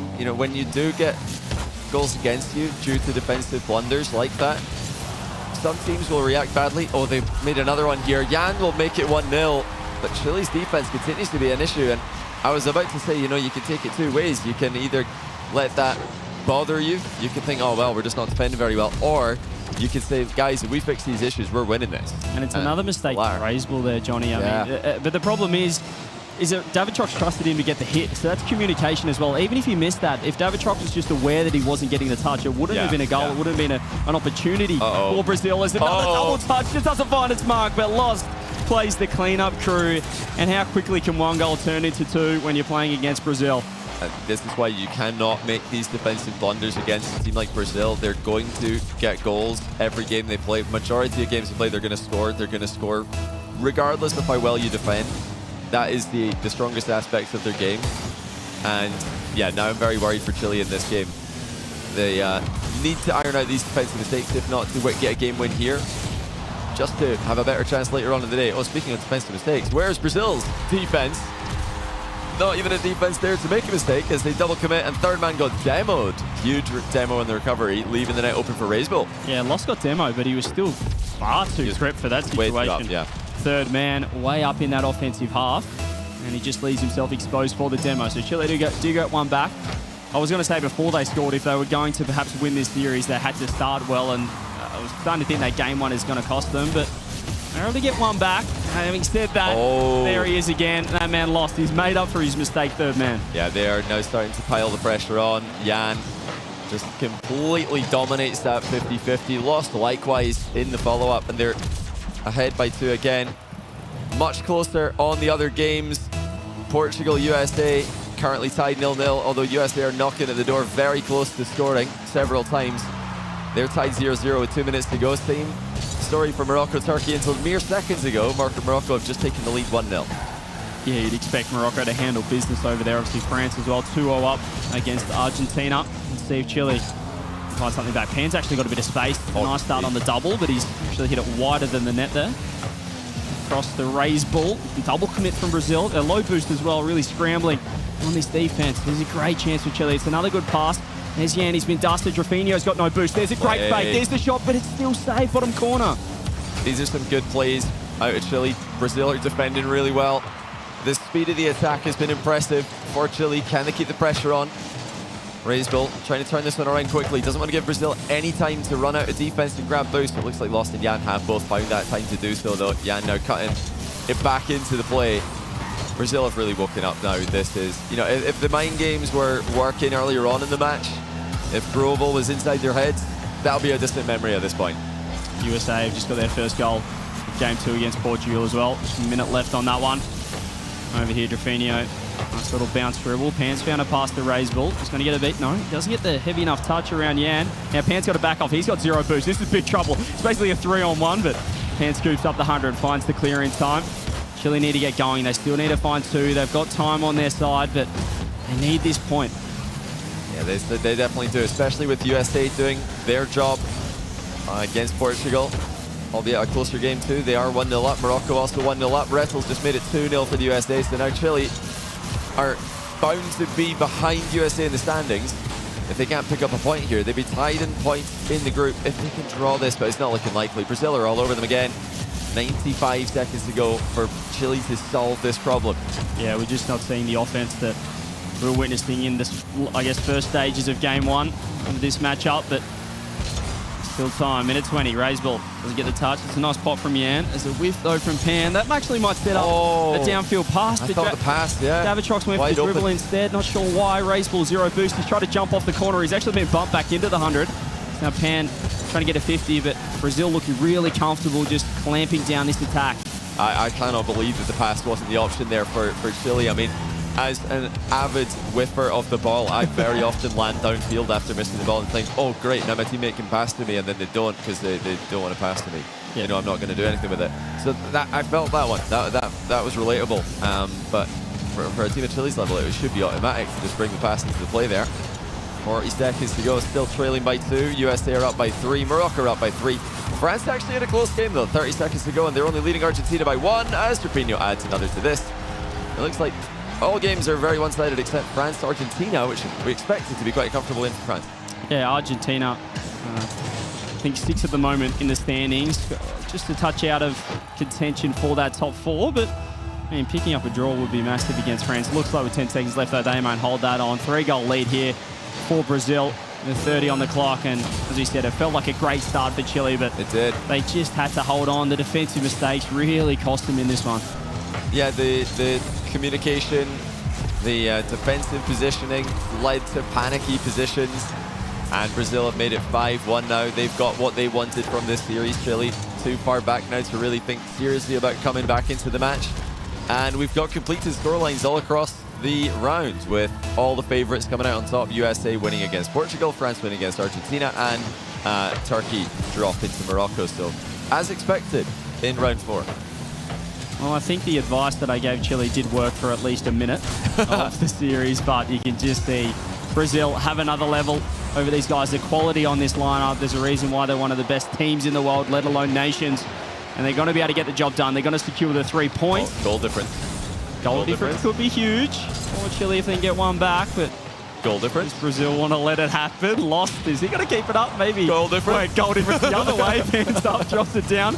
And Lost ball eventually hits the ground. Brazil get their 3 points. So they're still in contention for the #1 spot out of Group B. We know how important seeding is. Chile, they now fall to 5th, 1 point behind USA. So it's back to the standings we had at the start of the day. Chile and USA are the only teams to have changed spots at any moment. And Brazil are still keeping the pressure on France. They're still in range. But let's head over to Veracity now. She's standing by with Chile. Thanks very much, boys. Grover, commiserations, but let's start things off with that game 1. It was looking so incredibly close, and then the 3-second goal from Drafinho. Were you boys relying on it going into overtime and then taking things from there? Yeah, I think we played really good the first game. I think we had a little bit of anxiety in the end of the game, so that kind of thing happens in Rocket League. Brazil is a really experienced team, and they took advantage of that, but we are improving at every round, so I'm really happy and really relaxed about it. And now the results that you've had so far today have been identical to every single matchup and scoreline that you had yesterday. Do you feel like you've had enough time to kind of address the issues that you had from yesterday's games heading into today? Yeah, sure. I mean, if we only look at results, yeah, it looked exactly the same. But if you actually look at the gameplay, you can see that we have improved so much if you compare it to yesterday. So I feel confident about it. Well, best of luck to you with the rest of your games. Thank you so much for chit-chatting with me. I'll let you go ahead and chat to the boys. But let me tell you one thing. Sorry, Brazil. No, you guys are fine. You're fine. You're chilling. You're chilling. GG's. Good job. I'll tell you one thing that I really love about Rocket League, and that's the fact that the rumor mill continues swirling round and round. We have constant updates. We have roster changes. And I want to chat to my mate Itachi. Firstly, good job on your victory. Talk to me about how you're feeling right now, given the performance you've had throughout the duration of the event so far. No, it's really good experience. Like the format is a bit strange, but like you are playing good. I'm confident for the rest of the tournament. I'm really excited. Well, when I spoke to you yesterday, I asked you, has the fact that you've recently left Gentlemates Alpine affected your confidence at all heading into this tournament? And you said no. So I'm inclined to ask you, do we have a potential new team on the horizon that you might be joining anytime soon? Yeah, maybe. Like for now, I'm just teamless, but maybe yeah, we'll have a team next season. If there is, we'll have news very soon, I think. So, yep. That was the exact answer I wanted. Itachi, the rumor mill might very well be true. GG's again. Des, tell me more. I so appreciate having Veracity on the floor to get that gossip, because they're talking down there. The community is churning away while we're up here analyzing the games that have just played out. But it's a joy to analyze them too, because we have had another series of incredible matches. Same scoreline as Veracity said from yesterday when they played. What do you use to account for that consistency achieved? Hey man, France is as France does. Morocco, great job turning things around. Well, no, I shouldn't say turn things around, but improving from yesterday. Portugal and USA. USA, great job. Get your get-right game in. You definitely needed it here as well, considering the race with Chile. And Chile and Brazil, oh so close. There was a hope there in game one, guess what, but Brazil ran away. You know, I said there was a 2% chance because of Razebull, and you know who was responsible for the two goals that went in? He's just that guy. Also, Razebull, I missed you.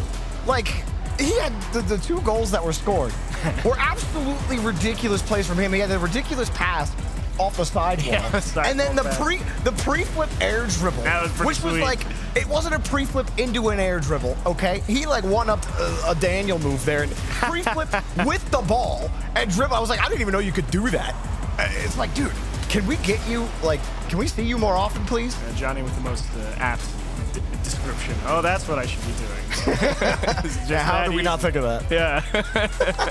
But good job to Brazil. They really locked it down there in that game too, ran away with it. Chile trying to force it because, you know, got to play for the draw at the very least. Hugs all around. They understood it was going to be a battle, but GG. Huge for Team USA. Yeah. Try to get into that fourth spot. Chile really needed to split something, and I mean, that's tough. Brazil, the rest of their schedule obviously is going to be pretty difficult, but you know, they're playoff bound no matter what from this point. USA still has to play Brazil too, correct? No, they already played. Oh, they already played. Yeah, Was that Brazil last round? 2-0'd them. Okay, yeah. Yeah. It's all becoming a blur. Becoming very clear. It's all coming together now, and we had our heartbeat sensor on Chile for this one, so let's check out exactly how their hearts were pounding in this matchup against Brazil. And do they correlate with the goals? Oh, heck yeah. Wow. Razebull again, just low-key, most casual, but again, look, we got a cup and handle forming there too. Yeah. It's like nice trend down, little spike back up and down, bam, there we go. It's crazy stuff for Chile, but again, surprising to see them all kind of along the same wavelength. Yeah, we're at different ballparks of where we start. Resonance. Yeah, that's a good way to put it. Absolutely. Morphic resonance. These teammates are affecting each other. They are vibing. They are bringing it together. And unfortunately, it wasn't enough to take out Brazil, but fortunately it was enough to put a nice performance on the screen and let everybody at home watching appreciate their skills. Now, we're talking to skills. We're getting into the nitty-gritty of this group. There's not a whole lot of room for movement here, but we have to get into the next match because that is where we're going to find that movement. We're going to see USA versus France as our focus. Thoughts, boys? Good luck. Good luck is the right way to put it. Those are the end of my thoughts. But at the end of the day, I mean, we can say, you know, France unbeatable, blah, blah, blah, all that good stuff, right? Like, they're a good team, but as Farah put it at the start of the day, you know, we're not unbeatable. We can bleed. And that's exactly what a championship-winning coach would say. It's true. Yeah. And USA is well aware of that. It's very capable to play for a win here if you're USA, but very likely you're hunting a draw. Okay, listen. I know that, you know, my allegiances before a World Cup existed has been with South America, right? However, I just don't feel like there's proper USA representation around here. You're a fraud. You're Mr. I've made no bones about my allegiance. I'm a pessimist. You know, we got Slater, Reddles. Listen, if Reddles you Slater believe in backwards. resonance, you believe in the canonical truth of the power of friendship. I feel like if Tell me USA more. is losing, it's on you, Chiefs. Wow. That's right. It's your fault. I have single-handedly tanked our chances. You're going right. to let the French take it that easy? Come I on would now. never let the French take anything. I did say good luck at the start of the segment, though. Yeah, that's on you. You can shoulder that one, Jordy. I need to see Cheese step up in this game. I know he's capable of it. I know he's got the Gouda in him. I just need him to bring the wheel. And yeah, Vizier, we all know, dude, you're good. You're goated. We get it. All right, buddy? You win all the time. We understand. You wanted to play with Zen and Monkey Moon. You got your wish. But Boy, did Vizier score a worldie earlier or what? Oh, I know. It was ridiculous. That catch, one of the most ridiculous catches. You know, we were kind of starving for clips yesterday. Yeah. And, like, we've gotten a bunch of them today. Raiseball's gluing his car to the ball. Vatira did it earlier. That's the best part about, you know, live tournaments. Day one, everyone kind of says, hang on, let me figure out what we're doing here. And then day two, they're all dialed in. You start to see that why they made it here appear. And then as the tournament goes on and on and on, it just gets wilder and wilder and wilder. People just pop off when we get to those high-intensity best-of-sevens yet to come. All right, this is probably really bad advice and why I don't coach teams. But Slater, just turn ball cam off. Demo Zen. Just take Zen out. You know, completely. If you could demo Farah, I'd tell you to do that too. But unfortunately, you can't demo the coach. Just do that. Let Cheese do his thing. Magic Bear, he's a great midfielder as long as he's doing that. Raw Greg, you listen to him. Let him hype you up, all right? Come on now.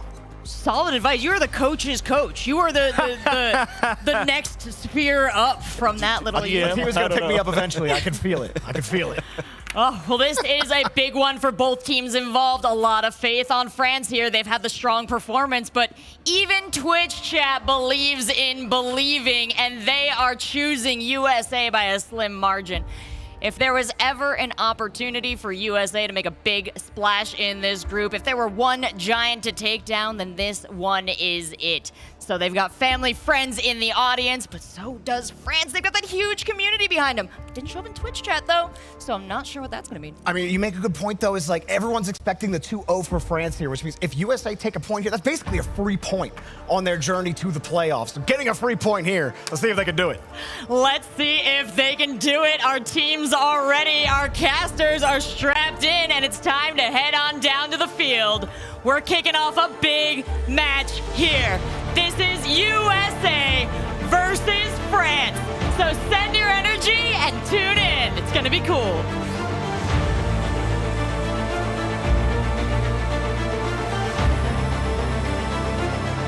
USA fighting for playoffs, France fighting for top seed in the group.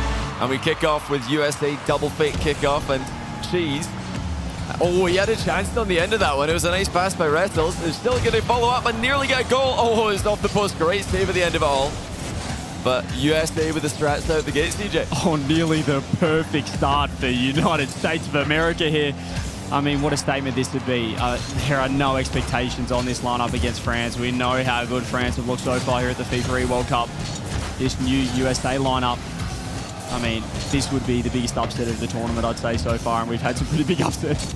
Yeah, after seeing the results that we've had so far, this would be up there with South Africa taking a game off England. It would be up with Turkey taking a game off Brazil. That's no shade to the USA roster. France have been that dominant, only dropping 2 games. 1 to Morocco, 1 to Brazil. And USA nearly caught them by surprise early, showing they've come in here with a particular game plan, but do they have a game plan for the rest of the match? Because it's still good to have a kickoff plan. And now we're into midfield play from it.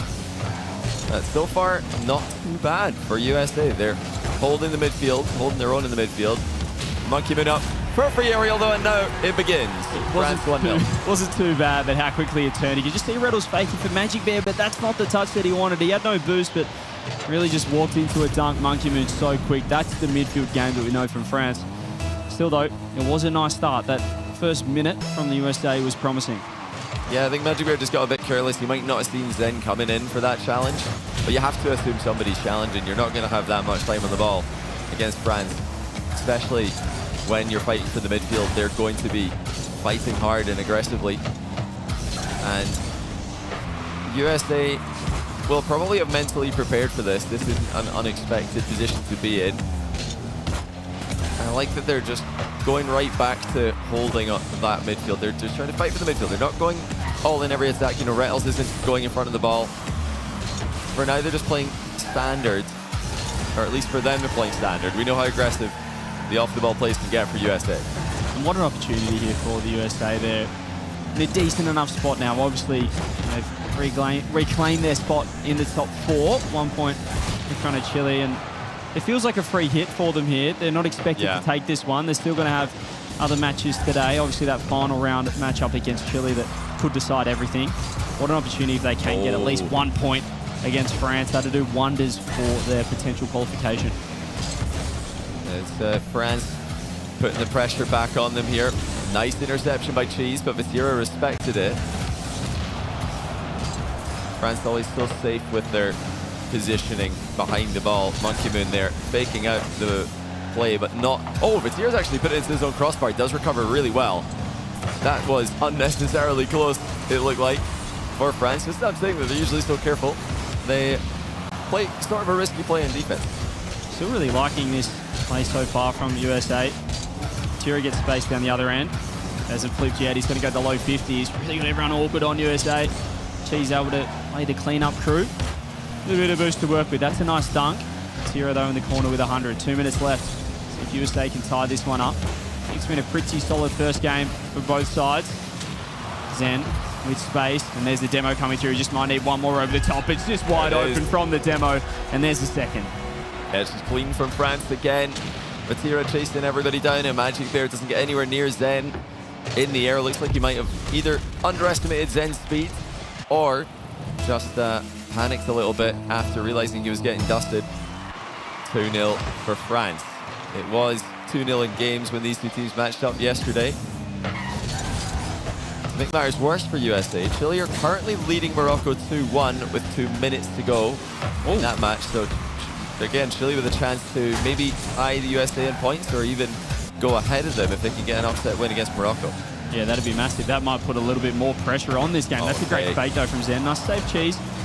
That's Zen so smart, recognizing they had the save. He pops it up instead, just keeping more time on the ball, scooping up that 100 boost.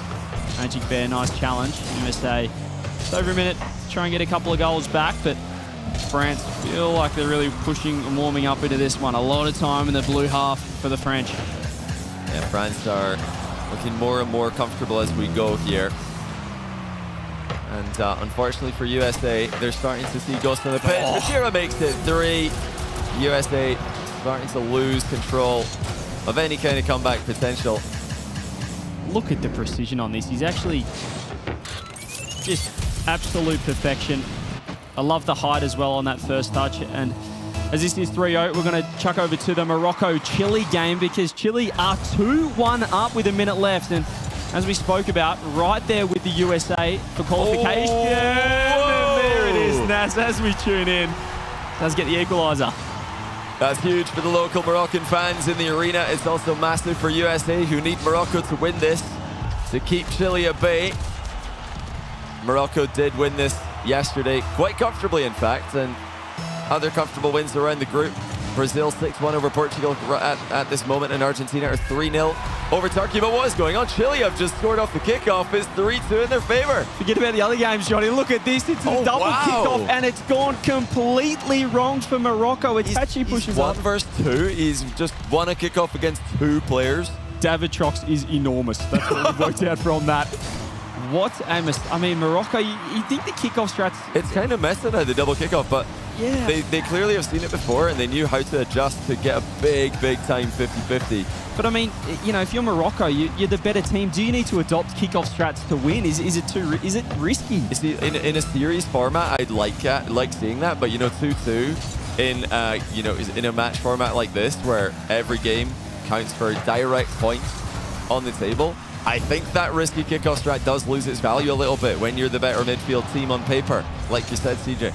Yeah, I think if this game went to an overtime, you'd just keep on fancying Morocco with their experience, but let's see if they can get something done here. Or Chile can at least snatch 1 point. That's great defense, and this is really looking troubling here in game 1 for Morocco. They've got to keep it up. Itachi's got boost, so there's a bit of time to work with, but it looks like Chile are covering for now. It's a nice flick. There's still space for Nas. There's the pop across.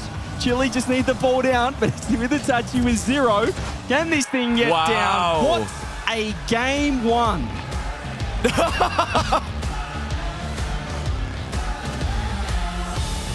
Someone tell Grovel there's another game coming. Someone remind him there's game 2 coming up. You'd think they just won the tournament. Morocco probably heard that. Oh, I love it. Playing to the crowd is Grovel. A new villain enters the arena. Chile take a game off Morocco and then scored again. Oh no, it's a replay. Never mind. I was getting a bit too excited there. That's not good news for the USA. It's not awful news. It only becomes awful news if Chile win game 2 as well. Right now, it's merely bad news. Which makes it all the more exciting. Wowee, what a start for Chile. As France has scored in 2 seconds. I've just had a look on the other monitor there. So okay, that's not good. Pressure on the USA.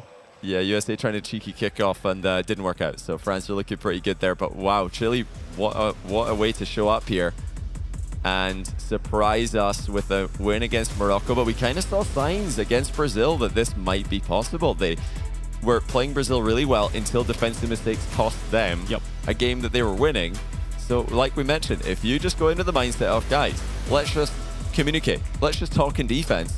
We were playing really well outside of that maybe one or two blips. Oh, good save there by Pan. It's going to be a Drally follow-up shot to go 1-0 up immediately in game 2, though. Well, they could just be game 1 specialists. They nearly stole game 1 against Brazil, and they do feel like a confidence team at least. When they did make a couple of mistakes against Brazil, they did tend to fall apart. But confidence at an all-time high, at least at the start of the series for Chile. But now in game 2, 6 seconds in, they have dropped a goal. Let's see if any kickoff strats come through. That's a great save. That could have been 2-0 very quickly. Raised ball cut off by Nas. Here's Davitrox trying to control this one. There's a low 50. He's actually forced a double commit, Pence. I thought it might have been a fake, but no one's there in time. Raised ball's very awkward on this as well. Morocco trying to tighten down, get their second goal.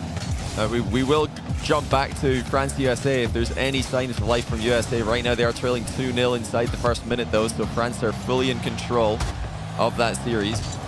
We'll keep you updated as we go. Raised ball, meanwhile, ties the game against Morocco. This is the match to watch in this round. This is indeed the game, and Raised ball has had so much time. He fell into the net, found himself with no boost, and the ball just bobbled out in front for him. 1-1. If 1 point turns into 3 here for Chile, it is, I mean, it's red alert. It's danger signs for USA. And I mean, USA fans, keep your eyes peeled here. Oh, what's happening with Morocco? That is double commit, double miss on the challenge. And luckily for them, Chile did not have an immediate follow-up, but Morocco looking a little bit out of sorts here. Looks like it could be the result of game 1. It could be Grovel there, just elevating the energy inside the arena. That's an understatement. Heads a little bit. I wouldn't be surprised if he's got their attention there and distracted them from their job on the pitch. I wouldn't be surprised. I mean, he's the fella. He's an absolute unit. You get looking across at him. I mean, it's terrifying. And they are directly across from each other as well here in the arena at the FIFA World Cup.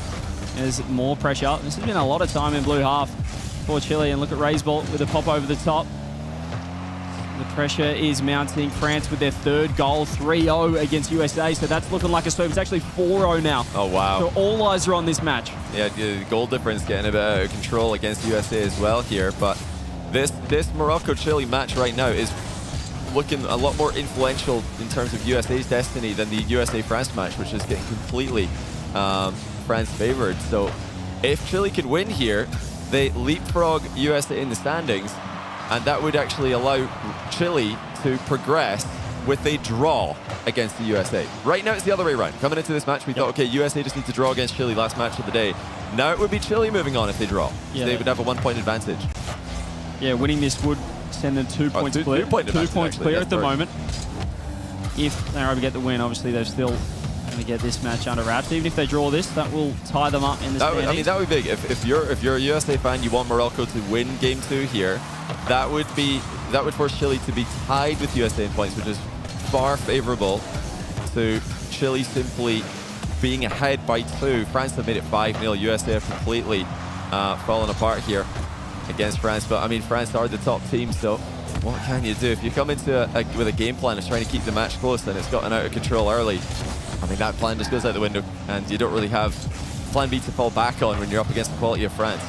We know, obviously, head-to-head, but also goal difference is important. And looking at that scored line on the other side of things, that's a -5 goal diff in game number 2 for USA, who were ahead of Chile in goal diff coming into this. So that could play a factor later on. But it really could. I mean, that is the tiebreaker. If they're all tied, if Chile and USA draw again, then we would go to goal difference. So these are all very, very important details. Every goal can matter in this format, and one more goal for Chile here would be massive for their qualification chances. Nasa's tactically with that one. Drally with the solo play. Chile looking pretty comfortable at the moment. That's a nice pinch. Charlie's going to stay around. He's hanging around like a bad smell there. Nas no boost. All he can do is pop it up. It's actually caught Davitrox out. Itachi goes for that back corner shot behind Ray's ball, but he is ready. That might have been open, but Davitrox trying to carry this one out. Wow. I'm not sure he's aware of where he's going, but he's found a beautiful What? 50. Drally back in time, but there's still no boost. Another shot on. More pressure for Chile. Yeah, Davitrox accidentally faking out Morocco there, nearly scoring off the back of the 50 that followed it. Final minute now, Chile are knocking to the door. Double commit for Morocco. No boost. We're falling apart. Davitrox looking for the top corner, can't find it. Pants follow up his top shelf, and in! Chile lead! And Morocco have fallen apart. It's a double commit for no reason. They've left Nas on an island. Raisball tries to get the bump. Davitrox misses the double, but Pan, third man, with a lovely shot, gets the lead. 51 seconds away from going 2 points ahead of USA in this group. This is unbelievable. We did not consider this option. We're thinking maybe Chile can take a draw here at best case scenario, but realistically, Morocco in their day 2 form looked like they'd walk away with a win. 40 seconds away from one of the biggest upsets in Group B. Can Morocco come back? It's actually... Oh, what a play! Triple tap reset. It's actually ties game. He beats one, reset off the backboard, triple tap, right angle finish with 35 seconds left. Might just be the hero yet for Morocco and the savior of the USA. Safiu doing work. If he was public enemy number 1 for the USA after deserting them to coach another nation, well, now USA better be hoping that coaching worked out. They've got 20 seconds left in regulation. Morocco in attack right now. Pen with the touch, 50 by Nas. Here is the ball. What's he going to do? He's actually found Davitrox back across the raise ball. They've beaten 2. That's an awkward pinch. And it is quite unusual for Morocco. There's the shot. Nas with 0 boost again. Still a chance for one more attack. Throws it across. Ball bounces. Pan, 100 boost. Leaves it for Davitrox. Scoops it up. Oh, wow. There's the 50. He's just eating it. What? Drops down. What? Across, and there was a chance. How did he keep that up? That's one of the best... That's one of the best saves I've seen. He had to defend the entire ground, but it has gone into overtime.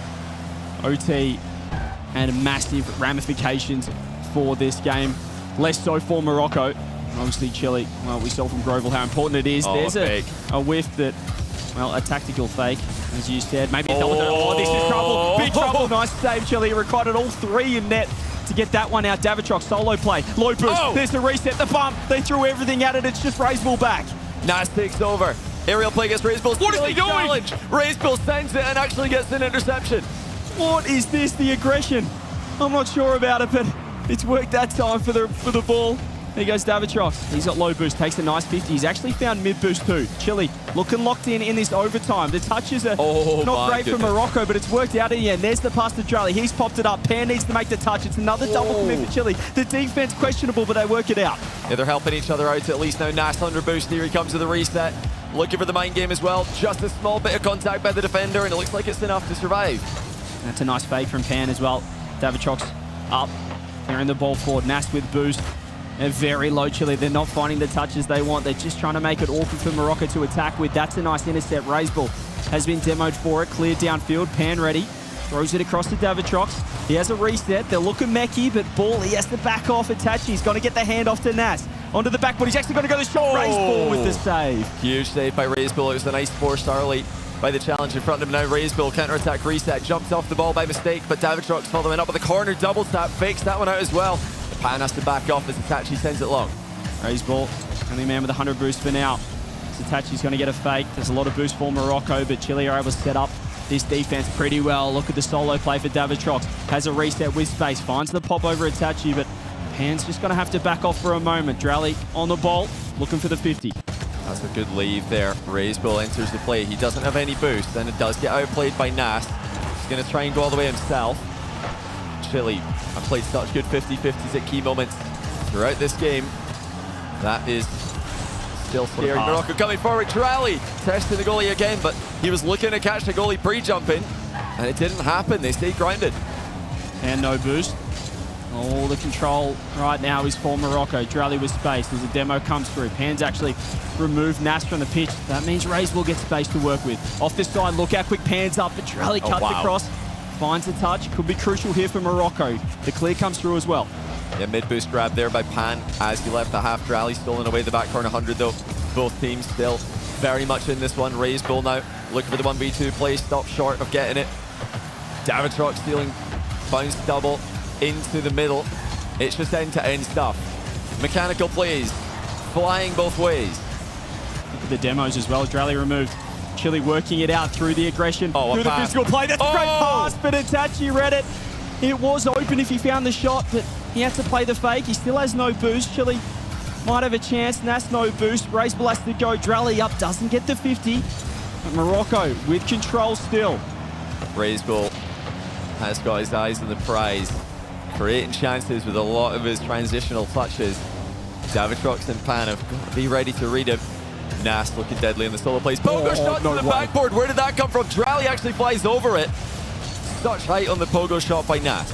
It's huge from Itachi. He actually stole that 100 boost in the corner out of Chile's hands. Now Pan has 100 to work with. Finds a nice 50, but you just see Morocco. They're spacing. They're creeping now, Chile, for these passes. They're trying to watch every sort of attack coming through from Morocco. The bumps off the backboard. Dralik hanging around, but Nas has to back off. It's an awkward bounce. Chile looking for bumps. Itachi underneath. It's awkward midfield play for both nations. You know, this is what Itachi has done so well throughout his career, being able to control the pace of the game, but Chile have done well there not to panic as the game slowed way down. Itachi corner double attempt now. Leaves it instead for Nas, who was ready, but so is the defender. Raiseball with a huge hit. It's just barely grazed the ceiling on his way forward. It's again Chile with the infield pass. There's a huge breach-up save by Nas. Both teams coming up huge in defense. Chile were questioning the defense against Brazil. Well, they've woken up here in this orange half against Morocco. Space for Pan. Slings it across. Anyone there? They've actually bumped each other, Raiseball and Davitrox. They won't be able to get it out now. Morocco can push forward. Not the best touch from Nas, but he has found Dralik looking to land on it. 50 comes through. Pan, space, throws it across. Itachi off the roof. It's only in the hands of Raiseball, but he's got no boost either. And Pan making a swoop across the box there, trying to catch players out from the blind spot with demos. Morocco were aware of it. We've played 2 games now, 5-minute OT in a format where every game matters. Chile have to something defended to do. Itachi doubles in the winner. They finally cracked them. What an effort. Securing 1 more point for Morocco. It took 5 minutes, but Morocco get the job done.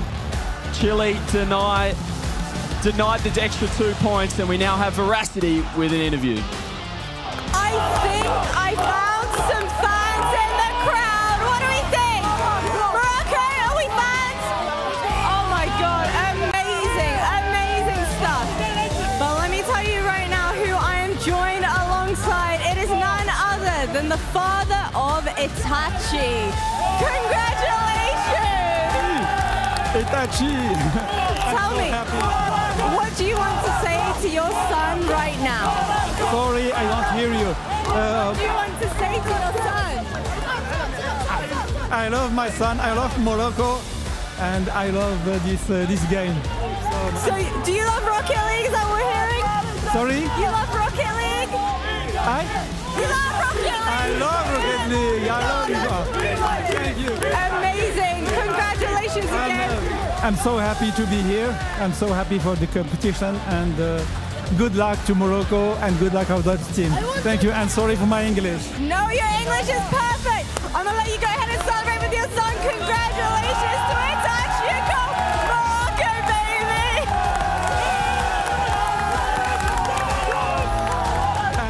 He loves this game. He loves Morocco, and he loves his son. And if you're a fan of Morocco and their odds in this tournament, I'm sure you love Itachi too. Those plays were incredible. Jorby, we're jumping into the highlights, but I see that smile on your face, and I'm giving the floor to you. My God, what a match. I mean, look, they had a little bit of everything. We're going to show all the highlights from across those 4 games, but I mean, it was absolutely insane. First, it was just Rainbow, and then Pan and Davitrox were going nuts in that first game, and you thought, oh boy, the bull's out of the pen. And then all of a sudden, the Conquistadors came out. Morocco, absolutely insane. That entire overtime, Chile looked like they were going to score. And then what happens? Oh, Itachi, triple tap. Reset, right into it. Drolly, MVP, do your thing. Nas with the fakes, gonna pull it off. I mean, they were just all over them, and Chile's defense was incredible. So many counterattacks, and it seems you and I were just sitting there like, we're geeking out over that one. That was a thriller. Unfortunately for USA, it was anything but. France kind of walked all over them in that round at the worst time. Portugal and Brazil, also a good fight, but Brazil continuing high-powered offense today.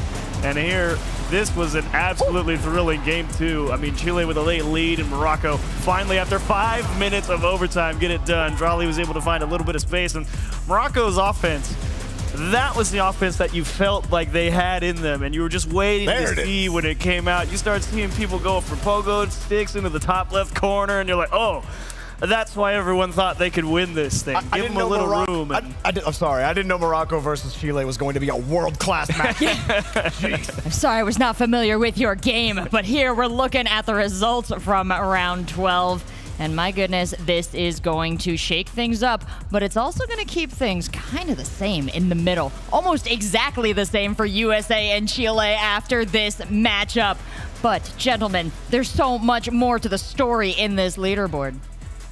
Yeah, it's quite an awesome round. What was that, 4, 5? I don't know. We're 5, we're about maybe? halfway through. 12. But man, there was just a lot to digest in that round, I think. So Brazil, it's glad to see them not slowing down through the back half of the day. They've still got some matches to go up and very real chance of finding their way into the #1 seed if France slips up. France doing a great job keeping USA at arm's length, because that was kind of a good, what's the word I want? Litmus test for USA. How do you do against the top team? The answer is not very good. So yeah, long way to go now. Morocco winning that so huge for Team USA, because now all roads are pointing to that USA-Chile match to be that 4th round, basically a playoff match for the both of them, the way it's going right now. Chile forcing the draw there, too, by winning Game 1. At very least, they couldn't lose anything. So great Game 1 win for them. Absolutely. It's mixing things up. It's keeping things exciting here. And we can keep it even a little more exciting by checking out Morocco's heart monitors. We've got a read on exactly what they were. Oh my goodness! Not starting off at the top. Are we okay? I hope Itachi misread, because he dropped to almost nothing. It's not flat, okay? That's what's important. Coma territory there. Be careful. I'm sure he's fine, but actually, if you look overall at it, despite a weird dip in the middle there for Itachi, it's actually pretty level the whole way through. Yeah. Which, to be honest, with a 5-minute OT on top of it. But it makes a lot of sense. Yeah. It was a high-intensity game. It was 1 goal or tied pretty much the whole way through. There's not a whole reason for a lot of up and down. That was a conscious, focused effort for 10 minutes straight. Not a lot of whole reason for fluctuation. I just want to shout out Grovel. I loved Grovel after that first game, because the crowd started booing. Yeah. And he just got out there and he's like, let me hear it. Let me hear some more. And I love that. You know, I've heard what makes you cheer. it was you love seeing a coach like absorb that for your players. You it almost turns into a hype moment for your team and actually gets them energized. You turn a boo into a cheer. Yeah. And that's so special to have. So Grovil, while they didn't get the win, you get that point, and you can see how special that was to his team as well. They were all smiles seeing him do that. I love seeing that. Oh, excellent call out, Jorby. We've been celebrating the skills of players throughout this tournament, but the coach is so essential to the success that we see across the board. Speaking of the board, let's pull up that leaderboard with all the stats on it thus far. You guys said it, we're in round 12. We've only got a couple left. 1, 2 left. Oh my, count my cue cards, and there it is. Gentlemen, is that going to be enough to mix this up, Chiefs? Oh, well, France and Brazil, I think there's no question about it. They're going to be 1 and 2. However it shakes out is however it shakes out. Morocco with a forced draw there. Again, pretty sure they're locked into number 3 regardless of how the last couple of rounds go, unless they have a complete meltdown and USA or Chile wins out. Who can say? But yeah, Jorby hit the nail on the head earlier. It's basically all focused towards that USA-Chile match, very likely at the end of the day. Argentina, Turkey, and Portugal all can play spoiler. We've seen it happen once today already. None of those teams up there can afford to slip up versus those guys. Even Portugal took Morocco to overtime. Like, I just don't feel like any win is truly free. It is not free. Nothing is free. They're not giving any points away in this tournament, not a single team, but we've only got 2 rounds left, and wow. We're going to have USA going up against Turkey. We're going to have Brazil, Morocco, Argentina, Chile, Portugal, and France in our next round. We're going to go to a short break before we do that, but we're going to go a little further before we go because we've got to check in with our Hyundai Ioniq. We got a bunch of goals to charge it up with. Let's find out. Juice the Ioniq. There was a whole bunch of goals, though. Like a lot. Like, unironically, like a lot of goals. We definitely could loop back around. Oh, okay. Charge and a half or so, because that was what? Started at 60 or something? So yeah, that wasn't pretty as much as I thought it one. would be, but we're getting places. Yeah, are we quite there yet? What was it, 6,000 kilometers? Oh, no, to get to Sao Paulo, you need 11,000. 11,000 to get to Sao Paulo, but just to the coast. To the coast, like 6, 7. All right, yeah, all right. 6, 7, that 000. feels doable over the course of the weekend. I think they could do it. We're almost there. Yeah, we could keep going. And who knows how high scoring these games will become when we get these evenly matched teams heading into the playoffs and onwards. But that Ioniq already ready to take us pretty far. Fortunately, I don't need you guys to go anywhere. Stay in your seats. We're going to take a quick break. When we come back, more Rocket League. Wait. Yeah, I'm on. Over. I stay on.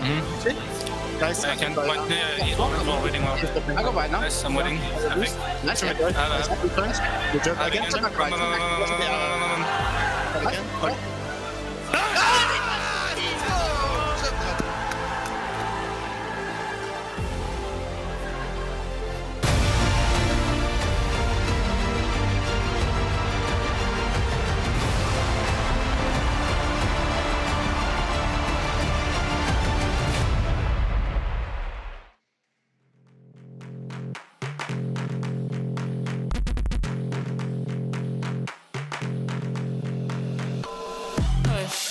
For the rush, levels up, not many like us. Cool with it, leaving ops in the dust. See me on the grind, on the rise coming up. Pushing through, blood rushing through my veins. Repetition separated me from the lanes. Now I'm here, speeding down my own lane. Destination on top of the game. Go, go, go hard. Go, go, go hard. I'm fired up, I'm a boss, I'm in charge. I'm fired up, I'm a boss, I'm in charge.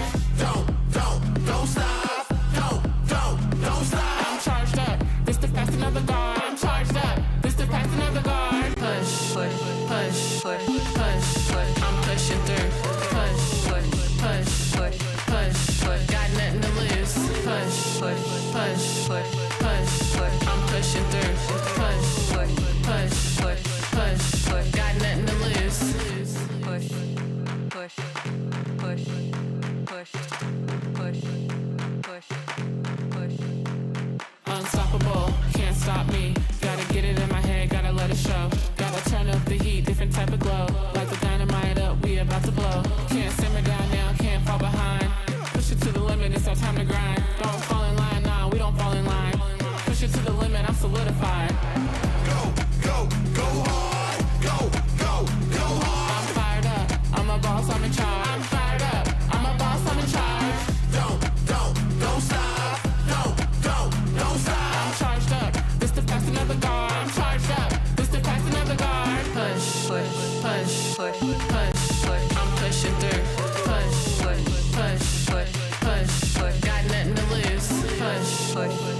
I'm pushing through. Push. Got nothing to lose.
You got me good, I'm losing my mind now, my mind now.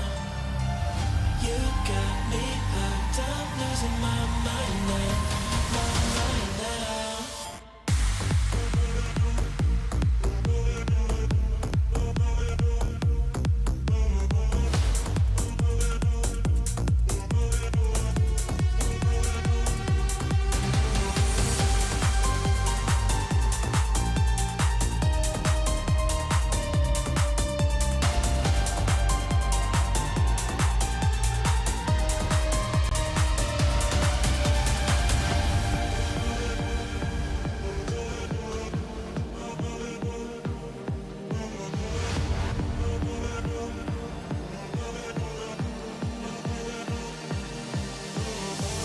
You got me good, I'm losing my mind now, my mind now.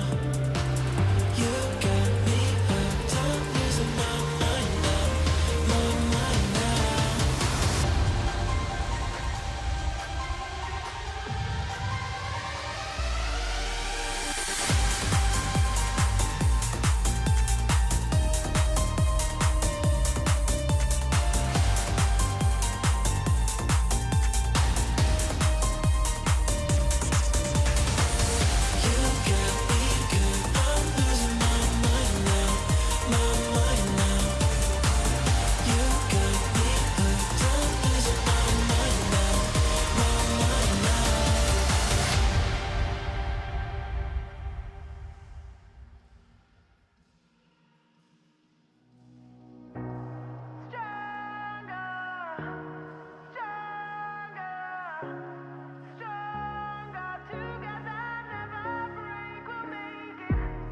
Woke up in the middle, in a field full of fighters. Fighting a battle, fall down, get up, losing requires. Stay strong till you're moving to a higher ground. Rise up and proving steady forward, I'll stay around. 'Cause underneath, for everyone to see, held my head up higher, higher, I ain't freaking. That's why I believe what everyone will see. Together we'll be better, never break, we'll make it stronger.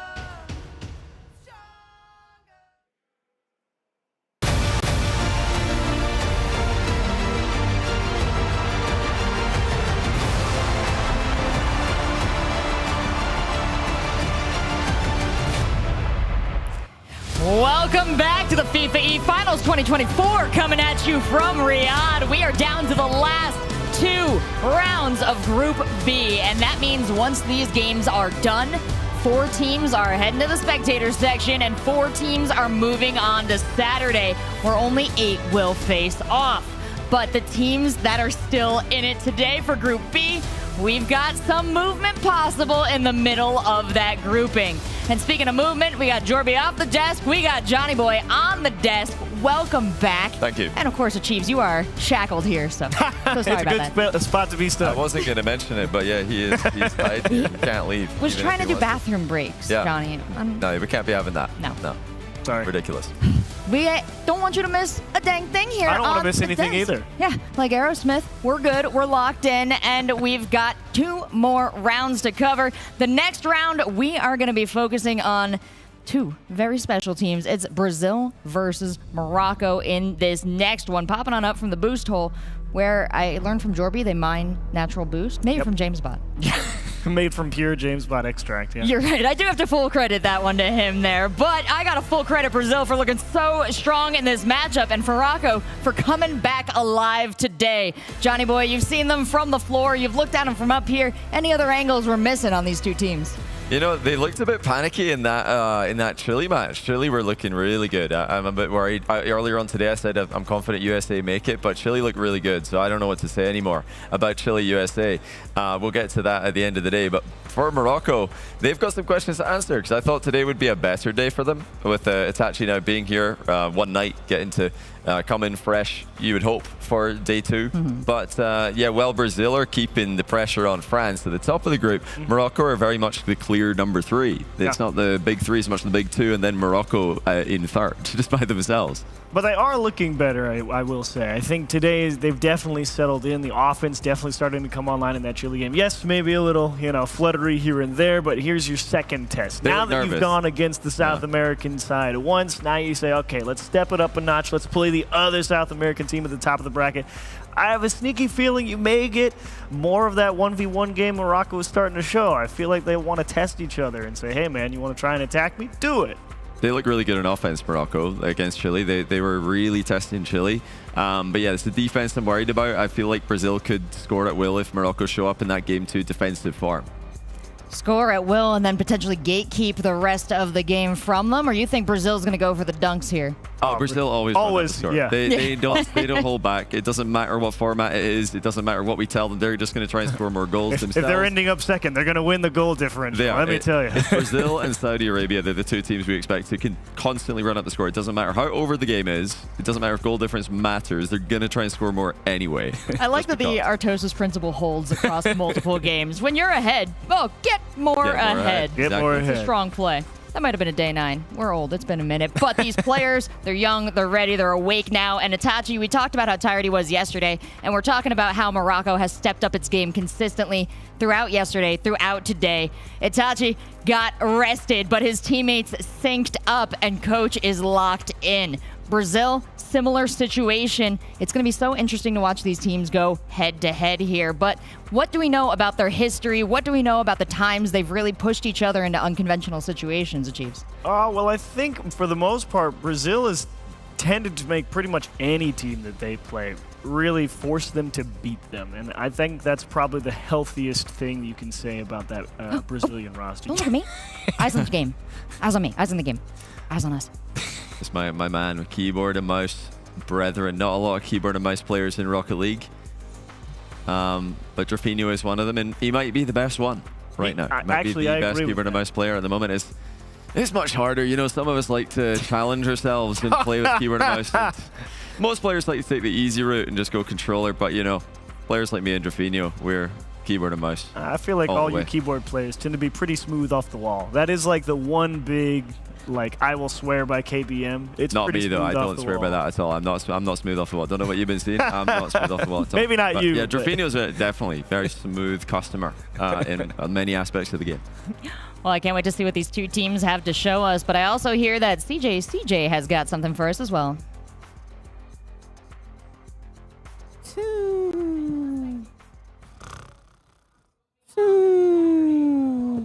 Yeah, no, bro, don't worry about him. He's absolutely tuckered out. But the good news is, I'm the CJ now. We're about to find out whether Chile or USA are going to make it through to the playoffs. They should have a playoff against each other to decide it all. But first, they have to get through Portugal and they have to get through Turkey. Let's see if they can do it, mate. Right, CJ, you should have this back.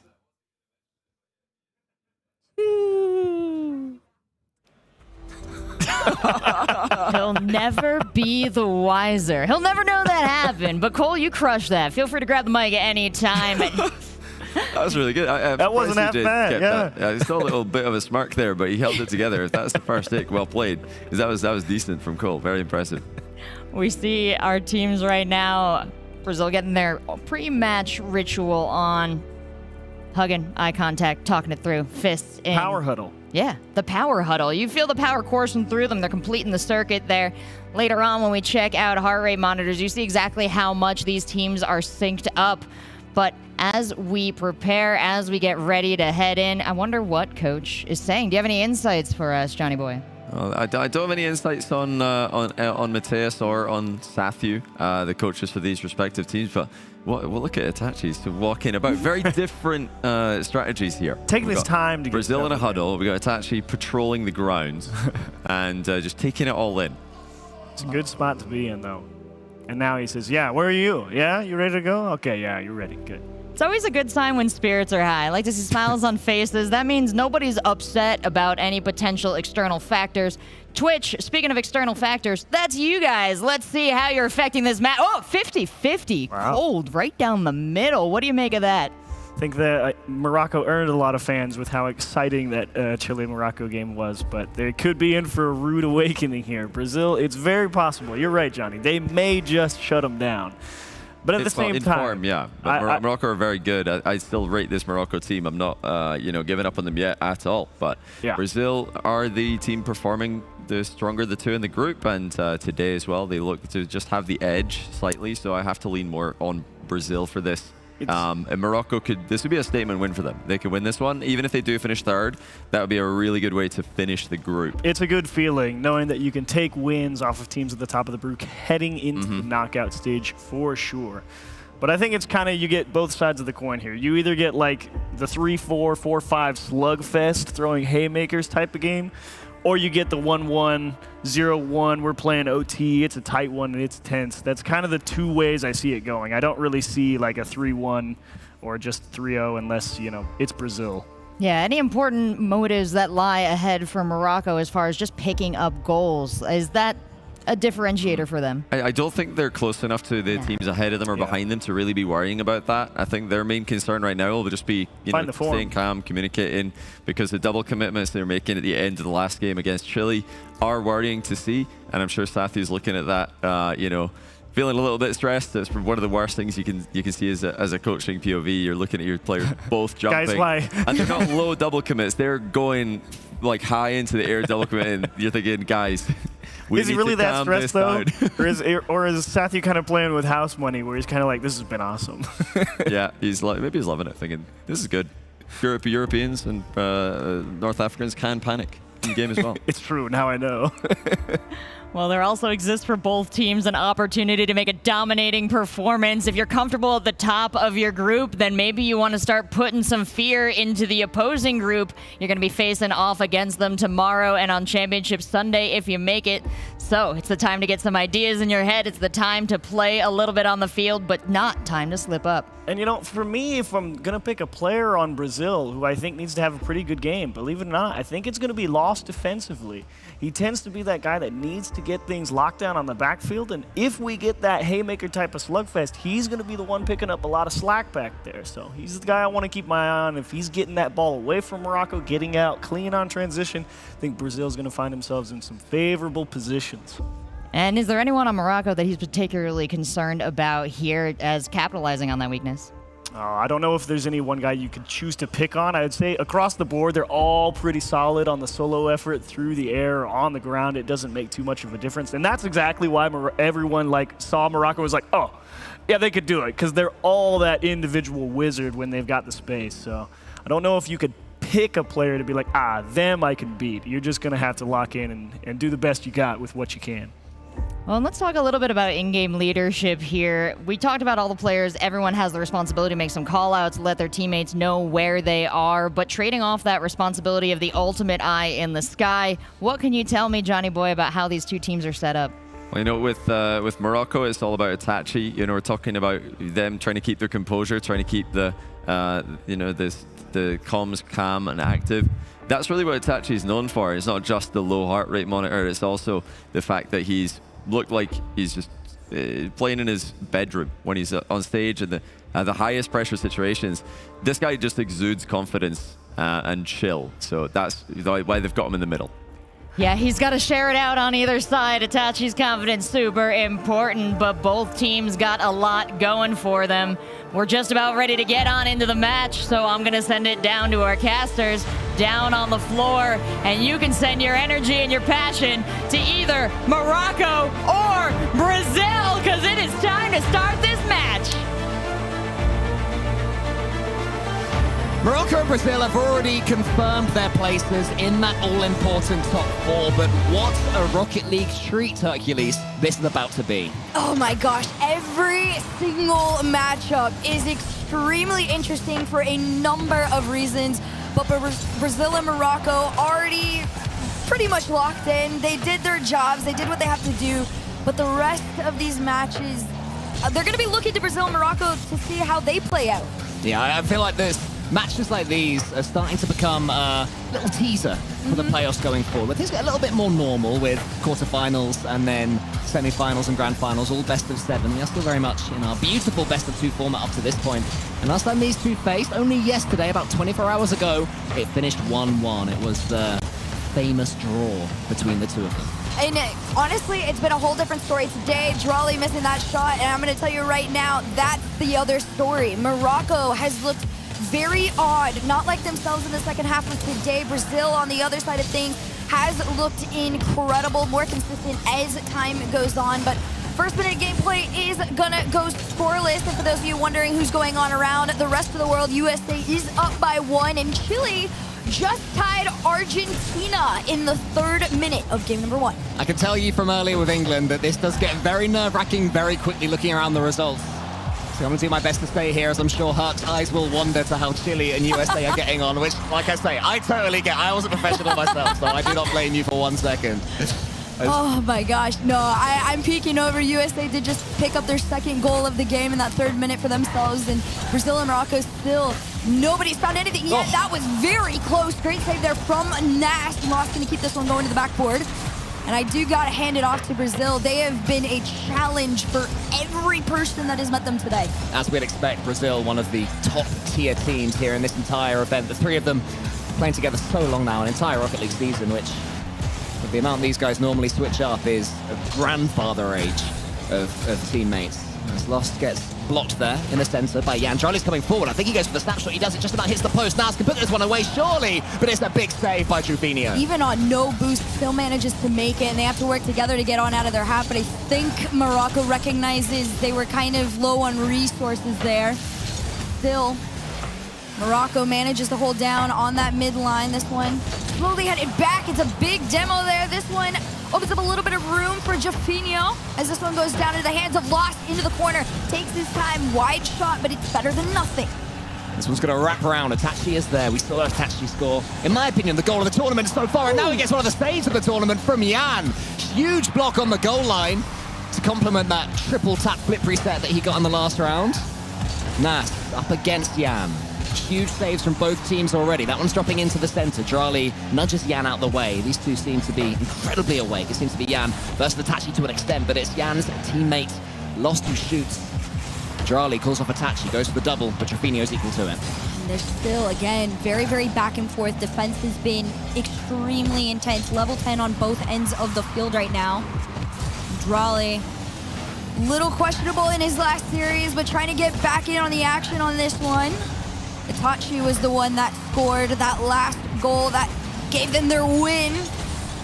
I'm trying to find something here in this game number 1 as Nas goes down, gets the mini double off the backboard. First goal to Morocco. And if Morocco are in to make a statement, this is how you do it. Brazil have locked up at least 2nd place in this group, but that huge dunk from Nas is just there to remind anybody watching on that Morocco are one of maybe the 3 favorite teams in this entire event, certainly in that S tier, if not the favorites.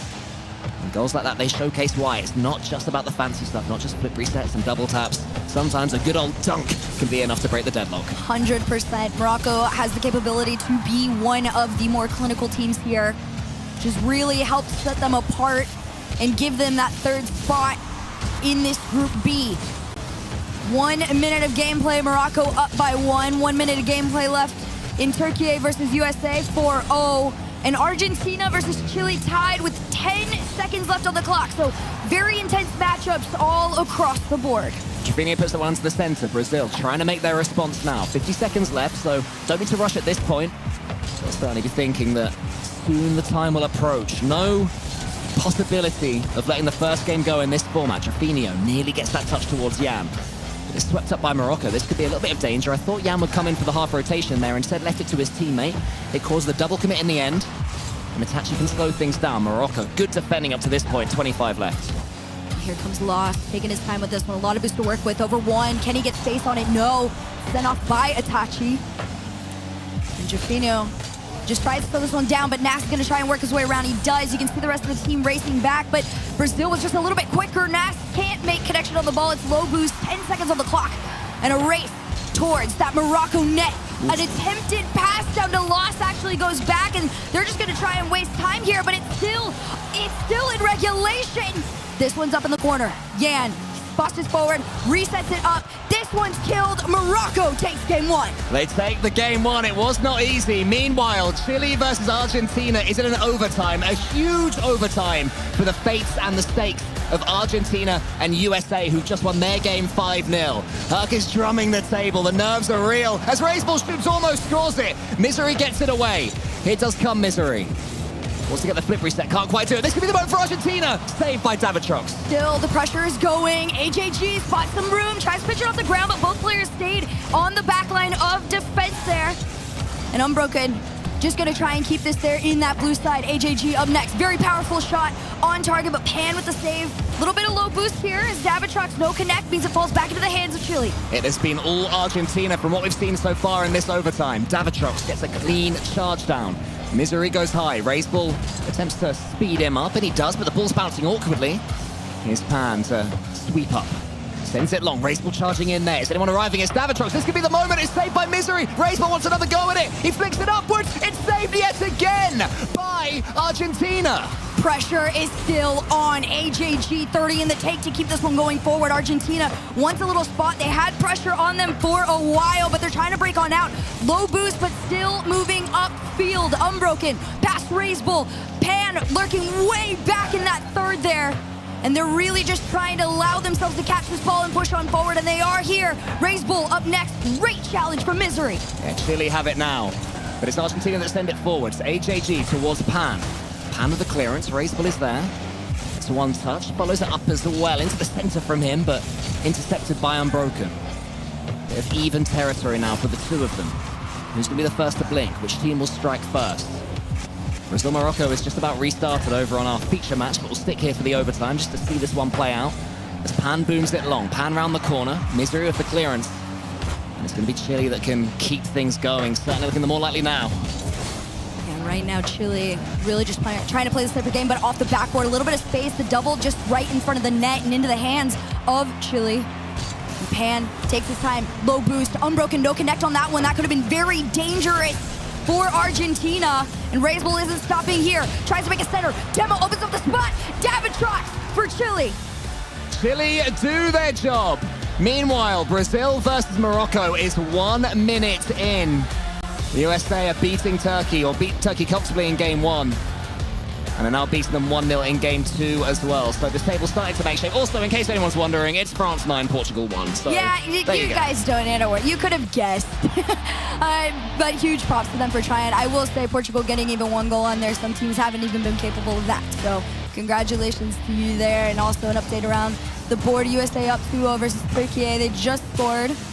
But back over to Brazil and Morocco. Who's going to secure that 3-point lead potentially, or another draw between the two like yesterday? I feel like Morocco would just love the chance to claim a big scalping in this group. I mean, it's all well and good. I believe they got a draw against France earlier on, and that's fine. They got the draw against Brazil earlier, but they don't want to get draws. You have to have some statement wins. You have to get that fear factor coming into the playoffs. Morocco almost forced it there with the team pinch in the center.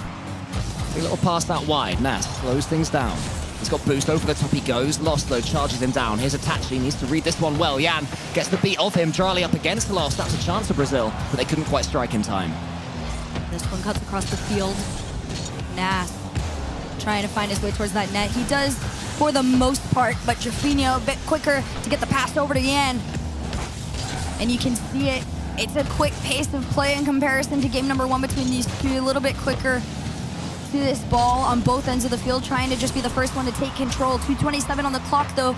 Second half of the game remains, and a big clear sends this resetting towards the blue half. An absolute boom right there from the backboard. Itachi has a pass maybe from Drali. Drali was there offering, but he wasn't listened to.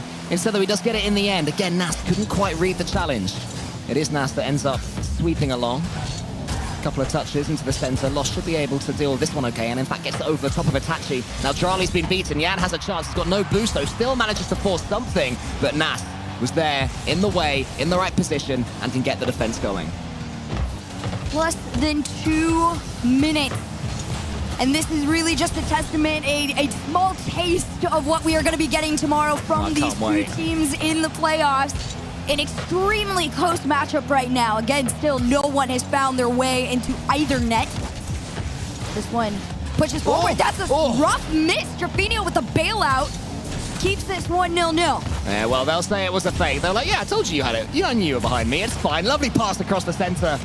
Charlie comes around this one. Does he have the boost to go for it? He sort of messes up his dodge onto the wall somewhat, so that'll knock him back for a second. The momentum is lost, but Morocco still remain with the ball.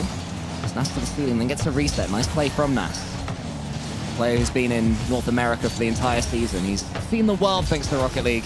Now here in Saudi Arabia with his compatriots for the first time. I've had so many expectations for Nas as well. Just coming into this one, as soon as I saw that he had made the Moroccan team, I was so stoked for them, especially after his performance stepping up with G2 at EWC. It was incredible. He almost had made his first grand finals there. He's going to attempt to do it again here at the FIFA E World Cup.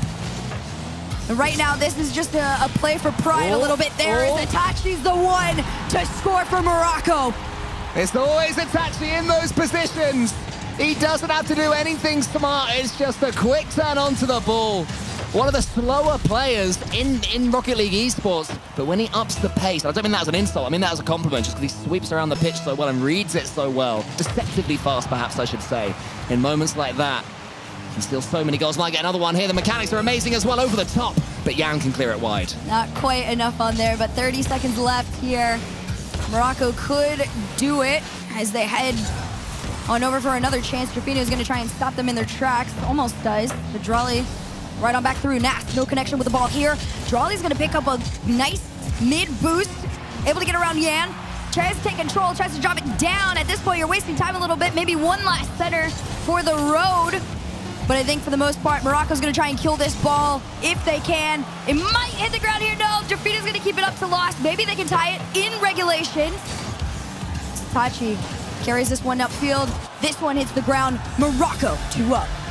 Well played, Morocco. They will take that win into tomorrow, and it will certainly add some gloss to their performances.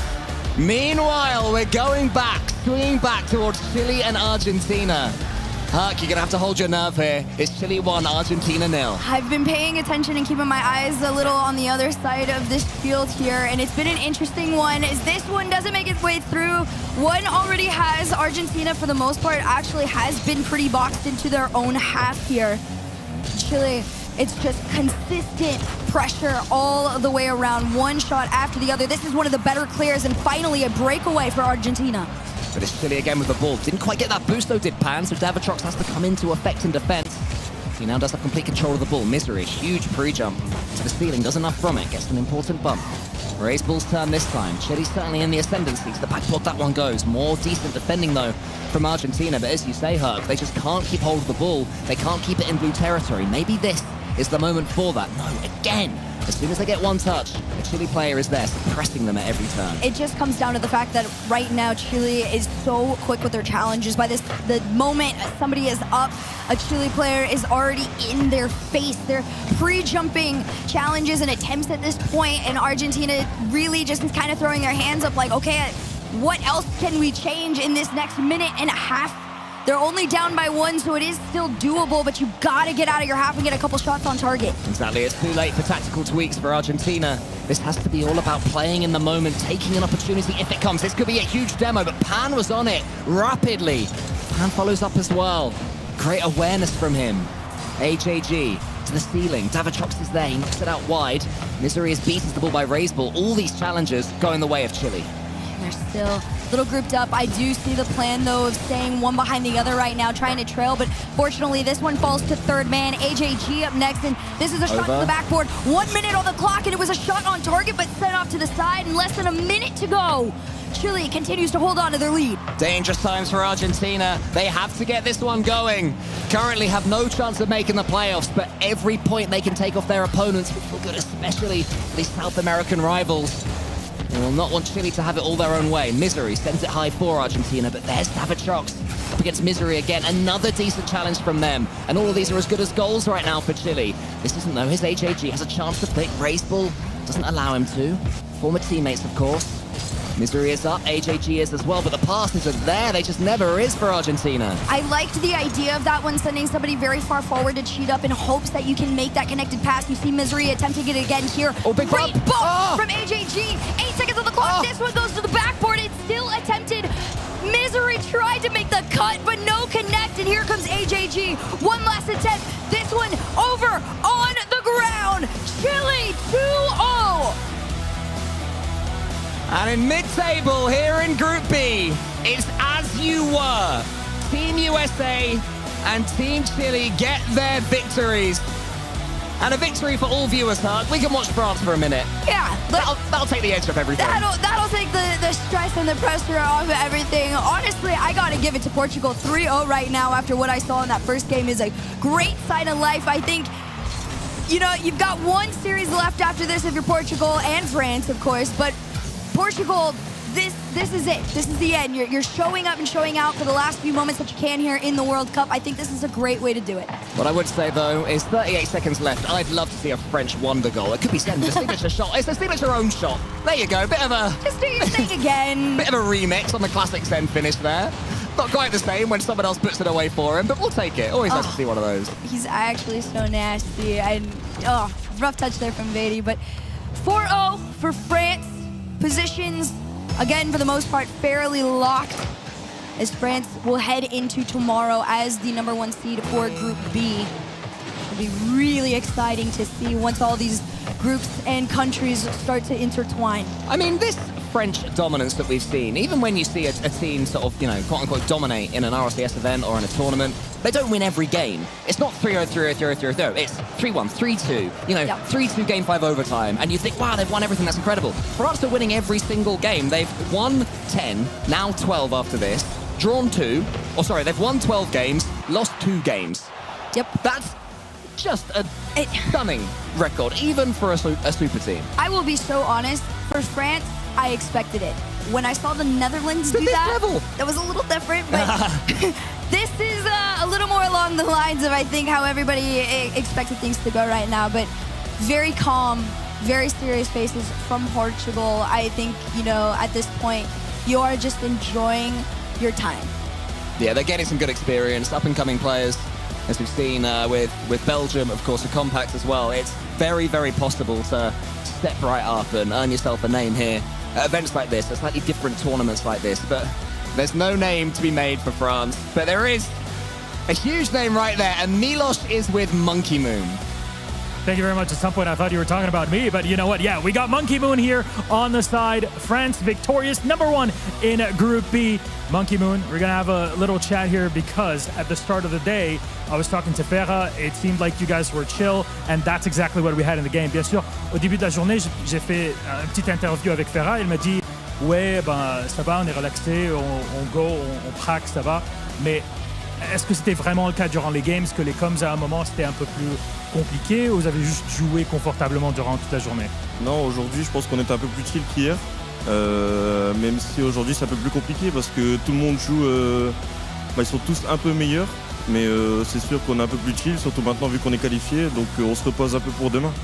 Yeah, honestly, today we were even more chill than yesterday. You know, even though everybody else, all the other teams are playing at their best, they're trying to make it out. But hey, we still got #1. That says something. Now, you're victorious at the end of the day. You're #1 in the group.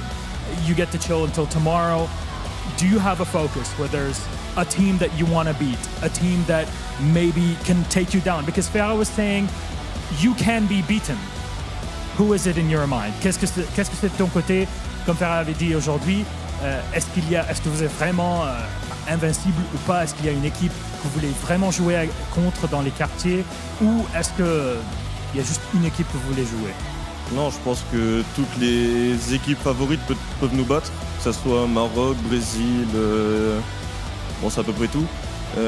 Mais sinon, je pense que si on joue à notre meilleur niveau, je pense qu'on bat tout le monde. Okay, bon, on verra.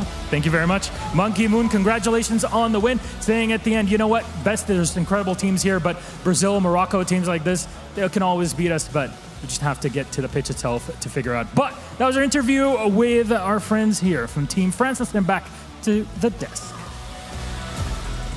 Thank you so much, Milos. Not just for the interview, for the interpretation, for all the skills you bring to this incredible crew here. And talking about skills, we're taking a look at the highlights from this last round. A couple moments that I saw your faces light up. Chiefs, what sparked joy for you in this matchup? So the thing that sparked joy, one, USA, I guess, getting a huge goal differential. If you're a USA fan, that helps them a lot heading into the next round. The other things, I personally am a big fan of the 1-0 high-tension matches that we got, with Morocco and Brazil. I know a lot of people like the high-scoring games. It was a positioning battle, and eventually Morocco actually able to knock Brazil down. Good win for him. Some great displays of skill in those super close battles, though. Johnny Boy, what jumped out to you? Yeah, I mean, Morocco have shown that even though they are locked in at third place, they still have the discipline to send a message to Brazil, because if those two teams meet again in the playoffs, Morocco will have the head-to-head advantage at the moment. Even though Brazil have been better against the rest of the field, Morocco have been better against Brazil. So they bounced back really well there from a tough game against Chile where they did not look their best. Now they really locked it down, and to shut out Brazil is fantastic. So great stuff from them. And Chile had to go out there and go to work against Argentina. Yeah, they came away with a win, but Argentina was not just going to let them walk all over them. That is for sure. Very close games, yeah. 2-1, 1-0. Very close games, and a well-deserved win for Chile as well. I'm just agreeing with you right there. Finally taking in that score for Chile and Argentina. We're watching the games a lot. That final score goes right off the screen, though. So now taking it in, dang, they really did defend. But only one round remains. Chile not able to make a big enough difference. USA picking up some big indicators there. But will they be too far apart to affect the middle of the group? I don't think so. I think it all comes down to this, where they have to go head-to-head as our featured match next round. They are 4th and 5th in the Group B standings currently, John. Yeah, however, USA, with that goal glut they just had against Turkey, their goal difference is +5, as you can see there. Chile, still -3 overall. Wow. So if USA draw again, just like they did yesterday, overall, their head-to-head will be tied, which means we would go to goal differential, and USA would be ahead in that, assuming they don't get blown out in one of these games. Now, if USA were to lose, for example, 7-0 in Game 1 against Chile, and then only win 1-0, Chile would take over that goal differential advantage. But I don't see that happening, so realistically, Chile have to beat USA if they want to take that spot away from them. That's a great call out there, and I appreciate you always doing the math. That is a tough one for me. Now, we have a heart rate check on Brazil really quick. Let's check out exactly how much that last match got their hearts. Similar. Wow. Yeah, and pretty dialed in across the board. Is Jan just the average? Central average line, yeah. But man, you can see the immediate turn down as soon as they went down one of their, fine, I guess you win. That was OT, wasn't it? Yeah, it was OT second time. I can't remember if it was OT. I don't think it was OT the first time around, but yeah, at the end there, Morocco getting the better of them with the first, I think, 1-0, 1-0 we've seen, the first binary sweep in the 2-game matches format right at the end of the entire tournament here. But it doesn't really matter too much for the overall standings. The only difference is that now Brazil can't catch France. So France are guaranteed first. That is very nice for France. We checked in with them with Milos. It was a great interview, too. Knowing that they are beatable, but completely playing like they are not is what keeps them humble and keeps them aware.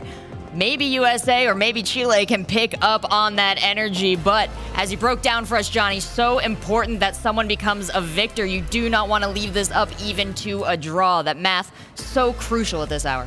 Yep, Chile need to win both games or get a blowout win, and we're talking, 6-0 or more. Well, 6 goal difference or more in one game. So, if Chile are to lose, let's say 1-0 in the opening game, their second game they're going to need to win 7-0, 8-0, 6-0, just to force it to goals, which I think USA also have. So it's going to need to be a 7-goal. Realistically, Chile are going in with the mindset of we need to win this. Yeah. So USA, they know they probably only need to win one game. But if you lose game 1, then game 2 will decide who advances. So you don't want to lose game 1. And as much as I hate to remind USA fans, that's kind of been the Rettles Magic Bear Cheese journey. They always go the distance. So does that mean you're going to win game 1 here? Yeah, I don't know. How much do you turtle here if you're USA? Oh, surely you don't. Surely you bring it to them. Think about it this way. USA may be confident enough in the defense where they say, look, if we can stop the Raise Bull attack, we can handle the other two no sweat. So we just stop him, and we can handle the counterattack against the other two. Oh, I'm scared of that strategy. I really am. I'm really scared. I would be very scared if they'd come out defensively here. Well, we've got Milos down with the coach of USA to get the temperature on how they are before this match. Yes, Rachel and the desk. I'm here with Greg. We have to have a chat with Team USA before the game that I have to say everybody's been looking forward to. Now, Greg, it's been a tough day today.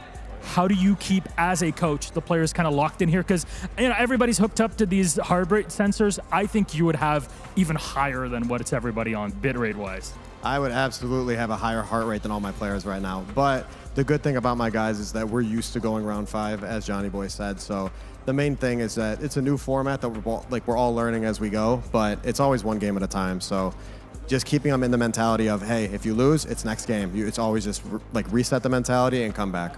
I mean, it could have even ended in the game prior. Obviously, you were busy with your own match, but on the other end, Chile, they were having a bit of problems on their side. It could have ended there for them, and you would have had a much clearer shot to make it pass. But how do you keep all the players together? Because you're here on the coach position. When's the time to cool it down, guys? Let's keep it together. How do you reset players during a game itself? Well, during a game itself, sometimes because each individual game is so important right now, sometimes you can take that goal replay and do something, but you have to say very, very concise words. It can't be too much. But in between the games, it's always making sure they're confident, they're hyping each other up, and they're communicating. Well, Greg, so far, it's been an absolute pleasure watching you in the squad. So I'm going to say thank you and good luck. And I'm going to take this camera here with me, whoever wants to join in, because let's be completely honest. There's one game and one game only everybody's looking forward to, and it is US versus Chile. And why not just have a chat with both of our competitors? Graval, I will see you again here for today. It's a close match. We're just having a chat with Greg. Seems like they're taking it cool in school, but in the last game, you almost kind of fell apart in it, right? You go into OT in map 1, and you're thinking, oh, we need to score right now. How are you keeping everybody together during such tough moments? Yeah, I mean, to be honest, we didn't think anything about it. We were completely understanding what we were missing against Argentina, but it's so good, to be honest. We're super chill, we're super relaxed, and nobody expects nothing from us, to be honest. So, Greg, I love you. I've been cheering for you since you united with Ajax and Savvy Steel, brother. But all the pressure is on you, guys. Good luck.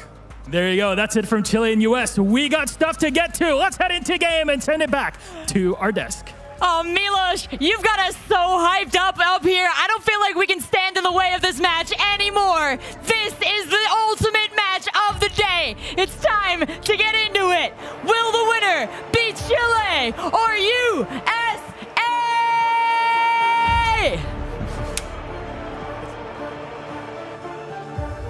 Two teams, one dream, one last chance to make it out of the group stage. USA have had a frustrating day 2, and Chile have had the dream 1. But this is the only series that matters. All USA have to do is win one of 2 games. If they can do that, they have guaranteed their place in the playoffs. Chile have to...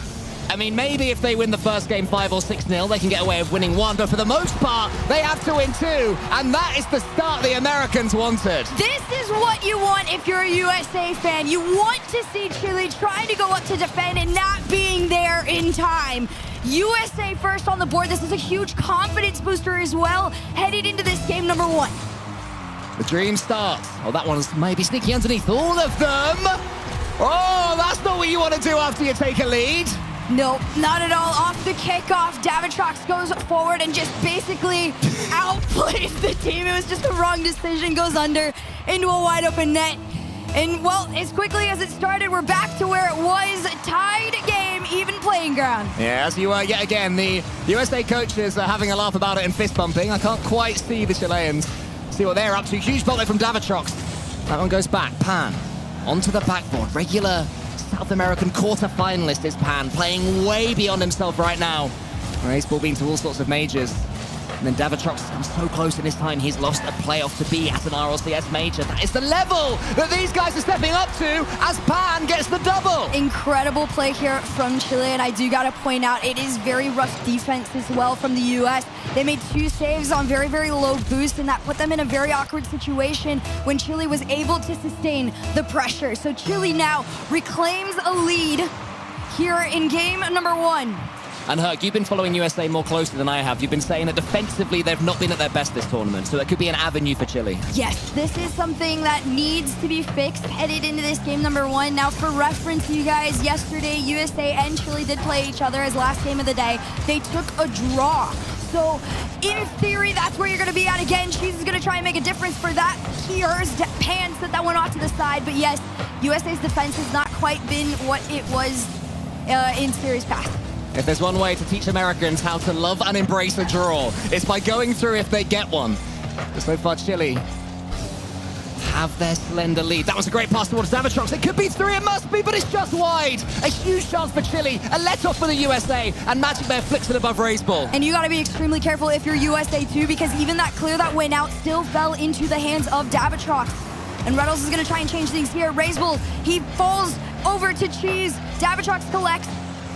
Still taking their time. Over 1, trying to go in. Cheese with the save out into the corner. Now Reynolds up next. Small little touch forward, but loses all hope of sending this one out. They need a big clear right here. It was an intelligent block there from Cheese, not just to get the save, but also to knock it to his teammate in the corner. Magic Bear has Pan in front of him. The ball's going to drop. Rettles. Raise Ball in front of him. The USA need to score. Davitrox in the corner. Keeping hold of his boost well. Raise Ball was just waiting, perching on the backboard. It's a chance now for Pan to get it to his teammate. Davitrox is waiting, hopefully, for Raise Ball's pass, but the charge down from USA was there. They are playing aggressively, USA. The third man normally in the Chile half of the field. It can mean they come undone if they overcommit, but this has worked out well for them. Cheese has the easiest finish, and he gets his equalizer. This is one of the few times I've been able to see Cheese find some space and do something with it today, and I love it. This is the player that you want to have really stepping up to the plate. And they've done it 2-2 with half the game left to go in game number 1, but you gotta watch out for the kickoff. They've already conceded 1 before. Magic Bear's gonna take this up to the side, gets that mid boost, over to the ceiling, back to himself, tries to get past Pan for the read. It could be a setter here. The bump, and Reynolds is in! Lovely play there from USA. Magic Bear gets a couple of touches. This was the key moment right here. Cheese jumping to take Davitrox out the equation. USA have their lead back. What a game 1 for the neutrals. This is such OG RMC play style, working together and finding those bumps, and you don't want to take those either unless you are guaranteed the goal. So the fact that they recognize the opportunity is massive for them, but I expect Chile to up their game a little bit from here. You saw the demo in the back end of the field. Now they're going to try and do it again. Davitrox, low on boost, feeds this one off over to Raise Bull, but Magic Bear to take back. Pan over the top now. Here he goes. Gets another touch there. Rettles is the last line of defense. Gets a huge block. Davitrox's turn is too high. Could he have got above that ball more? Could he have gone for a double tap? I guess we'll never know, but Cheese gets another huge bump. Here comes Magic Bear. Can't quite sink it. Those moments you're gonna have to stay extremely calm. And I remember, I believe it was on a death segment with Johnny Boy where he mentioned that sometimes teams just have to go into a match knowing that they're gonna play solid and themselves. Not a little bit of an ego, right? You can't be over proud of yourself, right? You kind of lose yourself in the game here. So right now, Chile, very calm and collected as they head on into this blue half here. Bump onto 1, but Reynolds still pushing forward. Opts to get the bump onto Pan and allows Cheese some space and room to push forward. But the same can be done to them. 1 minute. Raise Ball has an opportunity. It was a tough one. Awkward angle, not much boost. Had to force a flip reset, wasn't able to. Pan up against Cheese. I sound like a chef. Here's Rettles.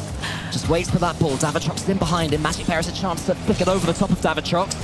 48 seconds left until USA guarantee their place in these playoffs. Here is Pan, though. Gets the flick over Magic Bear. Pans it again, but it's saved by Cheese. And I will be so honest, this is a really intense point in time because 36 seconds left means Chile are going to be throwing themselves at this ball. Cheese, very great recovery on this one, but it falls to the hands of Pan, and Reynolds is next. Tries to spot Cheese on the other end of the field, but Davitrox is going to take it away. And Pan, he's lurking. Raise Ball's trying to mess with the third man. Oh, what a save! Out. The save comes through, but the next shot. Oh! How is that stuck in? USA had recovered. There was a massive block there from Magic Bear, pre-jumping the bump. Retzels was on the back wall, and he was backwards. He couldn't quite get it.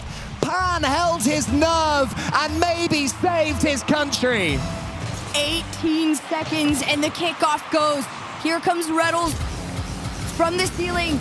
Reset goes under as this one heads back into that blue side. 8 seconds on the clock.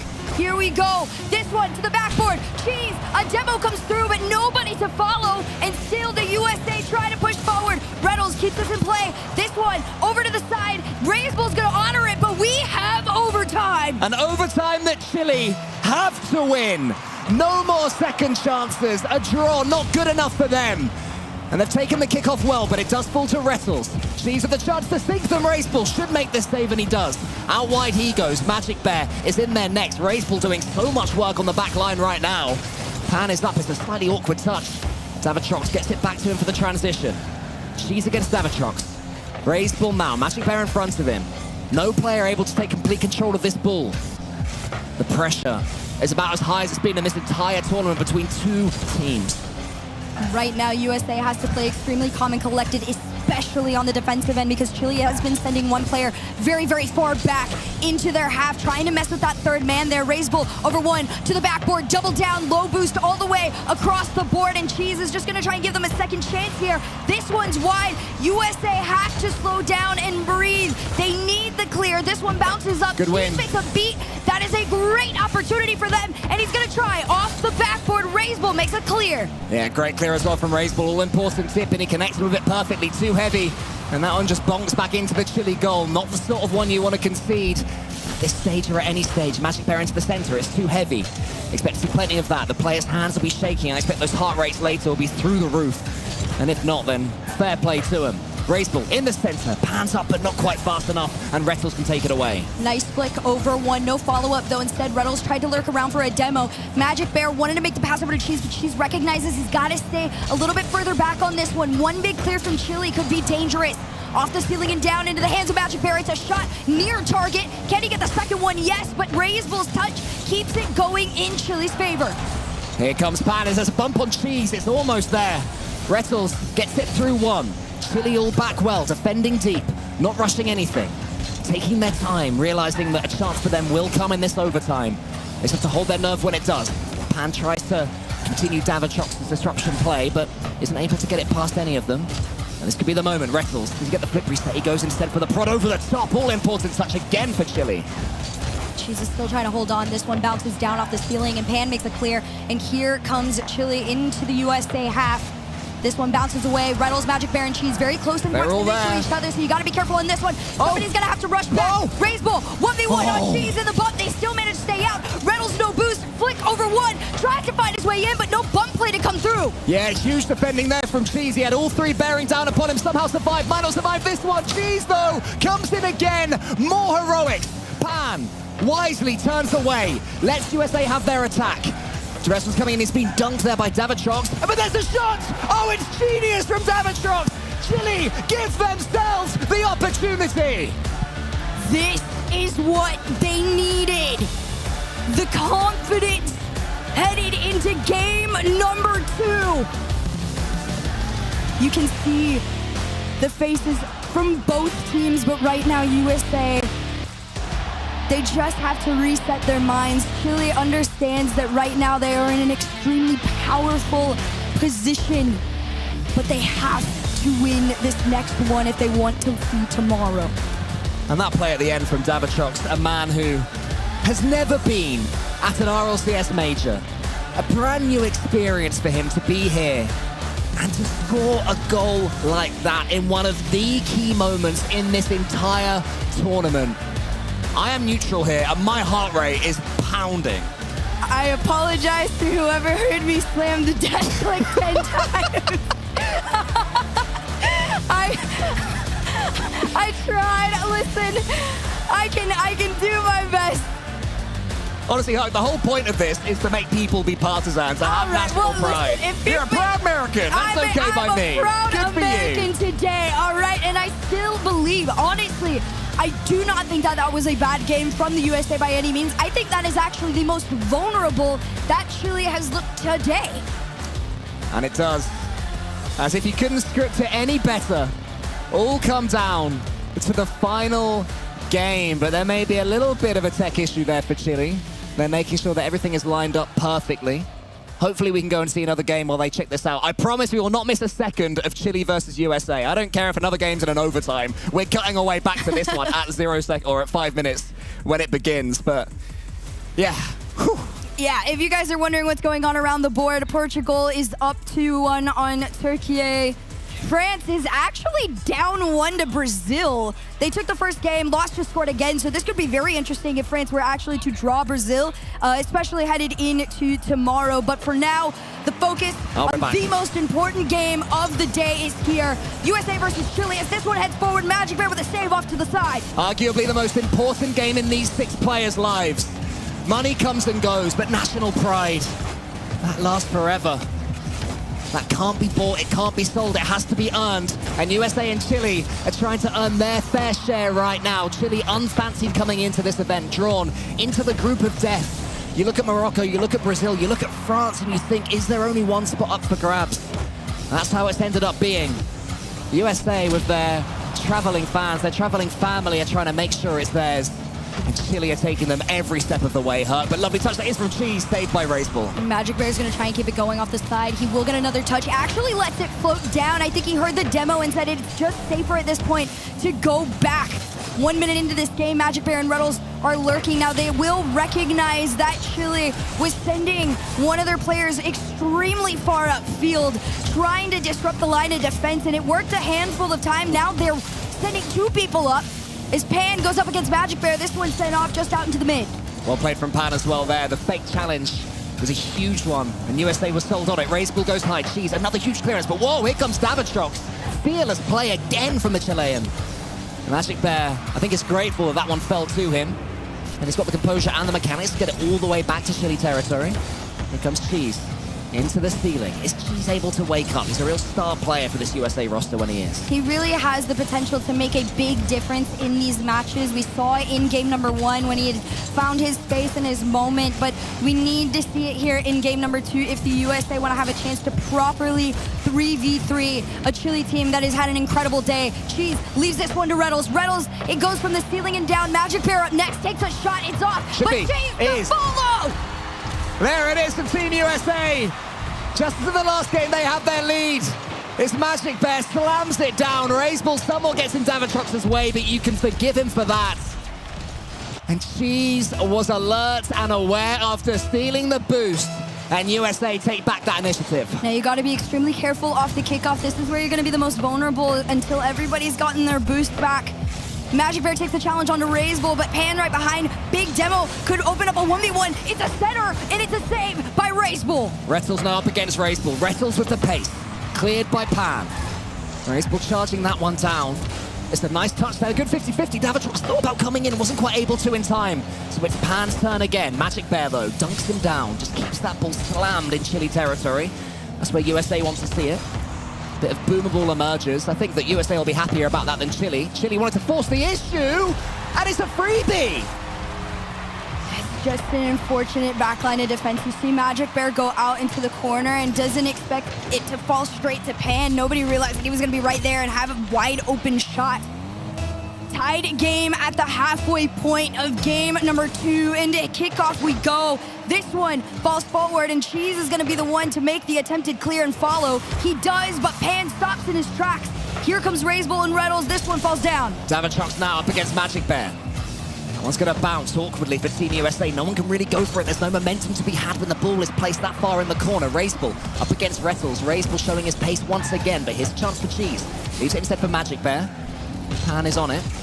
Cheese can't quite get this double, it's too high. So Chile, after doing some defending, finally get the ball. The reset's not quite there, nor is the dunk, so Rettles has a chance. Cheese and Magic Bear to his side. He goes for the bump. That one's going to fall towards Magic Bear. Can he convert this one? Can he wriggle it in? Almost saved by Pan. You saw the idea too, and it would have worked out well. There was a tiny bit, whether it was hesitation or just low boost, the speed that they needed just wasn't there on the ball, and now Chile are going to try and do it to themselves. Pinch off of Davitrox's car, falls to Pan. Pan to the backboard. Low boost means a low flying shot. Rettles is going to take this one away. Does he get past Raceball, and all of USA is going to have to race back?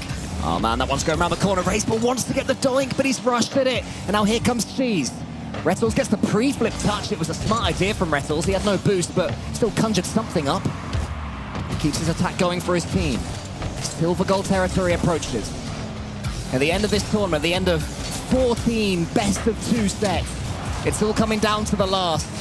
There's a miss there, or was it a fake? I'm not quite sure, but Davitrox is able to play in front of the ball for a second.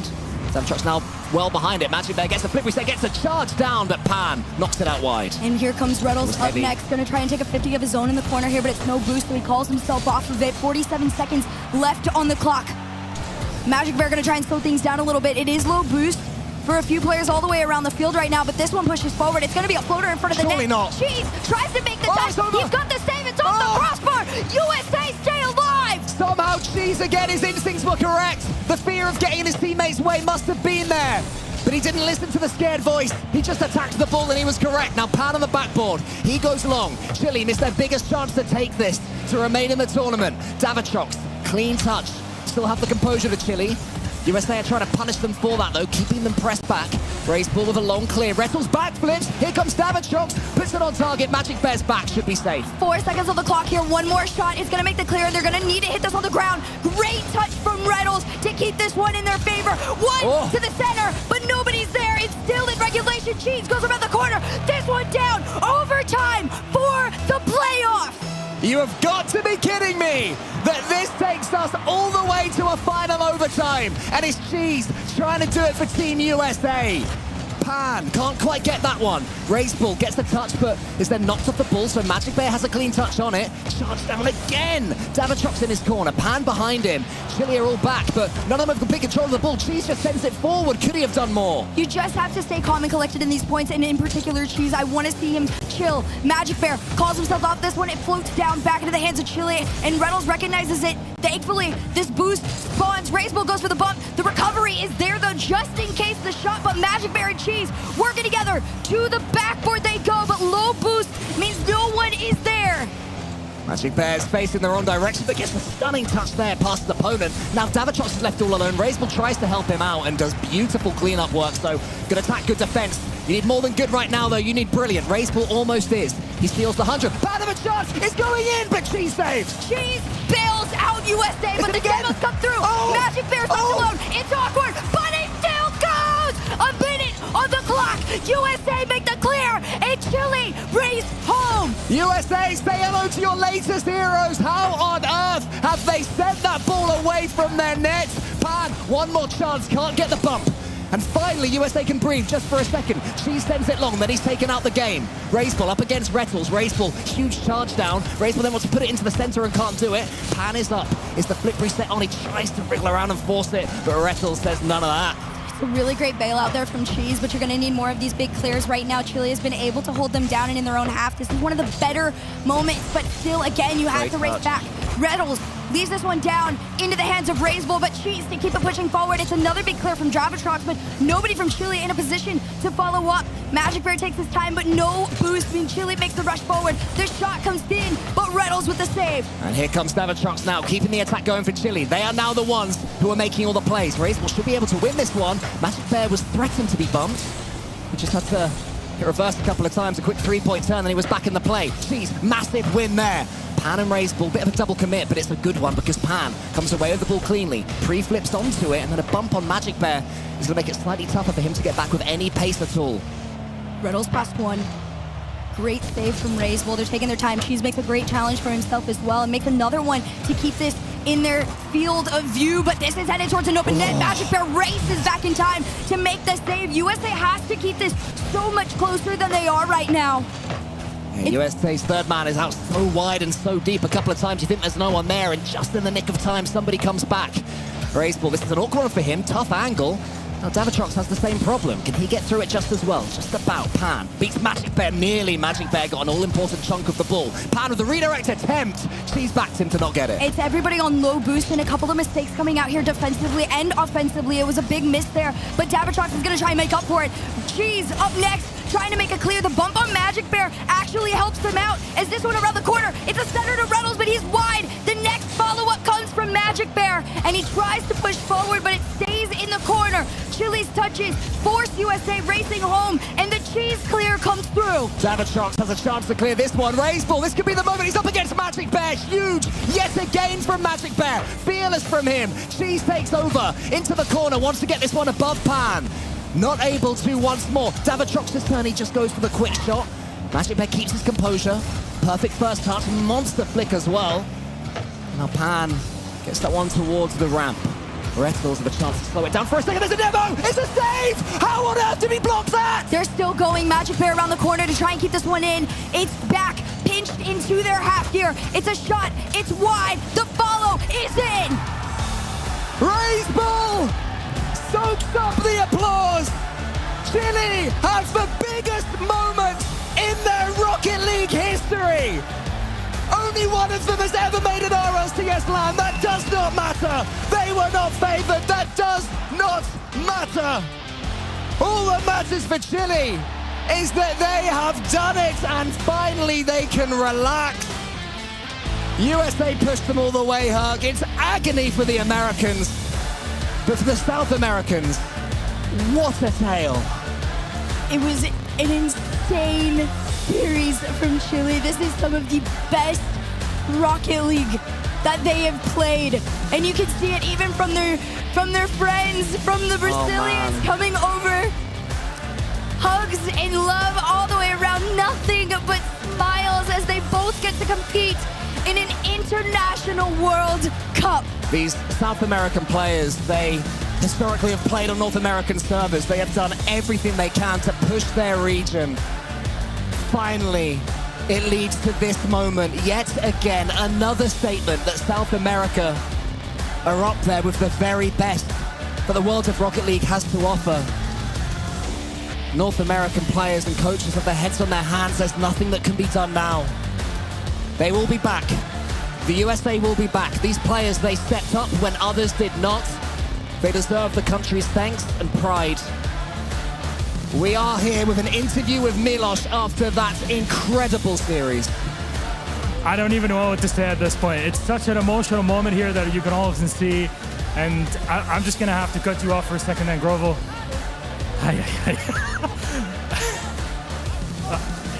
I'll go for the classic question.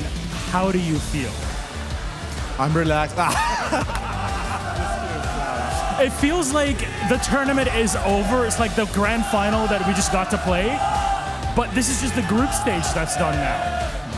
I think it was really hard because we trained against them like in the early stage, and I mean, I have nothing to say right now, but I'm really happy because I guess nobody knows how hard we work for this, and we deserve this.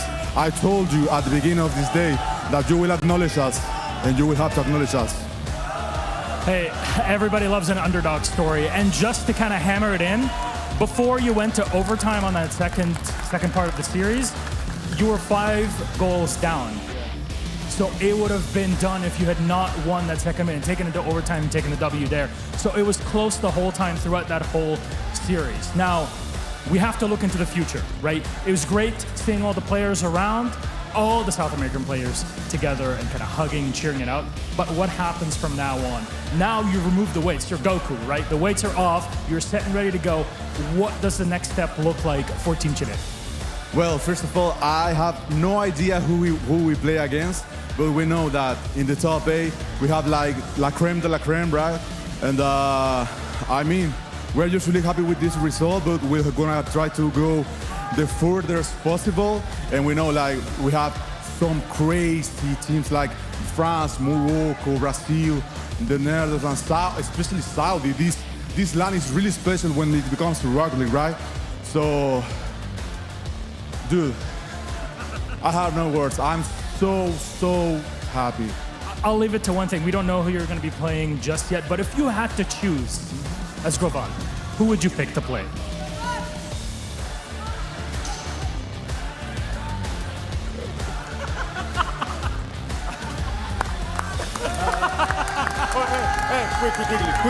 Quickly. Who's the father of Itachi? Is he the father of Itachi? He, brother. They have to give me the tip because Itachi is crazy, man. Itachi is Absolutely is. Absolutely is. It's just actually incredible to see that. You know, But I will answer your question, go ahead. okay? I would like to play against Spain because they are our friends, and so it will be spicy. Okay, very good. Groval, thank you very much. Congratulations to Chile to making it forward and to our fans that are clearly having fun with it. Gonna send it one more time back to the desk. That's it, done with the group stage. Milos, Groval, Chile, USA, thank you so much for such a thrilling match to close us out on day 2 here. And thank you to all our teams for really bringing it in this competition.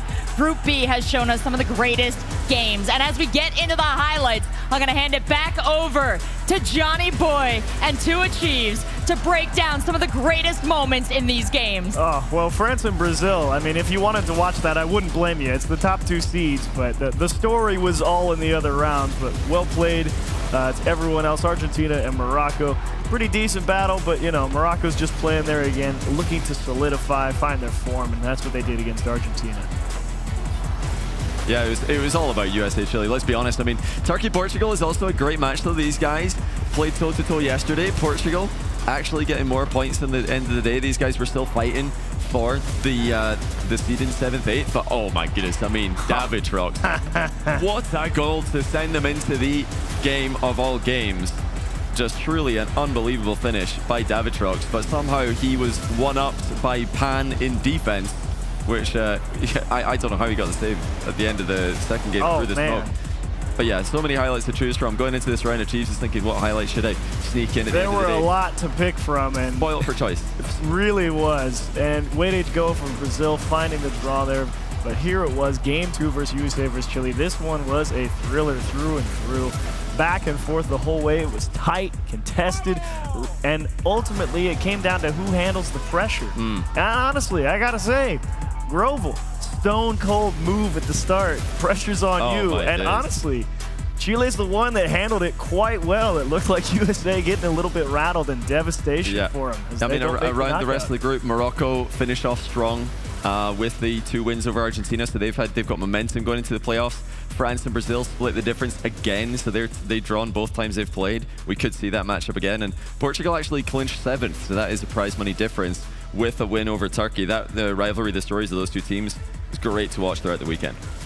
It's been fantastic watching these teams. I completely agree. And we had some questions down on the floor. Chile, after qualifying to make it to tomorrow, wondering who they would potentially play against. Well, we do have that information, Achieves. Congratulations, you've done it. Your reward for making the playoff stage tomorrow is you now play Saudi Arabia. So best of luck is all I have to say about that. That is a tough one. They have proven to be stronger and stronger as this tournament continues. Let's take a look at the overall standings now and get a sense of just how things have fallen. Across Group B, France, Brazil, Morocco, and Chile. When you first looked at these groups, before we even started yesterday, Johnny Boy, did you have any inclination that we would end up here? Well, you know, I'll be honest, I thought Morocco would just pit Brazil for 2nd place. And I did think USA would qualify ahead of Chile, but they were pretty close, right? That wasn't a terrible prediction. Good shout. They were pretty close. But wow, Chile, I mean, the winning goal in the first game and the save in the second game, just some of the best plays we've seen on Rocket League LAN in general. Never mind the situations that those plays happened in. So, incredible story. Can we interview Groval after every match? Yeah, just get his take on stuff. Get his thoughts on everything, to be honest. Can we get him on the desk? Would you guys like that? Maybe we can. And you know, say what you want. At the end of the day, it pretty much played out how you thought it would, Johnny. France and Saudi Arabia both totally undefeated heading into the knockout stage, and the rest played out pretty much how you expected. You're a tier list monster. Well, I put Chile in the tier below USA. I apologize to Chile. I'm sorry, Chile. I underestimated you, but now we understand your game. Well, we've got a little more information from that headliner match that we just watched close out Group B. USA versus Chile. We got USA's heart rate readout. Let's see how this panned out, going twice into overtime. It's got to be a tough one. Look at this, Magic Bear and Rettles. You know, I'm surprised to see Magic Bear heart rate that high because he was cold. I'm so impressed by Magic Bear and Cheese, 2 youngsters. Rettles obviously has been in these kind of situations many times. We know that he can play under the highest level pressure on land. But Magic Bear and Cheese should go home proud. They haven't made the playoffs, but still great performances from them under these conditions and stepping up to represent their nation as well at the last minute. So fantastic stuff from them. And if I remember right, last time it was kind of Reynolds on the bottom, I thought. And so maybe the qualifying match, he started high and he stayed pretty high up that heart rate. Pressure got there. Absolutely. The pressure was on in that match, and if there's anything after finishing it that might feel like a relief, it's that they don't have to stress anymore. There was so much waiting ahead of them. Now they can just keep on working through the competitive season and get ready for next year, hopefully. But we have our teams, 8 of them, moving on to tomorrow. Let's check out the bracket, see how they are distributed. And coaches, grab your cameras, because you're probably going to want to hold on to this one if you're not sure who you're playing yet. Now, we talked a little bit math-wise, but perhaps we can see for ourselves exactly these 8 teams. Or perhaps not. Maybe we won't see that. Maybe we'll just keep looking at us on the cameras. Another We're nice to look at, I like to think. Yeah, you know what, actually? Debatably. Maybe we'll keep that as an Easter egg for tomorrow. Just kidding, we got that bracket. Hey, production silly. Oh, Saudi Arabia, Chile. You called it a cheese, but the rest of these are also, very heavy. You know, Netherlands, Morocco, I think a surprise, maybe sleeper fun one. You know, Morocco turned it up as the day went on, right? So you got to reset it all. You go to a best of 7. I don't know. Bets are off for me there. Anything could happen. And Belgium as well. You know, coming into this event, if I saw Belgium, Brazil, I would think Brazil comfortably win that, but I'm not so sure anymore. Belgium looked really good. Really good today. Really good performance out of them. Going all the way with Saudi Arabia and Netherlands for the top spots in the group. The only matches I'm confident in here are Saudi Arabia over Chile. Chile looked good in that last match, but Saudi Arabia are a different level, so I have Especially to lead in a Saudi best there. of 7, you give them extra time. And France over Spain as well. I mean, France have just been levels, but you know, Netherlands, Morocco, Brazil, Belgium, really tough matches to pick between. Yeah, shouting out that Netherlands-Morocco match as you did, Chiefs. I'm wondering, looking at these duos, are they going to, in particular, spurn each other into any styles of play, any sort of focuses? Everyone's just showing up, playing their own game, as I understand it. But we did see a little bit of an effect on Turkey, and definitely in those double overtimes between Chile and USA, these mindsets lock in. Yeah, it's a good question. I think Netherlands might be a little too much in the, whoa. Yeah. Slow down here, guys. Like, today was not the way we wanted it to go. We got it done, but I think they may be a little bit concerned with writing the mindset than worrying about, let's go find something that we think is going to work against them. So that's at least what I think Netherlands will do. No, absolutely. Well, there's one thing I know for sure will happen tomorrow. It's happened a lot today, in fact, as well. Our players have scored some goals, and each one of those goals is 1% of a charge on our Hyundai Ioniq. So let's go check in and see how far we can take it now. We've got the goals. Let's power it up one last time for today. We're at, what, 8 total before? Oh, we're over 8 now. We are over 9,000, folks. Charging a little easier. Up to 10 times fully charged with over 10,000 goals. 1,000. 5,000 kilometers. That's pretty far. Where can we go for 5,000 kilometers? What Pretty is a far towards the coast, I know that. Kilometer-ooskies. Probably most of the way to the coast of Sao Paulo or something like that is what Shorby said. Just short, alarmingly short. We're still in the water, but we're getting pretty close. Well, players, we're going to need more goals tomorrow and Sunday to keep charging that. We're trying to get from land to land at least, but nothing can change the fact that car looks pretty. You guys look pretty too. Thanks for joining me on the desk all throughout the day. Don't lie to me, sir. Thank you for bringing your knowledge up here. It's been a real treat listening to our casters, listening to my wonderful analysts, and listening to CJ, who's brought us all sorts of fun stuff. What do you got now? I mean, a ridiculous day of Rocket League action capped off with one of the most insane overtimes I've ever seen. Chile, Davitrox, how did he make that save? I have no idea. What a format. What a 2 days of Rocket League. We've now got 8 teams left. So we're into the playoffs. If it gets any more insane than this, I might have to be probably asleep in the green room for a few more times. I mean, what on earth is happening? What an event here at the FIFA World Cup. Back to you guys. I need to go have a rest. Thank you, CJ. I think that really captures kind of the breathless amazement of how incredible this tournament has turned out. These players have brought everything to bear on this. It's a wonder that they're going to have more in the tank for tomorrow and Sunday. But, gentlemen, I want to give you guys the last word on the desk and on the stream for today, especially as we look at our schedule and you at home prepare your calendars for tomorrow. Yeah, I think you've had the appetizer, yesterday. Today you got the first course, and now we hit the main entree, the playoff quarterfinal. We separated the wheat from the chaff, and now we get to see who's truly worthy of winning the FIFA eWorld Cup. Any of these teams could be worthy, Johnny Boy. You did excellent predictions before this tournament. Not going to put it on you right now to, absolutely nail it, but give me your vibes. I'm going, Saudi Arabia, let's say Brazil, France, and Morocco. So 3 from Group B, 1 from Group A. Do remember, guys, check out the time zones as well. This is local time, I believe. We're starting later tomorrow. Yeah. Which is nice for us. Nice little lie-in. Yeah. Your best Nothing bet, wrong with that. Just leave all the streams open. And then when we come back, we are going to scare the heck out of you. But don't worry, you won't miss it. Make sure you come back because all of these teams have a lot more to fight for. That prize pool is big. That Ionic needs to be charged, and we need to be entertained. We will see you tomorrow for the broadcast. Until then, stay safe.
Bye.